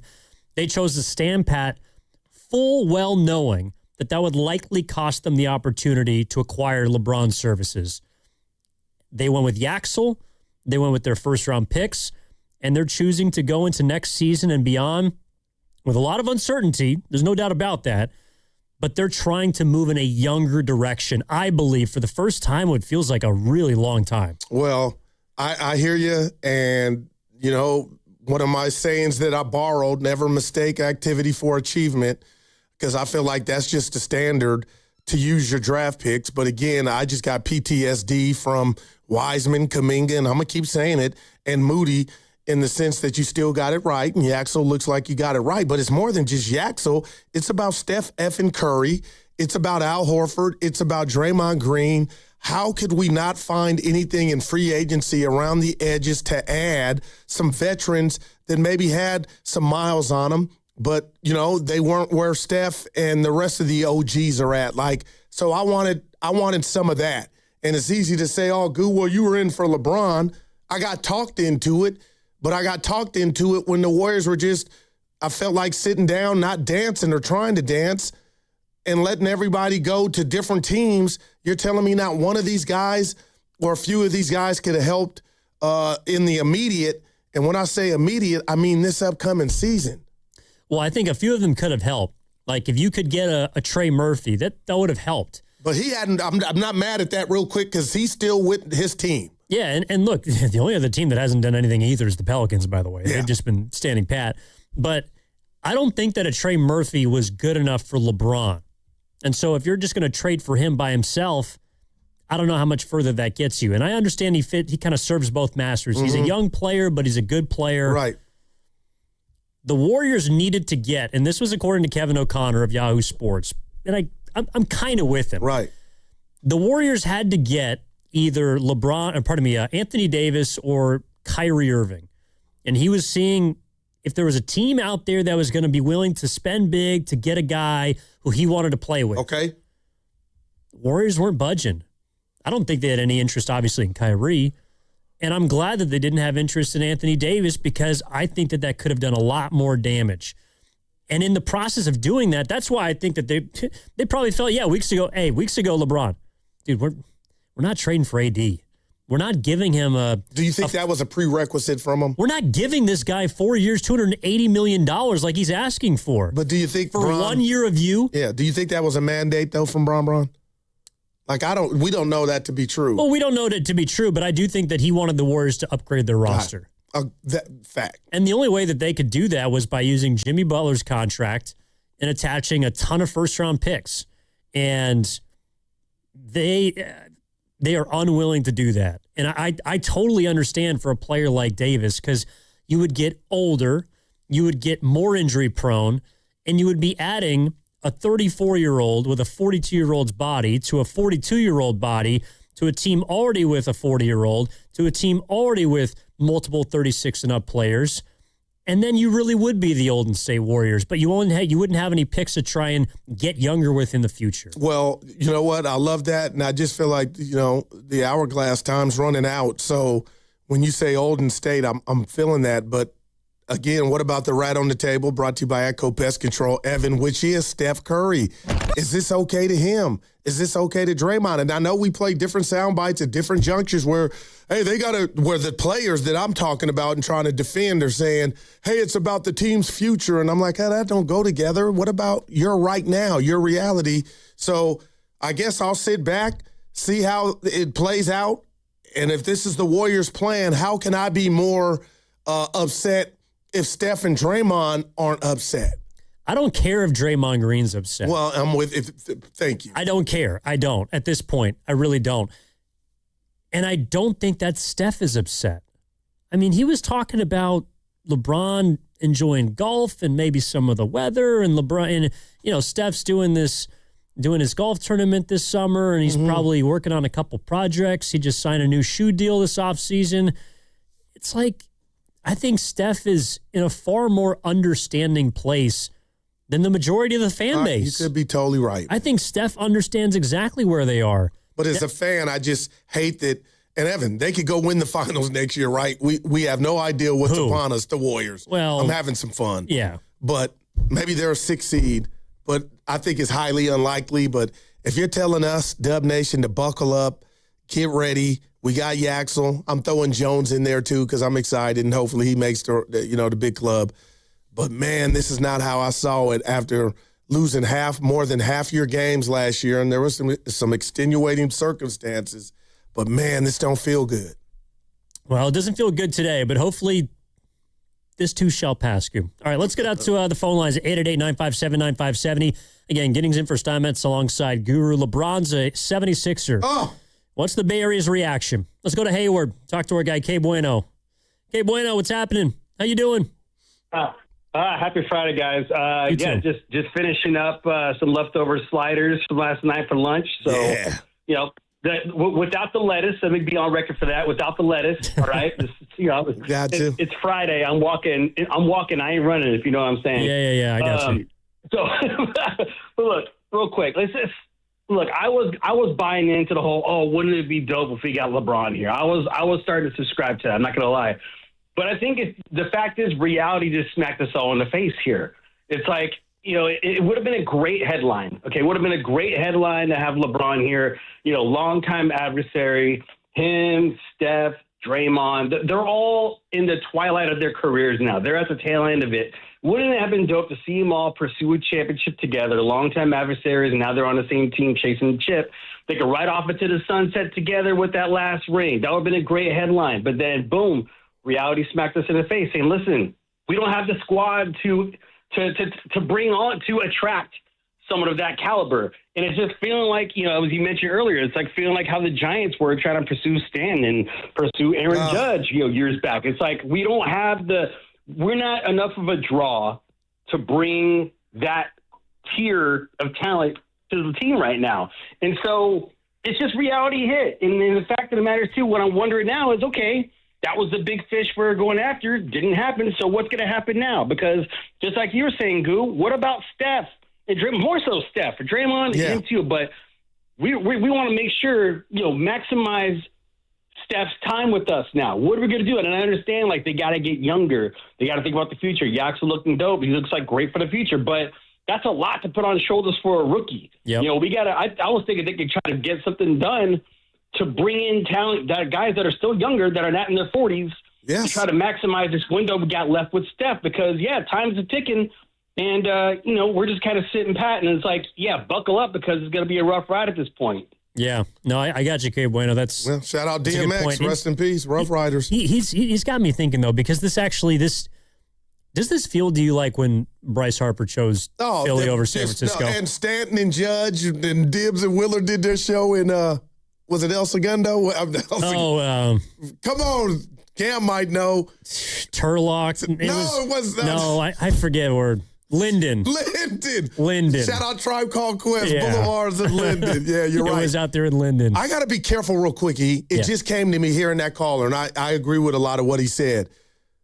Am I wrong as a lifelong Warrior fan, love the chef, for him to pull a LeBron? And I know they're getting ready to talk about this extension. Let's just say they maxed him out. Would the Steph that I know, would that be enough for him to be like, hey, if we mess around, play in the play-in for the rest of the time I'm here, that's good. Just give me this chicken.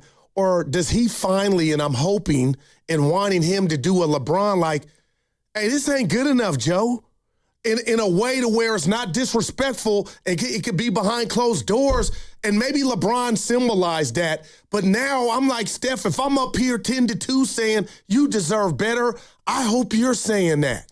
Well, I think you ask a great question, because that's the next place that this is going to go is, if you're Steph, what do you do? Man. And it's not just the contract. It's, well, do you go pound on the table for some help? Right. Do you just roll into next season and you kind of just play it out? Because this can't be it if I'm him. Well, if you're him, but you're not him. Well, if you were him, if you were him, you would have been banging on the table a long time ago. But I do think that... That's interesting. You say it's coming. Nah, LeBron put a lot of pressure on Curry by doing this. And I'm not talking about going to play in Philly. I'm talking about taking $4 million. Now, I didn't think about that. Put a lot of pressure on Steph, who has the option to just pick up his $60+ million contract. LeBron took close to a 90% pay cut this offseason. And I don't think Steph has to do that. But we've talked about it ad nauseum this summer. If you're Steph Curry, do you give yourself the best possible chance to win, which is something that LeBron James did? Or do you just pick up the max money and go on about your day and you ride off into the sunset and the Warriors aren't really a playoff team? Man. He's got a big choice to make. And I don't know if there was a part of LeBron's plan, but indirectly, I think he did put more pressure on a guy like Steph Curry to take less money, because LeBron has, to my knowledge, I think he might have done it in Miami, but he's not a guy to take less money. Right. He's not the dude to do that. And the chef is either. Well, Steph Curry took less money on his first contract, but then again, that was kind of risky from the Warriors. Yeah, that was understandable at the time. Since then, he has always been a max guy, and now he's got a choice to make. Real quick, do you agree with this from We the Champ? Guru, the only option is rebuild. No more max contract for older players, Steph included. I hate to say it, but I did say it. No, Steph's getting whatever. I believe. Okay, that's fine, but this might be the first time in his career where if he makes a decision out of just financial gain, that might not just cost him, but there are some fans that are going to be looking at him saying, "Come on, oh wow, like he deserves it," but really, that's what you're going to do. Especially when I think there's also pressure to now take less money to try and get some more help. Because he needs it. Well, one of the reasons why they couldn't go out and do much besides try and offer LeBron the mid-level was because Steph makes $62 million. And they splurged on Jimmy for Steph. They did. They got him a max. On board. They got him a max player. And Jimmy's not the greatest player in the league, but you got him a max level talent. And so now the Warriors are made up of a bunch of contracts up here and a bunch of contracts down here. Man. But there's not a lot of those mid-level dudes, those guys who are making 20 to 25, who are on good contracts, who are in their prime. The Warriors can't acquire those guys because they're handicapped by these two albatross contracts, one of which that has a torn ACL. All right, you're listening to 95.7 The Game, KGMZ FM and HD1 San Francisco and Odyssey Sports Station, always live in the free Odyssey app and now broadcasting from the Laughing Monk Studios. Let's go to, is it Kashal on the 680? Kashal, how you doing? What's going on? Hey, what's going on, guys? How you guys doing? Hey. Awesome, man. What's up? Dude, it's a strange day. I'm with my friend Sharon. We're both like super diehard Warriors fans. We woke up to this news. So this has been a very strange day. How about you guys? Disappointing for me. Strange. I think I don't want to speak for Evan. I thought he got it right with Philly, but I was thinking maybe there was a chance for us. So I'll say disappointing. I got to be honest. I thought he was going to Cleveland, but.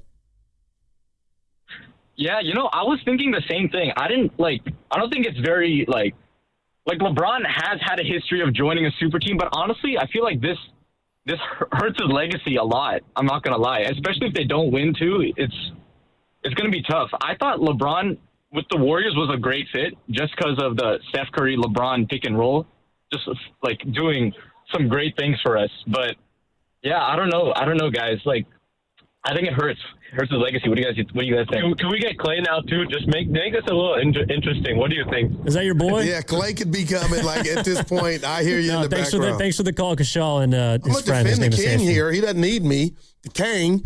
I mean, L.A. The handwriting was on the wall. Luka, the ball needs to be in his hands, and they chose correctly in regard to the birth certificate. LeBron was butthurt. It's probably never happened to him. But as far as impacting his legacy, I think we're way past that. I kind of agree with LeBron being butthurt, and he found somebody that loved him, and that's Philly. And to the point to where, how can this hurt his legacy when you talk about the chicken where he took less of it? In a crazy world, it might enhance it. Yeah, I was going to say that's to me. If there's anything that improves his quote unquote legacy, it's the pay cut, because no other superstar in the history of basketball has done what he just did. That part right there. No, I know Karl Malone went to the Lakers. GP2 went to the Lakers. There are guys who have taken less money to quote unquote ring chase, but nobody who's been a face of the game that's had the opportunity to make max money has taken that kind of pay cut. Me and Steiny were talking about it a little bit, and I think we read it on the thread. Like, name me a single superstar in another sport that is of the ilk that LeBron James is that's taken that sort of pay cut. I mean, now I would say, I don't know if it can damage his legacy, Goo, but I want to run this by you too, because I think it also applies to Steph a bit. These guys' legacies are already cemented. For LeBron, he's looking at MJ, or maybe Curry to some. Because he could pass Curry if he were to get number 5. And believe you me, that matters. What do you mean pass Curry? Like if he gets, but that implies Steph's ahead of him. Well, they're tied. With rings. Yeah. Yeah. But if LeBron were to get 5, I think that means something to where he'd be like, hey, Kobe, Curry, you know what I mean? Like, that means a lot to LeBron to me. True, but I think that for Warriors fans or Tim Duncan, I got you. Well, we're tied, I don't know how much that did. Okay, like, Kobe fans are never going to say LeBron James is better than Kobe. And I believe that to be fact. Yeah. Okay. So if he gets 5, is he now even with Kobe? No. If you are a Kobe Bryant fan, LeBron James will never usurp Kobe Bryant's level. Why? Because he's got 5'1", number 2, he's a one jersey guy. Same thing with Steph. Yeah. If you're a Steph Curry fan and you believe that Steph has had more impact on the game, which is fair, and you believe that Steph is a better all-around player, or you see him as being better than LeBron, if he wins in Philly, that's not going to impact how you think about Steph, in my opinion. So his legacy cannot be improved by a 5th ring, but on paper, unless you're a LeBron stan. Well, I'm not mad at that, but let's just say the radio was off and we weren't listening to the talking heads. The math would tell us that he would be equal to Kobe in regard to, forget how many losses I got. I got 5. Steph has 4, beat me a couple times, but I got 5. But again, you're still going to throw the 3-1 record in his face because Steph's got him 3 times in the finals. Well, I guess I'm saying the math can't, if it was just the math, which I think matters, that can't talk. It's 5. You got 5, I got 5, and I think that matters. And that's why, it doesn't really matter to me because LeBron's an all-timer no matter how you slice it. He's got the most games, he's got the most points, played the most minutes. Facts. Is going to be up there in terms of assists, rebounds, steals, blocks, 3. He has just about every record that is worth anything. So him winning a 5th title, I think that's about him. It's about proving it to himself, not about cementing his legacy to anybody else. Well, let me ask you this. LeBron's already set, just like Curry is. As great as Tom Brady is, and I thought his last, interception, which was a pick 6 in the playoffs at home against the Titans, I got to tell you, Evan, that Tampa Bay Super Bowl, he was already the GOAT or one of them. That meant a lot to me for him.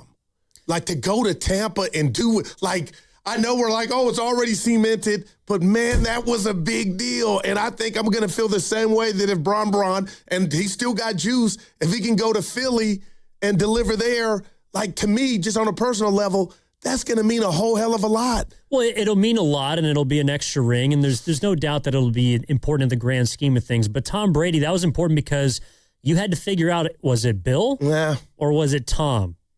Who was the straw that stirred the drink? And that was the thing. We found out it was Tom Brady.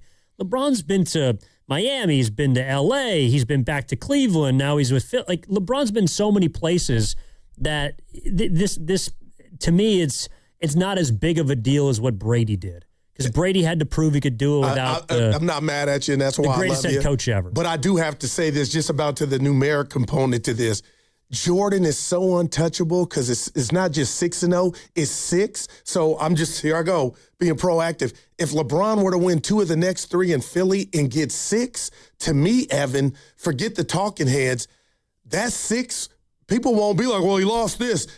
It'll be now, if you want to have that conference, the King got 6 and MJ got 6. Like, that's a whoa. Yeah, but that's a big deal to me. But this is why I think we're a little naive. Yeah. And to me, it's just about who you like. It's not about the greatest this, greatest that. If LeBron James gets 6, well, he still will have lost how many finals? And according to who you are, you'll throw that in his face, and that will tell me that you're a Michael Jordan guy. Because there are people that right after LeBron beat the Warriors and came back down 3-1 in 2016, there were people that were calling him the greatest ever already. And those are people that are LeBron stans.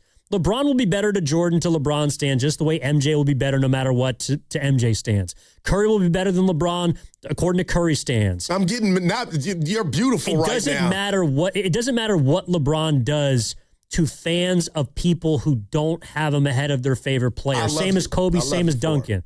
The number of rings, in my opinion, based on the conversations I've had in sports debates with people, you cannot change their minds.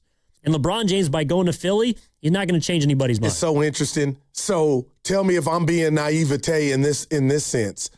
I guess I would hope I would sit down with 3 fair fans that didn't have an alliance and to Mike Kobe fanatic. Yeah. And there you go. So you're saying that's just far-fetched because people are going to have their alliances. But I just feel like if LeBron could get to 6 and even 5, boy, that's a game changer in the conversation that sometimes I hate to hear because people have their allegiance to the stands. Yeah, I mean, look, it'll improve it. People will throw it in your face, and he'll get more points and more games played and maybe another finals appearance. But to me, the only thing that he did that he hasn't already accomplished is the pay cut, is choosing to go somewhere and forego tens of millions of dollars, which is something that a superstar player of his caliber in history has never done. That's significant to me. And you have not insinuated this. I just want to double back.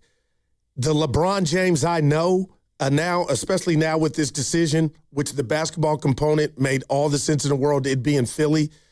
But Evan, I feel like that guy would give his 2 index fingers on both hands to get number 5.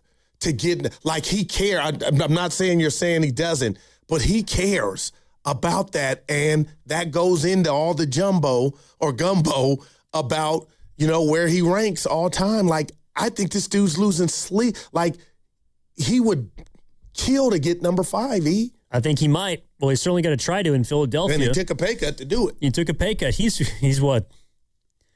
It's incredible, man. He's making as much money as Anthony Simons. Do you believe that? But it's different because he's got... No, it's not. They're both going to be making $4 million this year. But what he's already made on and off the court, I know that, but think about it. Think about that. LeBron is worth as much on paper. How can you hate on him? As the 9th man on that team. Yeah, how can you hate on him doing that? Dean Wade is going to be making more money. I like him. Than LeBron James. Not Dwayne Wade. Dean Wade is going to be making more than LeBron. All right, 888-957-9570 is the number. We got one last segment. This last segment's going to be about the callers, I promise. We're going to get to as many of you as possible. They're lit. What's the Bay Area's reaction to LeBron signing with the Philadelphia 76ers, not choosing the Warriors? Where do the Warriors go from here? How are you feeling today? Again, Giddings in for Steinmetz alongside Gerald the Guru Johnson. Back after this on Stein and Guru. They call this one Bill. Whoa, aliens? Am I in a spaceship? Affirmative, Bill. What's with the laser saw? Relax. We are cutting our bill in half. What? An Xfinity mobile transmission says you can cut your bill in half. Oh, your mobile bill, not me, Bill. Xfinity Mobile also says we can try it free for a year. Free. Yes, with no commitment. Can we put the saw away? I am reluctant. But we will find another being to bisect. That's not sci-fi. It's Xfinity Mobile. Xfinity Internet members cut your mobile bill in half. Plus, try Xfinity Mobile free for a year. No commitment. Learn more at xfinitymobile.com. Xfinity. Imagine that. Restrictions apply. Xfinity Internet required. Savings compares one line of Xfinity Mobile Select to comparable plans from T-Mobile, Verizon, and AT&T as of 3/24/26. Taxes, fees, extra. $30 monthly discount limited to new mobile customers only. After 12 months, regular rates apply. Look who has extra pep in their step. Well, I just finished my to-do list. Gas tank is full, tonight's dinner plans are set, grocery shopping is complete, and I even got everything for those barbecues and pool parties we have planned. You know what's even better? What? Every one of those stops gets me a bit of money back. How are you doing that? By using Upside. Upside? What's that? It's a free app where I earn cash back on gas, groceries, and dining out. They even gave me a cashback bonus on my first grocery trip. So that extra pep comes from all that cash back. Looks like I need to download Upside. You really do. Earn cash back on errands and everyday essentials. Download Upside and use promo code SNAP5 to earn an extra $5 cash back on your first purchase at one of over 100,000 available locations. That's promo code SNAP5 for an extra $5 cash back. Remember, use promo code SNAP5. Offers vary by user and location at participating merchants. Go to upside.com for terms and conditions. FlexCar, we know radio ads are annoying, but not as annoying as car salesmen. Sign here, please. Never talk to one again with FlexCar, the first and only month-to-month car lease. No, submit to my extortion machine. Insurance and maintenance included. Switch cars anytime. Switching Bronco to Camry to Telluride willy-nilly? Oh, no. Oh, yes. FlexCar.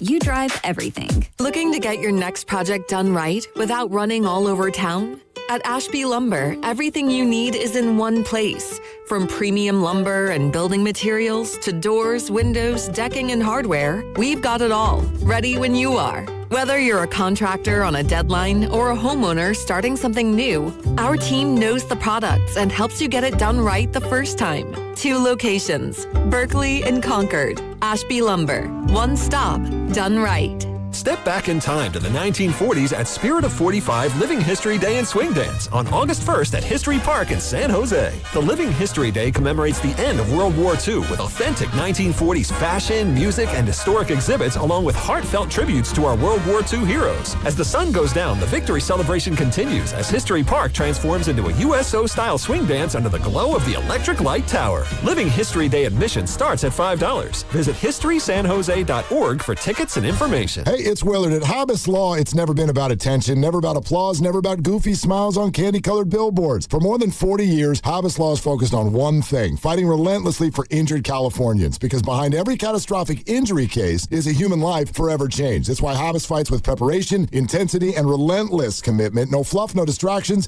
just real advocacy for injured Californians. Habas Law, relentless for justice. Visit habaslaw.com. Omar Habas is a California licensed attorney. Offices in Northern California, including San Jose. Past results do not guarantee future outcomes. Termites don't serve. They eat and breed 24/7.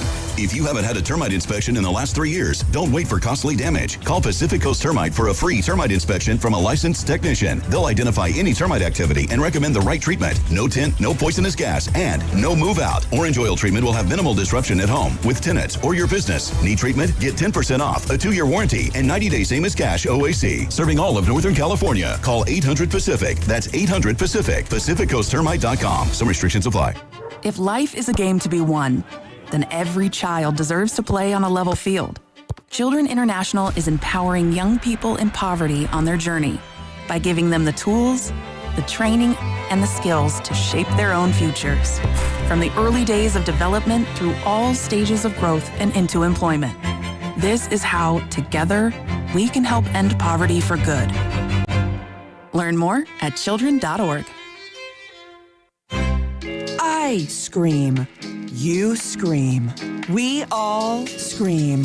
Because Wendy's famous small classic Frosty is just $1 for a limited time. More screaming, happy screaming, summer screaming, dollar small classic Frosty screaming!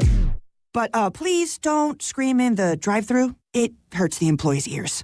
Get a $1 small classic Frosty for a limited time, only at Wendy's. U.S. price and participation may vary. A la carte only, not valid for delivery. Limit 10 per transaction. Price may be higher in Alaska and Hawaii. My name is Whitney Allen, and I'm a widow. My husband, Ryan, died. We never thought we'd ever have to use life insurance, but the unexpected happened. With Ethos, signing up was fast and 100% online. You can get a quote in seconds, apply in minutes, and get same-day coverage. No medical exams, and you can get up to $3 million worth of coverage. I am grateful we were prepared. Get your free quote at ethos.com/radio. That's ethos.com/radio. Paid spokesperson. Time spent on application may vary. Online health questions required.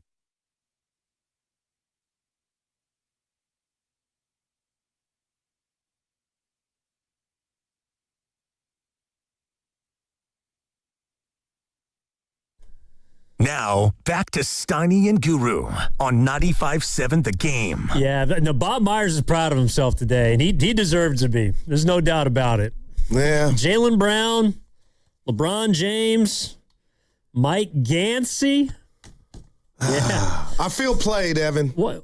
Okay, now, honestly. If we were Freestyle Friday for real, it would be titled The Freestyle I Feel Played. Now, why do you feel played? Because I thought he was coming. Yeah, but it didn't cost the Warriors anything. It's not like they went out and traded. It's a loss in the streets. No, okay, fine. You lost the court of public opinion. You can go win on the floor. We lost Jimmy. We lost Moses. Well, Dude, we need a win. Okay. Change the uniforms. Give us a new uniform. All right, I'll give you a couple wins. They're going to get Draymond Green back on a good number, a solid number. Steph's going to take a pay cut, and they're going to get Pods back on a 3-year, $45 million deal. That's the same salami sandwich my mom's been making me all week. That's nothing for me, man. Well, you never appreciated that your parents were making you lunch in the first place? No, I used to be in third grade and would smell this bologna sandwich my mom would make. I'd be like, that's my lunch. Evan, I hated it. But anyway, shout out, Mom. Well, because you already had the good stuff. The championship came years ago. You got 4 of them. And now Steph's still balling, Evan. Well, he didn't play a lot last year. Okay. You guys are, in this baby Steiny, I call you sometimes, you guys are so sometimey. Okay, the year before that, in the regular season, before the hammy went, he was fine. Yeah, but you're going to tell me the hammy. No. It's not about the hammy. It's just about if Steph was 33, I would say you're right. If Steph was younger and he was still at the edge of his prime, we'd have a championship coming. Yeah. Well, yeah, you would have a title coming the next year. But to me, to just expect it to change at age 38, going on 39, that's where I'm different. And I guess that's why I'm emotional in the sense that when I just boil this down about Steph.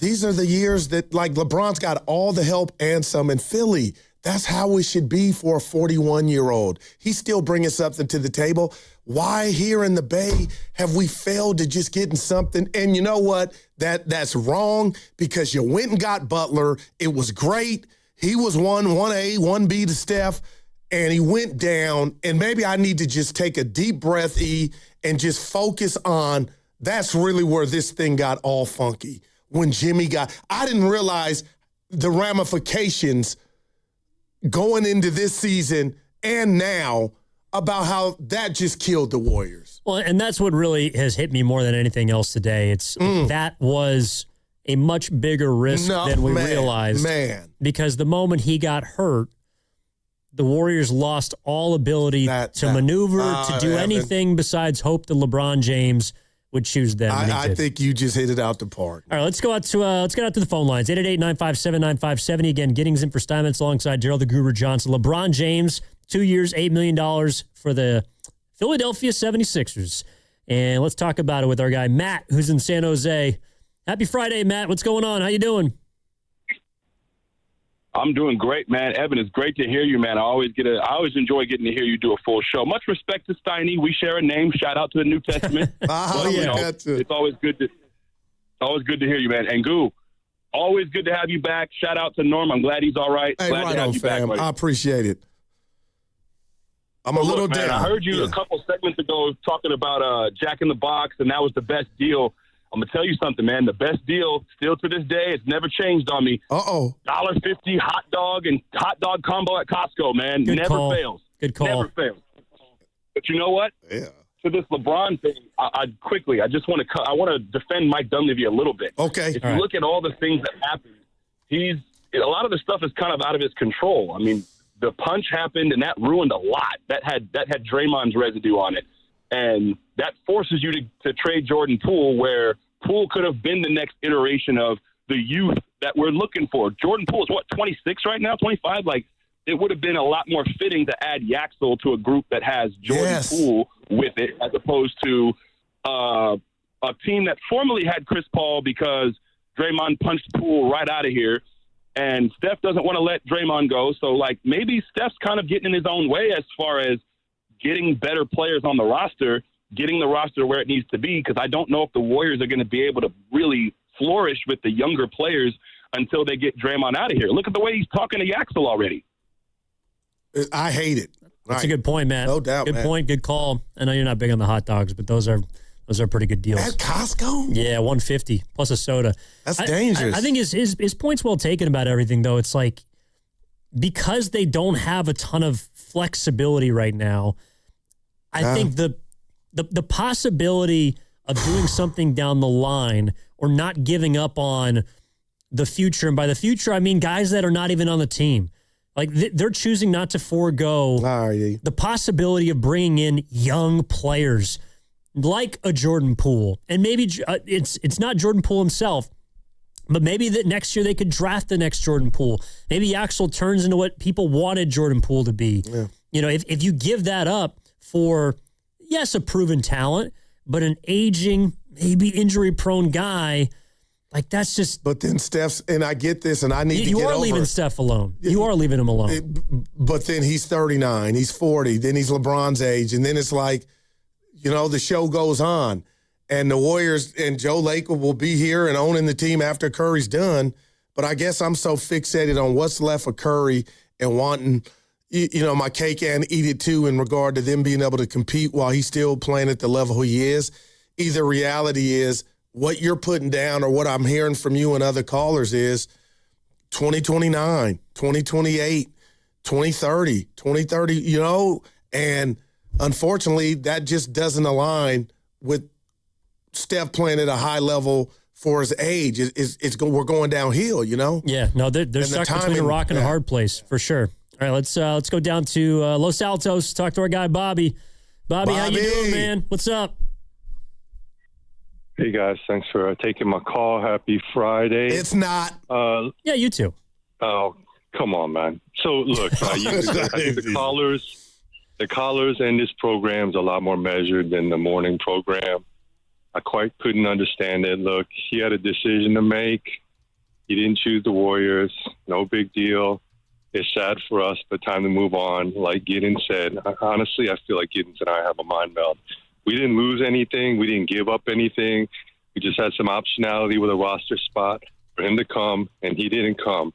But, you know, people that make him sound like he's a liar and a cheat and like he is like disingenuous and all that. I mean, the guy had a choice. Who knows if the Warriors were choice number 2 or choice number 5, or maybe they were choice number 1. Then Warriors just didn't do what he, you know, was asking them to do. So whatever, it is what it is. And the thing is, I want to touch on this. Okay, quickly. Yo, it's not just a hot dog. You know, you get a soda. Oh, wow. I wouldn't know. Thanks, Bobby. Thanks, B. Oh, no. He was still going. All right, well. All right, so that wasn't on me, Bobby. Where he was going? That wasn't on me. You know where he was going? Sorry, Cam. Don't want to throw you under the bus there. No, Cam's a man. Do you know where he was going? Well, no, I think he was trying to reiterate what we've been discussing is, you know, I don't think that – the reason why I'm not hurt today is because – LeBron James saying no didn't cost the Warriors anything. It didn't cost them a draft pick. It didn't cost them a player.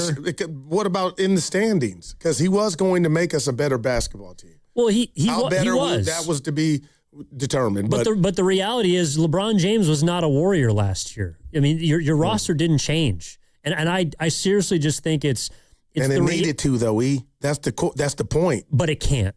It can't. It could have. No, but it could have. Had he chosen. Okay, let me ask you this. If Mike Dunleavy or Joe Lacob, whoever, steps to the podium tomorrow and they say, we came in second. We came in second. We finished the runner-up in the LeBron James sweepstakes, and that's the reality. We came in second. Would you feel any better? I know this is not shtick, and I don't do shtick. Don't tell me. Dude. Don't do it. Ev, I think in a crazy world, maybe not in the immediate, maybe the next day, Wednesday of that week, I think I'd be like, they told me they did everything they could if they came in second. But they've done everything they could regardless. Well, we don't know if you are willing to part with future picks. Well, actually, no, you're right. They didn't do everything in that sense. But they may have. They may have, and I think that helps the optics of, hey, he just chose Philly. We tried our best. Like, I don't know what they're doing, and you do it so well, you and Steiny, in regard to the future picks. But what other God bless Dub Nation. We got PTSD from these draft picks in the past outside of Yaxel. So I'll never get excited, until we see something born. But it's just like Steph and Dre and now Jimmy, man. If you could get them something right now, the immediate, and it may not work, and you didn't win, I think I could sit back and look at Warrior basketball and say, okay, at least they tried everything under the sun, because 30 and the rest of the gang deserved it. But to sit here and tell me while we got 30, who may be okay with this, I think we're going to find out. I think push is coming to shove, but I just can't. I'm just fascinated as how he could be okay with going home in April, watching KD and the rest of the OGs fight for a, title. I think but I think it's just like the Super Bowl. If LeBron James was the Warriors' Super Bowl, it doesn't matter if you lost in overtime by a field goal or you got blown out by 50. You still lost. And it doesn't feel good no matter what. If you lost close, you're on the precipice of greatness. If you lost by a bunch, then you never had a chance. It's like, I think fans are going to be disappointed no matter what. All right, let's get back to the phones, because we got about 15 minutes between now and when the boys in the afternoon, Grandy and for Willard alongside Dibbs are coming in. Then we got what's bugging you at 2 o'clock. Pat is in Foster City. Wants to talk about LeBron to the Sixers. What's up, Pat? How you doing? Hey, good. Thanks for taking the call. Yeah, a couple things real quick. I think Dunleavy's getting a little bit of a bad rap because, Bob Myers, he left town at a good time, right? It was a turning point for the Warriors, no matter who was going to be general manager. They had a bunch of young guys, unproven guys. They had a bunch of older veteran kind of guys.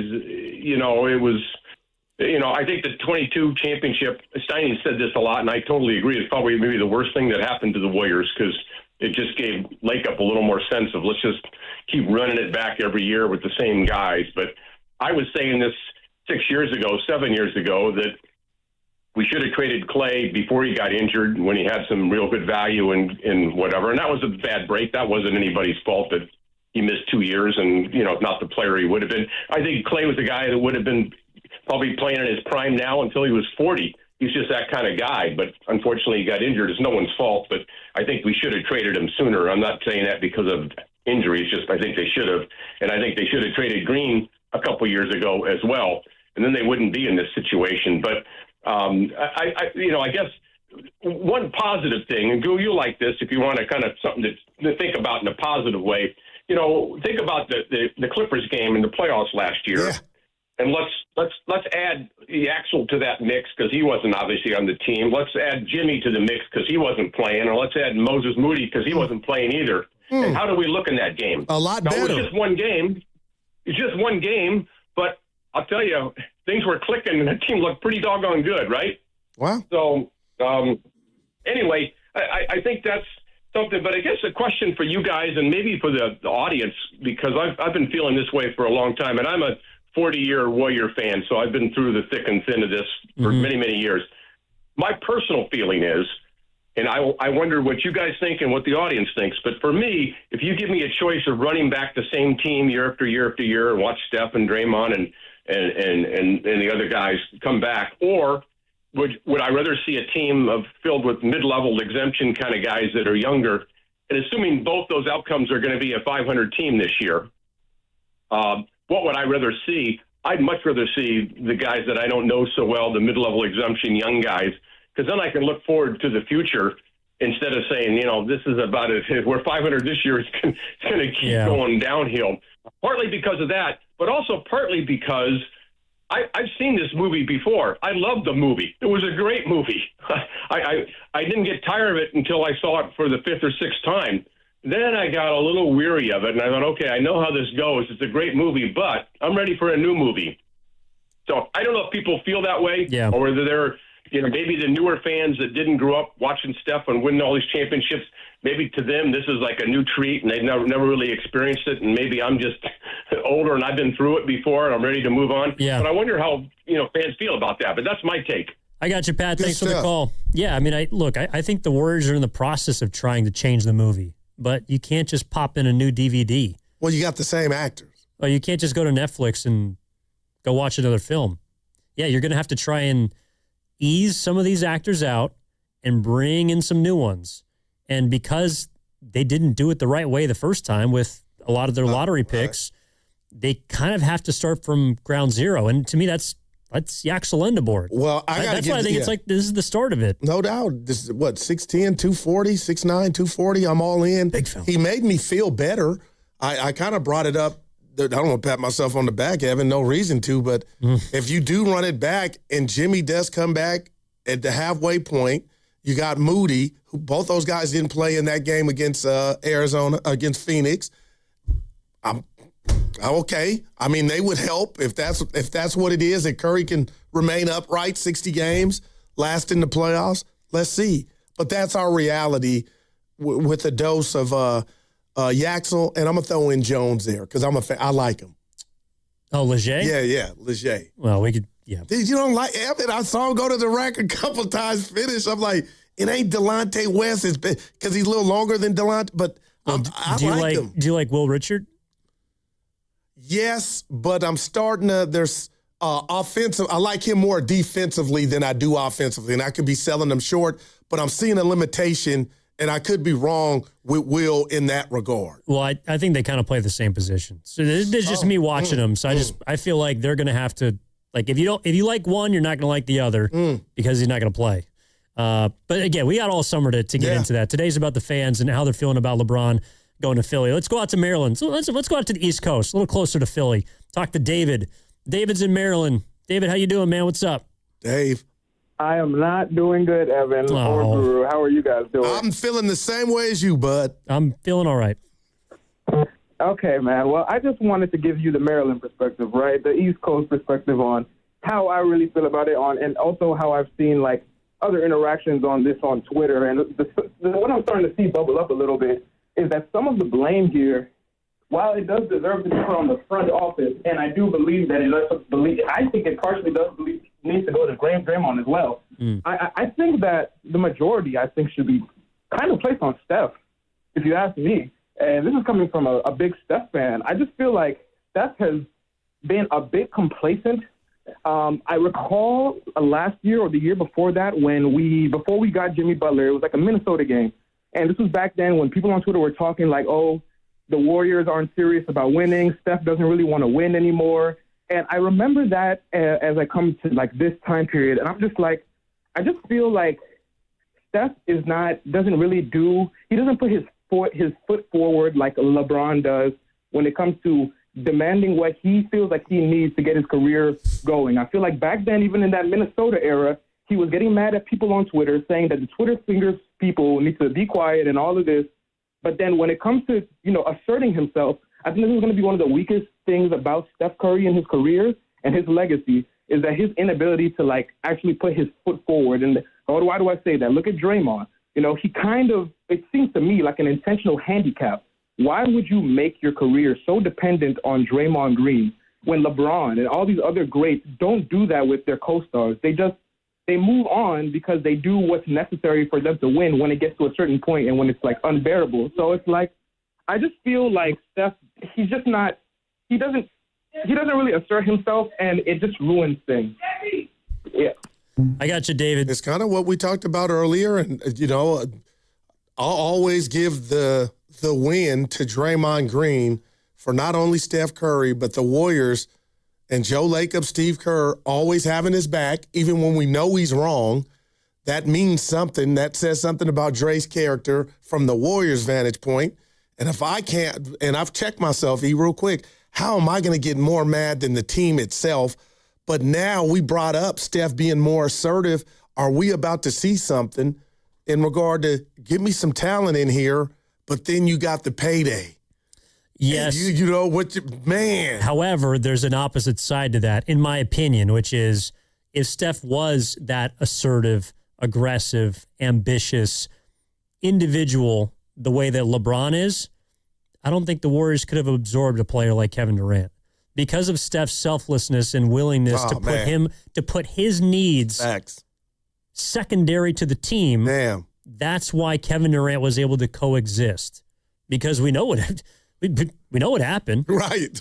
You can make an argument if Steph isn't the way he is, they don't win 4 championships. No, it just goes to who he is. And again, is that one of his downfalls?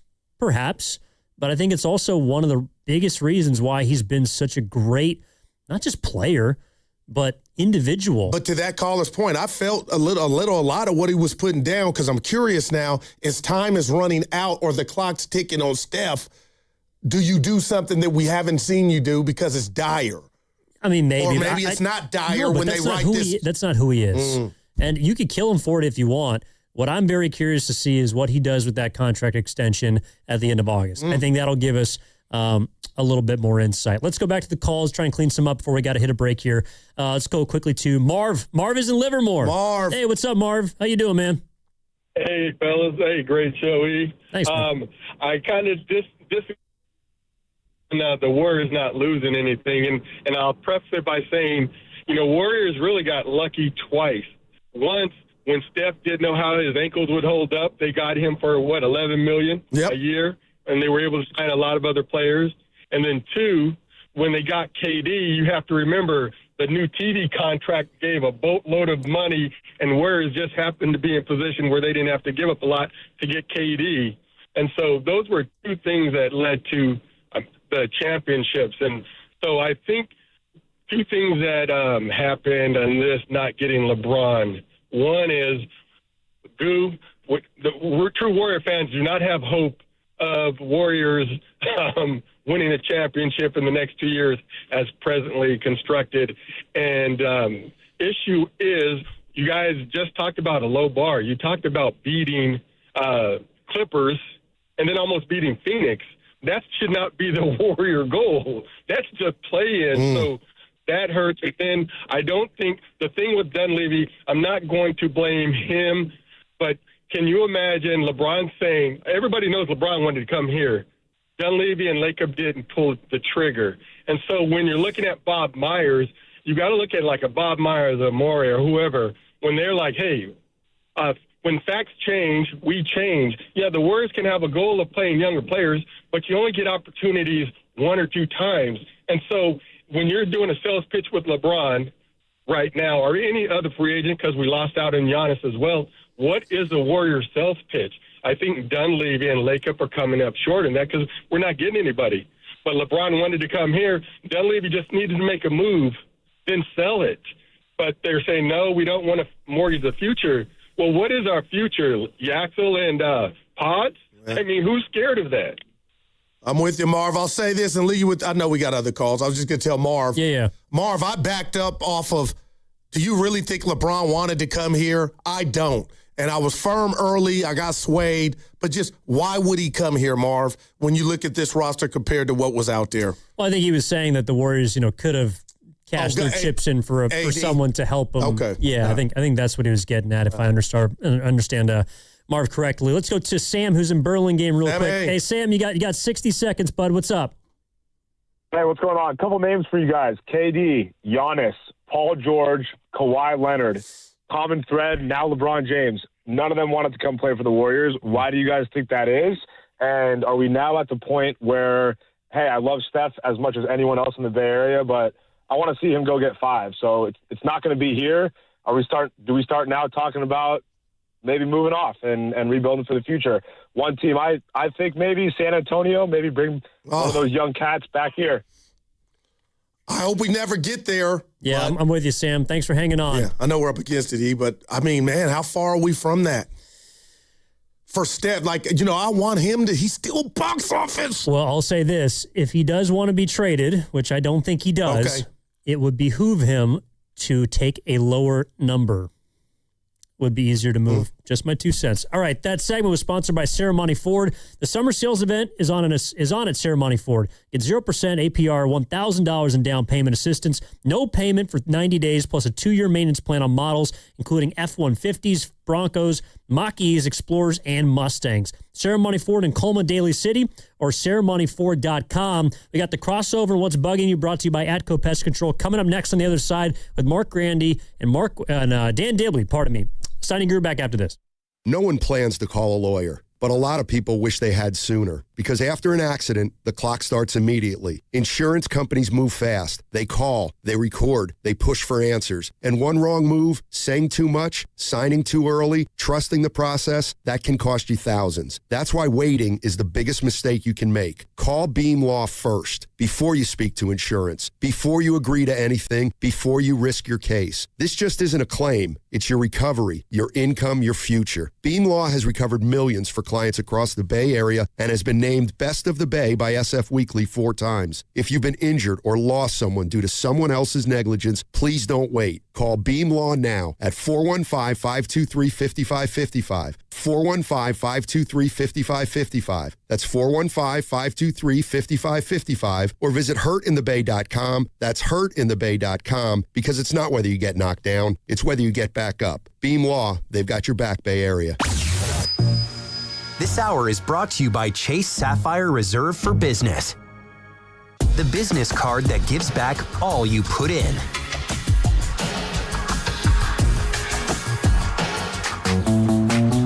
Jane is a small business owner. That's right. And tell them what that's like, Jane. Yeah, well, it's like a roller coaster with a lot of ups and downs, and some days things can feel like they're flying off the rails. Yep, it's a lot. But the Total Solutions Advantage only from Comcast Business can help you manage it all. With the largest, fastest fiber-powered network designed for 100% reliability with business internet and wireless connect. Plus gig speeds with security and equipment included. All with a 5-year price lock. Nice. So everything stays on track. Exactly. The Total Solutions Advantage. Get started for just $60 a month for 12 months when you add wireless connect to a qualifying internet package. No one does business like Comcast Business. Limited time offer. Restrictions apply. New customers only. 1-year agreement, paperless billing, and automatic payments with bank account required. $60 offer requires 300 meg internet, security edge, and additional qualifying service. Equipment, taxes, and fees extra. Hey, it's Willard. Embrace the haze with Hazy Little Thing from Sierra Nevada. If you've ever stayed for the 9th inning comeback, know how to time the beer run to still make it back for the stretch. If you're up for whatever the game brings, then embrace the haze with Hazy Little Thing. Hazy, citrusy, smooth. Brewed with the purest ingredients for finest quality. There's a reason it's America's best-selling Hazy IPA. Embrace the haze with Sierra Nevada Hazy Little Thing. Enjoy responsibly. Here's good news for folks who have a jumbo loan. The Loan Exchange, America's jumbo lender, is offering a 30-year fixed-rate loan at a 5.75% interest rate and 5.939% APR for loan amounts up to $3 million. So if you have a mortgage with an interest rate of 6% or higher, give America's jumbo lender a call at 833-436-8800. You drive around to find the cheapest gas, so why not refinance your mortgage? Every day you wait, you're wasting money on needless interest. Go to theloanexchange.com or call 833-436-8800 to find out what your savings will be with a new 30-year fixed-rate loan at 5.75% interest rate and 5.939% APR. NMLS 1637539. Loan subject to credit approval. See website for licensing information, loan terms and conditions. Equal housing lender. That's theloanexchange.com or call 833-436-8800 for a 30-year fixed-rate loan at 5.75% interest rate and 5.939% APR. I'm Bob Burke, founder and chairman of Burke America Parts Group, a family of brands that includes RepairClinic.com, an appliance and HVAC parts solution company that's grown into an international brand. Before AmericanEagle.com, we partially launched a new technology platform developed by another firm. American Eagle helped take our technology to a whole new level with digital marketing, software development, and business insights into our key markets, appliances, HVAC, and outdoor power equipment, and did so both on time and on budget. AmericanEagle.com has the resources, experience, and talent needed to produce solutions. Our new technology platform, developed by AmericanEagle.com, has produced tremendous results with higher traffic, conversion, engagement, and online revenue. If you have any home repairs you need to take care of, check us out at RepairClinic.com. If you need a world-class website or technology project, then I would highly recommend AmericanEagle.com. Call AmericanEagle.com at 773-NETWORK. That's AmericanEagle.com, 773-NETWORK. This is the story of the one. As a maintenance engineer at a beverage manufacturing plant, he starts his day knowing every line is ready to run because Grainger delivers the industrial-grade products he needs to keep mixers, conveyors, and packaging equipment moving. With Grainger's vast selection of bearings, belts, and motors, he keeps operations running smoothly. So so nothing grinds to a halt. Call 1-800-GRAINGER, click Grainger.com, or just stop by. Grainger, for the ones who get it done.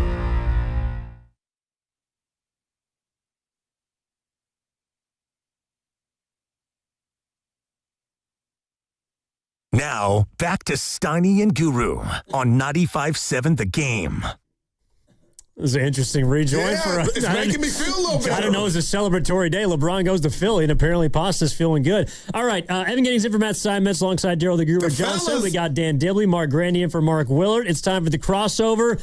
What's bugging you coming up in about 10 minutes? And there's a lot bugging Warriors fans today, boys. Well, I'll say this before you go. I know you hate nothing more in this business than recycled material. Remixes. Yeah, sure. But I came in off the top of the head and I said, I need a lollipop because I feel like a sucker. Oh, boy. I used that 4 times a day. Not going over well. We'll still give you 4. But Grandy, and you're part of it. That video you did about the listening earlier. I wasn't listening like super intently. I was running around doing stuff, and all I hear is, I'm mad at Grandy. Like, why did I believe he was coming, guys? I felt the same way. Dibs, He's talking about his family. Okay, you're in it. Same talking thing. about his daughter. And oh my he says, God. my family doesn't matter. Jesus. Talking about We it. fell for the banana in the tailpipe. The LeBron in the tailpipe. And, I'm a big fan of Kalshi.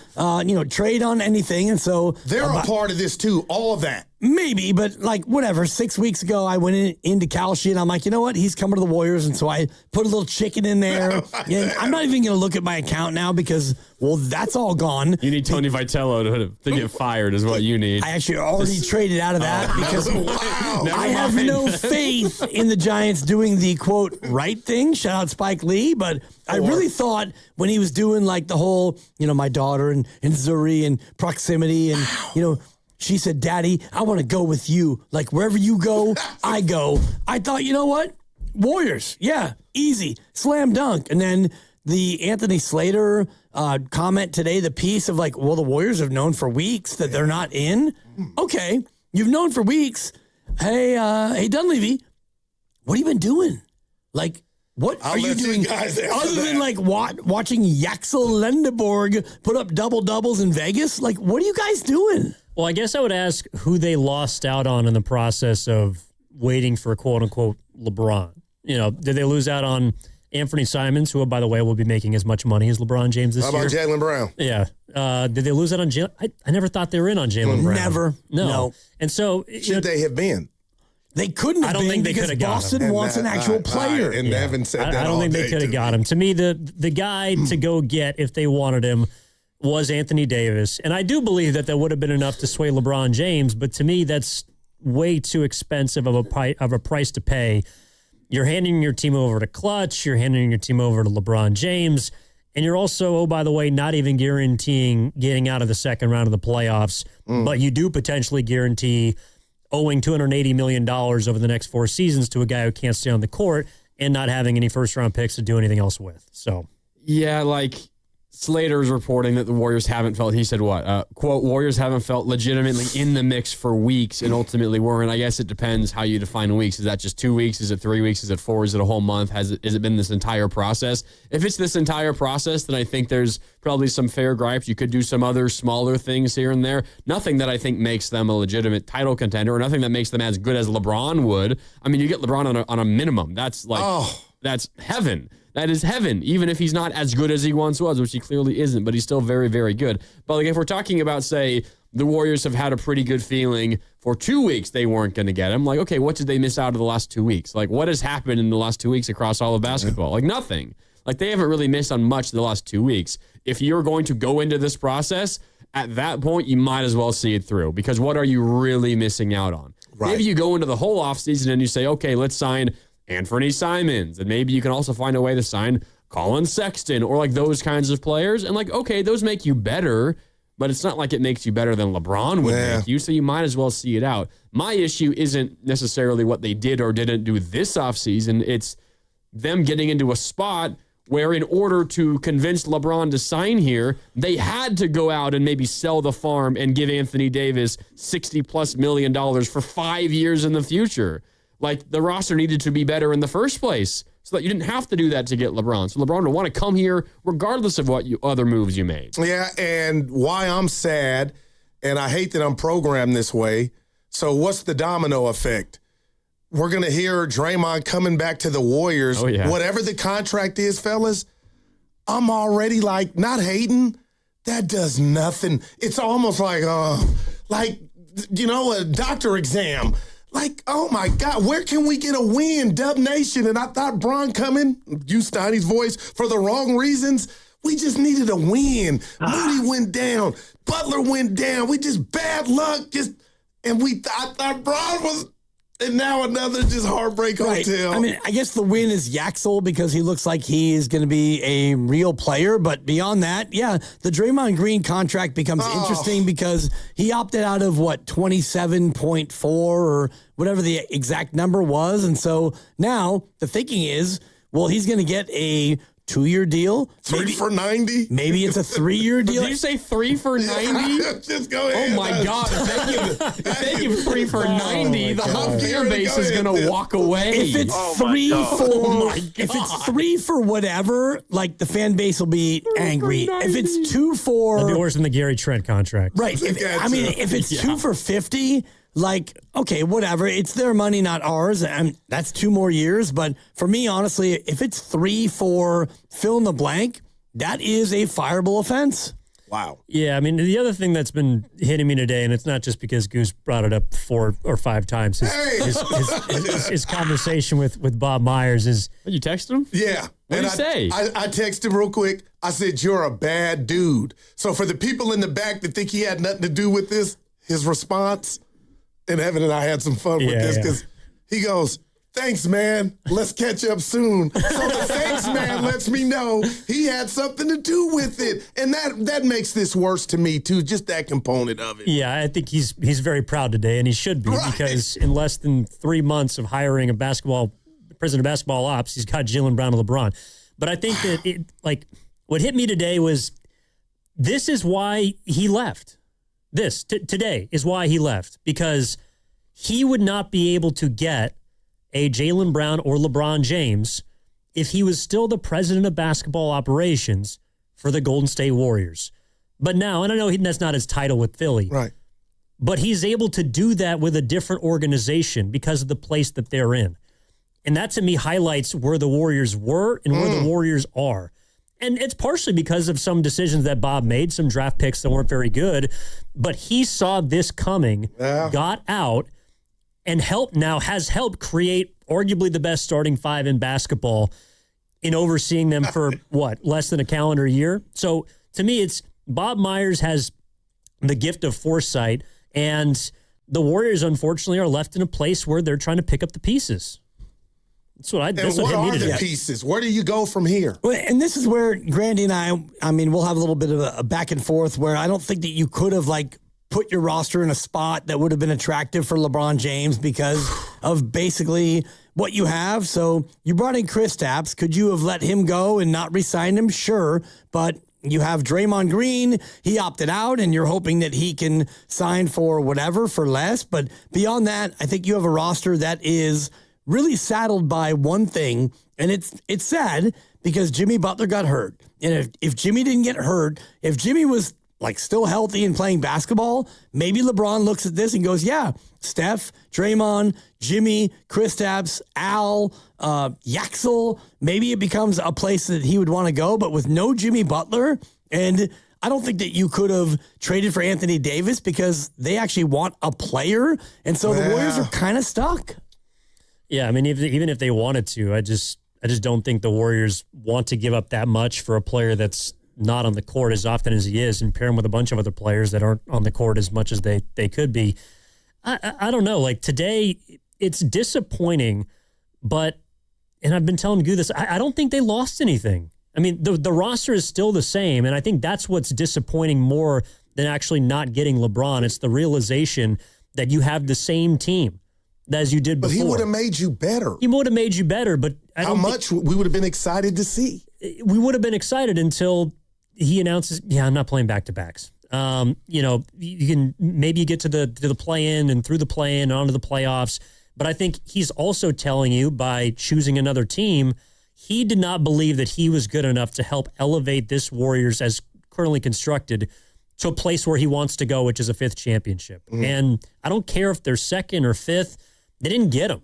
And so I just think the reality of where the Warriors are, to me, is the most disappointing part about today, not the fact that they couldn't get LeBron. Yeah, it's LeBron telling you your roster is not good enough. And you still have Steph, who's still one of the better players in the NBA. But I believe the other parts. But everybody else around Steph, it's just not good enough. And yeah, Dibs, like, you know, I'm not even talking necessarily about like this offseason. Like, it's not like, all right, you shouldn't have re-signed Kristaps. And could you have traded that slot and gotten somebody else in here? It's more, and this is the obvious one, but it's you messed up the draft picks in 2020 and 2021. Can't ignore it. If you hit on one, and Moody was a hit, but obviously now he's hurt. But of a 14th overall pick, that's not the hit that maybe changes the face or the future of your franchise. But if you hit on Wiseman or you hit on Kuminga, and you have those guys are 20, young to mid 20s in here that are looking like a star, and you also have Yaxel, and you still have Steph, and you still have Draymond, then maybe that's where LeBron's like, yeah, you don't need to go get AD. You guys are good. I'll come join you now. So, like, it's not even this year. It's not even last year. It's not even necessarily trading for Butler, although you were kind of up, what creek without a paddle when you traded for Butler, too. Yeah, but Schmidt's Creek. Yep. Look at my man. Yep. It's going back like 5 years ago. It's going back 6 years ago. And those draft picks, which is, Bob Myers' baby. But it's also, I feel like over the last 3-ish years specifically, it's just being so focused on the home run as opposed to hitting a single. It's being so focused on Giannis, being so focused on Kawhi, being so focused on LeBron, instead of, maybe helping your roster on the margins a little bit. And maybe, you do 2, 3, 4 of those moves on the margin, makes your overall roster better, and it makes it easier to entice LeBron this offseason. Well, I hear you, and I got to say this and be careful because none of us in this room know what it's like to be 38 years old. Well, you and I past that, and still be balling in the NBA like Steph Curry. And I told Evan this. We had a caller allude to it, but I think I'm ready now. What's next is Steph. I know extension is looming, but Steph needs to pull a page out of the most selfish NBA player's playbook. If I want to call LeBron, it's not a bad thing, and demand to where he's playing and where he's at outside of the runner's knee last year. You got to get me some talent. I'm still singing the high note. I'm the lead. Get me something around me better than this. How? And this is, hey, I don't know how. But make it happen. Trade 3 first-round picks for it? Man, Steph's never going to sign off on that. Then he's okay with where they're at, going home in April, watching all his all his other guys go on deep playoff runs. My point is, I don't know how Grandy, it's above my pay grade, but Steph can say, hey, this ain't it. I'm still balling when I'm healthy. Go get me something. Where? I don't know. Find it. I think I feel you. And I, at times, have also voiced frustration. The Steph be a little more demonstrative. But I think what matters to Steph, maybe more than we all understand, is he wants to leave the organization in a decent spot when he's gone. He doesn't want to see it just completely crumble when he leaves. And it's the same thing Steve Kerr has said.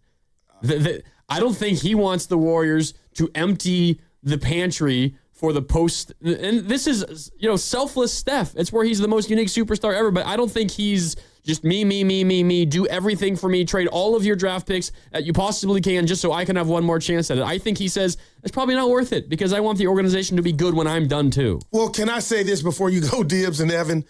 Maybe put some heat on the front office to get something. Not empty give away all your groceries. But man, can Steph say something? And maybe he has.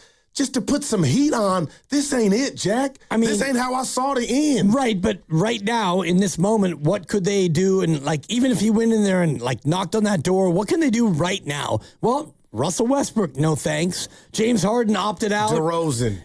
All of that for me. This feels like LeBron's not coming, so now it's going to be one more year of we'll do what we do, and then next year, next offseason, either Jimmy is going to be healthy and come back for less, or he goes away, and you can then give it one last swing, because right now, you've got nothing. There's no action. Closed. Right, the club is closed, and I love the analogy you guys are talking about, you're trying to holler at the girl, and you mentioned that LeBron's a dime and whatnot. Your boy, did say it. I was kind of like a cougar, but I was like Bartolo Colon at the plate every time that I would go to the Palladium in the city. You remember the Palladium? Wow. Yeah, you kids don't remember, Yeah, but they're too the young. Palladium was one of like the first Broadway. Yeah, one of the first clubs like in the city where you'd go to the Palladium. You telling me you swing and miss so hard that your helmet falls off? Yes, and I swung and missed early and often, and but Bartolo hit one. He did hit one. He had James Shields, legendary. And I've got 3 kids. Oh, there you go. And I mean, I don't know if I can say this on the air, but I will. Some people refer to it as the Getladium, as you remember. It's not bad. It's not bad at all. Yeah, but not for me. Wow. It was the strikeoutium for your boy. Oh man. All right. Anyway. Yeah. You're listening to 95.7 The Game, KGMZ FM and HD1 San Francisco, and Odyssey Sports Station, always live in the free Odyssey app, now broadcasting from the Laughing Monk Studios. Well, I don't really want to start there, but it's a perfect segue into what's bugging you. And July is peak season for yellow jackets. Nests grow large and activity increases. ATCO Pest Control removes nests and reduces stinging insect activity. So visit atcopest.com and mention you heard about ATCO on what's bugging you and get 10% off yellow jacket services this month. All right. Any Ricky Hendersons? I'll go. Okay. And, I live in a community that is, whatever, it's not like the richest place, but I live in a place where you've got these teenagers who are on third base, and they feel like that they actually got a triple, but you were born on third base. And like Biff and Chip and all the rest of you punks. Like weird science. You've done nothing. And these little punks are actually driving an Audi or a G-Wagon or a Ford F-150. And today, I had one of these teen drivers who, I'm going a little slower. I'm an older guy, whatever. I'm in no rush. And it's a swerve, cut. And I'm looking at him going, you know what, teen driver, you are nothing, my brother. You were just born and your dad or your mom did really well. And so now you're able to do what you do. So what's bugging me, guys, is teen drivers. Teen drivers who have $90,000 cars and they think that they're the Schmidt. You're not the Schmidt. You didn't have a career. You've had nothing. You've had nothing. Like, you're probably looking at a 2.8 GPA, but, Mumsy or Dadsy, you're going to get to go to, like, Vassar or whatever other private school. Teen drivers with the silver spoon, you're bugging me. Did you honk at him? Did you give him the middle finger or what? No, but I saw where he actually eventually parked, and I slashed his tires. In my mind. There you go. It didn't. Larry Bird wasn't enough. I heard they got a great meal plan at Vassar. You want it? Yeah, I'll go. Yeah, I don't like going last. So this person will remain anonymous, but they put my number and contact information down, and my phone is blowing up like they've robbed a bank. And I've shared with the person, hey, the bill collector, because that's what it is, close to me, the bill collector is blowing up my phone for your ish. So I told the person, gave him the phone number, and they kind of just, okay. But the phone, they're blowing me up like the feds. And what's bugging me is, handle your business, but after I'm telling you they're blowing my phone up, you seem to not care when I see you. And today I'm going to see that person. I'm going to let them know if they call me again, handle your business. If you put me down for whatever, at this point in life, I shouldn't have to handle your mess. But I hate that what's bugging me is I told them what's going on and they seem to not care. And they keep calling me. They've done it twice today. So I see that person today. Put an end to it, Goo. Put an end to it. Yep. All right, I'll go next. That's what's bugging me. I'll go next. I don't know if what's bugging me is the practices that certain supermarkets have to do, or if it's just a result of the petty theft that we have in the city. But I'm just going to my local supermarket trying to buy my deodorant, and they got it locked behind the glass doors. And so you got to call someone over to unlock them for you. That's normal. But I'm sitting there clicking the button like, I need assistance, and it takes like 10 minutes for somebody to show up. I'm just trying to get some deodorant. So what's bugging me is what grocery stores have to do in order to protect their merchandise from getting stolen, because I just wasted 10 or 15 minutes of my time. The 70s, that deodorant would not have been in a cage, or it's just sad. Yeah, man. it also would have been free for a lot of people just walking in and walking out with it, which is why they have them behind glass. No doubt. That's bugging me. Yeah. I hate to agree with Steinmetz. Speaking of, Dibs kind of compared me to him earlier, and I didn't really like that. So, it was off air. Because that hurts more. Well, he came out and he was like running material, and he was being a little bit edgier than I was correct. I was helping you with a trivia question. Well, you then said Andrew Jones is the greatest center fielder in the history of baseball. Defensive, please look it up. You didn't say that, but it was a little bit of Evan Trollmetz, and that's why I was like, Evan, I see that side of him. No, and he has takes, and Evan's great. He's brilliant, good play-by-play and the rest of it, but the way he was like sauntering about out there, I'm like, oh my God, Trollmetz. Yeah, okay. All right. Then I'll do it like this. Dibs, I love you. Oh, boy. Yeah, I got to ask. It's not about me. So, on Sunday, World Cup final, you're there, Steinmetz leaves, you put the video up. I thought it was funny. I thought it was good in jest, pan right, pan left, where's Steiny? I'm here doing the crossover on Monday. You bring it up, and I'm like, this is all good in jest, kind of ribbon, poking Steiny. But I'm listening yesterday to the crossover, and you brought it up again with Goo about how Steiny left early on Sunday for the World Cup final, and I feel like that's bugging you. Can I ask if it is?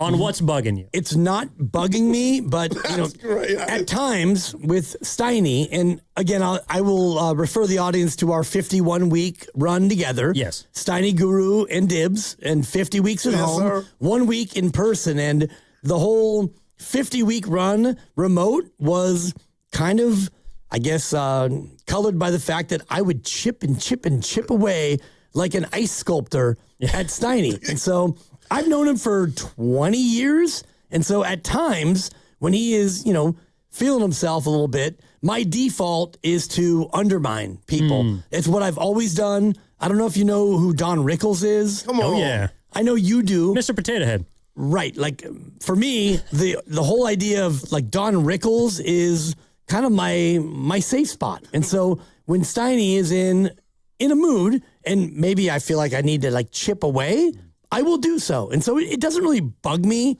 and I wish that I was a bigger person than that, but I'm not. Am I a snob?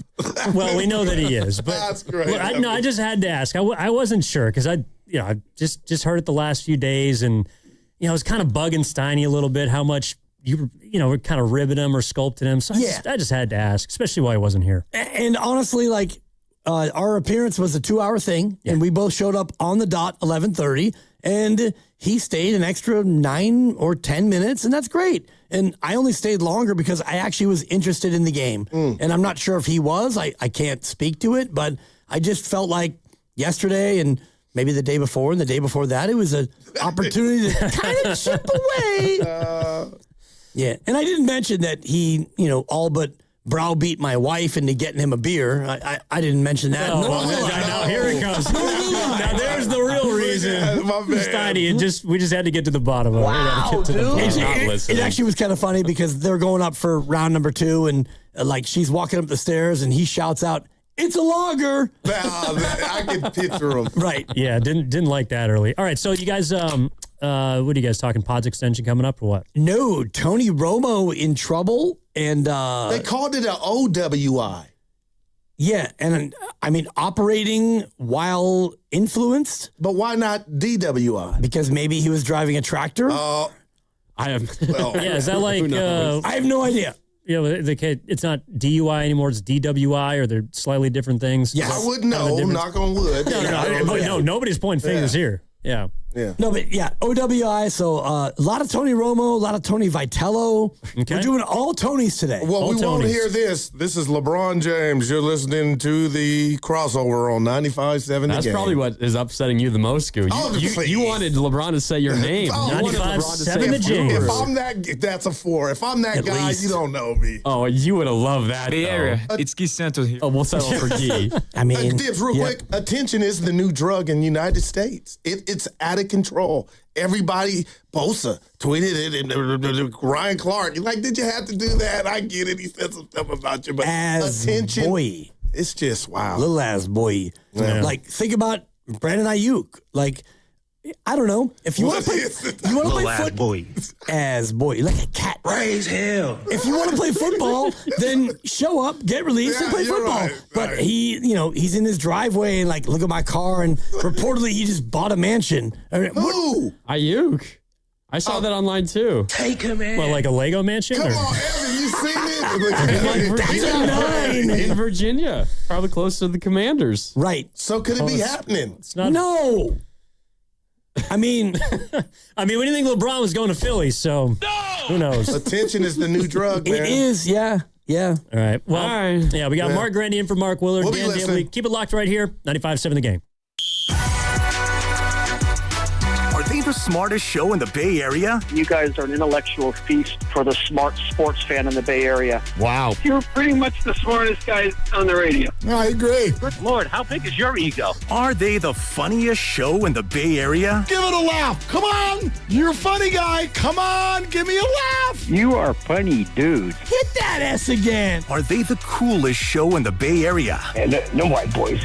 They cool. That's what people are saying. You guys are phenomenal. This is one of the most perfect ways that I could end my day, getting a chance to talk to Mr. Mark and Dan, We'll let you be the judge. Oh. All I know is it's a couple of Bay Area boys talking sports. I know nothing. Thanks. It's Willard and Dibs on 95.7 The Game. Well, I was going to say happy Friday, but I don't know if this qualifies, Dibs. It's Willard and Dibs and Grandy on a Friday, and LeBron James is a Philadelphia 76. Well, there are people who didn't want him to be a Golden State Warrior, so for those people, it is a happy Friday, I think, from that standpoint. I just wonder if the report is true, Anthony Slater, and I believe him, like the Warriors have known for a couple of weeks that they are out in the LeBron chase, then I don't know. What are you doing other than watching Yaxel get double-doubles? Not a whole lot, I suppose. You're probably making some calls. You're trying some things out, but nothing's working. Yeah, let me... So first of all, welcome in. It's Willard and Dibs and Grandy with you. We got a lot to talk about as it relates to LeBron James because we finally have a decision. And I know this has been a painful few weeks for a lot of Warrior fans. I know it has been for me. I think for you too, Dibs. On one hand, I'm relieved we finally have a resolution and we have a decision. And as LeBron said, it's his last decision. He will not be making another. We'll see about that. I'll believe it when I see it officially.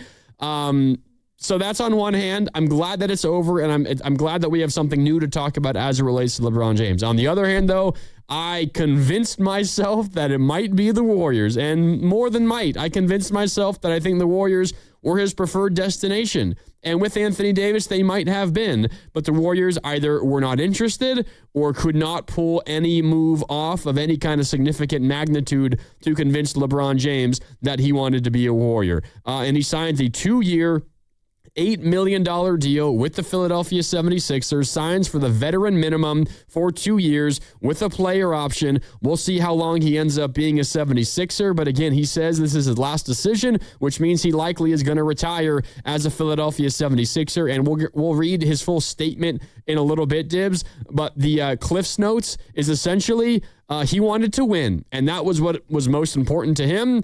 And if that is truly how he feels, I cannot begrudge him because clearly Philadelphia is closer to winning a championship than the Warriors are. And I think that they're closer than Cleveland and also closer than Miami. And I can't help but think about the LeBron narratives that we've heard from LeBron. And one of them was, my daughter, Zuri, who I believe will still live in LA. I could be wrong. Maybe they're going to go ahead and uproot their whole life and move out to Philly. But the fact that he wants to be close to her and he wants to be, that dad. He loves being a dad. And now you're going to be in Philadelphia and she will be in LA. And I can't imagine that they would move to Philadelphia. I know that they live in Brentwood and they are currently remodeling Howard Hughes's old house that they apparently went straight up Miley Cyrus wrecking ball and knocked the thing to the ground. So nice. They're building a $28 million, $35 million, whatever mansion in LA. So I can't imagine that they would uproot their 12-year-old daughter and moved to Philly for 2 years. And so the whole idea about, my daughter and I want to be close to her. And, she said, Dad, where are you going? I'm going with you. And now you're going to Philly? I don't know. It seems a little bit disingenuous. It does a little bit. I mean, and he wrote in his statement, and let me just read a chunk of it for you. He says, "This is my last decision. I'm not going for money. I'm not going for family. What am I really playing for at this point? I still want to sacrifice. I still want to work. I still want to grind. I still want to compete to win and to have a chance at the feeling of winning another championship." So right there in his statement, which he tweeted out himself in a series of tweets right after Shams Charania broke the news, which also is a little bit surprising because I thought maybe he'd do it on his podcast, his wife's podcast, somewhere else, but it was kind of a normal free agency announcement, and the breaking of the news was relatively normal. But he says, not going for family. And that's the line that stuck out to me, Dibs, because as you're talking about what he said a week ago at New York City alongside Rich Kleiman was his daughter is carrying a lot of weight in this decision. And maybe, who knows, he asked his daughter for thoughts on where she would want him to go. How much it would be, terrible for her if he was on the East Coast or whatever. And maybe her answer eventually was, you know what, Dad? You can leave. It's fine. I don't need to see you every day. Like, it's not that big of a deal. Maybe that was the answer. So for LeBron, that lessened the impact of being close to family. Who the hell knows?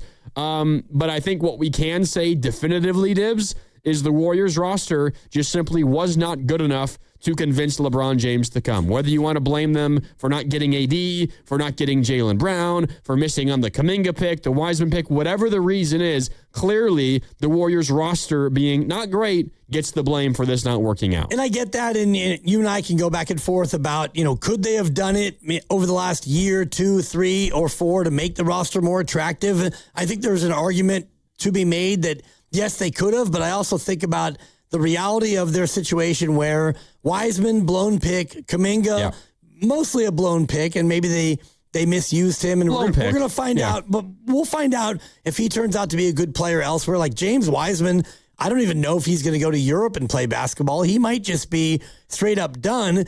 But I do look at what they did do with Mike Dunleavy, which is, Jimmy Butler. So you bring in Jimmy Butler, it works, and then you fall short because Steph got hurt, and then last year, Jimmy Butler tears his ACL. I do think if Jimmy Butler was still healthy and not injured, it becomes a much more attractive possibility for LeBron, but Jimmy Butler is out until, January, February, who knows how long, and all the teams that you wanted to trade Jimmy to, if you did, they want an actual player, so you're kind of stuck. Yeah. So LeBron chooses the 76ers over the Warriors, signs a 2-year, $8 million contract. It's a vet minimum deal. So him talking about it's not about the money, that absolutely was true. And he went to the place where he thinks he has the best chance to win. It's Willard and Dibs and Grandy with you. And here is the plan for today. It's you guys. It's Warrior fans. It's LeBron fans. It's anybody that wants to talk about LeBron James, his decision, and where it leaves you feeling as a Warrior fan. We'll make a promise. If you call to talk about that, we will get you on today. Just ask that you stay patient because a lot of you want to weigh in. And with that promise, let's get out to those phone lines, 888-957-9570. Ed is in Benicia and wants to join the conversation. What's up, Ed? Hey, how's it going, guys? All right, man. So, what about you? I'm excited that LeBron did not come to the Bay. I didn't want him here at all. And on top of that, if you look at his history, going all the way back to high school, he didn't play for Ohio-based AAU team. He came all the way out here and played with the Oakland Soldiers because he was the number 1 player in the country, and Leon Poe from Oakland Tech was number 2. So from that standpoint, he has been consistent since high school, picking the teams that he thinks is the best that gives him a chance to win. I got no problem with him going to Philadelphia. Matter of fact, I'm glad he's in the East. Now, I hope that the Warriors don't decide to do a decision like bringing in DeMar DeRozan or Brad Beal, all those cats. Let them go somewhere else, and let's just try to do what we can do this year with what we got. The way I really feel, I hope Draymond goes to Philadelphia or somewhere else as well. I'd be happy to see him not on the team this year. I've been wanting him off the team for at least 3 years. So the bottom line is the idea of going younger, I think, is the way to go. Curry's got to make some decisions in terms of how much money he would want for his extension, and it's his right to decide to do whatever he wants to do in that particular arena.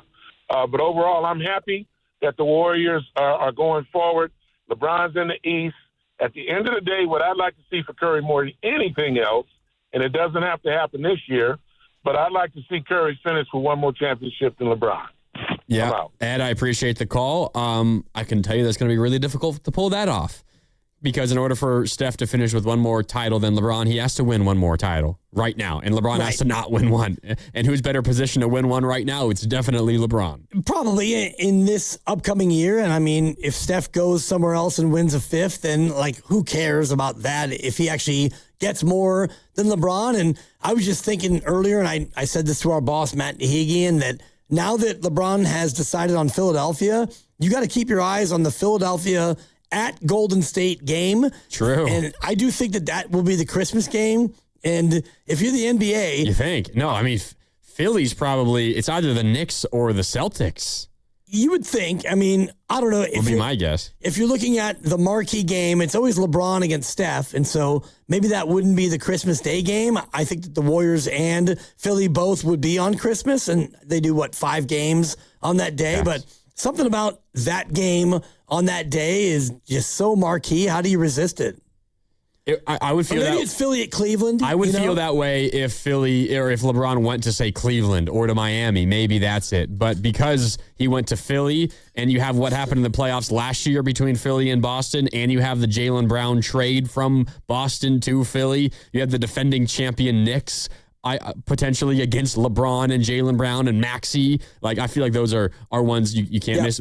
One of those will probably be opening night, and the other one will probably be Christmas, would be my guess. I mean, pretty box office, and I'm just thinking about it, Philly and Boston makes a lot of sense because Jaylen Brown, and he's no longer in Boston, but also LeBron against Cleveland, because I was texting with our friend Nick Wilson, who does Cleveland radio out there. And on the show with us a couple of weeks ago, when we were frustrated a couple of weeks ago it was taking so long, Dibs. Right, and he actually texted me, he said, what has the reaction from you guys been on the Bron news? And I said, well, bummed. And also, I think fans are getting mad at the front office because they haven't done anything. And, the word is the Warriors have not been in the mix for weeks. And I said, what's going on in Cleveland? How you guys doing?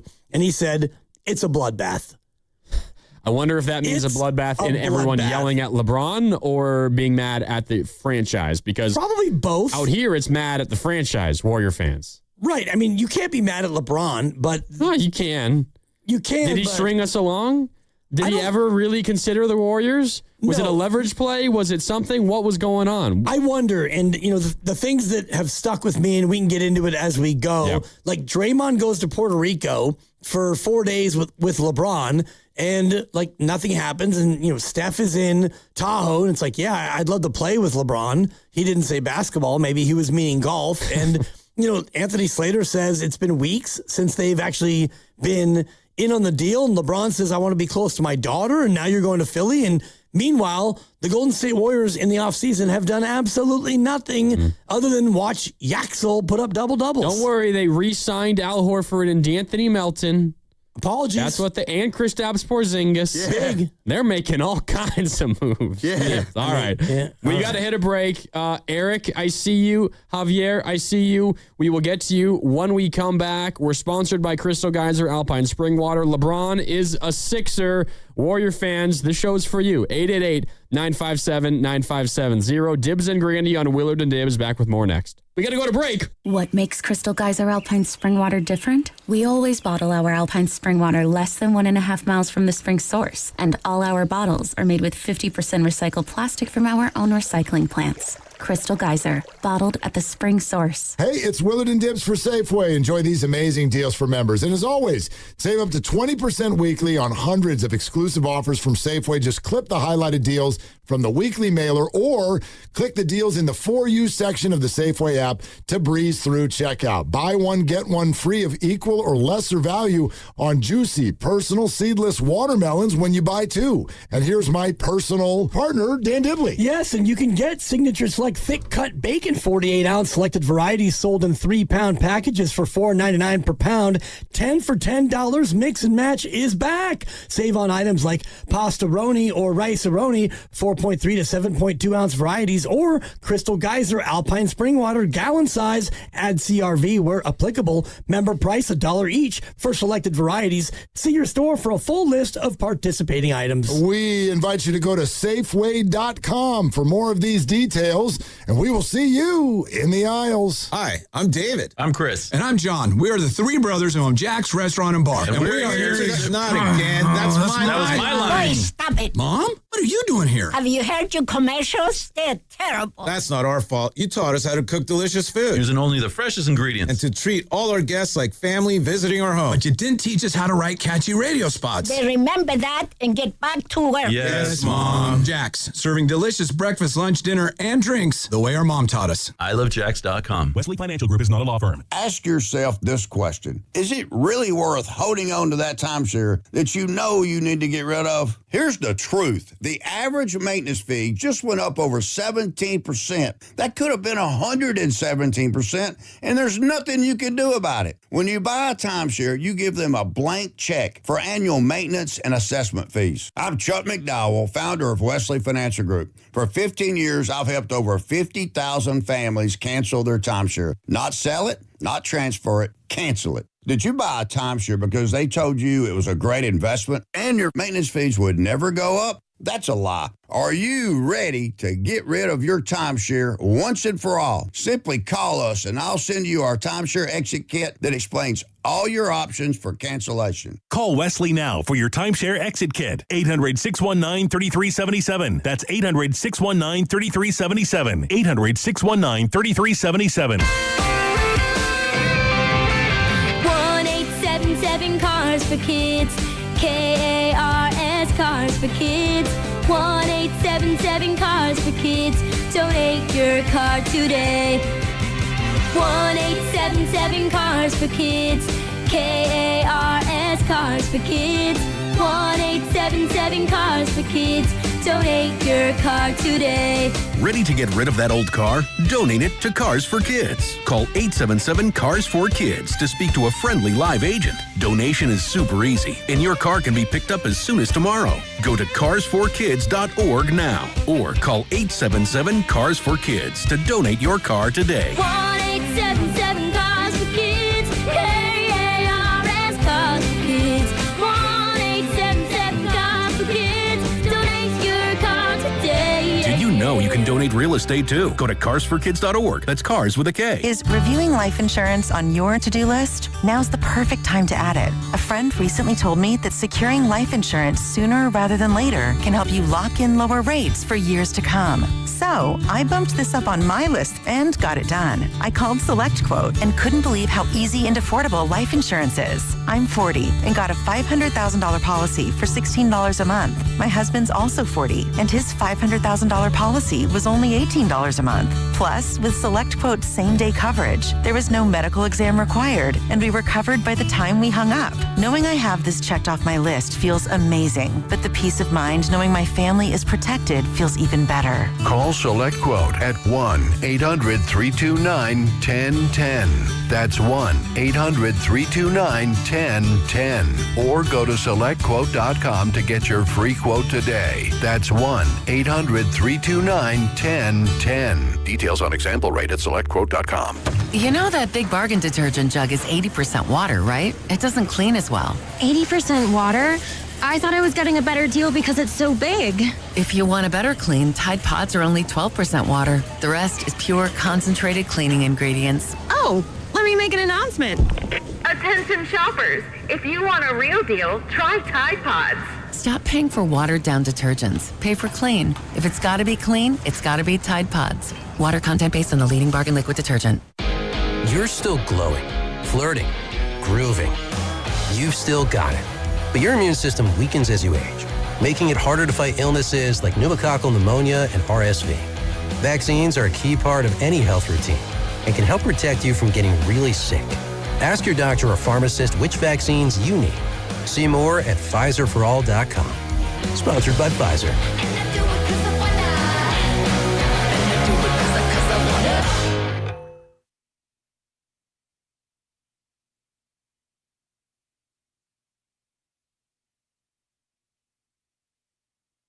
Now back to Willard and Dibbs on 95.7 The Game. Brought to you by Hazy Little Thing by Sierra Nevada. Enjoy responsibly. Welcome back. The news of the day. LeBron James has finally decided. He's finally decided. He decided, though, on the 76ers. 2 years, $8 million. Signs in Philly for the vet minimum. He's a Sixer, Dibbs. And oh, my God. Sixer. Right, but what took so long? A Sixer. Are you telling me that you woke up on Friday, today, and you thought, you know what? It finally is clear. I've had an epiphany. I want to be a 76er. I'm not buying it. So, why today?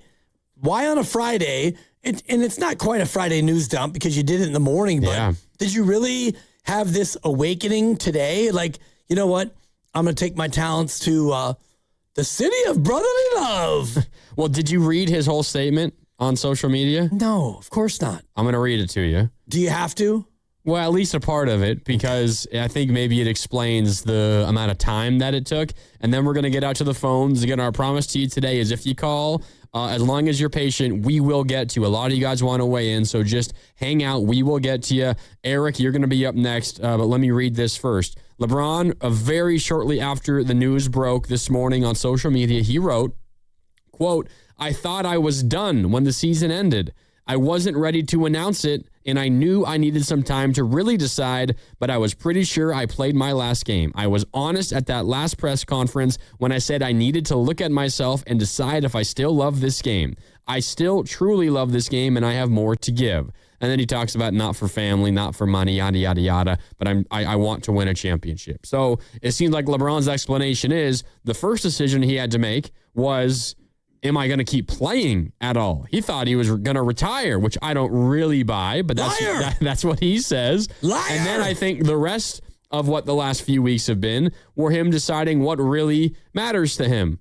And he probably said, if I ultimately decide winning is most important, I'll go to Philly. If I ultimately decide my family's most important, then I'll go to Golden State or whatever it is. But it finally clicked in his head, I guess. And I would also imagine a part of it is, as you talked about earlier this week, we are in a sports desert, and LeBron probably purposely took advantage of that too. Yes, no doubt. And I don't buy any of it. And you could read the entirety of the statement, and I'm going to call Bull Casey Schmidt. On the whole thing? On the whole thing. I had to decide if I wanted to play again. Yes, you did. You wanted to play again because if you really weren't sure, then you'd retire. And if honestly, if you wanted to be close to your daughter and your wife who are in LA, then you would have he had an option, right? He could have opted in to LA, or no, he would have had to sign an extension. But it all came down to you want to keep playing and you want to win. It's LeBron James. I don't think that you're thinking about going back to Cleveland at all, but you dangled that because you wanted Cleveland to be on the hook. And same thing with Miami. And, Miami gets Giannis, and now it's oh, wow, he'd go to Miami. Oh, wow. And think about that big three with Bam and Giannis and LeBron. Tempting. And I wonder how Draymond Green feels. And maybe you could call him because, you produce his podcast every now and again. But I wonder if Draymond Green feels like he was used because, hey, Draymond, let's go to Puerto Rico and let's hang out because we'll go to Puerto Rico and then everyone will think that we're talking about, me and you and the Warriors and, Steph and the Olympics. Man, what magic we made together. And honestly, I really want to be close to my daughter in LA. And so, if I could play somewhere close, that would be awesome. And so you got Golden State on the hook. And meanwhile, Shams Charania, I think that many of us owe him an apology because the whole time he's Eastern Conference, wants to win, Philly, Cleveland, Miami, Golden State is not in the mix. And turns out Golden State was not in the mix. So as Anthony Slater also said, the Warriors haven't felt legitimately in the mix for weeks. And as he added this morning when the news broke, they ultimately weren't. LeBron James is a Philadelphia 76er. How do you feel, Warrior fans? Are you glad that he's a Sixer? You've taken a couple of calls on that already. You glad he's not a Warrior? Or are you upset? Because it looks like the reality for the Warriors now is it's probably going to be a roster that is eerily similar to last year. The main difference is Jimmy Butler is coming off of a torn ACL and Moses Moody might not play for the whole season.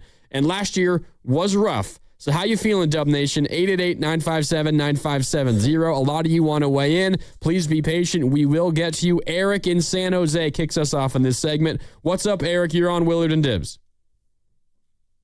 Hey, guys. Can you hear me? We got you. Oh, yeah. I appreciate you guys, man. So I'm a little bit disappointed because I've been a LeBron James fan ever since. People said all this about him, but I've been a fan. But I'm also might be a homer. I'm a Warriors fan as well. Pretty disappointed because I was like, I'm going to buy all his jerseys. I'm going to buy all the alternates if he comes here. But lo and behold, he didn't. But my take is I wanted to mention this because there's a lot of moving parts in a decision. And I think David Stern's probably rolling in his grave because when Adam Silver goes there and says, oh, we can't make the schedule before he makes a decision, that just shows how much power it's LeBron's league, right? And then also, if, going to Bob Myers is underrated too because Bob Myers brought KD here, right? He brought Andrew Wiggins here.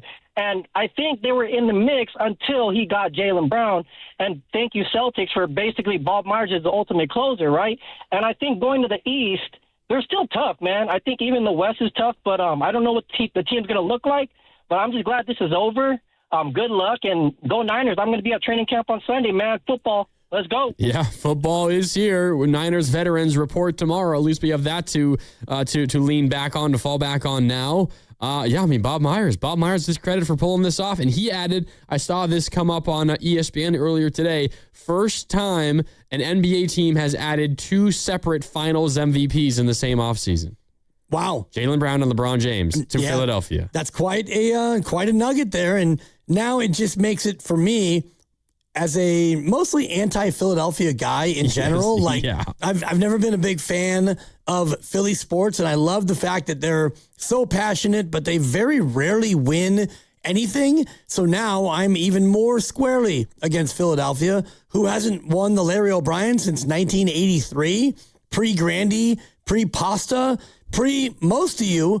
I remember it. It was, Moses Malone and Dr. J and all the rest of them. And now it's been 43 years. And I'm sure that in Philadelphia, they are probably wallowing like pigs in slop right now at the idea that they have a chance to win a chip. They have a hell of a starting lineup. We'll put it that way. Tyrese Maxey, VJ Edgecombe, Jaylen Brown, LeBron James, and Joel Embiid.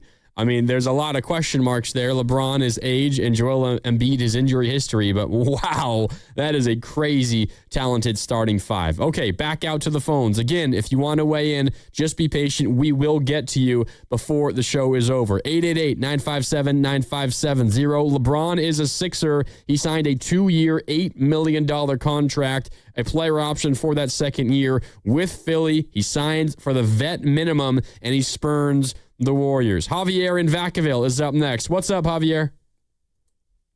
How you guys doing today? Doing all right, man. What about you?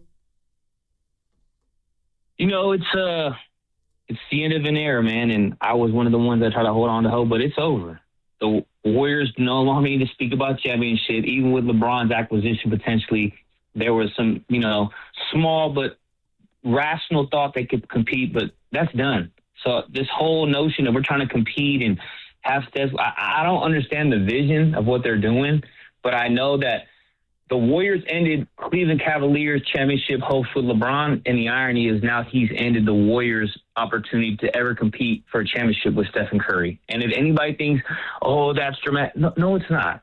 Because of how long they waited, they didn't get to go and get into whatever sweepstakes they needed to get into. I've tried to go and talk to, Steiny and such about they should have pressed issue with Butler and 3 picks because obviously they're still trying to get off of salary, but they're saying that their Paul George acquisition to have somebody ready to play now is a better comp or what they want now. No, because they're not trying to. They're a worse team now, and they got a few picks. We could have offered those picks, and they, got Butler's salary a year from now, more or less. Well, they're going to go sign Bradley Beal, DeMar DeRozan. The previous caller said don't get on that. Well, and they got to fill the roster spots. But it's just a shame because Draymond's over here smiling, laughing, buddy in the videos of LeBron on vacation. But the era of LeBron is done, but the end of the Warriors competing for championships is over too. And this might be a very, very, very unlikable take. But I'm telling you right now, Joe Lacob is showing the owner of the Warriors clearly his backside because Bob Myers left the Warriors. Oh, I needed time to myself with my family. And what did he do? He went to Philadelphia a year or two later, and he got them in championship contention. So was it he wanted to take a break or he wanted to get away from Joe Lacob? Because Dunleavy, whether he looks like a good GM or not, the Warriors look like they're in shambles. And I'm serious when I say this. Should they consider getting rid of Steph Curry? Because what are they doing right now? They're not going to compete no better than the 6th seed at best. If everything went well, which there's not because they're all hella old and they're going to get injured, they're not competing in any Western Conference championship. And on top of that, what are they going to do with Steph? Just try to make some money while he's here? Like, it's a shame, man, but this is the conundrum you've been put in. So what do? Do you get off Steph Curry now, or do you go try to sign a Bradley Beal, DeMar DeRozan? But the championship window, it's close. Yeah. And it's going to be close in the foreseeable future. Yeah, I hear you, Javier. Appreciate the call. I mean, look, the Bob Myers point it's a good one. I think Bob Myers, when he left after the most recent championship in 2022, he hung around for a couple years after that, but then he saw the writing on the wall. And I think he saw the way that this thing was headed. And he's got good foresight. I think that's what I think it was Evan on the crossover who said that. He's got good foresight. He could tell what was coming. And I guess it wasn't incredibly difficult to see. There's a lot of Warrior fans out there. And look, I get the frustration. There's a lot of Warrior fans out there who will say this was easily avoidable. And, you know, the easiest way to do it was to hit on those draft picks that you had or to trade those draft picks for proven players. And maybe this whole thing is different at this point.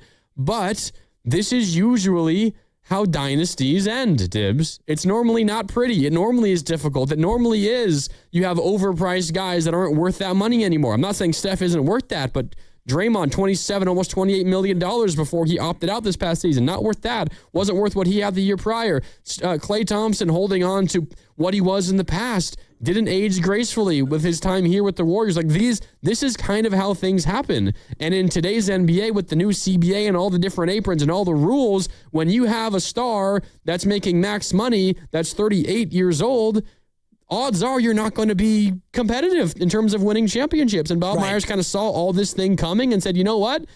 This isn't worth the squeeze anymore for me here. I don't know if he saw this coming and I can't speak for Bob Myers, but it might have been as easy or as simple as he didn't want to take those phone calls 9 times a day anymore. And ultimately... But it's easier to take those phone calls when you think you have an answer. But Bob probably's like, what do you want me to do at this point? Right, and I don't remember exactly when he left. It feels like it's been 3 years, maybe. I mean, yeah, probably 3 years. Dunleavy's first pick was Pods, and Pods just finished up his 3rd year, so yeah. Right, so if you want to go back before that, and you look at the way that the draft went, where you've got the number 2 pick, and you take James Wiseman. I don't know if that was a Bob Myers, we have to have him pick, and then you take Kuminga at 7, you take Moody at 14, and those were real opportunities where if you would have made those picks and you would have gotten players who actually were good, well, right now you're not in this spot. And honestly, if you would have had, and it's easy to reverse engineer it, but if you had Halliburton and Franz Wagner and Trey Murphy. Oh, it's way different. All 3 of them were available in all 3 of those spots. Not only is it way different, but LeBron would look at a team and say, oh, yeah, Wagner and Halliburton, and yeah, I want to go to that team. Right. Yeah, the team would be great. Instead, like, the big selling point, and this is where I got duped and many of us got duped. Like, for me, the big selling point was go play with your buddies and golf and drink wine, and Steve Kerr's pretty chill. Like, all right, LeBron, why not? And, you'd be close to your daughter and whatnot. But turns out LeBron still fancies himself as a guy who can help a team win. Yeah. And this team is not that. And so you look at the way it all kind of like played out, and I get it. Philadelphia is the best of all the teams that wanted LeBron. They're the one that's the most poised to win. Absolutely. And that's clearly what LeBron decided is most important to him right now. And maybe he got the blessing of his family to do it. but he wants to win, and he's a Philadelphia 76er, 2 years, $8 million contract. He's playing on the vet minimum for the Philadelphia 76ers, and yeah, we're talking about LeBron James. That is a sentence I never thought I'd say. All right, back out to the phones, 888-957-9570. Gene is in Oakland and wants to weigh in. What's up, Gene? The floor is yours. Hey, guys. First off, as far as Bob Myers goes, I know for certain that he left because of his frustration with Lacob. So I don't want to get into the details. I'll just say that I'm a friend of someone that was very close to Bob, and I know what was going on that last year. So, and now we're paying the price for it. So anyways, enough on that. As for Braun, I thought that was a bit of a Hail Mary to begin with. I just didn't think we had the pieces to do it. I mean, it started to sound like it might make sense if we could have gotten AD, but I think that the price was probably too high. You know, maybe they wanted 3 first rounders and Yaxel and God knows what else. So if that indeed was the case, I'm glad we turned it down. So I've been preaching for over a year now that it's time to move on. This trying to go after, older players is just delaying the inevitable. We need to rebuild. We need to focus on that. We need to get away from the whole notion of winning one for Curry, and I think everybody's prepared to do that at this point. And as for Curry, I hope Curry learned something from this experience, specifically that, look what Braun did. To his credit, he's taken $8 million for 2 years just to win, just to do what makes him feel best. Now, he's worth $1.5 billion. Curry's not quite there. He's only worth about $500 million, but still, I'm hoping that he's prepared to take less in order to either play out his time here or go someplace else if he really wants that 5th ring. But time to look forward and do what's best for the organization, first and foremost. Appreciate the call, Gene. Yeah, always love hearing from you. Do you think the vibe of the last couple of callers we've gotten, it's generally this is it. The dream of winning another one with Steph, this is now officially 100% over. Do you feel that way too? I don't feel that way. I do think that this year now is set up to where it's going to be, all right, let's see what you have with what you have right now. And they can still add, they have roster spots. But for me, this year sets up for, okay, I mean, do what you can do. And maybe Steph Curry gets runner's knee and you shut him down and you get back in the lottery. And we talked yesterday about how next year's mock draft is kind of a mishmash of, college players and Europeans and whatnot. I do think that if you look at this offseason as a failure, and right now I think that that's exactly what it is, well, you get to Steph in the course of a few weeks. And if he gets extended, and I think he will, Draymond's going to re-sign for probably 2 years. And I think that this year becomes the year to set up what really will be the, quote, last dance. Jimmy Butler comes off the books, $53 million. And so next offseason, I do think you have optionality to where, and I know you hate that, but I'm not saying that this year is already done, but this year I think is going to set you up for next year. You know how incredibly frustrating it is to listen to what you just said. And you're probably right. I'm not saying you're wrong. It's probably what the front office is thinking, but it's just... It's Wisnowski. It's not even that. It's a punt. It's not even necessarily punting on this season. And you're right. It's not like over before it even begins. We'll see what happens. But this is essentially last year's roster. The main differences are Jimmy's hurt to begin the year, not end the year. And Moody, who knows when he's going to be back. And no GP2. And as of now, maybe even GP2 could come back on a minimum, which is absolutely possible. But you know what? Bring back Klay Thompson. The other main difference is it's Yaxel instead of Kuminga. And you could say that's a big plus, and it probably is, at least in terms of the fit and the confidence that the organization has in that player versus Kuminga last year, considering what the drama was last offseason with Kuminga. But it's not like a big enough difference that makes you think a 37-win team last year becomes a 48-win team this year. And 48 wins, that might be what it takes to get out of the play-in. So you're probably not wrong. But just to hear again... We heard this at the trade deadline in February. We heard this a year ago. We heard this 18 months ago in February, the previous trade deadline. We heard this 2 years ago. It's just the same thing every single transaction period, Dibs, the trade deadline in the summer. It's, well, we still have our optionality. And, the opportunity, the right opportunity didn't present itself yet. But you know what? We will be poised to strike at the trade deadline. And it's been that same promise every 6 months for the last couple of years. And frankly, Dibs, I'm sick of it. I'm tired of it. Stop searching for the home run 24/7. At this point, it's probably too late for that anyway. It was too late for it, in my opinion, already somewhat recently. It's time to move on, but I'm done hearing about the optionality, and we're just waiting for the right opportunity. No, the moment has passed. Steph is 38, going on 39. Jimmy's knee blew up. So did Moses's. It's time to pack it up and start thinking about the future. That's just how I feel. Okay, so you're going to pack it up and think about the future. I just wonder what that looks like from a logical and tangible standpoint. So if you really want to pack it up and think about the future, well, the first thing you're going to pack is your Ming vase, which is Steph Curry. So you trade Steph Curry? He's the exception because it's Steph. Right. Because it's Steph. Okay, so what are you going to pack up I'm not that giving anybody wants? I'm not giving Jimmy another contract.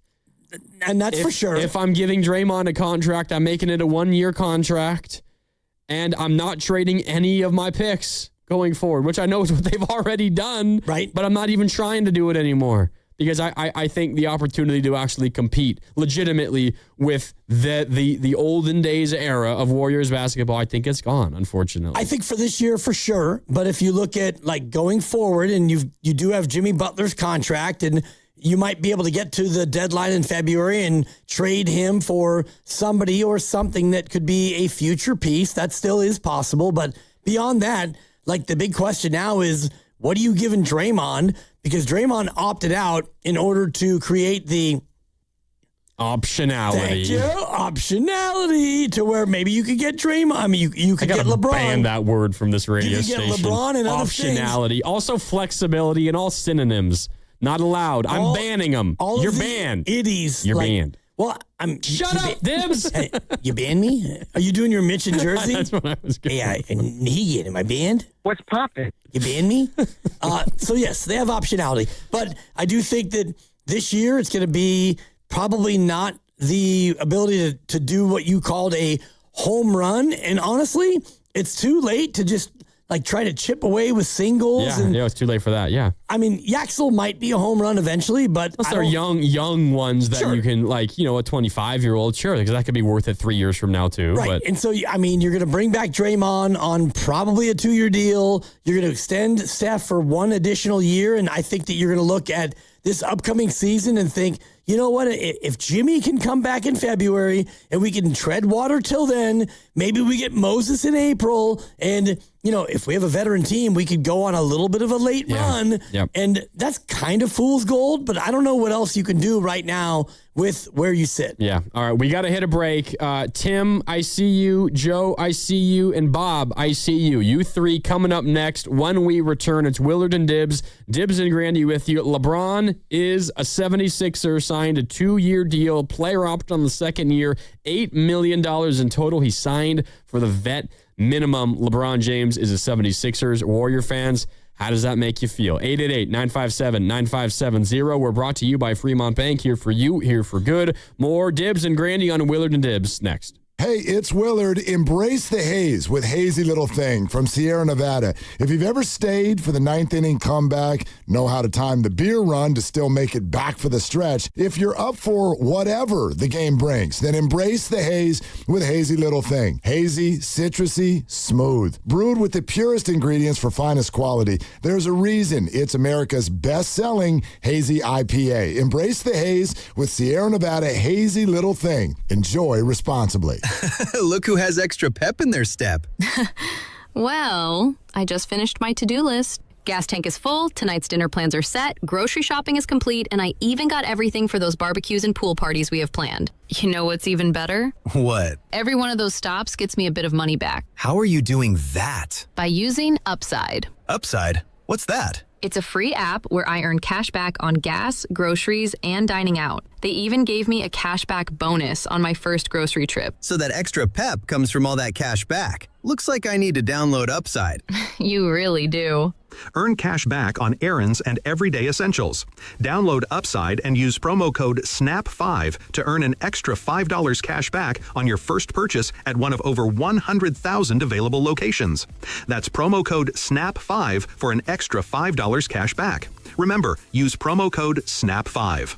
Offers vary by user and location at participating merchants. Go to upside.com for terms and conditions. This is Larry Fleck, owner of The Floor Store. Our summer sale is on now. 25% off store-wide through August 3rd. Carpet, hardwood, laminate, waterproof flooring, and much more. Big savings, big selection, giant opportunity. The Floor Store, your Bay Area flooring authority. I just bought a new automobile the same way they did in the 1900s when movies were silent. Well, I just got this Jeep from FlexCar. Maintenance and insurance are included, and I can switch cars anytime. What are you, high on giggle juice? The first and only month-to-month car lease. FlexCar, you drive everything. On Saturday, July 25th, your first place Quakes take center stage at Stanford Stadium for the 105th California Classico against the LA Galaxy, presented by El Camino Health. NorCal versus SoCal. Then stay after the match for the biggest summer fireworks show in the Bay. Tickets at sjearthquakes.com. Ragnar the Terrible got a job at a big bank. Let's listen.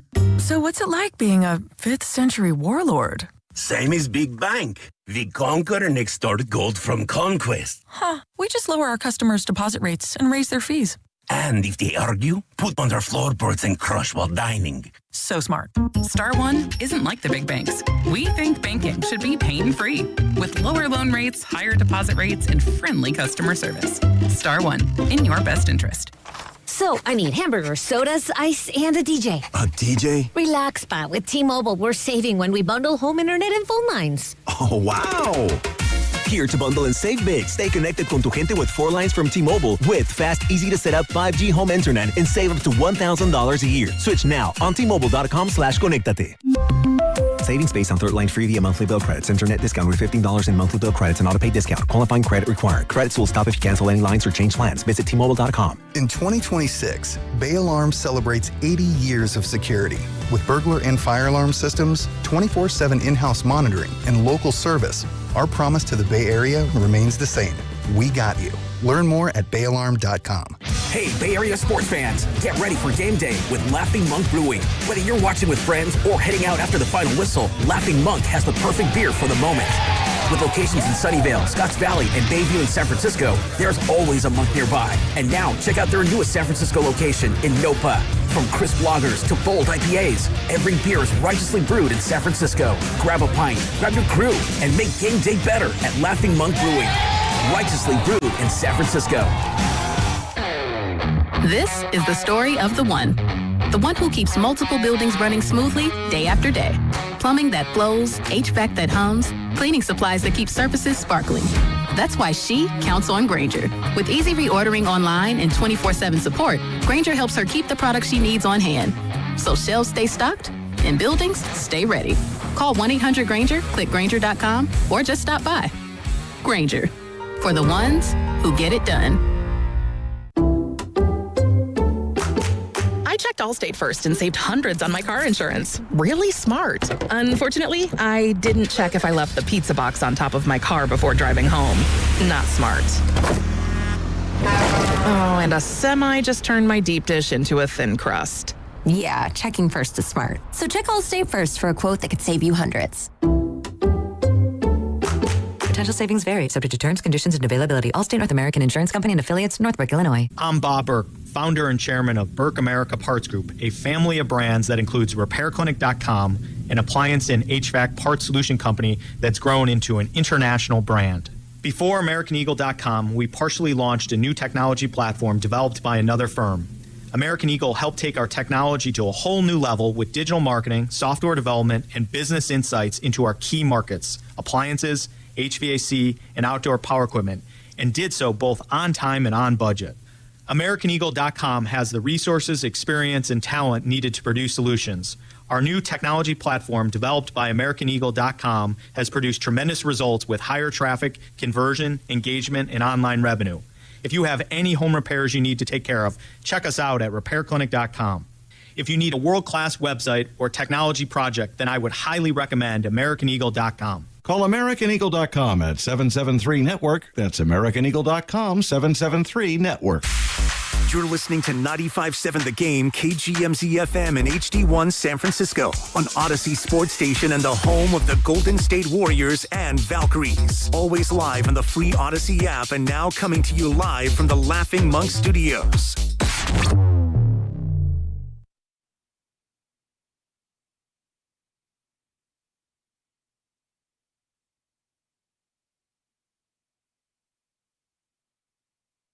Now back to Willard and Dibs on 95.7 The Game. Brought to you by Hazy Little Thing by Sierra Nevada. Enjoy responsibly.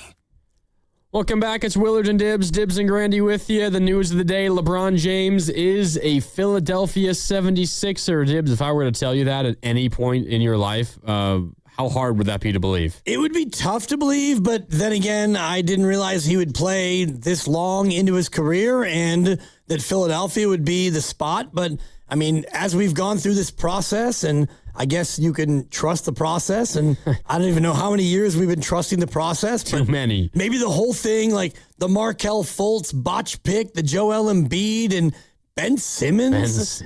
Like, how badly can you, and I almost used the F word, muck it up. Wow.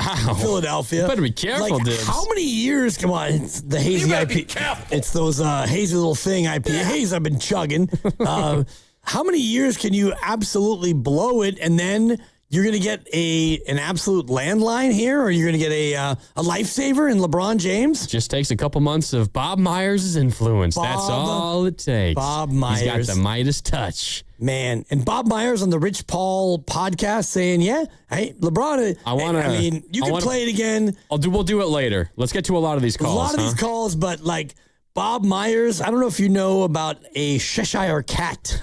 Like Bob Myers, wherever he is right now, he is just smiling, probably puffing on a stogie, drinking a hazy little thing IPA, and being a little cat. I mean, yeah. He lives a charmed life. We'll put it that way. Bob Myers got Jaylen Brown from the Celtics and now got LeBron James in free agency for the vet minimum. LeBron is a Sixer, signed a 2-year plus that player option in the second year, $8 million contract playing on the vet min. All right, out to the phones, 888-957-9570. If you are patient, we will get to you before we close things out today. Tim is in San Jose, and he's up next. What's up, Tim? Hey, what's up, guys? I was just saying to the guy that took my call that I'm just not surprised that he didn't come here. I'm kind of happy that he didn't, because we had two chances. We pursued LeBron back in 2024, 2025. He didn't want to come here, so I would have thought, like, what would make him want to come here now to an older team? And then just talking about our future-wise, I think we messed up our future when we traded Jordan Poole, we traded Kuminga. We traded the young cats because we wanted to win now, but we had already came off a championship, and because of like the Draymond issue with Jordan Poole, we traded Jordan Poole instead of trading Draymond. So I think we just pretty much effed up our future when we did all that. Yeah, Tim, I appreciate the call. Look, I don't have an issue with trading the young players when they did. I imagine you're talking about Wiseman and Kuminga. You just traded them when their value was at the absolute lowest. And so you totally whiffed on the execution of that asset that you were given when you were so terrible in 2019, 2020 because of Clay's injury, Durant leaving, Steph's injury, and then the pandemic. You had the second overall pick. You absolutely turned that asset into nothing. That asset turned into what? GP2 returning, but you also had to trade away 4 second-round picks to get that done. That's what Wiseman became, right? I believe. And then the Kuminga asset became Kristaps Porzingis, which is more than GP2, in my opinion, at least. At least you would think that there's more in it than that. The issue to me was, of course, you make the wrong pick or you choose to make the pick in the first place. And who knows how this would be different if, one, you traded away those picks when they had an incredible amount of value, which is before they were drafted, or even when Kuminga was still showing promise, maybe after a couple of years in your system when he still was viewed as potentially, a rising star in this league. He's not that right now. He's still a free agent. His domino probably is going to fall now at some point in the coming days, I would imagine, now that LeBron has decided. But it just was I mean, if I can single out a single thing, Dibs, it's the way they utilize those two extremely valuable draft picks, Wiseman and Kuminga, before they were even picks and after they were picks. Well, they blew the picks. And so, I mean, Wiseman, I don't think he ever had much, value as far as after you made the pick and you saw him play and he got hurt. And then when he came back, it was pretty clear that he's not going to be a player that anybody is really coveting. And I think a little bit about the Trey Lance comp, because Trey Lance is still a backup to the backup quarterback in the NFL. And James Wiseman, I don't even know if he's going to sign and play in Europe. So blown pick. Now, the Kuminga one is interesting because I do think when you had him for a year or two or even 3, and you realize that you didn't think he was a great fit for you, that would have been the time to go ahead and move him, because the league, I don't think, had yet figured out what his value would be. And so now Kuminga is out there and reportedly going to sign with the Lakers. I mean, that was like a week ago. Or also interest from the Cavs, and maybe because the Cavs didn't get LeBron, they go to Kuminga. Right, but Kings maybe. I love Kuminga. If you were that much of a sought-after free agent, I think that you would have signed by now. And probably, so, I mean, the picks were blown, and I just wonder, and you'll never probably be able to figure this out factually, but Bob Myers leaves in May of 2023. How much did those selections, maybe they were Bob guys all the way along, I don't believe that, but they make the pick for Wiseman, doesn't work out. They make the pick for Kuminga, doesn't work out, and then Bob Myers decides in 2023 to just bounce because Deuces. Well, he wants to spend time with family. That's what Right. I mean, like LeBron, he wants to spend time with his family, yet he's moving across the country. And so I'm not calling Bob a liar, but he wants to spend time with family, and he does a year of ESPN, and he's traveling around, and then he works for the Commanders and Adam Peters, and now he works for Philadelphia. And so I'm not saying that he doesn't see his family, but I'm just looking at it like you have the GM, and you make picks that are not great picks. Yep. Maybe they were against his will, and now he goes out to Philadelphia, and he gets LeBron James. What a bounce back for Bob. Yeah, absolutely. So LeBron is a Sixer and the Warriors left stranded. How does that leave you feeling, Warrior fans? 888-957-9570. Joe in Alameda is up next. Joe, we appreciate your patience. What do you got? What's up, gentlemen? Thanks for taking my call. I'll be quick. It's time to trade Steph. I know that's blasphemous to say, but I think there's a perfect trade partner in the Spurs. If somehow you could trade Steph to the Spurs, he'd probably be guaranteed the finals for the next 2 or 3 years, and maybe you could get back a package of like Harper, Vassell, and the six-man Johnson, and you can pair them with Yaxel. Joe, I think it'd be a win-win. Really quick, Joe, I don't think they're going to be giving up their young studs like that. The main guy coming back would be De'Aaron Fox. Would you do it for De'Aaron Fox? No, I'm definitely not doing it for De'Aaron. I mean, it's got to be one, Castle or Harper. It's got to be one of the two. And I know they probably don't want to trade one of those guys, but at the same time, the NBA is set up where you can't have a big three anymore, so they're going to probably have to move off one of them sooner than later. They're not moving off Wemby. I doubt they're going to want to move off Castle. I know Harper's next to Cooper Flagg, maybe. So, I just think if you put Steph with Castle and Wemby, tell Draymond not even to resign. He should go to the Spurs too. Joe, I think it's a fair thought, I think, that goes through Warriors fans' minds. But I think the one thing that I want to try to emphasize, Dibs, and I've been doing this for the whole week, and I will do it again today.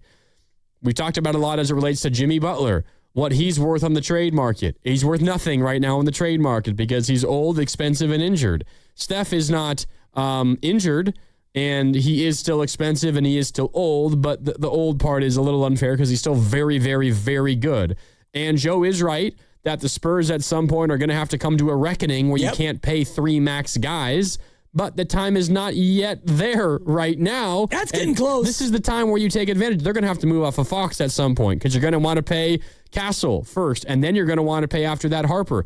I would be shocked, Dibs, if the Spurs are willing to trade Harper for Steph Curry. No doubt. And I think just looking at the salaries, the trade this is a crazy hypothetical because the Warriors aren't trading Steph Curry, but it would be De'Aaron Fox and Keldon Johnson, who is 26, and he is expiring at the end of this year. And so you can't keep Keldon Johnson and Vassell and Harper and Castle and Wemby. You can't keep them all. So if you're San Antonio, you're looking at De'Aaron Fox and thinking, yeah, that's the guy we would love to part with. And, if you're the Warriors, you probably wouldn't have to give up picks in a trade. No, you wouldn't have to give up picks. Like this. I mean, you would take on De'Aaron, who's got 4 more years. Fox's contract is a bad one, too. The Spurs might be sending you picks for that. Maybe a pick.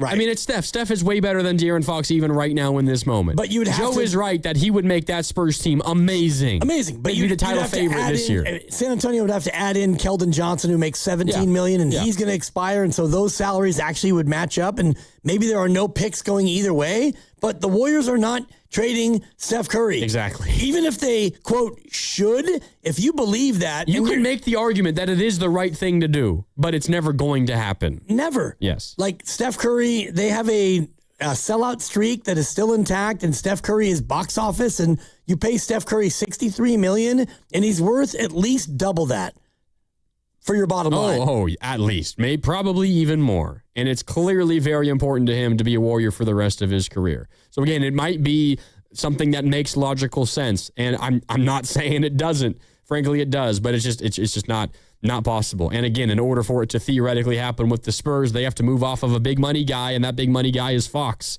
So you're not getting Castle, and you're not getting Harper in that deal pretty clearly in my mind. Bob, I want to give you enough time to get your full thought off, so we will come to you right when we come back from a break. A full segment coming up next, so plenty more time for your calls at 888-957-9570. It's Willard and Dibs and Grandy with you. Bob, you're coming up next as we continue to react to LeBron James signing with the Philadelphia 76ers. He takes the vet minimum. All right, time for a break. Back with more next. 95.7 The Game.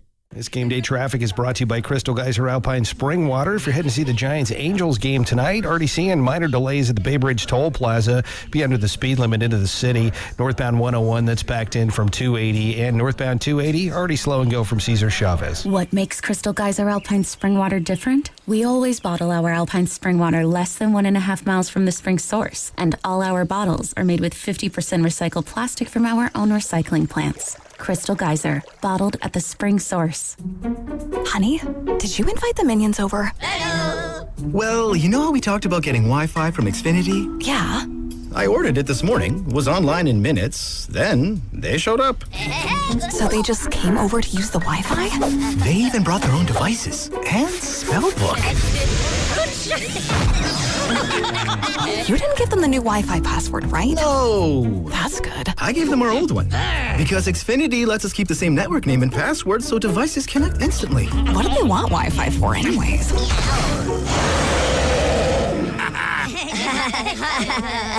Better not to know. Plausible deniability. Get streaming or scheming instantly with same-day Wi-Fi from Xfinity. Plus, lock in one price for the most reliable fiber-powered Wi-Fi for 5 years.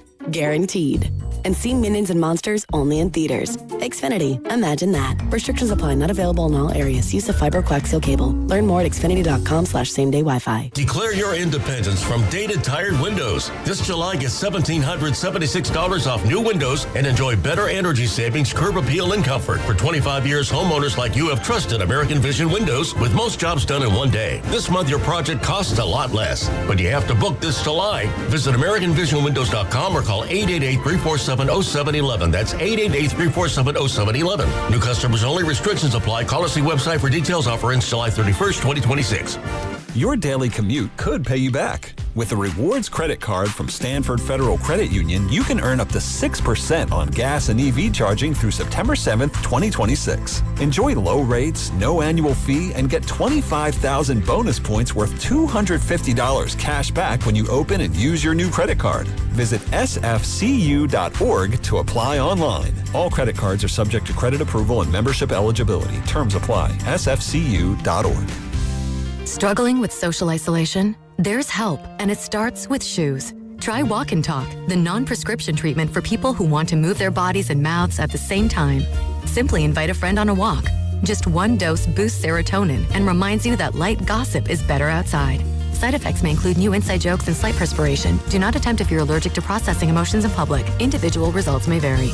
Don't wait. Ask your doctor if Walk and Talk is right for you. Brought to you by El Camino Health. Together Ring Heals. Being a deputy for the San Francisco Sheriff's Office means maintaining high standards of compassion and professionalism. It means representing the office with honor and distinction and being proud to serve and protect the people of our community. It's about being a role model for the next generation and being able to show them that they can be anything they want to be. SF Sheriff's Office is hiring. Your future begins here.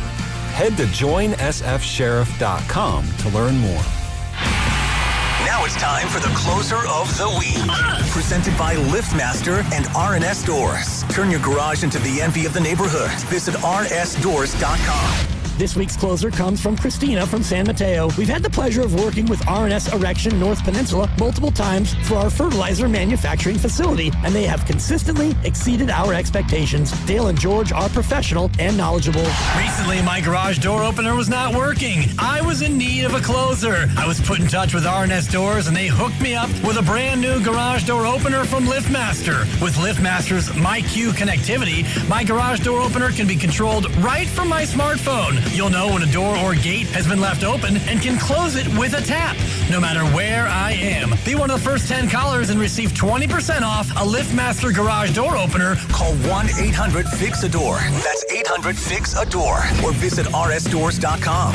R&S Doors. Look for the red truck. I'm Piera Palazzolo, VP of Digital Marketing for the American Management Association, a company focused on the management training skills needed to enhance the careers of business professionals. We did our research when it came to the best companies for website development and chose AmericanEagle.com. And we couldn't be happier. AmericanEagle.com worked closely with us to understand the front and back end requirements needed to launch an e-commerce website that could handle the complexities of running thousands of seminars nationwide. Our robust new website and improved SEO saw immediate increases in site traffic and web revenue. If you're in need of managerial effectiveness and success, visit our website at amanet.org. If you're in need of a website that provides an unparalleled consumer experience, I highly recommend AmericanEagle.com.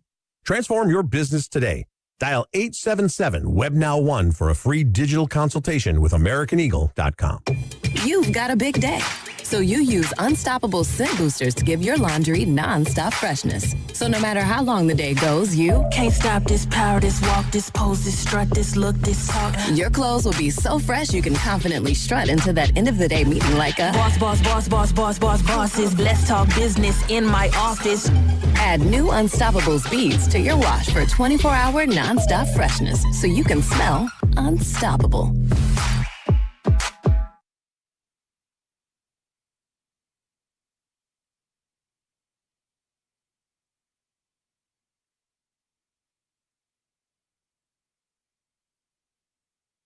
Hey, it's Joe Shasky from the Morning Roast, and you're listening to Willard and Dibs. And you know, as much as I love Willard, I'm more of a Dibs guy. So if you want to do what I do, go check in on Dibs and say hi to him. Get in the YouTube chat. Do it right now on 95.7 The Game. Yeah. Well, if you're more of a... things first, recipes, Uncle Phil. For real. For real. Oh, man. So good. If you are a Dibs guy, this has been a hell of a week for you because you've gotten more Dibs this week. Yeah, here at 95.7 The Game. I mean, more than usual because one mark, quick aside, one mark tends to, move the ball, pound the rock a little bit more than others. Tends to soliloquize is what you're saying? I don't know if that's a real word, but I like it. I love it, actually. I love soliloquize. I'm going to look that up to see. Look it up. If that's actually, that would be, it wouldn't be the noun. It would be like the adjective. A verb. I love bicycles. I'm soliloquizing. Thank you. A verb. Right? Man, those like the adverb and the verb, that always tripped me up. Shout out 13 years of college. You weren't an English major? No, learned. My dad was a big time grammar guy. Yeah. So if you ever ended a sentence in a preposition, like everything would stop and he would go ahead and make you do it the correct way. Classic. Like, from which I am talking and whatever. Not where I'm from. Yeah. No, from where you have existed or whatever. Where are you going to? No. Oh, God, all that stuff. No. Dwayne, who are you? Yeah, you talk about flipping the spread. Dwayne Dibley. Yep. All right, 888-957-9570. Dibs will look up soliloquize. We'll go out to the phones and get more reactions from Warrior fans about LeBron James's decision. He is a Philadelphia 76er, signed a contract for the vet minimum with Philly. Could be 2 years. He has a player option for the second year. And did he hold the Warriors hostage? Did he use the Warriors? Did he really have any intent to sign with the Warriors? Any of those questions are fair game. 888-957-9570. Bob has been patient. We appreciate it. Bob, what's up? You're on Willard and Dibs. Hey, great show. Thank you. I have 3 quick things. I never bought LeBron coming here. I mean, for goodness sake, we took 2 championships away from the guy. Why would he come here? So, star players, they kind of own that thing. You know what I mean? They don't want to go to an organization that took something away from them. That's how I see it. Number 2, I think the Steph era is the anomaly because when you said the good old Warrior days, we're headed back to the good old Warrior days. Maybe not good, but the old Warrior days. And you're talking to somebody that, practically went 30 years, both with the Giants and the Warriors hadn't even got close to a championship. So for me personally, after the first one of each, I'm set. Everything else was icing on the cake. So maybe these young bucks can't understand that, but for us old timers, man, hey, I'm set for life. So that's how I see it. Gotcha, Bob. I appreciate the call. And look, I mean, you ask Warrior fans back in 2013, 2014-ish, hey, you're going to win 4 championships over the next decade. The first response is, who the hell are you kidding? That's never going to happen. And the second response is, if that happens, oh my God, I will be so eternally grateful. It does not matter what the franchise does for the rest of my life. And I think that's the natural response, Dibs, but it's different. And maybe Bob is just built different, but it is different once you live through that. And then you look to the future because you've now lived through it all. And you're looking to the future with potentially nothingness on the horizon, which is it's not that way for the Warriors right now. It would be nothingness if you had Anthony Davis and he was hurt and you didn't have LeBron and you traded away Yaxel and your future draft picks. That would be way worse than this. This is the present is kind of grim, but the future, at least you have the hope of turning it around with all of your draft picks and a young Yaxel Lendeborg and all that. But it's so much easier way back when to say, yeah, if they do that, I'll be fine with no matter what else comes after. And maybe Bob is actually in the majority, but it's harder once you've lived it to be like, yeah, whatever happens now. I'm just glad we got 4. I understand that part of it. And I guess for me, the temptation of the reality of where you are, which is we're going to try to maximize the Steph Curry window. And Steph will be 39 on Pi Day, 3/14 of next year. And so you think about that, okay, he's 39 and he still has a lot left to give. Can he still be the best player on a championship team? No. But if you have him and you thought about LeBron and you had Jimmy Butler when he's healthy and then you add in Kristaps Porzingis if he can do it and Draymond Green, you could start to think about maybe making one more real run at the thing. But honestly, beyond Steph Curry, and if he plays 1 more, 2 more, 3 more years, when Steph Curry is gone, that honestly is when you can rightfully look at it and go, okay, now you're going to turn the page and can you go out there and be a good team, a championship team? Of course you're allowed to, but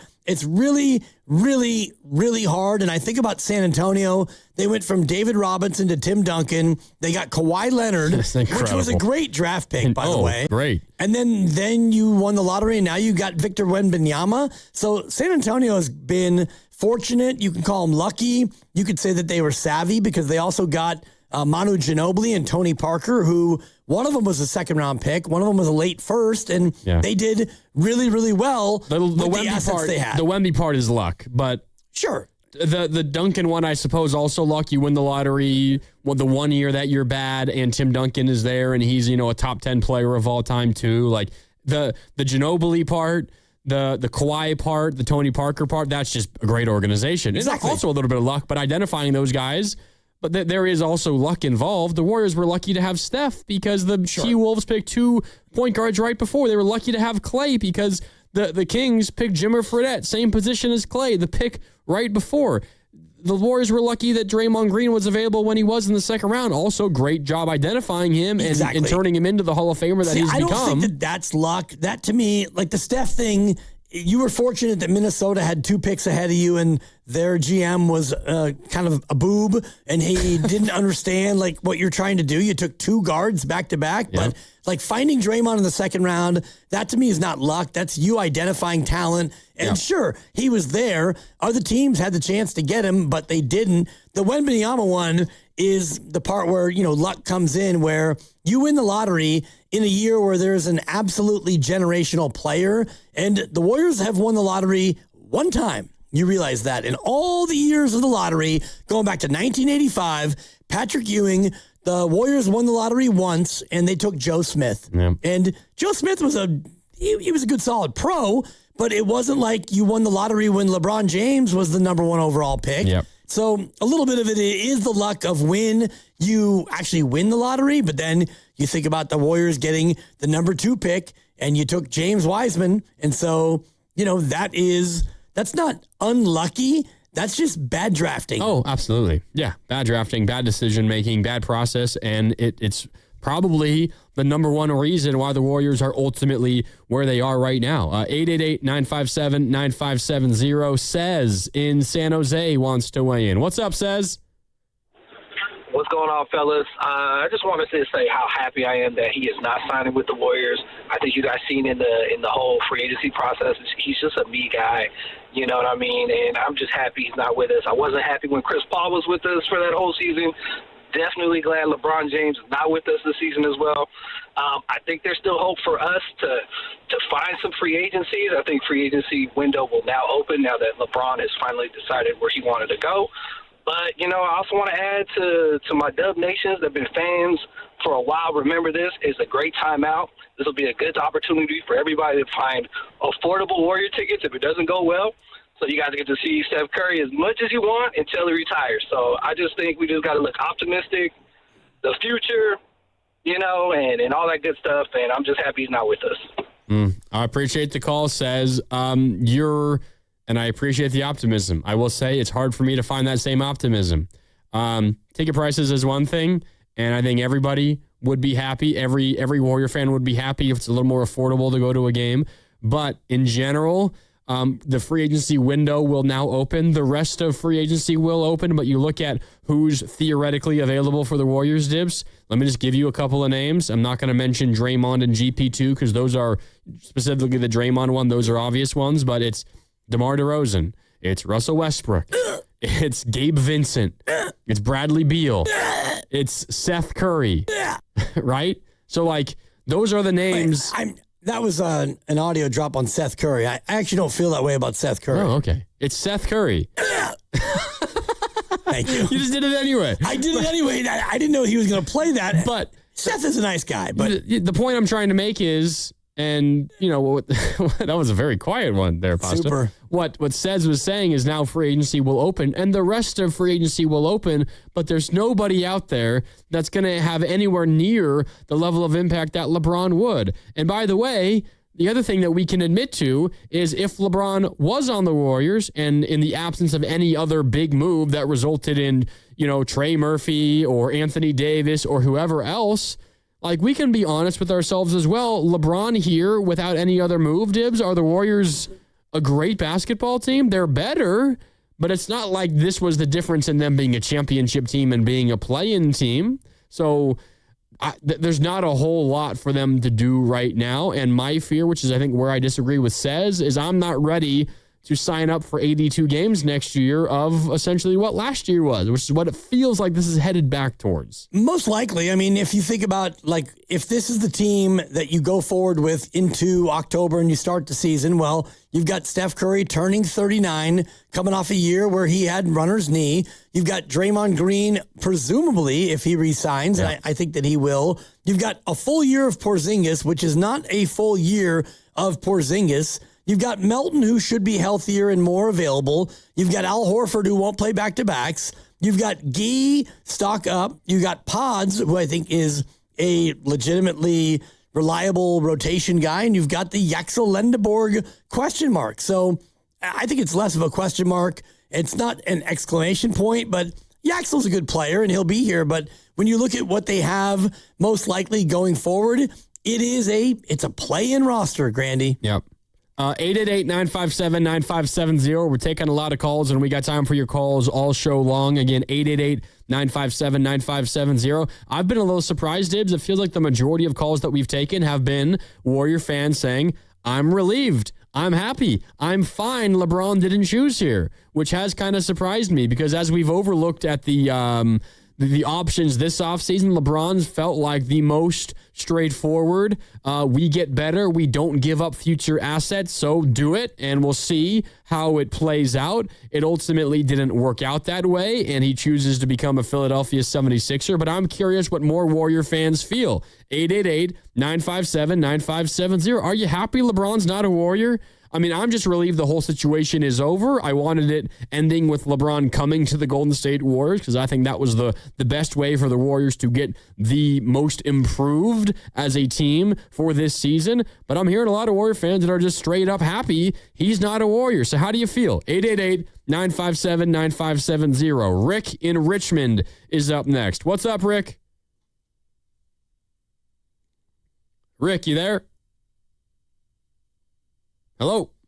Can you hear me? Oh, we got you now. Can you hear me? Yeah. We got you now. Okay. Yeah, I'm with most callers. I'm glad LeBron not here. I'm not as down on the roster as you guys. It's just, I feel like we could be better than the playing team if we just do the things, go away from the things that we've been doing the last 4 years. Get away from this 3-4 guard lineups, play people at their actual position, and I feel we got a real chance. Let Draymond go be great somewhere else. His time has ran his course. We do not need Draymond playing traffic out once again, hindering Yaxel's progression. GP2 did good last year, so I'm not too hard on GP2. Bring Seth back. He's a great shooter. He might be a little bit bad on defense, but he's a great shooter. We need to bring Pryor up, let him get Podziemski minutes, because Paz was a negative right along with Draymond. We got a good roster. Okay roster, but with Steph not getting ran into the ground with these 3-4 guard lineups where he got to be Superman, Steph could last just as long as LeBron and be very, very productive. We can do this. And I do not like when you guys say we're spoiled with 4 championships. But we should have way more. We need to be – this is the game. We're supposed to win. We can have way more than 4 championships if this coach didn't do what this coach did for all of these years. Chris Paul should have never been starting games, closing games. We have the roster to win. We're just not utilizing the team in the correct way.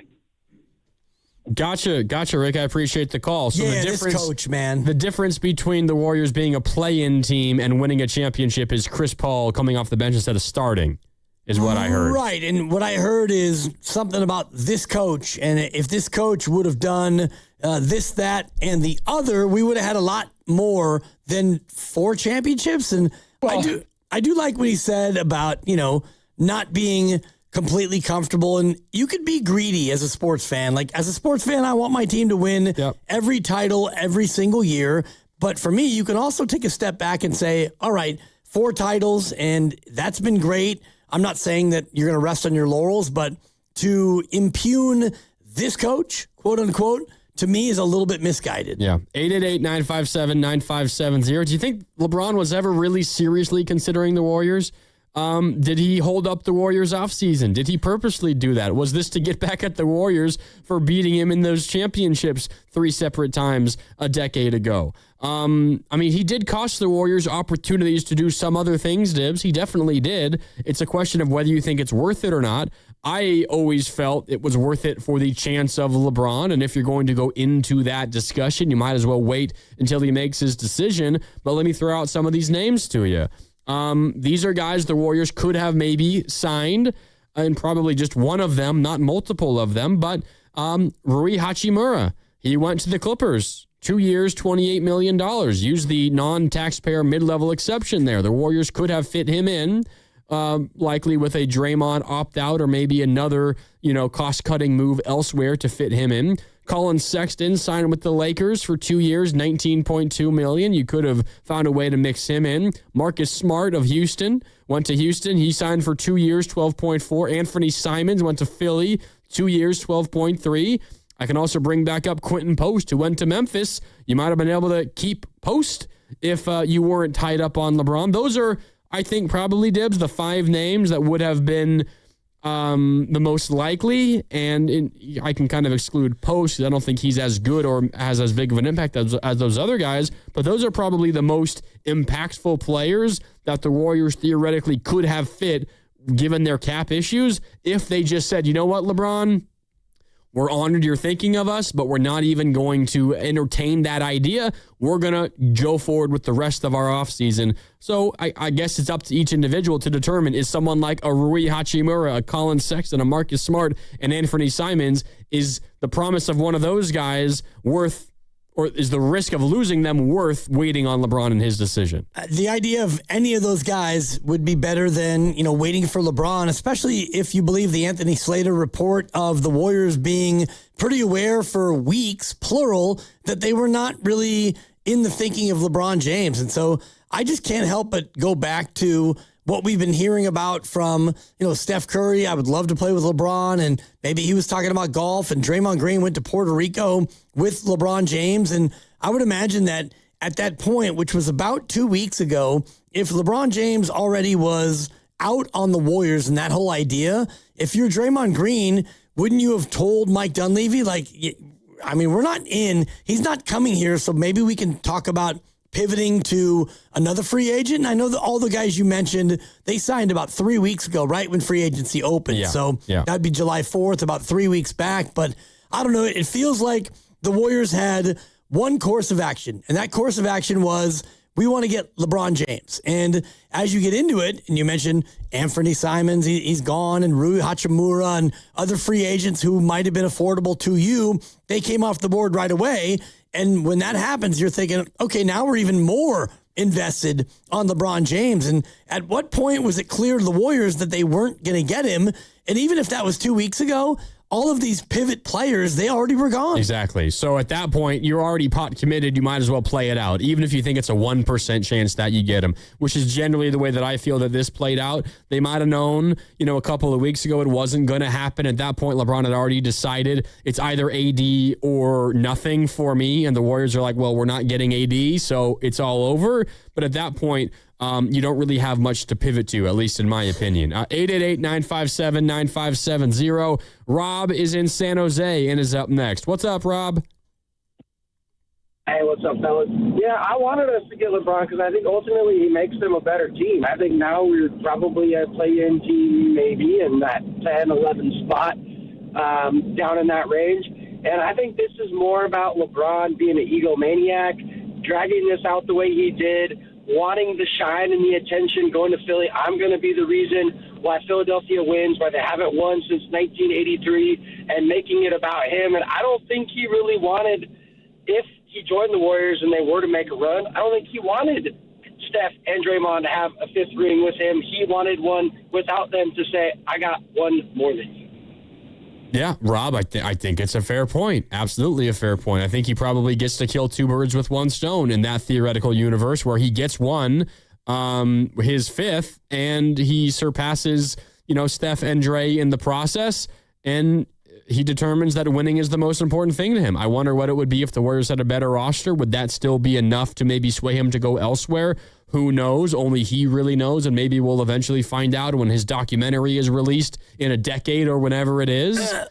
Yeah, I'm going to watch. You're probably going to watch too, Dibs. No. No, you're not going to watch LeBron's doc? When it gets released in 10 years, I will most likely no longer be here at 95.7 The Game. Therefore... You're a basketball fan. You're a sports fan.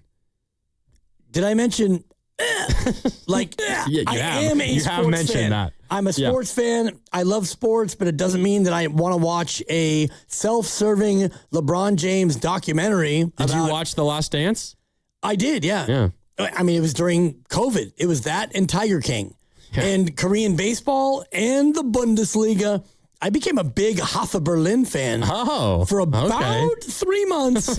And then American sports came back. And so. Well, okay, I will watch it, Dibs. Dibs, it won't. But I'm going to watch his documentary. Maybe we'll find out then. But The point. I can already tell you exactly what it's going to be. It's going to be him sitting in a dark room and like, man, Steph and Draymond, they're my guys. And Miami, I'd love to take my talents back to South Beach. And you know what? The people of Northern Ohio, you've stood with me. You've been my people all along. But you know what?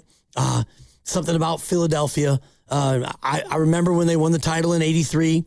Actually, I don't because I wasn't quite alive. I was on the inside. Because I'm only 41, and that was 43 years ago. But, man, to be able to go to Philadelphia in the city of brotherly love, to be able to give them something that they haven't had in 43 years, I feel like as an American, it's something that would be a gift, not only to the people of Philadelphia and Pennsylvania, but all of America.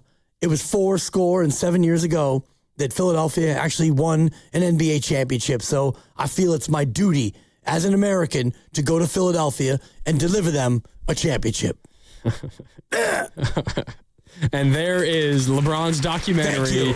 You don't even need to watch it a decade from now because Dibs has got you covered. Just replay this edition of Willard and Dibs instead of that documentary. Well, and then there's the scene. Thank you. There's the scene with Zuri, his daughter, where, Zuri, I want to be with you at all times. And Daddy, I want to go where you go. I'm going to Philadelphia. Adios, LeBron.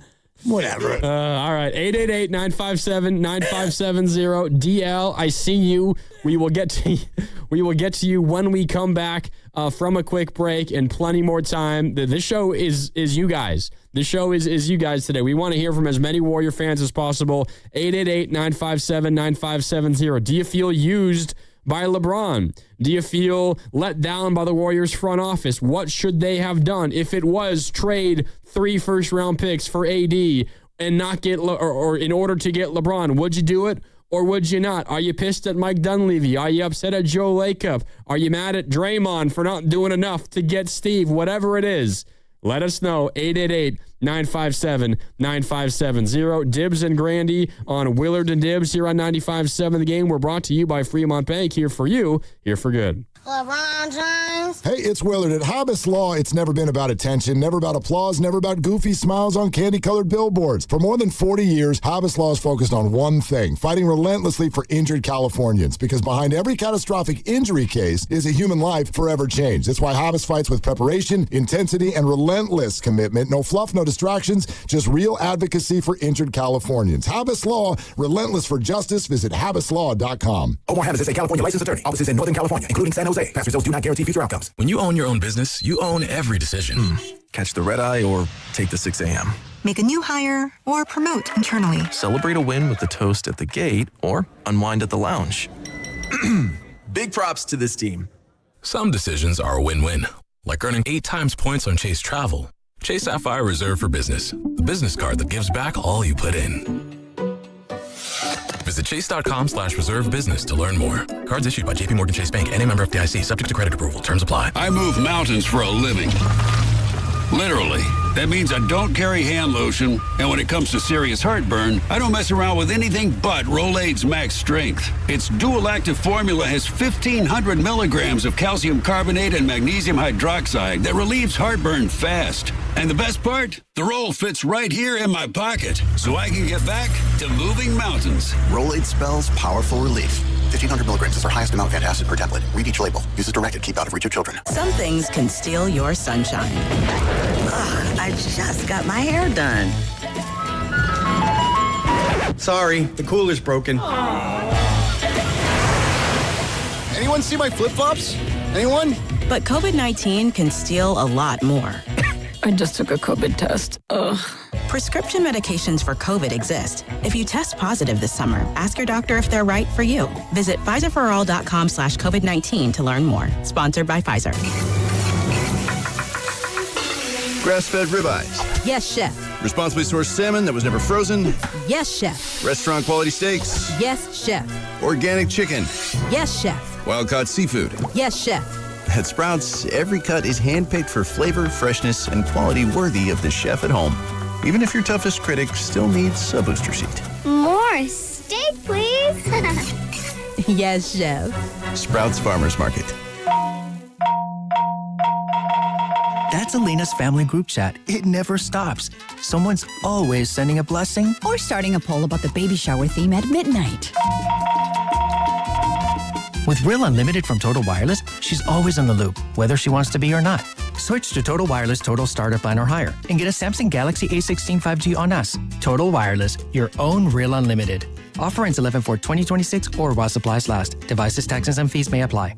The summer sales event is on at Serramonte Ford, and they're stacking up the savings on some of Ford's most popular vehicles. Get 0% APR financing for 36 months, plus $1,000 in down payment assistance and no payments for 90 days. But Serramonte Ford isn't stopping there. You'll also receive a 2-year, 25,000-mile Ford Premium Maintenance Plan included with your purchase. Shop eligible models, including the 2026 Ford F-150, Bronco, Mustang Mach-E, Explorer, Mustang, Ranger, Super Duty, and Transit Cargo Van, plus the 2025 Ford Bronco Sport. Whether you need a truck for the job site, an SUV for the family, an electric vehicle for the commute, or a Mustang Mach-E because driving should still be fun, Serramonte Ford has the vehicle for you. 0% APR, $1,000 in down payment assistance, no payments for 90 days, and 2 years of premium maintenance included. Serramonte Ford, the Bay Area's Ford store in Colma, Daly City, or 24/7 at SerramonteFord.com. Serramonte Ford, the Bay Area's Ford dealer. Hi, I'm David. I'm Chris. And I'm John. We are the three brothers who own Jack's Restaurant and Bar. And we are here to... Not again. That was my line. Boy, stop it. Mom? What are you doing here? Have you heard your commercials? They're terrible. That's not our fault. You taught us how to cook delicious food. Using only the freshest ingredients. And to treat all our guests like family visiting our home. But you didn't teach us how to write catchy radio spots. They remember that and get back to work. Yes, Mom. Jack's, serving delicious breakfast, lunch, dinner, and drinks the way our mom taught us. ilovejacks.com. Hey everyone, Boomer Esiason here. If anyone knows about diehard sports fans, it's me. I get to live and breathe the excitement of the season all year long. Now for advertisers, that passion matters. It's exactly why sports radio performs for brands. People who listen to sports on radio via streaming or on sports podcasts are nearly 3 times more likely to consider a brand that supports their favorite team. So if you are interested in reaching sports fans, we have the playbook for you. Check out our comprehensive ebook, State of Audio, Sports Fandom. Check out stateofaudio.com. Hey, it's Brew, and I feel like everything in my life depends on being connected. Whether I'm uploading a video, hopping on a call before my show, or video chatting with my family back in Michigan, I never have to think about my Wi-Fi. And that's why Xfinity stands out. You get the most reliable, fiber-powered Wi-Fi with the best equipment at one price for 5 years guaranteed. No contracts or commitments. Plus, you can get online in minutes with same-day Wi-Fi. Restrictions apply. Not available in all areas. Use of fiber or coaxial cable. Learn more at xfinity.com/same-day Wi-Fi. Xfinity. Imagine that. Finding great candidates to hire can be like, well, trying to find a needle in a haystack, but not with ZipRecruiter. Its powerful technology actively finds and invites qualified candidates to apply to your job. So while other companies might deliver a lot of hay, ZipRecruiter finds you the needle in the haystack. See why 4 out of 5 employers who post a job on ZipRecruiter get a quality candidate within the first day.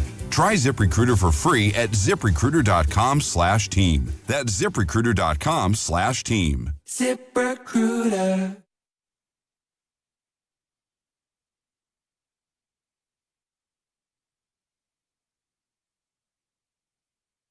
Now, back to Dillard and Wibbs on 95.7 The Game. Welcome back. No Willard. It's Dibs and Grandy here on a Friday. Willard will be back on Monday. I'm sure he'll have plenty to say about LeBron's decision. And if you missed it earlier today, LeBron has finally made up his mind, Dibs. Finally. On one hand, it's a good thing because it's over. The LeBron decision, part 4, is over. The bad thing, though, is that he chose the Philadelphia 76ers. He signed a 2-year deal, second year as a player option, $8 million in total. That's the vet minimum, LeBron James, to go to Philadelphia, of all places. I mean, Philadelphia and the old Philadelphia Freedom was a song, I think it was Elton John, and LeBron signing for $4 million a year is basically like him playing for free. I'm glad you're playing this, and bring it up a little bit, Costa. For those of you on the YouTube chat, it is the Ska-da-da. It's the Rocky theme. And so the news breaks, and actually you kind of broke the news for me. I wasn't really on Twitter at that point. And I think you said, Grandy, like, LeBron to Philly, and then wow. And so I immediately went and queued up the entire soundtrack from Rocky. And so my wife is working out in the garage. We have a Peloton treadmill. And she comes in and she says, what are you listening to? And I said, ska-da-da-da-da-da, ska-da-da. I said, I'm listening to the entire Rocky soundtrack. And she looked at me like, why? And I said, LeBron's going to Philadelphia. And she's like, whatever. So you won't watch LeBron's documentary, but you'll listen to the Rocky soundtrack when LeBron signs in Philly. Yeah, I listen to the Rocky soundtrack probably twice a year in totality. And like, this is obviously the iconic song, that we all know. Training montage. If you go all the way through it, and I think it's Bill Conti, who is the composer of the entire... I don't know. Oh, who cares? I mean, seriously, if you let the dibber eat a little bit here, I'll tell you, this soundtrack is phenomenal. And this, of course, the iconic song. So I listened to the whole thing, and my wife basically said, you have problems. And I said, I know, but da-da-da-da-da-da-da. Anyway, yes, LeBron is going to Philly. He's a 76er. And he did the whole thing wrong. And I said this a week ago or 2 weeks ago, like, you put on the Apollo Creed outfit, you run the Rocky steps, and that's how you announce you're going to Philly. You don't just have Rich Paul from Club Sports. We're done. Okay, I get it. You don't have like Shams break it on Twitter. Whatever, he did it wrong. He announced it on Twitter, had a whole long string of tweets that he put out from his personal account, typos included, saying why he went to Philly. Family, not important in this decision, not about money. It was about trying to win a championship, so he is a Philadelphia 76er. Speaking of Philadelphia, we have a caller out in Philly, 888-957-9570 if you want to join the conversation. And the rest of this show, the next 2 hours and 8 minutes is for you. No guest. It's just for you to talk about what this decision makes you feel. 888-957-9570. Rob in Philly is up next. What's up, Rob? Hey, thanks for the intro. I appreciate it. Of course. It's a good day for me. Are you you're a 76er fan? Yes, Philly, all Philly sports. We're loyal over there. So why are you calling? I mean, we'll always take your call, but why are you calling us, Rob? So I actually live in Ocean Beach now. Oh, Just took a job. Been listening to your guys' sports radio for the past. I moved in about a month and a half ago, and I love you guys. I love the game. Well, we appreciate that. So how fired up are you that LeBron is a 76er? I ran out of my house this morning shirtless, screaming up and down the beach block. If anyone was running around OB, they probably saw me like calling my dad, my brother, like, "Oh, we did it! We did it! The last piece." And is it championship or bust now? You won't be happy with anything less than that? Absolutely. I mean, even if he signed elsewhere, like here with the Dubs or with the Heat or with the Cavs, they were still going to end up losing to the Sixers, in my opinion. Like, I don't want to be that guy, an annoying Philly guy, but I feel like this is the best roster we've had, especially with Embiid. And even if Embiid only plays half the season like it typically does, this is our best shot. It's the best team we have, even if you take Embiid in and out of that lineup. All right. Well, Rob, we appreciate the call. We're glad that you're enjoying it out here. And I know you were saying you don't want to sound like a obnoxious Philly guy, but it kind of is what happens when you're from Philly, Dibs. It just kind of is natural, isn't it? It is. I mean, it's kind of your nature, I think, no matter what's going on. And I love the fact that he went tarps off today. And when he gets the news, tarps off, let's run around, let's go crazy. Because, I mean, you got LeBron James. Now, when you get a chance to sober up, Philly fan, you're going to realize that Joel Embiid doesn't usually play a lot of basketball. And LeBron James is 41. And Edgecombe, great start to his career. I don't even know if the fit, though, with Tyrese Maxey and LeBron is going to work. And Jaylen Brown, we don't know. Jaylen Brown, ball dominant. Jaylen Brown. And Tyrese Maxey, ball dominant. LeBron James, he likes to have the ball. And then Joel Embiid, what's he going to do? So when you look at the names on paper and you do the basketball reference with the stats of all of it, I do think that you go, wow, what a bunch of talented guys. But it's all about the fit. Yeah. I mean, I read a statistic. I saw it on Twitter earlier today, and it was just from the starting five, their theoretical starting five of Maxey, Edgecombe, Brown, LeBron, and Embiid, their usage percentage last year, so the number of possessions with which the possession ends, like with them, it adds up, just the 5 of them, it adds up to like 150%. So somebody's getting, peeled back from their opportunities, and a pretty big chunk is getting peeled back. Well, unless you go to a 2-ball basketball in the NBA. That's how it works. I don't know if that is how it works, but yeah, absolutely ball dominant. And so it just makes you wonder how that's actually going to fit. Like the Joel Embiid piece, he doesn't always play because he's not always healthy. And the Jaylen Brown, though, that's the one where, he's now free. And when Jason Tatum was out for the majority of this year, that's when he thrived because it was his team. And that's why his usage was so high last year specifically. Right. But Tyrese Maxey, I think similarly, because Embiid was out and now Edgecombe is really starting to feel himself and come into his own. So I just wonder how the personalities and, the need to have the basketball, how that's going to work for Philly. 888-957-9570 if you want to weigh in. LeBron is a 76er, signed a 2-year deal, player option for the second year to join the 76ers. $4 million per year. That is the vet minimum that LeBron is playing on, and he said this will be his last decision, which I suppose means he's going to retire as a 76er. Do you blame the Warriors for not getting something done to get LeBron in here? Do you blame LeBron? Are you mad at LeBron for maybe stringing the Warriors along? What do you feel, Warrior fans? 888-957-9570. Joel is in Modesto and wants to weigh in. What's up, Joel? Le 76er, Le Team Hopper, Fake Lego, LA Bron. Got so many nicknames for that coward.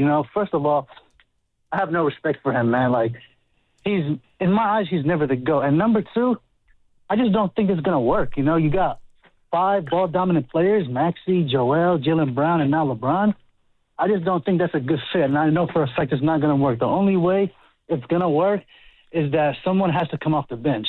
Like, either LeBron has to come off the bench. I don't know if his ego will accept that, or Maxey. But if you make Maxey come off the bench, now you're stunning his growth, who's a superstar, and every year is going to keep on growing. And do we trust Joel Embiid? Every year he's missing 40, 50, 60 games a year. And how is that going to affect Jaylen Brown? Jaylen Brown, without Tatum, he took that next level. His usage rate was at an all-time high. His numbers went up, his stats went up, and he was looking like, for me, I thought he was the MVP of last year, to be honest. But I just don't think it's a great fit. The only way it's going to work is that egos is going to have to, they're going to have to get together and say, you know what, let's try to make this happen. But that starting 5, especially with LeBron, he's not a good defender anymore. And most definitely, it will not work out. And can you? Man, I wanted him to run through those nicknames again because he rattled off like 4 or 5 straight.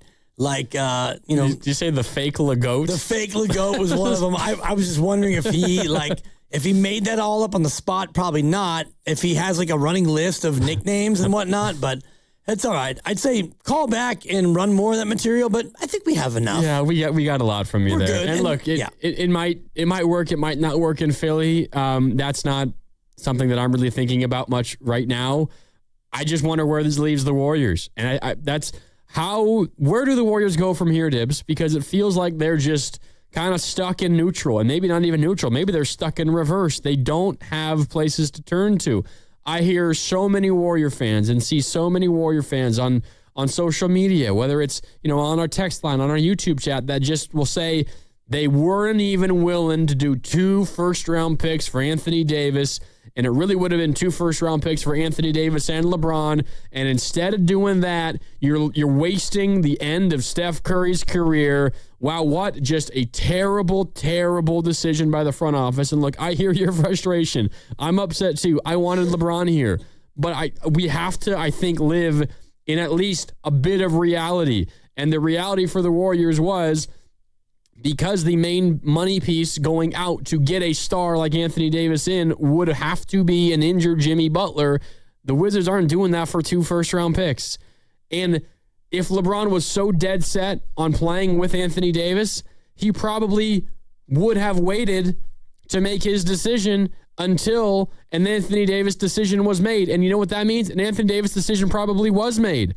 Either the Warriors realize there's no chance the Wizards want to trade him or trade him to us specifically, or the Warriors had no interest in doing it in the first place. So I still think that the Warriors were legitimately an option for LeBron, Dibs. It's just we have to live in this reality where the trade isn't so simple. You can say it's just 2 firsts and Jimmy, deal done, over. Now LeBron's a Warrior. It would have cost the Warriors, I'm sure, so much more than that. And I think that we've all kind of made this whole thing up. Like, it's make-believe. I don't know if LeBron really wants to play with Anthony Davis. I don't think that Washington wants to trade Anthony Davis. I don't believe that the Warriors want to acquire Anthony Davis. So we've all had this make-believe narrative of you get Anthony Davis and then LeBron just comes running right away. I don't see that. I mean, looking back, and you can reverse engineer it and you can see it now where if LeBron really wanted to your point, play with Anthony Davis, then he would go to Washington. I think that they have $4 million a year that they could pay him, or LeBron could have waited it out and the Warriors could have acquired Anthony Davis and then LeBron would have come running. I think that has become totally like mythology as we look at this LeBron situation. I don't know if that was ever a part of anything. And I do believe 2 things. One, Washington does not want to trade Anthony Davis. I could be wrong. They could deal him here if August 6th comes and they don't extend him. They might deal him. But the other piece is the Warriors want that optionality, Grandy, and you love it. I love the optionality. The Warriors did not want to give up a lot of their future for Anthony Davis with the hope that LeBron would come. And Anthony Slater says the Warriors have been out for a couple of weeks now. So all of this, I believe, has been complete make-believe, like the monster under your bed. Yeah, you're listening to 95.7 The Game, KGMZ FM and HD1 San Francisco, an Odyssey sports station, and the home of the Golden State Warriors and Valkyries. Always live on the free Odyssey app, coming to you live from the Laughing Monk Studios. Out to the phones we go once again. Again, the rest of this show, it's for you guys. If you want to weigh in, give us a call, shoot us a text, 888-957-9570. Up next is Robin in Berkeley. What's up, Robin? You're on Willard and Dibs and Grandy today. What do you got? Hey there. I want to compliment Dibs on his brilliant summary of the LeBron documentary. Yuck. Thank you. Can you imagine being in that locker room? Step aside for the LeBron camera crew, everybody. So I think everything about LeBron is antithetical to the Warriors team culture. I'd rather lose than have that change that culture. And my Jimmy Butler is going to come back with a vengeance. And if you contrast the way Jimmy came in with the way LeBron would come in, Jimmy was totally humble, fit right in, worked with Steph. I just don't want to see it overshadowed by a LeBron. So thank you very much, and go Dibs. Yeah, thank you. Thanks, Appreciate Robin. that. Yeah. Antithetical might be a little bit too spicy for our audience, but, it basically the antithesis. It's the opposite. Yeah, but I mean, you're a highly educated person, Grandy. And, not highly. Some of us, kind of struggle with that. A degree from Oregon, that anyone could do that. Whatever. I mean, show up with a pulse, like, Exactly. Your final exam was, it involves a stethoscope. It's like a 70% acceptance rate, Dibs. It's not hard. And that's the same as my schools, all the state schools, Cal State Northridge, San Francisco State, Cal State San Francisco. But I was right about soliloquize being a word. You were. Go ahead and score. Put that one on the board. Shout out, I guess, is Windsor its own school district, or are you guys part Windsor of Santa Rosa? Unified School District. Okay. Mm-hmm. Very good. Yeah. So shout out Windsor High. Yeah, that is a stat. But I kind of agree with that part of it of if Steph and Draymond didn't mind the whole circus, I guess it would be fine. But it's going to be a circus no matter where LeBron goes. Of course it's going to be a circus. But the one thing, and I appreciate the call, Robin, the one thing that I disagree with is I'd rather lose than change the culture or whatever, or maybe bring someone in that you think might threaten the culture. One, I don't think LeBron is at this stage of his career, given, the amount of money that he's making and the clubhouses, the locker rooms that he's entering. I don't think he's going to be this crazy, overbearing, leaning into the front office, telling them what to do kind of personality anymore. And maybe I'm misguided. That is absolutely possible. But I don't view LeBron as this negative energy guy that comes in and just ruins the vibe for everybody at this point of his career. But even if he was, I want to do what I think it takes to win. And what makes them as good as possible and what helps Steph as much as possible. And the names that we threw out there as realistic potential targets, even semi-realistic targets for the Warriors, Rui Hachimura, Anthony Simons, Colin Sexton, Marcus Smart, those kind of guys, who has bigger impact? Any of those guys or LeBron James? It's LeBron, even at age 42. So I'm willing to make some sacrifices to get LeBron in here. Now, ultimately, I didn't have to come to grips with that because he didn't choose here anyway.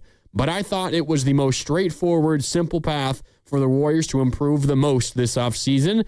And it took him having to decide to come here, and he just didn't decide to come here. So now the Warriors are right back at square one. And how do you improve now between where you are with no LeBron and what you're trying to do come October when camp starts? Great question. I mean, I don't know if it's the question now. And if you think about who is still out there, and even if you could afford all these people, like Russell Westbrook is going to be a no. That's not a basketball fit, in my opinion. DeMar DeRozan is interesting. He's a guy who, even though he's coming up on being 34, 35. I think older than that, I think. But he plays. Like, he's available all the time. I think he was in Steph's draft class, so you're probably He'll right. Be 37 in a couple of weeks. Yeah, but he's a guy who plays a lot of games, and he doesn't have a long injury history. And I think that he might be the best fit out there as far as, free agents who are somebody who can impact you. But beyond that, you're looking at more incremental, marginal ads. Yeah. 888-957-9570 is the number. Plenty more time to squeeze in a bunch of calls here for the next couple of hours. This is a special one for you, Dibs. It's Brian in Palo Alto who wants to talk about LeBron and the Warriors swinging and missing on another. BPA, go ahead. Talk to Dibs. Yeah, I think that you talk about make-believe before, and all of this is a make-believe world of their own making, in my opinion. So they're the ones that planted the Giannis rumors 1,000 times. They're the ones that planted the LeBron rumors, right? And how we're holding our picks, we're stashing our picks for Giannis, right? How many years was that floated?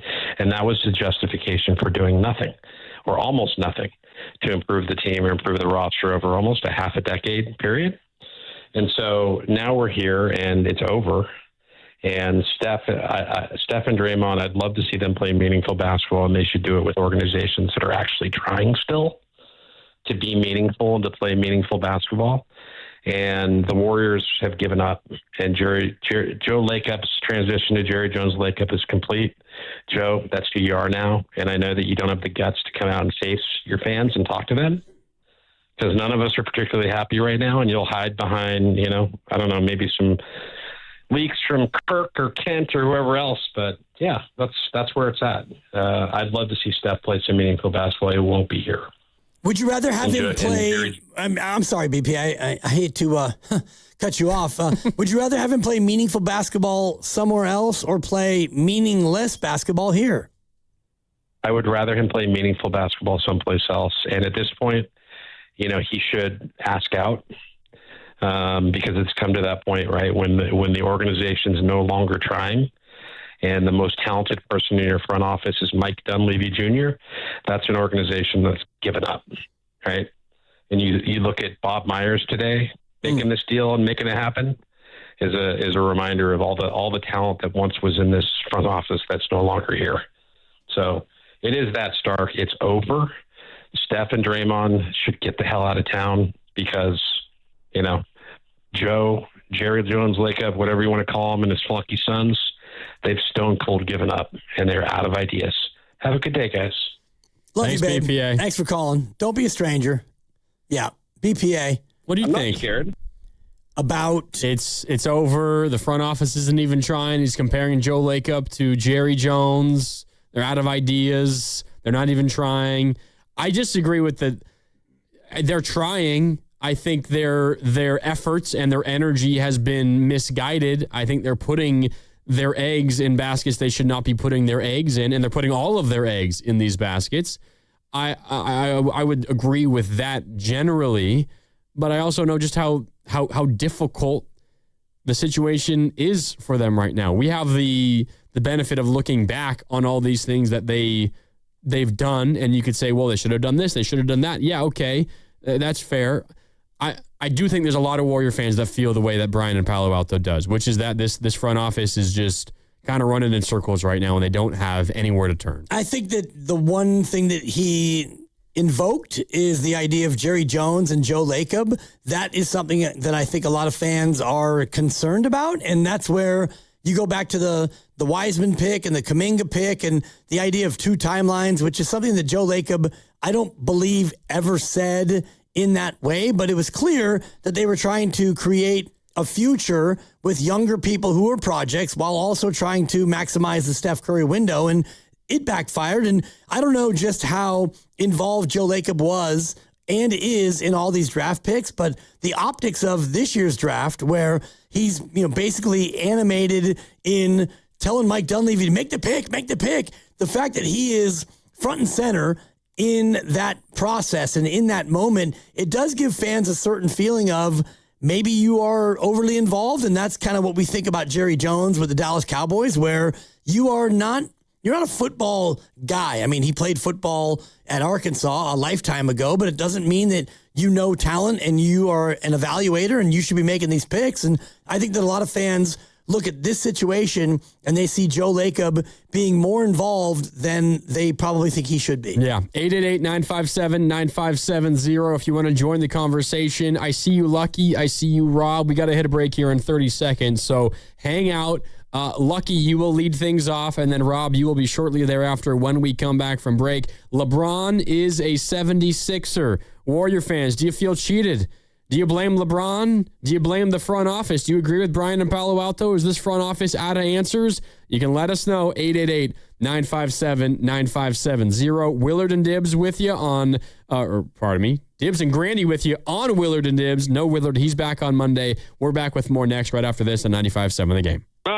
This game day traffic is brought to you by Crystal Geyser Alpine Spring Water. If you're heading to see the Giants-Angels game tonight, already seeing minor delays at the Bay Bridge Toll Plaza. Be under the speed limit into the city. Northbound 101, that's backed in from 280. And northbound 280, already slow and go from Cesar Chavez. What makes Crystal Geyser Alpine Spring Water different? We always bottle our Alpine Spring Water less than 1.5 miles from the spring source. And all our bottles are made with 50% recycled plastic from our own recycling plants. Crystal Geyser, bottled at the spring source. Hey, it's Willard and Dibs for Safeway. Enjoy these amazing deals for members. And as always, save up to 20% weekly on hundreds of exclusive offers from Safeway. Just clip the highlighted deals from the weekly mailer or click the deals in the For You section of the Safeway app to breeze through checkout. Buy one, get one free of equal or lesser value on juicy, personal, seedless watermelons when you buy two. And here's my personal partner, Dan Dibley. Yes, and you can get Signature Select thick-cut bacon 48-ounce selected varieties sold in 3-pound packages for $4.99 per pound.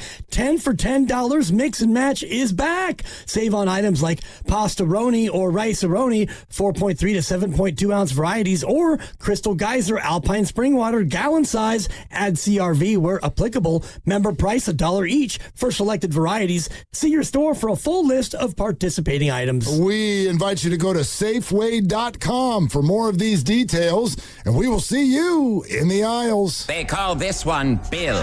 Whoa, aliens? Am I in a spaceship? Affirmative, Bill. What's with the laser saw? Relax. We are cutting our bill in half. What? An Xfinity mobile transmission says you can cut your bill in half.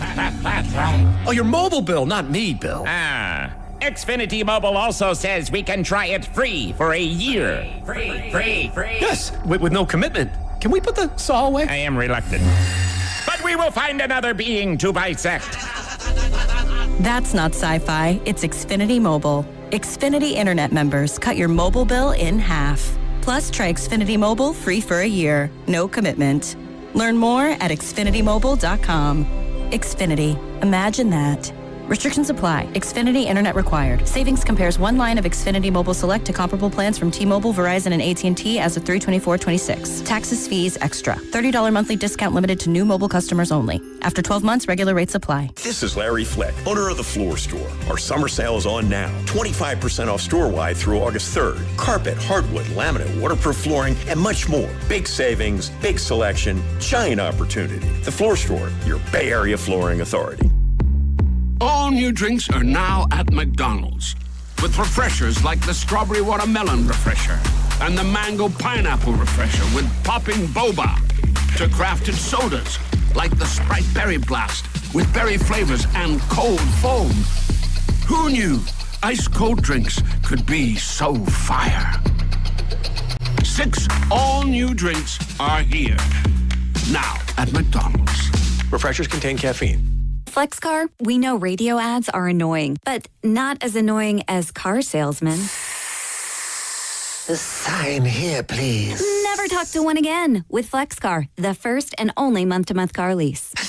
No, submit to my extortion machine. Insurance and maintenance included. Switch cars anytime. Switching Bronco to Camry to tell you ride willy-nilly? Oh, no. Oh, yes.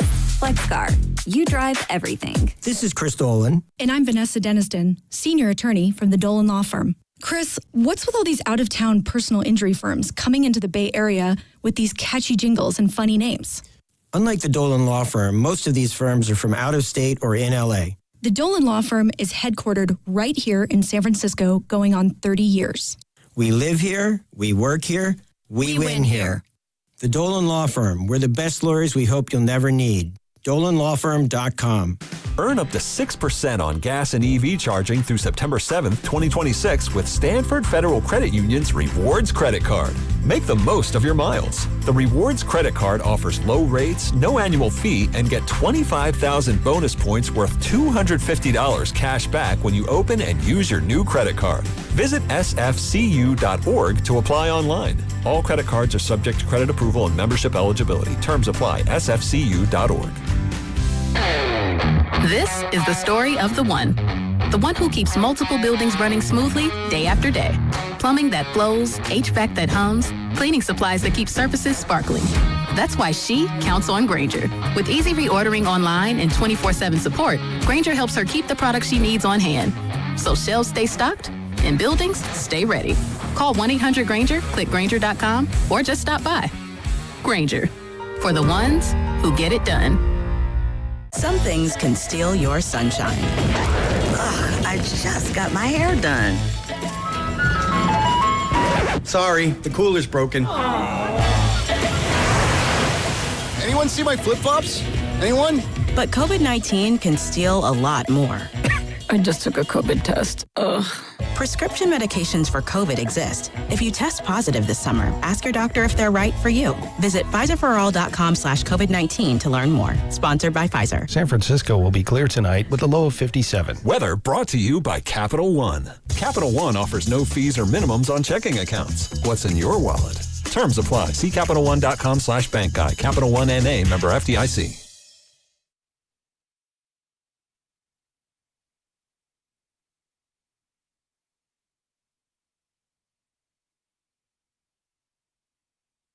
Now back to Willard and Dibbs on 95.7 The Game. Brought to you by Hazy Little Thing by Sierra Nevada. Enjoy responsibly. Welcome back. It's Willard and Dibbs on a Friday as we react to LeBron James making his final decision. As he says, his final decision, his fourth and final decision. First was to go from Cleveland to Miami, then Miami back to Cleveland, then Cleveland to L.A., and now L.A. to Philadelphia. He is a Philadelphia 76er. He signs for the vet minimum to join Tyrese Maxey and Jaylen Brown, Joel Embiid, and VJ Edgecombe in Philadelphia, Dibbs. Do you honestly think that this is his final decision? I mean, I guess if you mean a final decision in terms of not choosing to go to a different team. Yes. Then, yeah, I do. Oh, I don't. I do. I don't. So he signs a 1 plus a player option. Yeah. So you go to Philly and you don't win the title. Well, if he chooses to re-sign there, does that count as a decision? No. Then I'll say no. I mean, he'll go there for a year. They play. They don't win the chip. And maybe there is an issue about, the amount of basketballs that are available for everyone. And, he does what he does. And Joel Embiid has one of his mysterious seasons of ailments. And so you wind up not winning it. And maybe the fit is not great, but you're LeBron James and you think, you know what? I wasn't the problem. This was the problem. I could still play. I could easily see him next summer going out there and going through this old dog and pony one more time. It's definitely possible. I'll bet no, but who the hell knows? I've been wrong before. Hell, I thought he was signing with the Warriors. So what the hell do I know at this point, Dibs? Well, I never thought that Tom Brady, for example, would play anywhere other than Tampa. And then he won immediately when he left. Immediately goes out and he wins the bowl. And, like Jerry Rice was a Raider and he was a Seahawk. And, Ronnie Lott was a Jet. And, you can go all the way through and over and over and over again of like, Karl Malone was a Laker? Are you kidding me? And even the Hakeem Olajuwon was a Raptor, wasn't he? I believe you, and I think I've looked it up, and actually that is something that I believe happened. But like so many of those examples of... Patrick Ewing was a Magic? He was a Magic. Yes, he was. And like I was thinking about Tony Parker. He was a Hornet. Yeah, I think they were the Hornets then. He was the Charlottes for sure. But you go through and like all of these singular legendary players, and I guess the one that I will never be able to accept or prepare for is if Steph Curry became like Steph in a Rockets jersey. No. Or that ain't happening. Steph's a Blazers. Whatever. If Steph is anything other than a Warriors, that honestly will hurt me. It'll sports hurt me. It won't actually hurt me, but that would be one that I'd have a hard time with. Yeah. 888-957-9570. LeBron is a Philadelphia 76er. Warrior fans, how you feeling about it? Do you feel cheated by LeBron? Do you put the blame on the Warriors front office for not going out and trading for Anthony Davis? How do you feel about the Jaylen Brown move now? Because that seems to be what ultimately swayed LeBron to join the Philadelphia 76ers. How you feeling? 888-957-9570. Lucky is in the city and wants to weigh in next. What's up, Lucky? Afternoon, Grandy and Diaz. You guys know asking me a question like that, I'm going to give it to you honestly. All right. I am extremely happy. Rest in peace, my Pops on his birthday today. Rest in peace, Pops. It didn't happen, Dad. He didn't come to the Warriors. Thank God.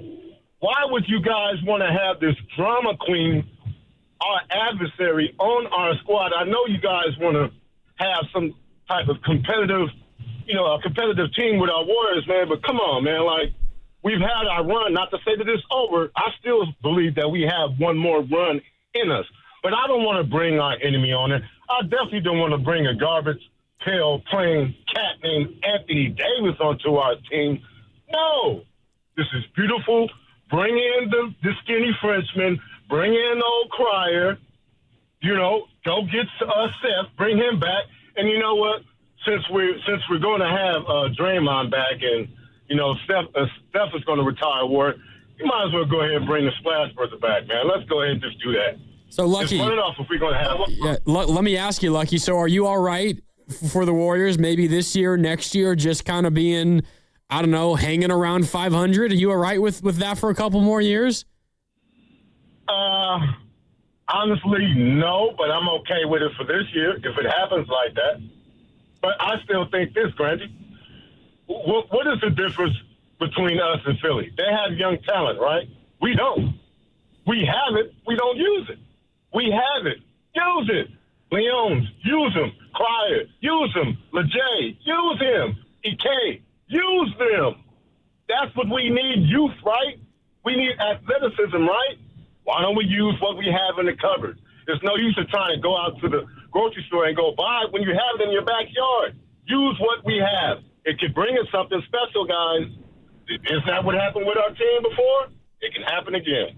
Yeah, all right, Lucky, I appreciate it. Good, Lucky. I just don't know if you have in the cupboard what Philly has in the cupboard. No, you definitely don't. Like LeJay, we'll see. He's a rookie. I do like Crier in his game. I'm not sure if he's ready to be a rotational piece on a playoff team. And Malachi Leons and all the rest of it. Like, you've got pieces, but I don't think you can look at, Edgecombe, who has a year of being proven, and you look at Maxey, who's got a couple of years of being proven. The cupboard that the Warriors have, it's mostly like canned goods, generic canned goods, and I think Philadelphia's got more of the organic materials. Yeah, absolutely. Carlos in Foster City on the text line, Dibs, writes, let's face it, if LeBron wasn't going to make us a contender, Warriors dodged a bullet. Not getting AD was a smart move. Time to go young. Let Dre go too. He's pointless on this team. Ride Steph and the youngsters, and let's hit the reset button. I would not be shocked if there's a good chunk of Warrior fans who probably fall in the same boat as Carlos in Foster City. And Carlos, we appreciate the text. Always love the interaction. The way that I feel about it, Dibs, is from what has happened this offseason, like 95% of what's gone on, I agree with the Warriors' process overall. You and I have sat here this whole week, and we've talked about the possibility that it seems that if you acquire Anthony Davis, you probably get LeBron James. And who knows if that ultimately was going to be true or not. I think it probably certainly would have helped the Warriors' chances. But you and I both looked at what the ask was from Washington, and it was all reported, thinking of it maybe being 3 first-round picks and maybe a couple of seconds, or maybe it's 2 and a couple of swaps. And it's Jimmy Butler. And we both look at that knowing that if you do that, you have to also extend Anthony Davis. And we both sat here and said, well, even if that means a year, 2 years of LeBron, I think it's at least a fair debate if that's worth it or not. And we both came down on the side of, I don't think that's worth it. Now, on the flip side, it means you're stuck with essentially last year's team, which is terrible. It absolutely is terrible. And what Lucky said is he'd be okay with being around 500 for this year. Maybe he wouldn't be okay with it for 2 years from now. That probably is where they're headed, is be a mediocre basketball team for a couple of years unless something drastic changes. My point I'm trying to make, though, Dibs, is just viewing what this offseason has been, I don't really view the Anthony Davis lack of effort, if it turned out to be that way from the Warriors, as a real negative thing. I thought the worst thing that could have happened is you trade for Anthony Davis, you trade, let's just say it's 3 first-round picks for AD. I don't believe that 2 first-round picks would have gotten it done because they're trying to win now, and you're giving them an injured player to facilitate the trade, so they would need to be paid more in future assets to be willing to take the hit in the present day.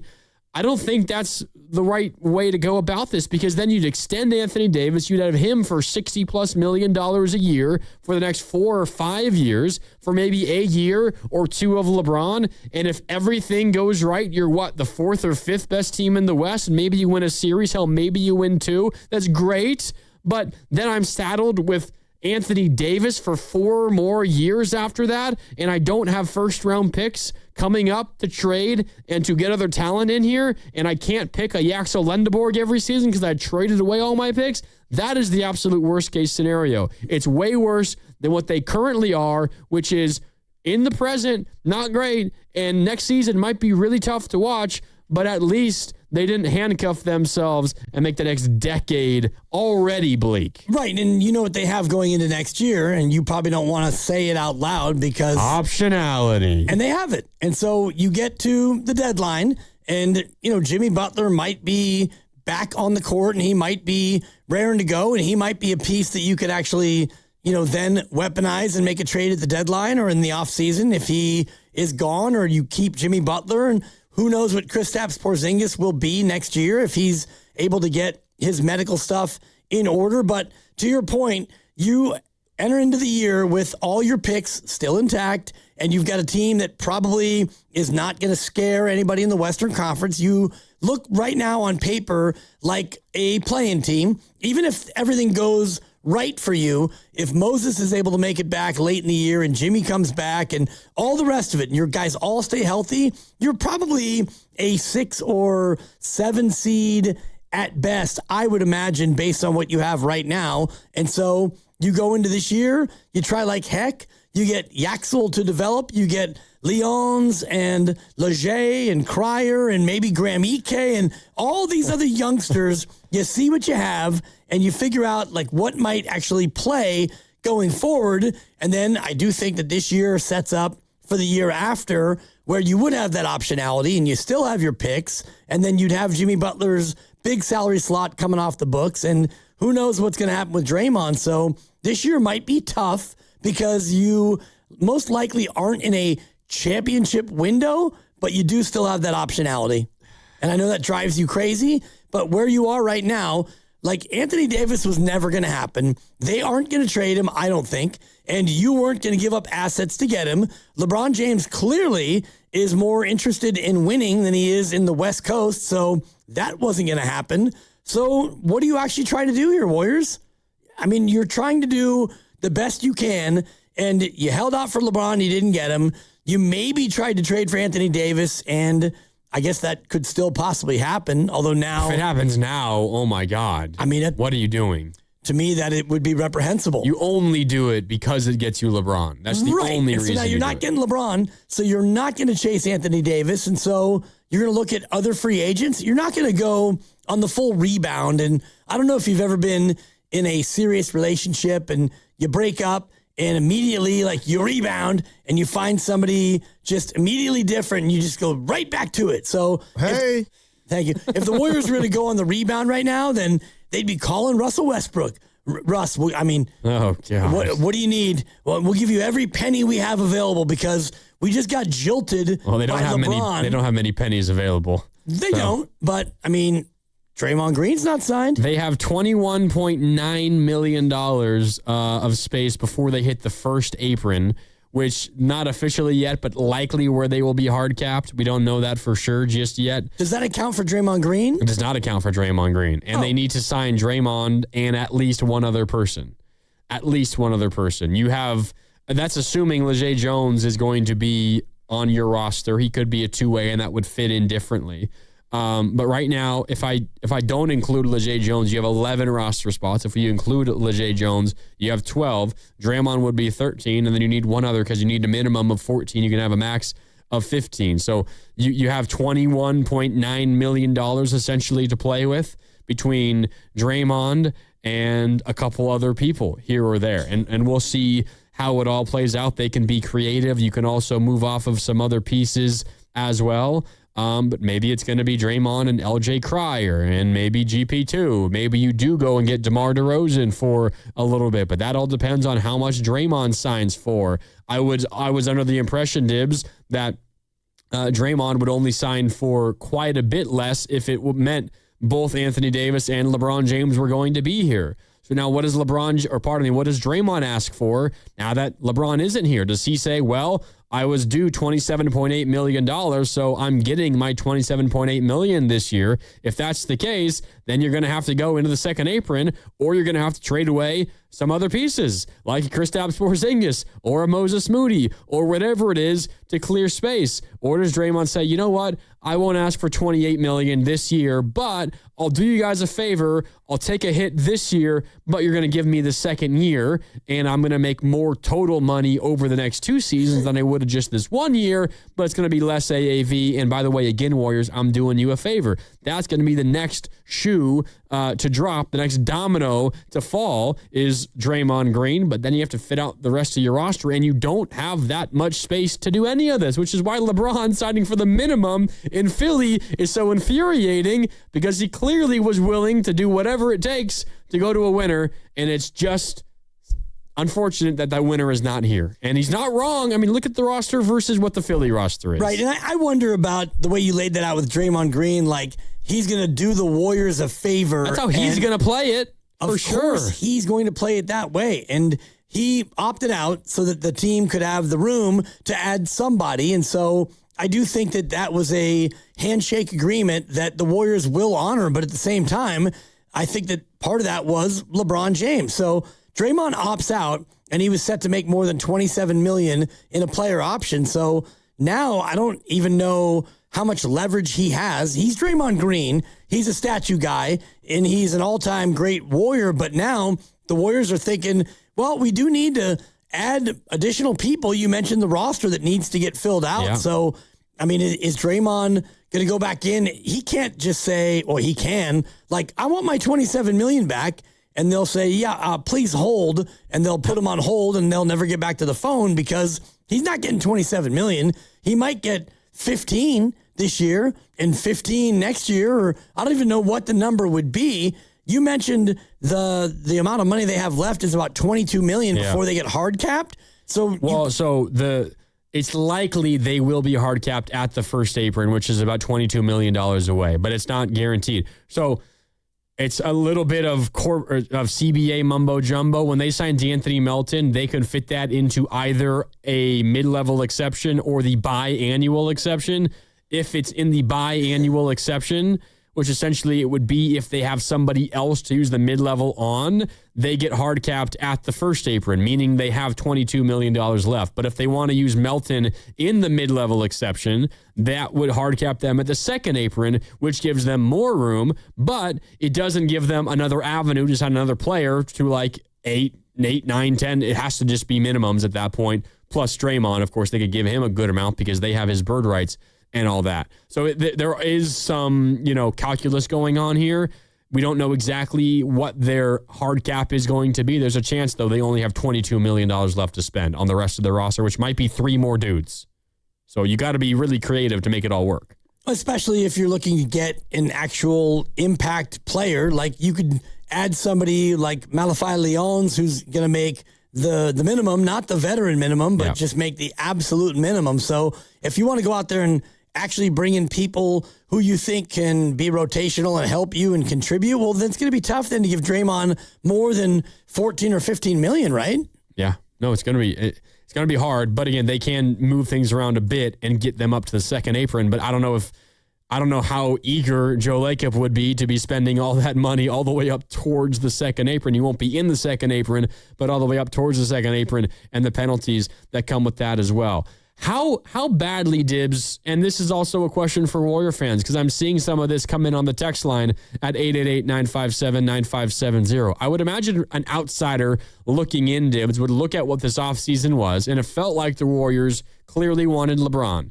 Steph Curry making public pitches to LeBron on multiple occasions, on the golf course in Tahoe, on Good Morning America, pitching to Draymond or pitching to LeBron.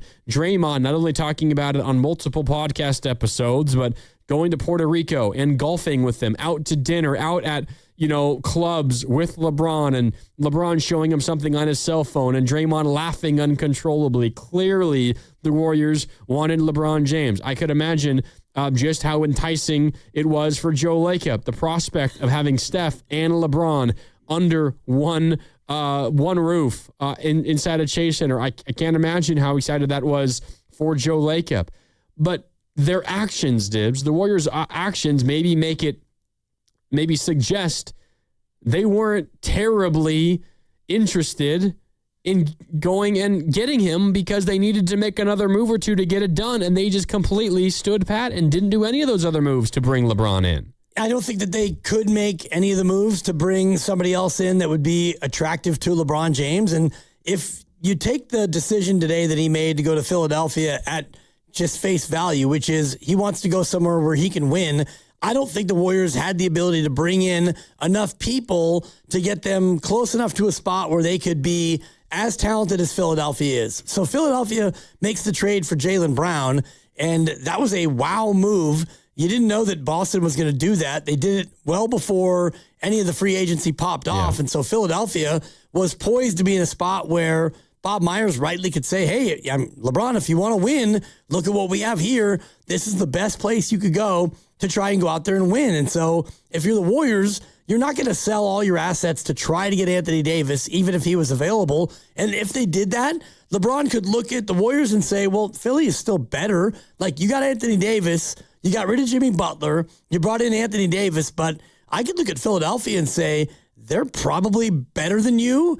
Like, their top 5 with me is better than the Golden State top 5 with me. Yeah. So if you're the Warriors, I don't think that you could have, in a short amount of time, done enough to build your team up to where LeBron would say, yeah, I can win there, I'm going there. Do you blame the Warriors for not making a Jaylen Brown trade? Or the reports were from Anthony Davis that the Warriors weren't really even engaged with the Celtics on Brown at all. That feels like maybe the one thing that I can point to this offseason and say that feels like a mistake to me. I don't think that the Warriors could have gotten Jaylen Brown. At all, period. At all. Because Boston, they aren't just going to take Jimmy Butler's contract and hope in February or whenever that he's going to be good to go. Boston didn't make this trade of Jaylen Brown because they're looking to rebuild and tank. They, for some reason, and I don't know if we'll ever find out the true inside story on Jaylen Brown, but something was broken there between Jason Tatum, Jaylen Brown, the coaching, the organization, the front office, whatever. That thing had gotten to a point where Jaylen Brown clearly wanted to try something else. Maybe he wanted to be a 1 in his new spot. And Philadelphia, I guess he's a 1, but their team is really good, so it doesn't even matter who the 1 is. But I think that if Boston was looking to trade Jaylen Brown, and they were, they're not going to look at Golden State and say, yeah, give us some picks and your injured 36-year-old who at times has shown to be a disgruntled athlete. No chance. It took for Philly to get Jaylen Brown 2 firsts, 2 seconds, and Paul George. And I remember you were out. I think maybe this was when you had surgery. That's something. And you were recovering. And I was sitting where you're sitting alongside Willard over here. And I lost my mind at that trade because I thought it would have cost a whole lot more to get Jaylen Brown. And I'm over there screaming, oh my God, if the Warriors had an opportunity for a similar deal, swap in Jimmy Butler for Paul George. And hell, even if it costs you 3 first-round picks, I'm willing to do that. Because what Jaylen Brown is, that Giannis isn't, that LeBron isn't, that Kawhi isn't, is he is a superstar in his prime. He's young-ish. He's not young. He's not old. And he has years of his prime left. And that's where I'm willing to trade multiple first-round picks, maybe even 3 first-round picks to get a guy like that on my roster. Had they done that, maybe that means LeBron thinks the Warriors are good enough. Steph, Jaylen Brown, Draymond, Al Horford, Porzingis, and LeBron, that feels like a pretty decent group to join.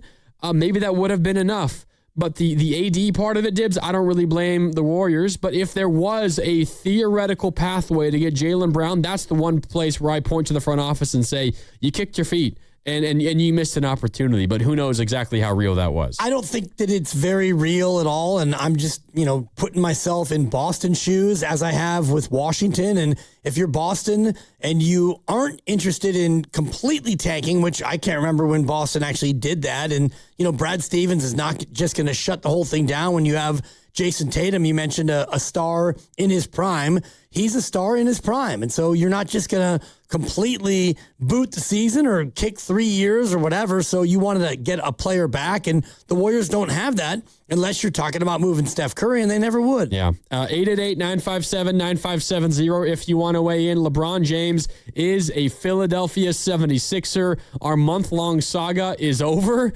But we don't get the payoff of him becoming a Warrior. Although a lot of the calls and texts that we fielded today, they feel all right about that. They feel okay that LeBron is not a Warrior. But where does that leave the Warriors? I mean, are we running back next year?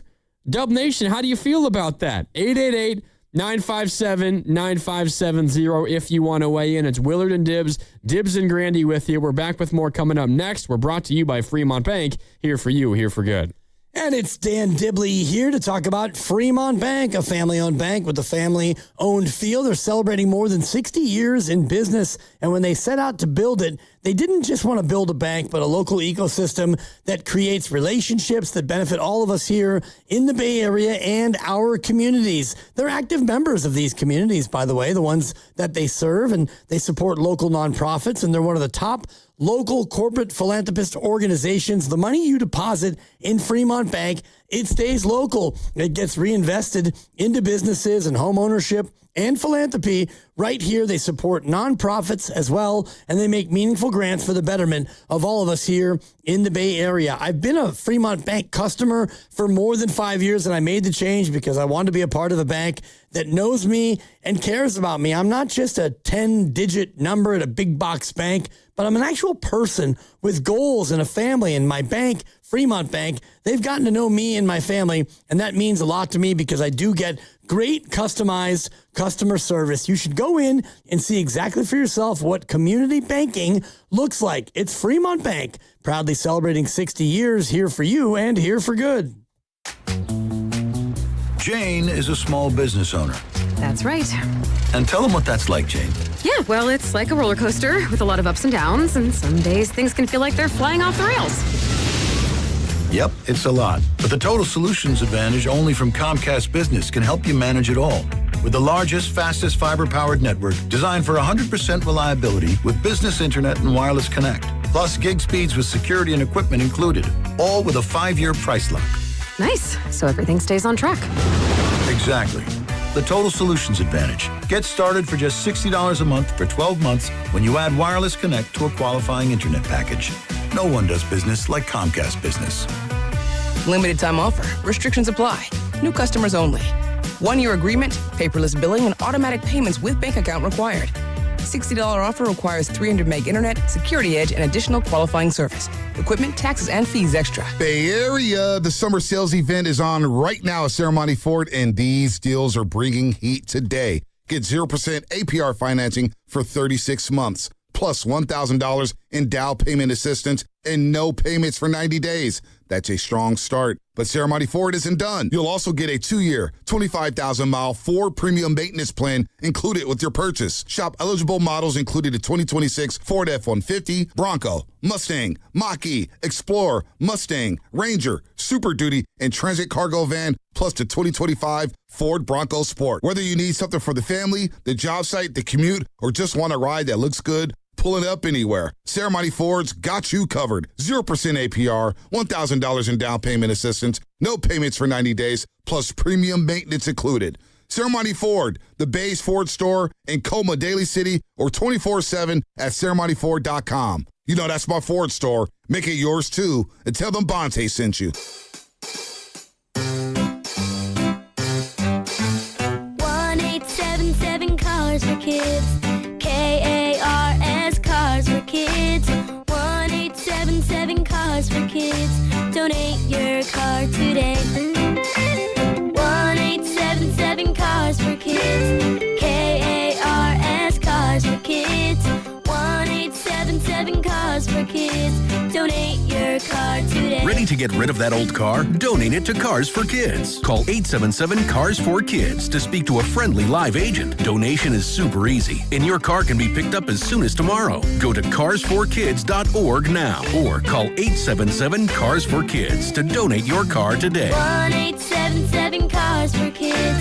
KARS Cars for Kids. 1-877 Cars for Kids. Did you know you can donate real estate too? Go to carsforkids.org. That's cars with a K. This is the story of the one. As a maintenance engineer at a beverage manufacturing plant, he starts his day knowing every line is ready to run because Grainger delivers the industrial-grade products he needs to keep mixers, conveyors, and packaging equipment moving.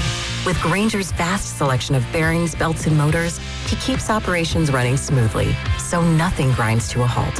Call 1-800-GRAINGER, click Grainger.com, or just stop by. Grainger, for the ones who get it done. Here's a World Soccer Championship Team Spotlight, brought to you by Liberty Mutual Insurance. Only pay for what you need. Spain, world champions once again. This is the golden generation announcing itself on the sport's biggest stage. Spain's next wave has already delivered a title, and there may be more to come. World champions, Spain reigns over the globe once again. Brought to you by Liberty Mutual Insurance. Only pay for what you need. That refresh you've been putting off until the right deal came along? It's here! Wayfair's Black Friday and July sale is happening now, so you can finally get the style you've been waiting for less. Get up to 80% off area rugs and up to 60% off outdoor and bedroom furniture. Shop Wayfair's huge selection of styles and find the piece to fit your style, budget, and space. Plus, free shipping. Black Friday in July ends July 27th. Shop today at wayfair.com. Wayfair, every style, every home. I built this business the old-fashioned way. Hard work and a whole lot of spreadsheets. Yeah, about that, I upgraded us to Odoo. Odoo puts everything we need, sales, inventory, accounting, on one connected platform. No more juggling systems, no more headaches. So it all works together? Exactly. Odoo is the all-in-one business software that makes running and passing on a business easier than ever. Take your business into the next generation. Try Odoo free at odoo.com. That's ODOO.com.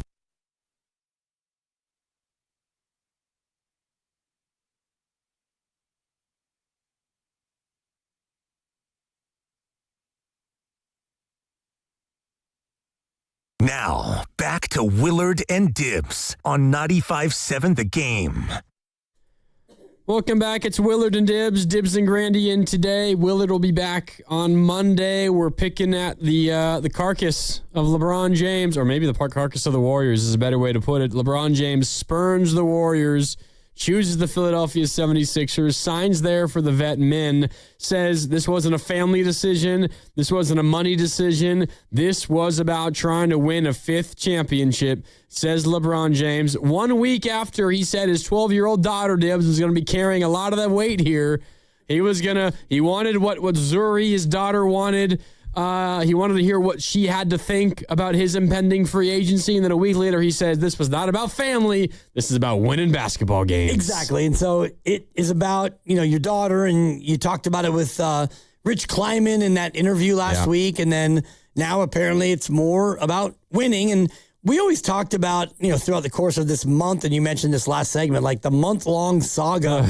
And it's been kind of about that long, if not even longer than a month. And I just was wondering what it would be about. Like, he talked a lot about wanting to, play and have fun and play with his friends, which is here. Yeah. And then the idea about being close to your daughter, assuming they stay in LA, that's here. Or do you want to go out there and try to win? And if you want to try to win, that's Philadelphia. And then the Cleveland piece is, the nostalgia of going home, and he still has friends and family there. The Miami one never really made sense to me, because I don't think it checks any of those boxes as the best place on any of those categories. But here we are, and he decides today, forget family, forget my buddies here in Golden State. I want to win. I'm going to Philly. Yeah. 888-957-9570. It's been your guys' calls all day long. Let's get back to it. We got a little more than an hour left with you here, so if you want to get in, call 888-957-9570, and we will get to every single one of you. Up first, this segment, Nathan in Honolulu wants to react to the Warriors missing out on LeBron James, who is now a Philadelphia 76er. Nathan, what's up? You're on 95.7 The Game. Hi, guys. Hi, Mark. Hi, Dibs. I'm not too happy right now because, like I said a couple of weeks ago, Draymond did all of that, and they know each other well, and he always wanted to play with Steph, and he had his opportunity, and he didn't choose us, and everything is here. He kept on saying, oh, his daughter this, his daughter that, his family this. That's all we was hearing for the last month or so, and he still chooses Philadelphia. I mean, I know our roster is not intriguing, but he's talking about family and this and that, and I'm watching on YouTube, and to come out to find out that this wasn't a family decision, that just, as a Warrior fan, it just really makes me very not happy, because it looks like what you said, Mark, couple minutes ago. We're running back the same roster this year. It's going to be another long year, and this is very upsetting for us right now as Warrior fans. Yeah, Nathan, I think it's absolutely a fair point. I mean, I can sit here and say I wouldn't have given up 3 first-round picks for Anthony Davis and give him the extension if that's what it would have taken. But I can also sit here and say the reality that you're staring at now also is not a pretty one, Dibs. In fact, it's an ugly one. You have the greatest thing that has ever happened in the history of this organization, Steph Curry, and his career with you is probably going to end uglier than pretty. And that's probably the reality that the Warriors are facing right now. And a part of the reason is because LeBron didn't choose you, which I get. If he wants to win, he made the right decision, in my opinion, by going to Philly, because I think that's the place that is closest to competing for a championship. But it doesn't make the Warriors' reality any easier to swallow, because the second half of last season, Dibs, was so darn difficult to watch. And it kind of feels like that's what the short-term future of Warriors basketball is going to look something like. Depending on, how things go with health and all the rest of it, Jimmy Butler can get healthy sooner than I think, which is February. And, Yaxel Lendeborg can be Rookie of the Year caliber, and, LJ Cryer can step up and be good. There are things that can be different and better, certainly than last year. But I know what you're saying when you talk about the second half of the year and you had, Omer Yurtseven, and you had Leons and like Pat Spencer out there as the best player on your team for large stretches of games. And it was a bit of a struggle. And I think that this year can be better than that. But by and large, it's not going to be as good as you would have thought it would be if you had LeBron James. Yeah. Back out to the phones, 888-957-9570 to weigh in. Mario's in San Rafael and is up next. What's up, Mario? Yeah, first of all, I love you guys. I don't know why anyone is surprised that LeBron James didn't come here when all you have to do is listen to every fan calling on the game today. No superstar wants to come here because the fans won't embrace anyone other than Steph. We all love Steph. He is the greatest Warrior of all time. The problem is us as fans can't also accept that there could be any player that could be better than Steph during this time. Why would you come if you're a star? Look at the way KD got treated. Look at the way, the fans are reacting today. It's a no-brainer. We're not going to get another superstar, sadly, until Steph retires. Interesting, Mario. I think that's an interesting point. I hadn't thought about it that way, but where my mind also went, obviously the KD one is, I think, where everyone's mind immediately goes. I also remember last year, or at the most recent trade deadline, Dibs, so like 6 months ago, a little more or a little less than that now, there were all the rumors about Giannis to the Warriors. You remember those? I'm sure you do. The Warriors are willing to offer 4 first-round picks and 3 swaps, and Draymond was included, but Mike Dunleavy says he wasn't shopped, whatever. But the Warriors were heavily involved in that. And I remember at one point I read a report. I can't remember exactly who reported it, but I remember thinking that it was from a credible source or a credible reporter, and the report essentially was part of the reason why Giannis doesn't want to be traded to the Warriors is because he wants to go somewhere and be the guy. He doesn't want to play second fiddle behind Steph Curry. And so Mario's call kind of brings that back to mind for me. And Mario's absolutely right. If you've been listening to this show, and I wasn't listening 24/7 for the first 8 hours of the day, so I don't know exactly what the tone was on some of the other shows from the callers, but a lot of our callers here today, Dibs, on this show, the last 3 hours, I've been a little surprised. They've been glad.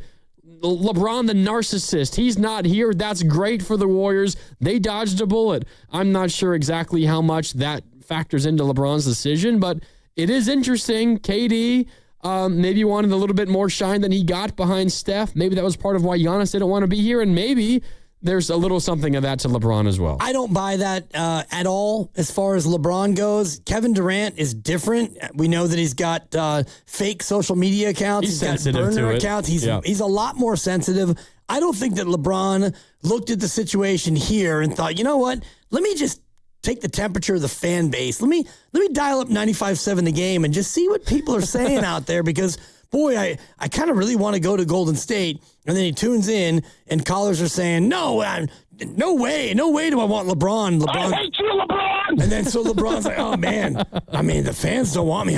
I can't go there. I have an idea. I'm going to go somewhere where the fans for sure will embrace me. Philadelphia. Are you schmitting me? Exactly.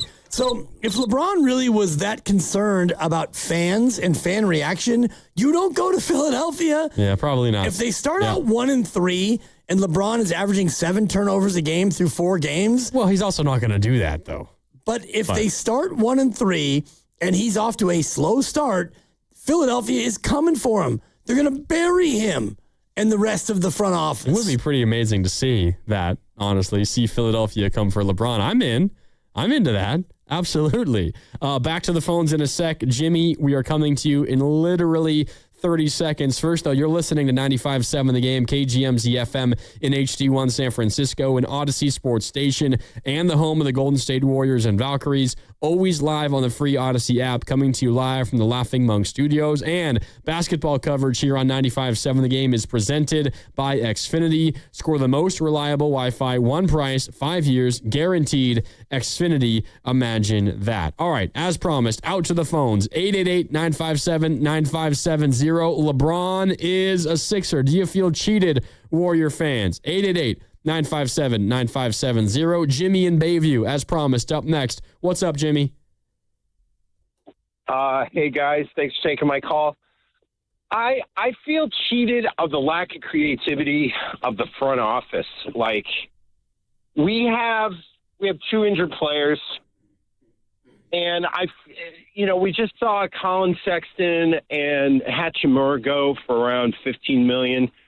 Why not package Moody with a couple of draft picks just to make an improvement, whether or not LeBron's coming or not? I think the Warriors, they're like a manic pendulum swinging. Like now they're doing nothing, and it's like. I don't know. We can still be young, and interchange parts. It's just, there's things that can be done, and I think we overvalue some of our assets, which was great about Jerry West, because I don't think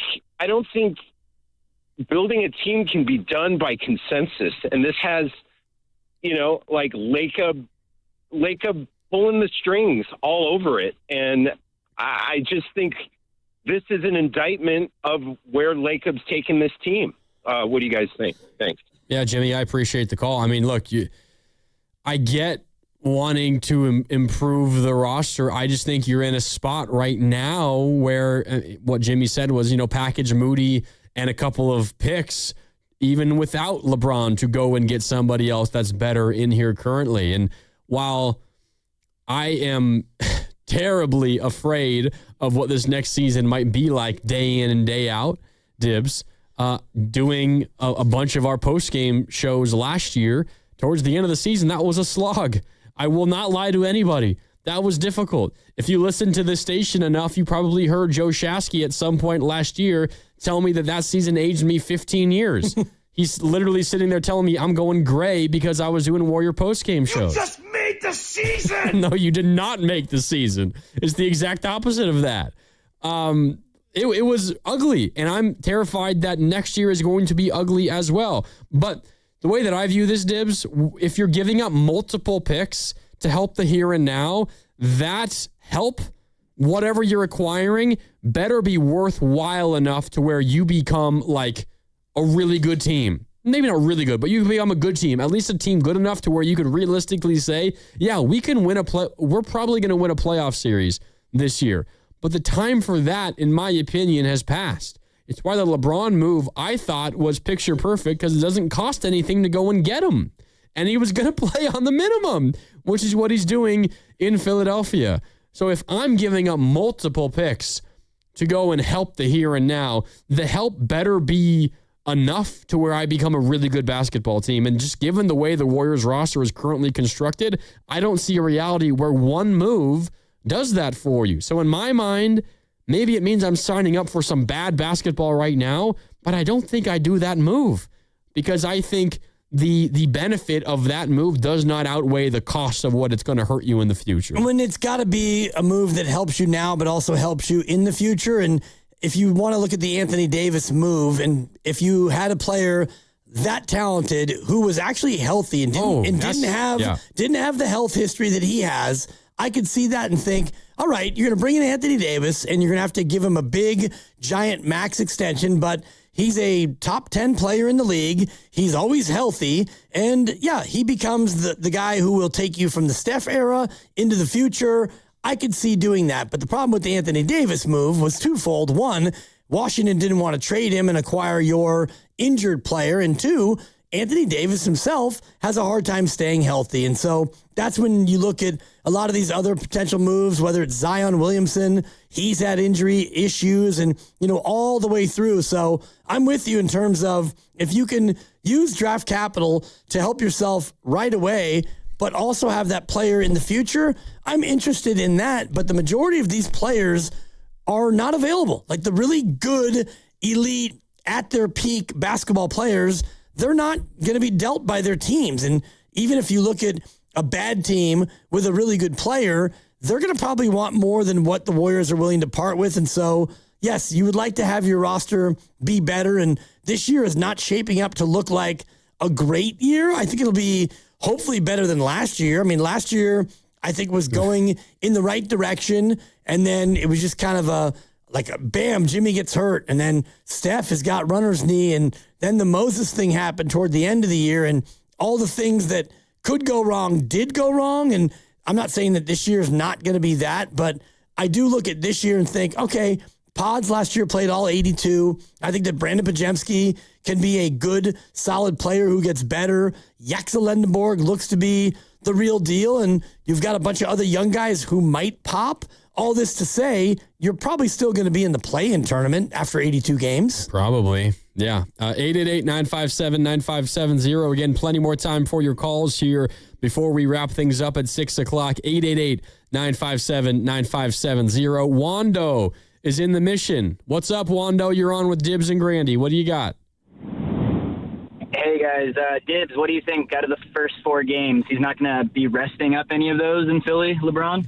Oh, he probably will. But, my point is if they start slowly and LeBron James is maybe sitting because he's older or maybe he struggles a little bit, Philly fan is not going to wait until January before they start coming for him. Yeah, no, I'm joking. I'm just giving him, I'm already built-in excuse there. But I totally agree with actually both of you guys on that point, did that one, and that there's no reason he would be scared of the fans here. And I root for chaos. When LeBron first went back to Cleveland, what was it, 2014, if I'm not mistaken, I was thrilled and I hoped after that he would one day make it to the Lakers. Like the rumors around that time were already swirling. I was hoping just, the chaos, the fans, the interfighting, the LeBron fans, Lakers fans and all that. And so you're totally right. In Philly, he's going to have a lot of pressure. And I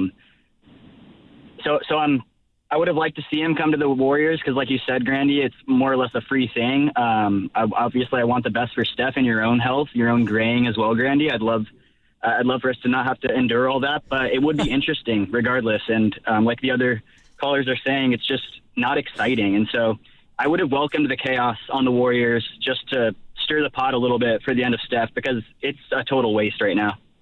Wando, I appreciate the call, and I appreciate you thinking of my graying hair. And I'm glad that you want the Warriors to be more exciting, so maybe it slows down my graying hair. I love. I'm just evoking images of Lord of the Rings with Gandalf the Grey, and now we've got Grandy the Grey. So old. I am gray. Yeah, you got a little bit of salt in there. I mean, got a haircut recently. You see it less when it's shorter. A lot more pepper than salt in the hair, but I did notice you have about 24 more gray hairs just this week alone. Well, LeBron deciding is going to help. Right. It's definitely going to help. At least please, get away I from can me. stop worrying about when it's going to happen. Right. Oh, God. And then, you get into next year and the Warriors lose 6 of 7, including they go to Sacramento and the Kings beat them 128 to 94 and they light the beam and then there's more gray. Yeah, I thought you were doing the phone lines, but that was just my hair turning colors. Yeah, light the beam and dye your hair. That's going to be the way that goes. Light the beam. Be pushing a button. It's just going to be just for men instead of light the beam. Totally. Yeah. 888-957-9570 if you want to join in on the conversation. LeBron James is a Philadelphia 76er. Warrior fans, do you feel led on by LeBron? Do you blame the front office? We've had some callers say the Warriors front office is a group without direction, without any answers, and they didn't do a whole lot this offseason that would entice LeBron. Do you blame them for having a roster in the first place that needed a major makeover in order to even convince LeBron to come here? What if the roster was already looking better? Maybe LeBron would be a Warrior already, and it would have happened a number of weeks ago. How do you feel about the Warriors and their situation? How do you feel about the likelihood that it feels like they're going to run it back again next year? 888-957-9570. A lot to consider, Dibs. Up next, Chris in San Leandro. What's up, Chris? What's up, fellas? Imagine watching the Knicks win a championship this year. That team is living legends there. So it's been 43 years since Philadelphia has won a championship. If LeBron could bring one, he would have won 4 championships in 4 different cities, and then he would have another championship in Miami. So the Sixers team is the best roster out of all the teams. And, I mean, it was an easy choice looking back at it. Yeah, I mean, Chris, he clearly chose the best roster. Clearly. And he said as much that the most important thing to him right now is trying to win a 5th championship. And if that means he wants to play 2 more years to win 6 so we can tie Michael, okay, this is where you do it, I suppose. I'm not going to argue with him there. In terms of the legacy thing, maybe it means something to him to become the first player to win a ring with 4 different teams. Because that's also what's on the line for him right now. Maybe that's part of the reason why he wanted to leave the Lakers. I don't think that's the number one reason, probably not near it, but there's been like 3 or 4 players all time that have won a ring on 3 different teams? Yep. Can he become the first to do it on 4 different teams? That's probably something that's on LeBron's mind. I think so. And, when you get to that stratosphere, I'm sure you're trying to figure out how you can separate yourself from Michael Jordan, who is, in many people's eyes, the GOAT. And I believe that group that you're talking about, Dennis Rodman, I think has won. I know Robert Horry. It's Robert Horry. I know him for sure. I believe John Sally. I thought John Sally was a guy who had titles in 3 different cities as well. It's a very small group. And yeah, could he catch Michael Jordan? He might with 6, but he probably won't get 7. It is John Sally, Robert Horry, LeBron, of course, and Danny Green. John Sally. Exactly. You got to say it right. Danny Green. John Sally. But Danny Green, who did it with the Spurs, the Raptors, and the the Lakers. Cavaliers, no? The Lakers in 2020. Oh, look at that. Pretty sure. I don't know if that off the top of my head, but I'm pretty sure that's right. Let me check for you. Yes, it is. Raptors 2019, Lakers in 2020. Yeah, all right. He was on that Laker team with LeBron. So, all right. 888-957-9570. We keep going with your phone calls. Sean is in Ocean Beach and wants to weigh in next. What's up, Sean? What's happening, guys? Thank you for taking my call. I'm calling from Ocean Beach right now. Long-time caller, long-time NBA fan. And I want to shout out to Kezar Pavilion for some good basketball the next 2 weeks. And I'm really happy with the Warriors' decision on not making a trade for Anthony Davis with all those draft picks that we would have lost. I think it's time to start getting younger and making some good decisions. And I think that's where the Warriors are going. And they're keeping with their core. Their core is going to take them to the next level this coming season. I believe it can be done with who they have. And I'm really happy with Yaxel coming to the Warriors in that decision. They picked number 11. Let me ask you really quick, Sean. So are you all right if this year, next year, maybe those are a couple of down years, the team isn't very good? Is that something you're okay with? I'm okay with that. It's basketball. That's how basketball goes. You have to stand by your team, be loyal. And I think the Warriors ownership are really loyal to their players, really proud of our city and all our teams, Giants, 49ers, and Warriors. And I think our core teams are loyal to their teams. And I'm just happy for another good Warriors season. I can't wait. All right, Sean. I appreciate the call. I got to be honest, Dibs. I've been pretty surprised by what's the right word? Is it the maturity of the Warriors fan base today on our show?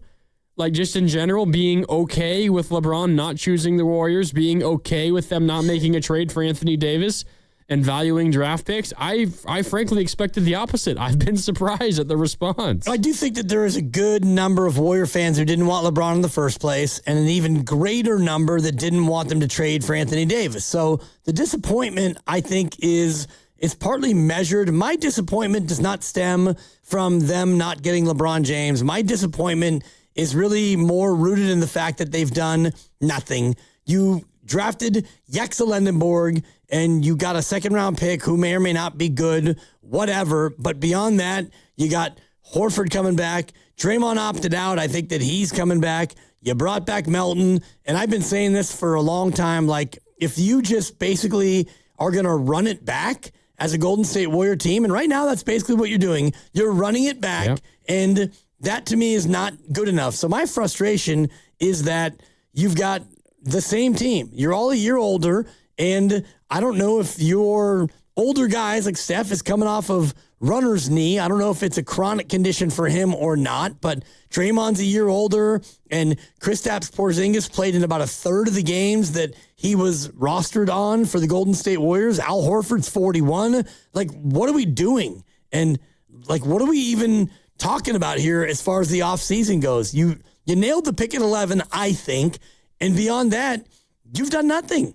So that's where my frustration lies. 888-957-9570. Out to the phones in a sec. RJ, you will be up next. I want to highlight a text, though, that we just got in a couple of minutes ago. The 757 asks, Hey, what's the difference between the Warriors and Kings, Nets, Bulls, and Memphis next season? Serious question. All those teams are rebuilding. What's their excuse? Well, the difference between the Warriors and then the Kings, Nets, Bulls, and Grizzlies, I can sum it up in one word, Dibs. The difference is Steph. The chef. That's it, right? That's right. That's the only difference. I mean, it's the main difference, and it means a whole hell of a lot in terms of what the Warriors can realistically do. And if Steph were, I don't know, if he were done, like last year was his last year, he has no contract, and he decides that he's going to retire, well, then the Warriors can decide one of two things. Either you're going to go all in on bringing in the most expensive free agent you can and try to keep this thing rolling, or you take a step back and you think about a year or 2 or 3 where you're going to have to really look at a rebuild and start the whole thing over. And so when Steph decides that he's going to retire, which might be after this year, he's got $62.6 million on his deal. He can get an extension here coming up in a week or so. And if he decides to do that, well, then you're going to kick the can of a rebuild down the road. And I do think that Steph will look for an extension. I'm not sure if he'll take every penny that he can.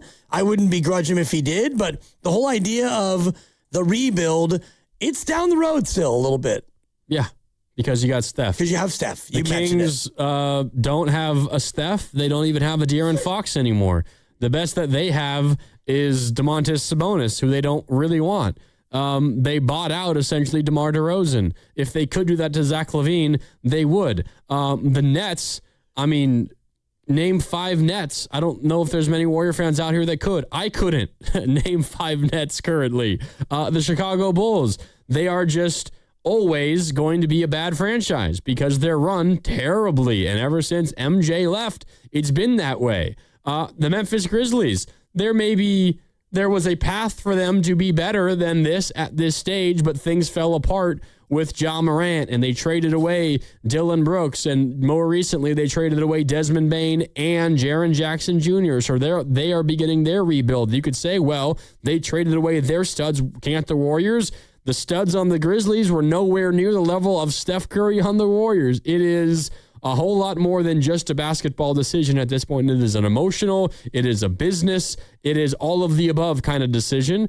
And Steph is a cash cow, which makes it, again, a business decision. So it's just those aren't situations that I feel comfortable comparing at this stage. Yeah, and even if you were to think about trading Steph Curry, you look at what Memphis got in the Jaren Jackson Jr. trade. They got Walter Clayton Jr., Slow-Mo, a forever Warrior, Taylor Hendricks, George Niang, and 3 future firsts. So you got 3 first-round picks and really Walter Clayton Jr. I mean, the other players are just kind of add-ons to make sure that the salary works, but you got 3 firsts. Would Steph Curry right now, coming up on 39, would you get even this level of a haul in a Steph Curry trade? No, you wouldn't. No, you wouldn't, because he's 38. Right. And he's still a hell of a player, but he's 38. And he's making $62+ million, so you'd need to find $62 million-ish coming back. And again, a team that has that kind of a player, they probably like the player, or that player's not very good. Exactly. Like a Zach LaVine, for example. And the Kings want to get rid of Zach LaVine so badly. Or even De'Aaron Fox. We talked earlier about a cockamamie trade of Curry to San Antonio. Yeah. Well, they're going to want you to take De'Aaron Fox and his 4-year deal. No, thank you. Yeah. All right. 888-957-9570. Back out to the phones we go. RJ is in Napa and is up next. What's up, RJ? You're on with Dibs and Grandy on Willard and Dibs. Good afternoon, gentlemen. Just want to echo what a couple callers have said about Anthony Davis. I had this nightmare scenario this whole time where the Warriors were going to pull the trigger on the Anthony Davis deal, give up the 4 picks, regrettably sign him to a 4-year max contract, and then LeBron at the last second would change his mind and not come to the Warriors, and it would just be an Anthony Davis fiasco. So all things being equal, I'm okay with how it worked out. So thanks, guys. Appreciate it. Yeah, appreciate the call, RJ. I mean, that would be the absolute worst case scenario. I don't think the Warriors would do it where that possibility would exist. They would do it all in tandem. They do it all kind of together and at once, and they'd get the commitment from LeBron, and they'd then get the commitment from AD on the trade from the Wizards. but that is the absolute worst case scenario. But the thing is, like what RJ's talking about, that worst case scenario still kind of plays out even if LeBron comes. And I guess the question would become, all right, how good do they have to be in the short term with LeBron and AD, where the future of AD on that 4-year max contract that he wants to sign,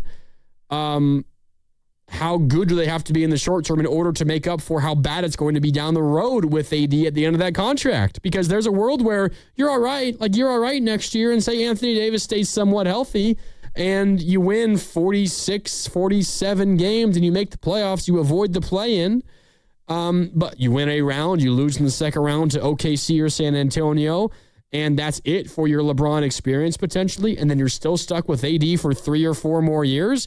Then the worst case scenario was still there. The only thing you had to show for it was one playoff series win. I think that you would have to win a championship. If you're going to trade 3 first-round picks and a couple of swaps and Jimmy Butler to get Anthony Davis, and you also get LeBron, if you don't at least make the Western Conference Finals, and I think even winning the whole thing, because that's really what this is all about, right? It's all about maximizing the Steph Curry window. And that window now, it's not totally closed, but it's only open a sliver.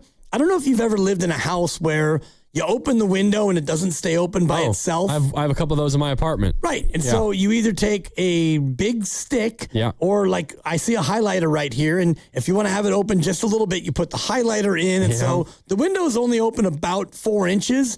And that's where the Steph Curry window is right now. The window is still open, but you can't crawl through the window. The window is on its way to being closed. And that's the reality. So the highlighter is shaking a little bit. A little bit, because the window's heavy. The weight of that window. Yeah. And if you want to maximize the window, to me, you're going to do all those things. That would mean you win a championship. Or if you don't, it's going to be a big waste of assets. Yeah. All right. 888-957-9570. Skip in La Jolla is up next. What's up, Skip? Hey, how's it going, gentlemen? Just got a comment about like this kind of echoing what Dibbs was saying as far as the there doesn't seem to be any plan B or any plan or philosophy, period, like acquiring younger players and specifically wings to this team, and that they just passed on a whole bunch of free agents. But then I remember Dunleavy's one of his press conferences where he was saying that basically we're okay with a roster, and it was all about not turning the ball over. And then he had Steve Kerr come in and kind of parrot the same thing. So it's just odd what this team is doing. It's actually very confusing. And like I said, I think Dibbs is hitting the nail on the head. Appreciate the call, Skip. What is the plan? Like, it feels like Dibbs, they were at a spot where they didn't really feel like they had much of a plan, and then maybe this LeBron thing would kind of fall in their lap. It didn't, and they still don't really have much of a plan. And I get that it's kind of the hand that they were dealt once Jimmy went down with the injury, because he becomes an asset that is impossible to move or is really difficult to move, and maybe this is chicken or the egg. They seem to really like Jimmy and want to keep him around, but maybe they're saying that because they know the reality that it's going to be really hard to trade him because he doesn't have much value at this point at his age and his injury status and his contract. But with that, you kind of don't. They talk about how they have all this optionality and this flexibility and the chance to trade a bunch of picks. And that's true. You have your picks to trade, but in order to get a high money player in here, you need to get rid of a lot of money. And the only easy way to do that is Jimmy Butler, but no one wants Jimmy Butler currently. So do you have optionality? You actually kind of don't have optionality because it's hard to find takers for those picks because they have to be attached to Jimmy Butler. And that's fair. I do think you have optionality, but the options are not that palatable. And, I mentioned Zach LaVine before. We were kind of throwing out De'Aaron Fox, like San Antonio. Hey, would you like to get out from underneath the De'Aaron Fox contract? Okay. So you send Jimmy Butler, and you probably have to attach a pick or maybe a player like Pods to San Antonio, and you take on De'Aaron Fox and 4 years of his money, and that's not something that you want to do. It probably makes you a little bit better in the short term because De'Aaron Fox is a good player, and he's a guy who actually plays. But your optionality is limited to what the options are and whether or not you actually want to, exercise those types of moves. And I think, Zach LaVine is another one. So, yeah, Zach LaVine could come in and help you, but it's not the kind of player that you're looking to go out there and deal for. Yeah. All right. We got one more call on the board right now. Let's get to Stovetop in Fairfield. What's up, Stovetop? Hey, what's going on? Hey, I was calling in regards to this LeBron and James situation. The Warriors had the perfect opportunity to pick up Jaylen Brown. I think Philadelphia picked him up for a bag of peanuts and some chips. So, and we could have, that would have been our transition over to a younger player, a star that could have worked around him and build around him. But I really called about something else. I'm calling to honor Dibbs. I remember Dibbs, listening to him on the radio a long time ago, even when Dibbs, I was going to refresh your memory. I'm going to flush you, Pete Franklin. Oh, Gary Radnich.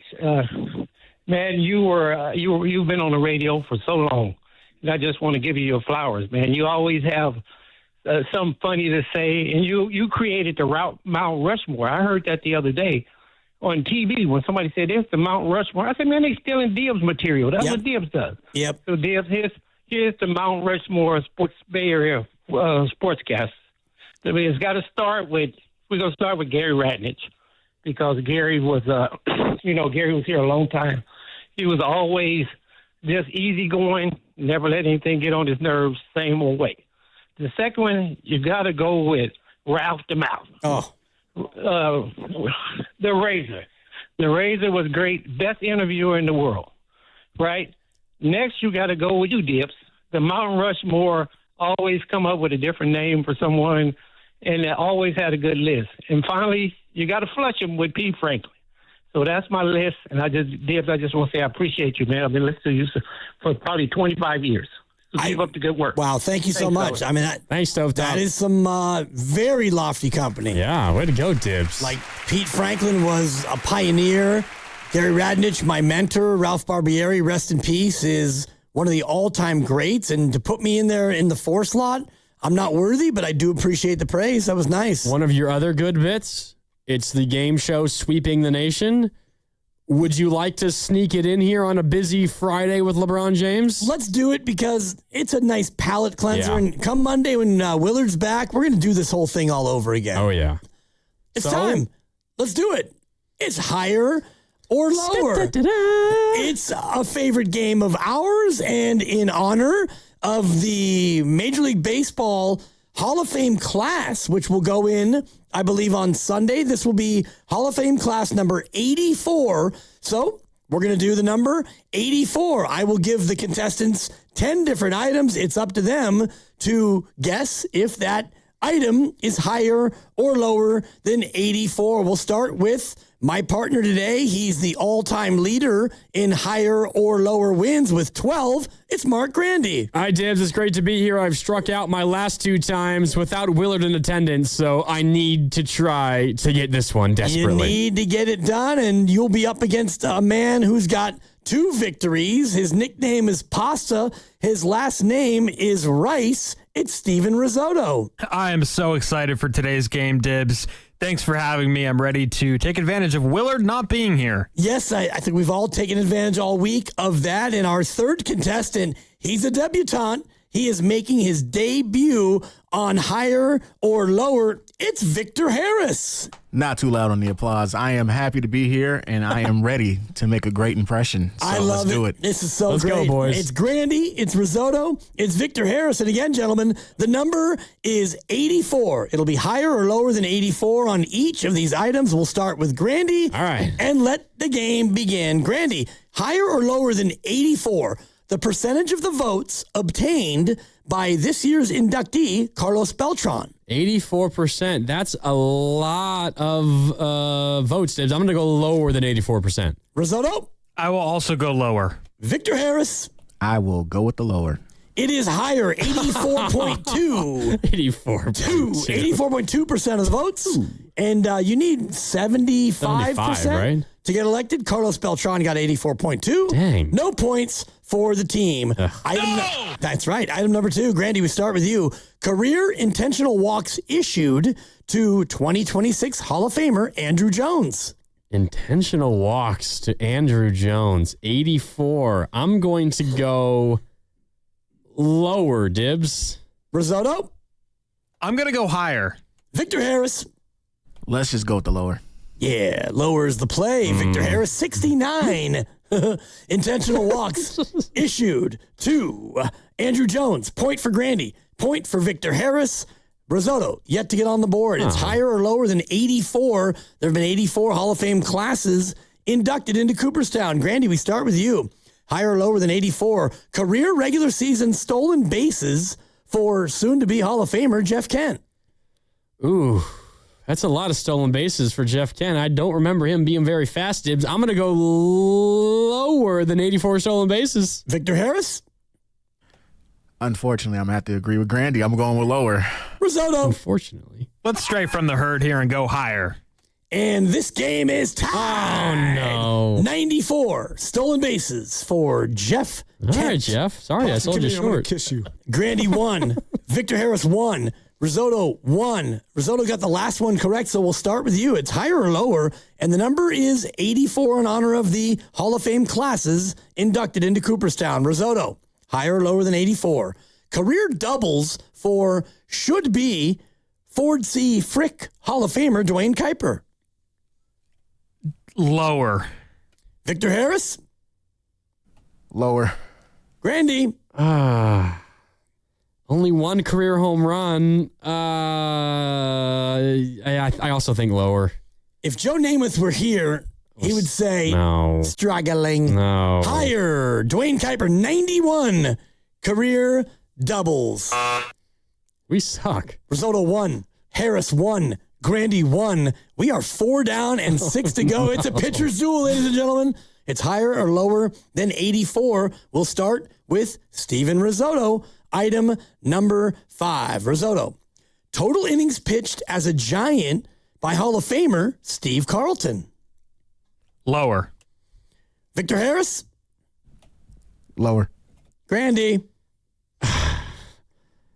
Higher, Dibs. It is lower. 30 innings pitched by Steve Carlton. Turns out he was a Giant, and I'm old enough to remember that, but I did not recall it until I looked it up. I stink. Risotto, Shut up, Grandy. Risotto 2, Harris 2, Grandy 1. We have reached the intermission. Get yourself a beverage if you're ready. And as we continue, it's higher or lower than the number 84 based on Cooperstown Hall of Fame classes. We start with Risotto. Harris, you'll be up second. Risotto, higher or lower than 84. Driving distance from Cooperstown to the capital city of New York, which is Albany. Oh, lower.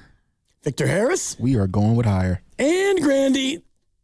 I don't really know exactly where Cooperstown is in New York, but I'm gonna go lower, Dibs. It's 73 miles away from Albany. It is lower. Lower is the correct answer. Risotto 3, Grandy 2, Victor Harris, the debutante, also with 2. Back in it. We've got 4 to go. We start with Risotto. He is in the lead. Risotto, higher or lower than 84. Number of years since Giants Hall of Famer Mel Ott hung up the spikes. I will go higher. Grandy? So what year would that be? How many? What's the number? Higher or lower again? Grandy? 84. Is that the number? Grandy? John? Thank you. I'm gonna go lower. Victor Harris? Higher. It is lower. Yes. 79 years ago, Mel Ott hung him up. Grandy 3, Risotto 3, Victor Harris 2. This is an absolute slap fight among 7-year-olds. Come on. And I love it. 3 items to go. It's higher or lower than 84. We've had 84 Hall of Fame classes into Cooperstown. Grandy, we start with you. All right. Higher or lower than 84. Total career runs batted in by Giants Hall of Famer Juan Marichal. Wow.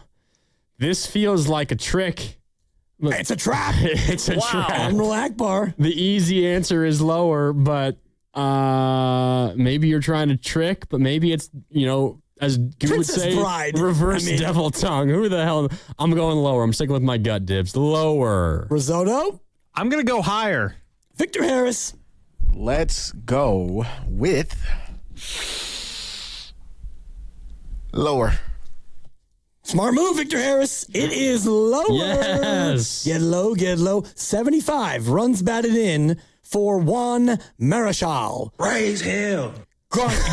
Grandy 4, Victor Harris 3, Risotto 3. That will be the order here. Come on. We have reached the penultimate item, which means second to last. Higher or lower than 84, we start with you, Grandy. Total times in the regular season, Hall of Famer Willie McCovey was hit by a pitch. Hit by pitches for Willie McCovey in his career. Higher or lower than 84? Well, I know he played for quite a while, Dibs. I'm going to go higher than 84 hit by pitches. Victor Harris. Let's go with lower. Risotto. I'll also go lower here. Ladies and gentlemen, this game is tied. No. 69 times that he was hit by a pitch. Gentlemen, it is Grandy 4, Risotto 4, Victor Harris 4 trying to do the rookie thing and win in his debut. For this one, gentlemen, you will write down the answer. It'll either be higher or lower. That way there are no shenanigans. This is item number 10. This could decide it. If not, we have a tiebreaker on deck. It's higher or lower than 84, gentlemen. Get ready to write down your answer. Higher or lower than 84. Total regular season sacrifice flies batted by Willie Mays. Willie Mays sack flies in his regular season career. It is higher or lower. The number is 84, and we have never had a three-way tie going to the final item. They will write down either higher or lower. Let me know when you have written it down. Grandy's written. I've written. Risotto's written. I can't see Victor, but he's written it down. We'll start with you, Grandy. Higher or lower than 84, Willie Mays, sack flies. I wrote down a big H, Dibs, for higher. Okay. Steven Risotto. Mr. Dibley, I wrote down lower. Victor Harris. Here we go, baby. I put higher. Come on. This game is tied. It is higher. 91. See ya, Pasta. Pasta gets the bronze, so now we move on to the tiebreaker. And for this, Victor, for this one, you will write down a number. Whoever gets closer to the actual answer will be the winner of higher or lower. You can go over. You can go over. Just whoever's closest. Whoever's closest to the number. So this is going to be the tiebreaker. Ladies and gentlemen, the tiebreaker. How many Hall of Fame players and managers have either played for or managed the Giants? San Francisco, New York, etc. Hall of Famers. This is a question for Risotto. Too bad he's not in it. How many Hall of Fame players and managers have either played for or managed for the Giants? Victor Harris trying to do something that's almost unheard of, and that is to win higher or lower. He's going to have to write down a number, and we have about 2 minutes left in the segment, so I would encourage you to do it soon. Mark Grandy, the all-time leader in wins, he was unable to capitalize on a Willardless show and another Willardless show. This would be the hat trick of a lack of capitalization if he's unable to get this done. Risotto's probably going to get this one bang on the number, but too bad. You are Uzbekistan. You got the bronze. Let me know when you've written down your answer. This is higher or lower. This is the closest game we have ever had in our 38th edition of higher or lower. How many Hall of Fame players and managers have either played for or managed for the Giants? Grandy has written down his answer, and Victor Harris right now trying to get on the board with the win. We're going to start with you, Mark Grandy. What did you write down? I wrote down 23, Dibs. 23. Victor Harris? I'm actually ashamed of this, but I put 45. Hey, you might be right. I don't know. Risotto, what was your guess? My guess was like 25. Ladies and gentlemen, come on. The winner of the 38th edition of Higher or Lower, the debutante, Victor. Let's go. Harris. 63. Wow. Is the answer. 63. And again, like Steve Carlton, Randy Johnson, to name a couple who just like Oral Hershiser. And That's a good when point. you start to think about, That's a good point. I can run down some of the names. Not Oral Hershiser. No. Not in the Hall of Fame. Oh, my bad. I'm looking at, Rogers Hornsby and Steve Carlton. Dave Bancroft. Of course, you remember Rube Marquardt. Oh, of course, yeah. I mean, who could forget? Hack Wilson apparently was a Giants. Wow. At some point. All right. Victor Harris. Way to go, Vic. I mean, good job, Vic. Rookie of the year, man. I expect nothing less. Yeah. I mean, Monty Irvin. And on and struck out. And on it goes. Grandy with another empty net that he was unable to capitalize. And, oh, by the way, I found a name that I had no idea he was a Giant. Duke Snyder. Oh, he was a Giant. Duke Snyder. There you go. Boys of Summer. Thank you. Don Henley. Good job, Dibs. Way to go, Victor Dibs. Harris gets it done. And way to go, Vic. It's I'm as sick. shocking as LeBron going to Philadelphia. I am sick right now. You should be. I am sick. I didn't capitalize any of the last 3 weeks. Dang it. There you have it. Another edition coming up next Friday. That's how I feel. And I will not be here next Friday. So Willard has a chance to steal one over me. Go on. Yeah. All right. It's time for a break. We got one segment left. That was a nice palate cleanser, but we'll get back to freaking out about LeBron. If you guys want to weigh in, you can do so. 888-957-9570 is the number to call. Also, make sure to subscribe to Willard and Dibs on the free Odyssey app or wherever you find your favorite podcast. While you're there, you can check out the Morning Roast and their live reaction to LeBron spurning the Warriors and choosing the Sixers. We're back to wrap things up on this Friday. After this, Dibs and Grandy, plus Vic the Champ and Steven, back with more next on 95.7 The Game. John Sally. This game day traffic is brought to you by Crystal Geyser Alpine Spring Water. Heading to see the Giants game tonight at Oracle. Bay Bridge metering lights are on, so you're solid through the toll plaza and into the city. Northbound 101 is packed in from 280. Watch for a crash near Cesar Chavez. And northbound 280 is heavy from Cesar Chavez to Oracle. What makes Crystal Geyser Alpine Spring Water different? We always bottle our Alpine Spring Water less than 1.5 miles from the spring source. And all our bottles are made with 50% recycled plastic from our own recycling plants. Crystal Geyser, bottled at the spring source. When you own your own business, you need to keep things moving. Need to book a last-minute flight? Earn a $300 travel credit to cover that. Need to take a meeting before takeoff? Do it from the comfort of the Chase Sapphire Lounge by the club. Need to catch your breath before you board? Done. Chase Sapphire Reserve for Business, the business card that gives back all you put in. Visit chase.com/reserve business to learn more. Cards issued by JP Morgan Chase Bank, N.A. member FDIC, subject to credit approval. Terms apply. So, hamburgers, sodas, ice, and a DJ. A DJ? Relax, Spot. With T-Mobile, we're saving when we bundle home internet and phone lines. Oh, wow. Here to bundle and save big. Stay connected con tu gente with 4 lines from T-Mobile with fast, easy to set up 5G home internet and save up to $1,000 a year. Switch now on T-Mobile.com/conectate. Savings based on 3rd line free via monthly bill credits. Internet discount with $15 in monthly bill credits and auto-pay discount. Qualifying credit required. Credits will stop if you cancel any lines or change plans. Visit T-Mobile.com. Instant Kohl's Cash is powerful. You spend $25 and earn $10 Kohl's Cash to use instantly on nearly everything store-wide. So now you're grabbing new shoes and nodding at your receipt like you negotiated the deal. Plus, Kohl's Rewards members earn 3 times rewards. Get instant Kohl's Cash this weekend at Kohl's.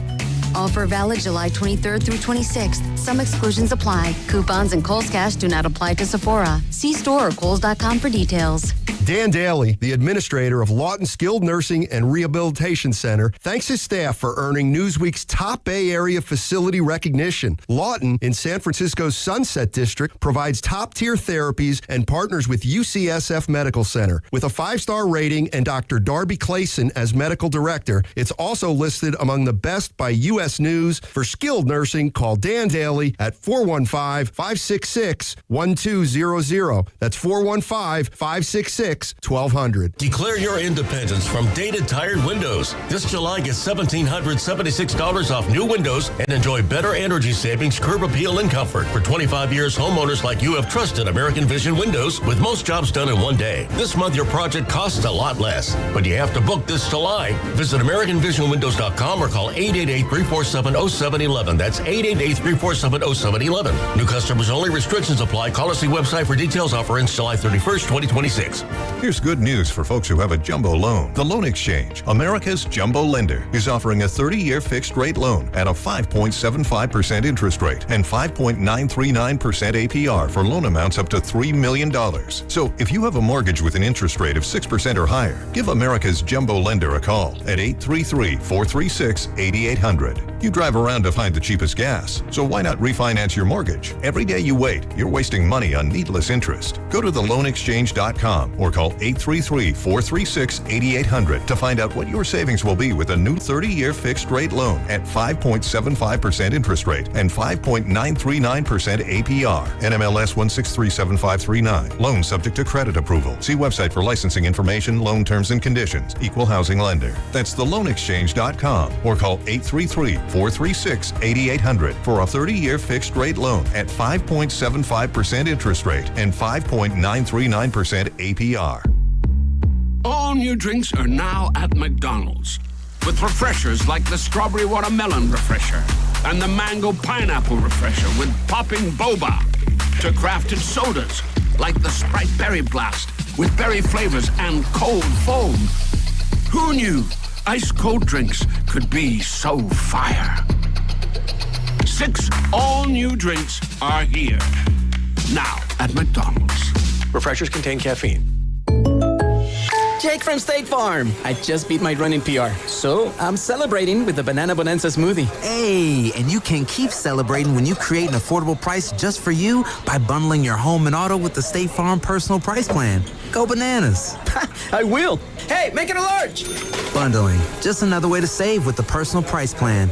Like a good neighbor, State Farm is there. Prices are based on rating plans that vary by state. Coverage options are selected by the customer. Availability, amount of discounts and savings, and eligibility vary by state. This is the story of the one. As a maintenance engineer at a beverage manufacturing plant, he starts his day knowing every line is ready to run because Grainger delivers the industrial-grade products he needs to keep mixers, conveyors, and packaging equipment moving. With Grainger's vast selection of bearings, belts, and motors, he keeps operations running smoothly, so nothing grinds to a halt. Call 1-800-GRAINGER, click Grainger.com, or just stop by. Grainger, for the ones who get it done. I scream. You scream. We all scream. Because Wendy's famous small classic Frosty is just $1 for a limited time. More screaming, happy screaming, summer screaming, dollar small classic Frosty screaming! But please don't scream in the drive-thru. It hurts the employees' ears. Get a $1 small classic Frosty for a limited time, only at Wendy's. U.S. price and participation may vary. A la carte only, not valid for delivery. Limit 10 per transaction. Price may be higher in Alaska and Hawaii.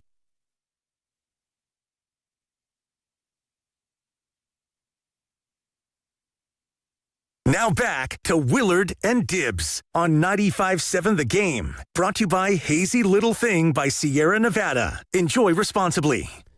Welcome back. Hope everyone's having a good Friday. Got over the initial disappointment of LeBron spurning the Warriors, choosing the Sixers, or who knows, maybe you're one of our many callers today that weren't disappointed at all, but we're actually happy.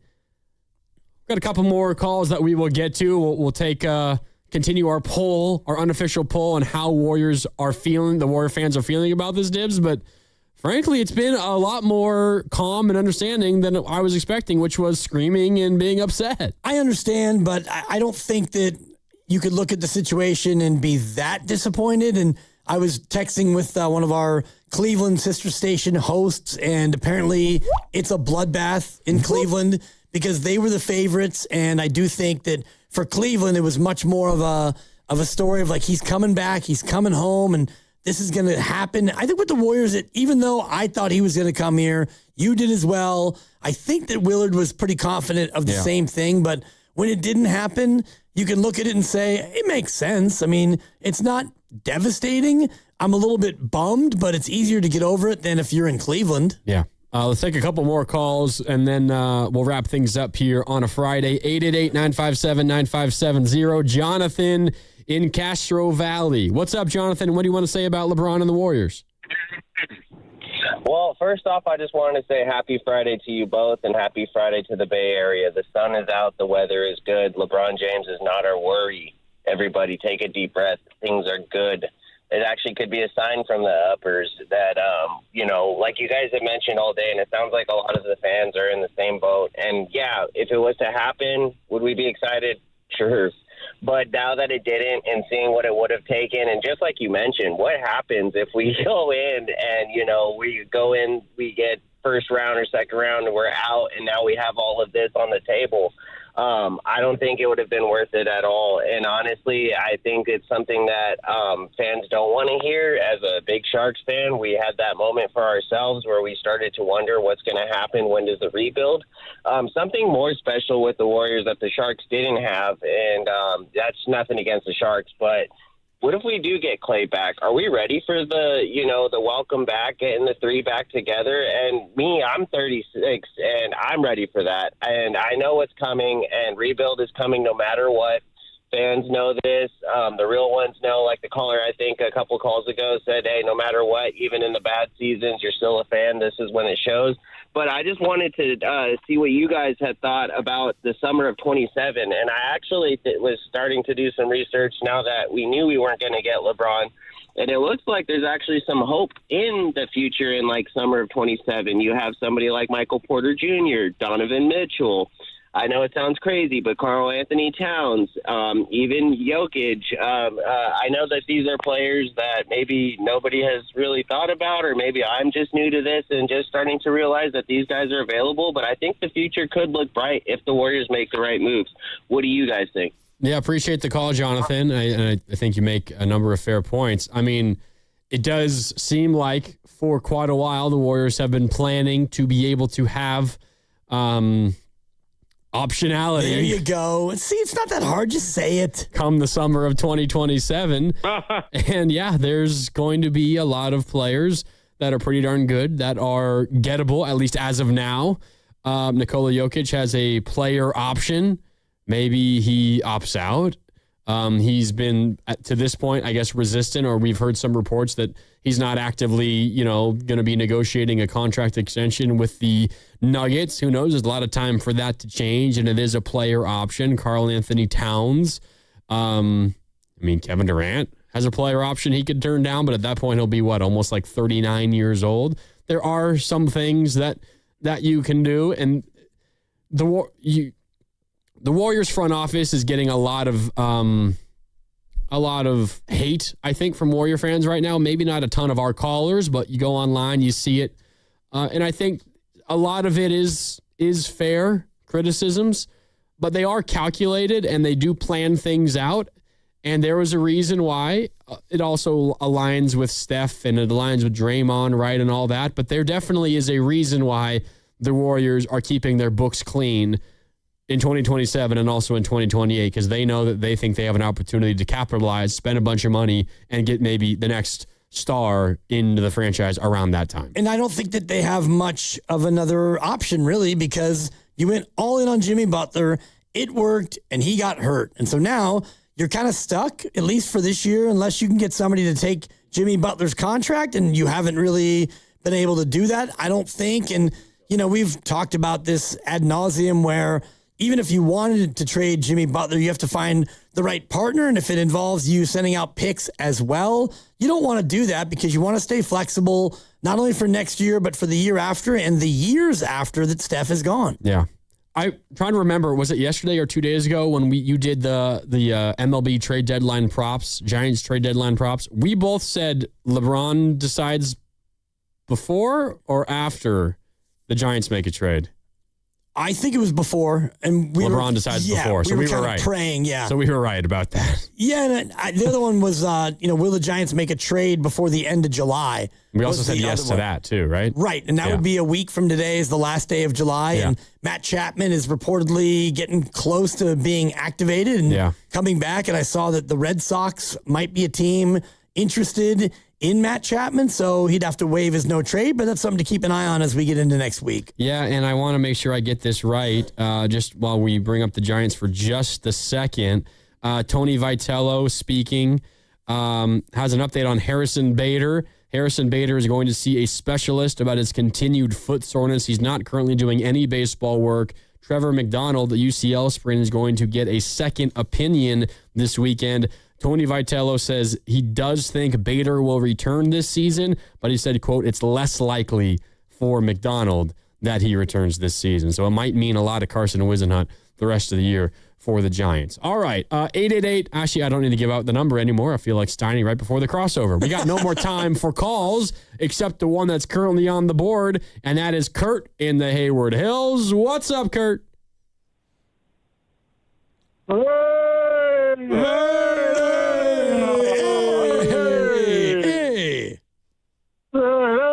There's Brandy and Dave, the two best sports boys. And yeah, Kurt. Yeah. Yeah, well, let me tell you something. LeBron, we already know why LeBron didn't come here. It's a little disappointing to come home with his buddy Green and Curry, but it's the roster. Bottom line, he looked at the roster of ours, and he said, it's not a championship team, so he wants to win another championship. So good luck in Philly, LeBron. We don't really need you because we got Yaxel. Yaxel is going to make the difference for us this year, and Steve Kerr better start Yaxel every game because he's going to be an upcoming player that's going to make a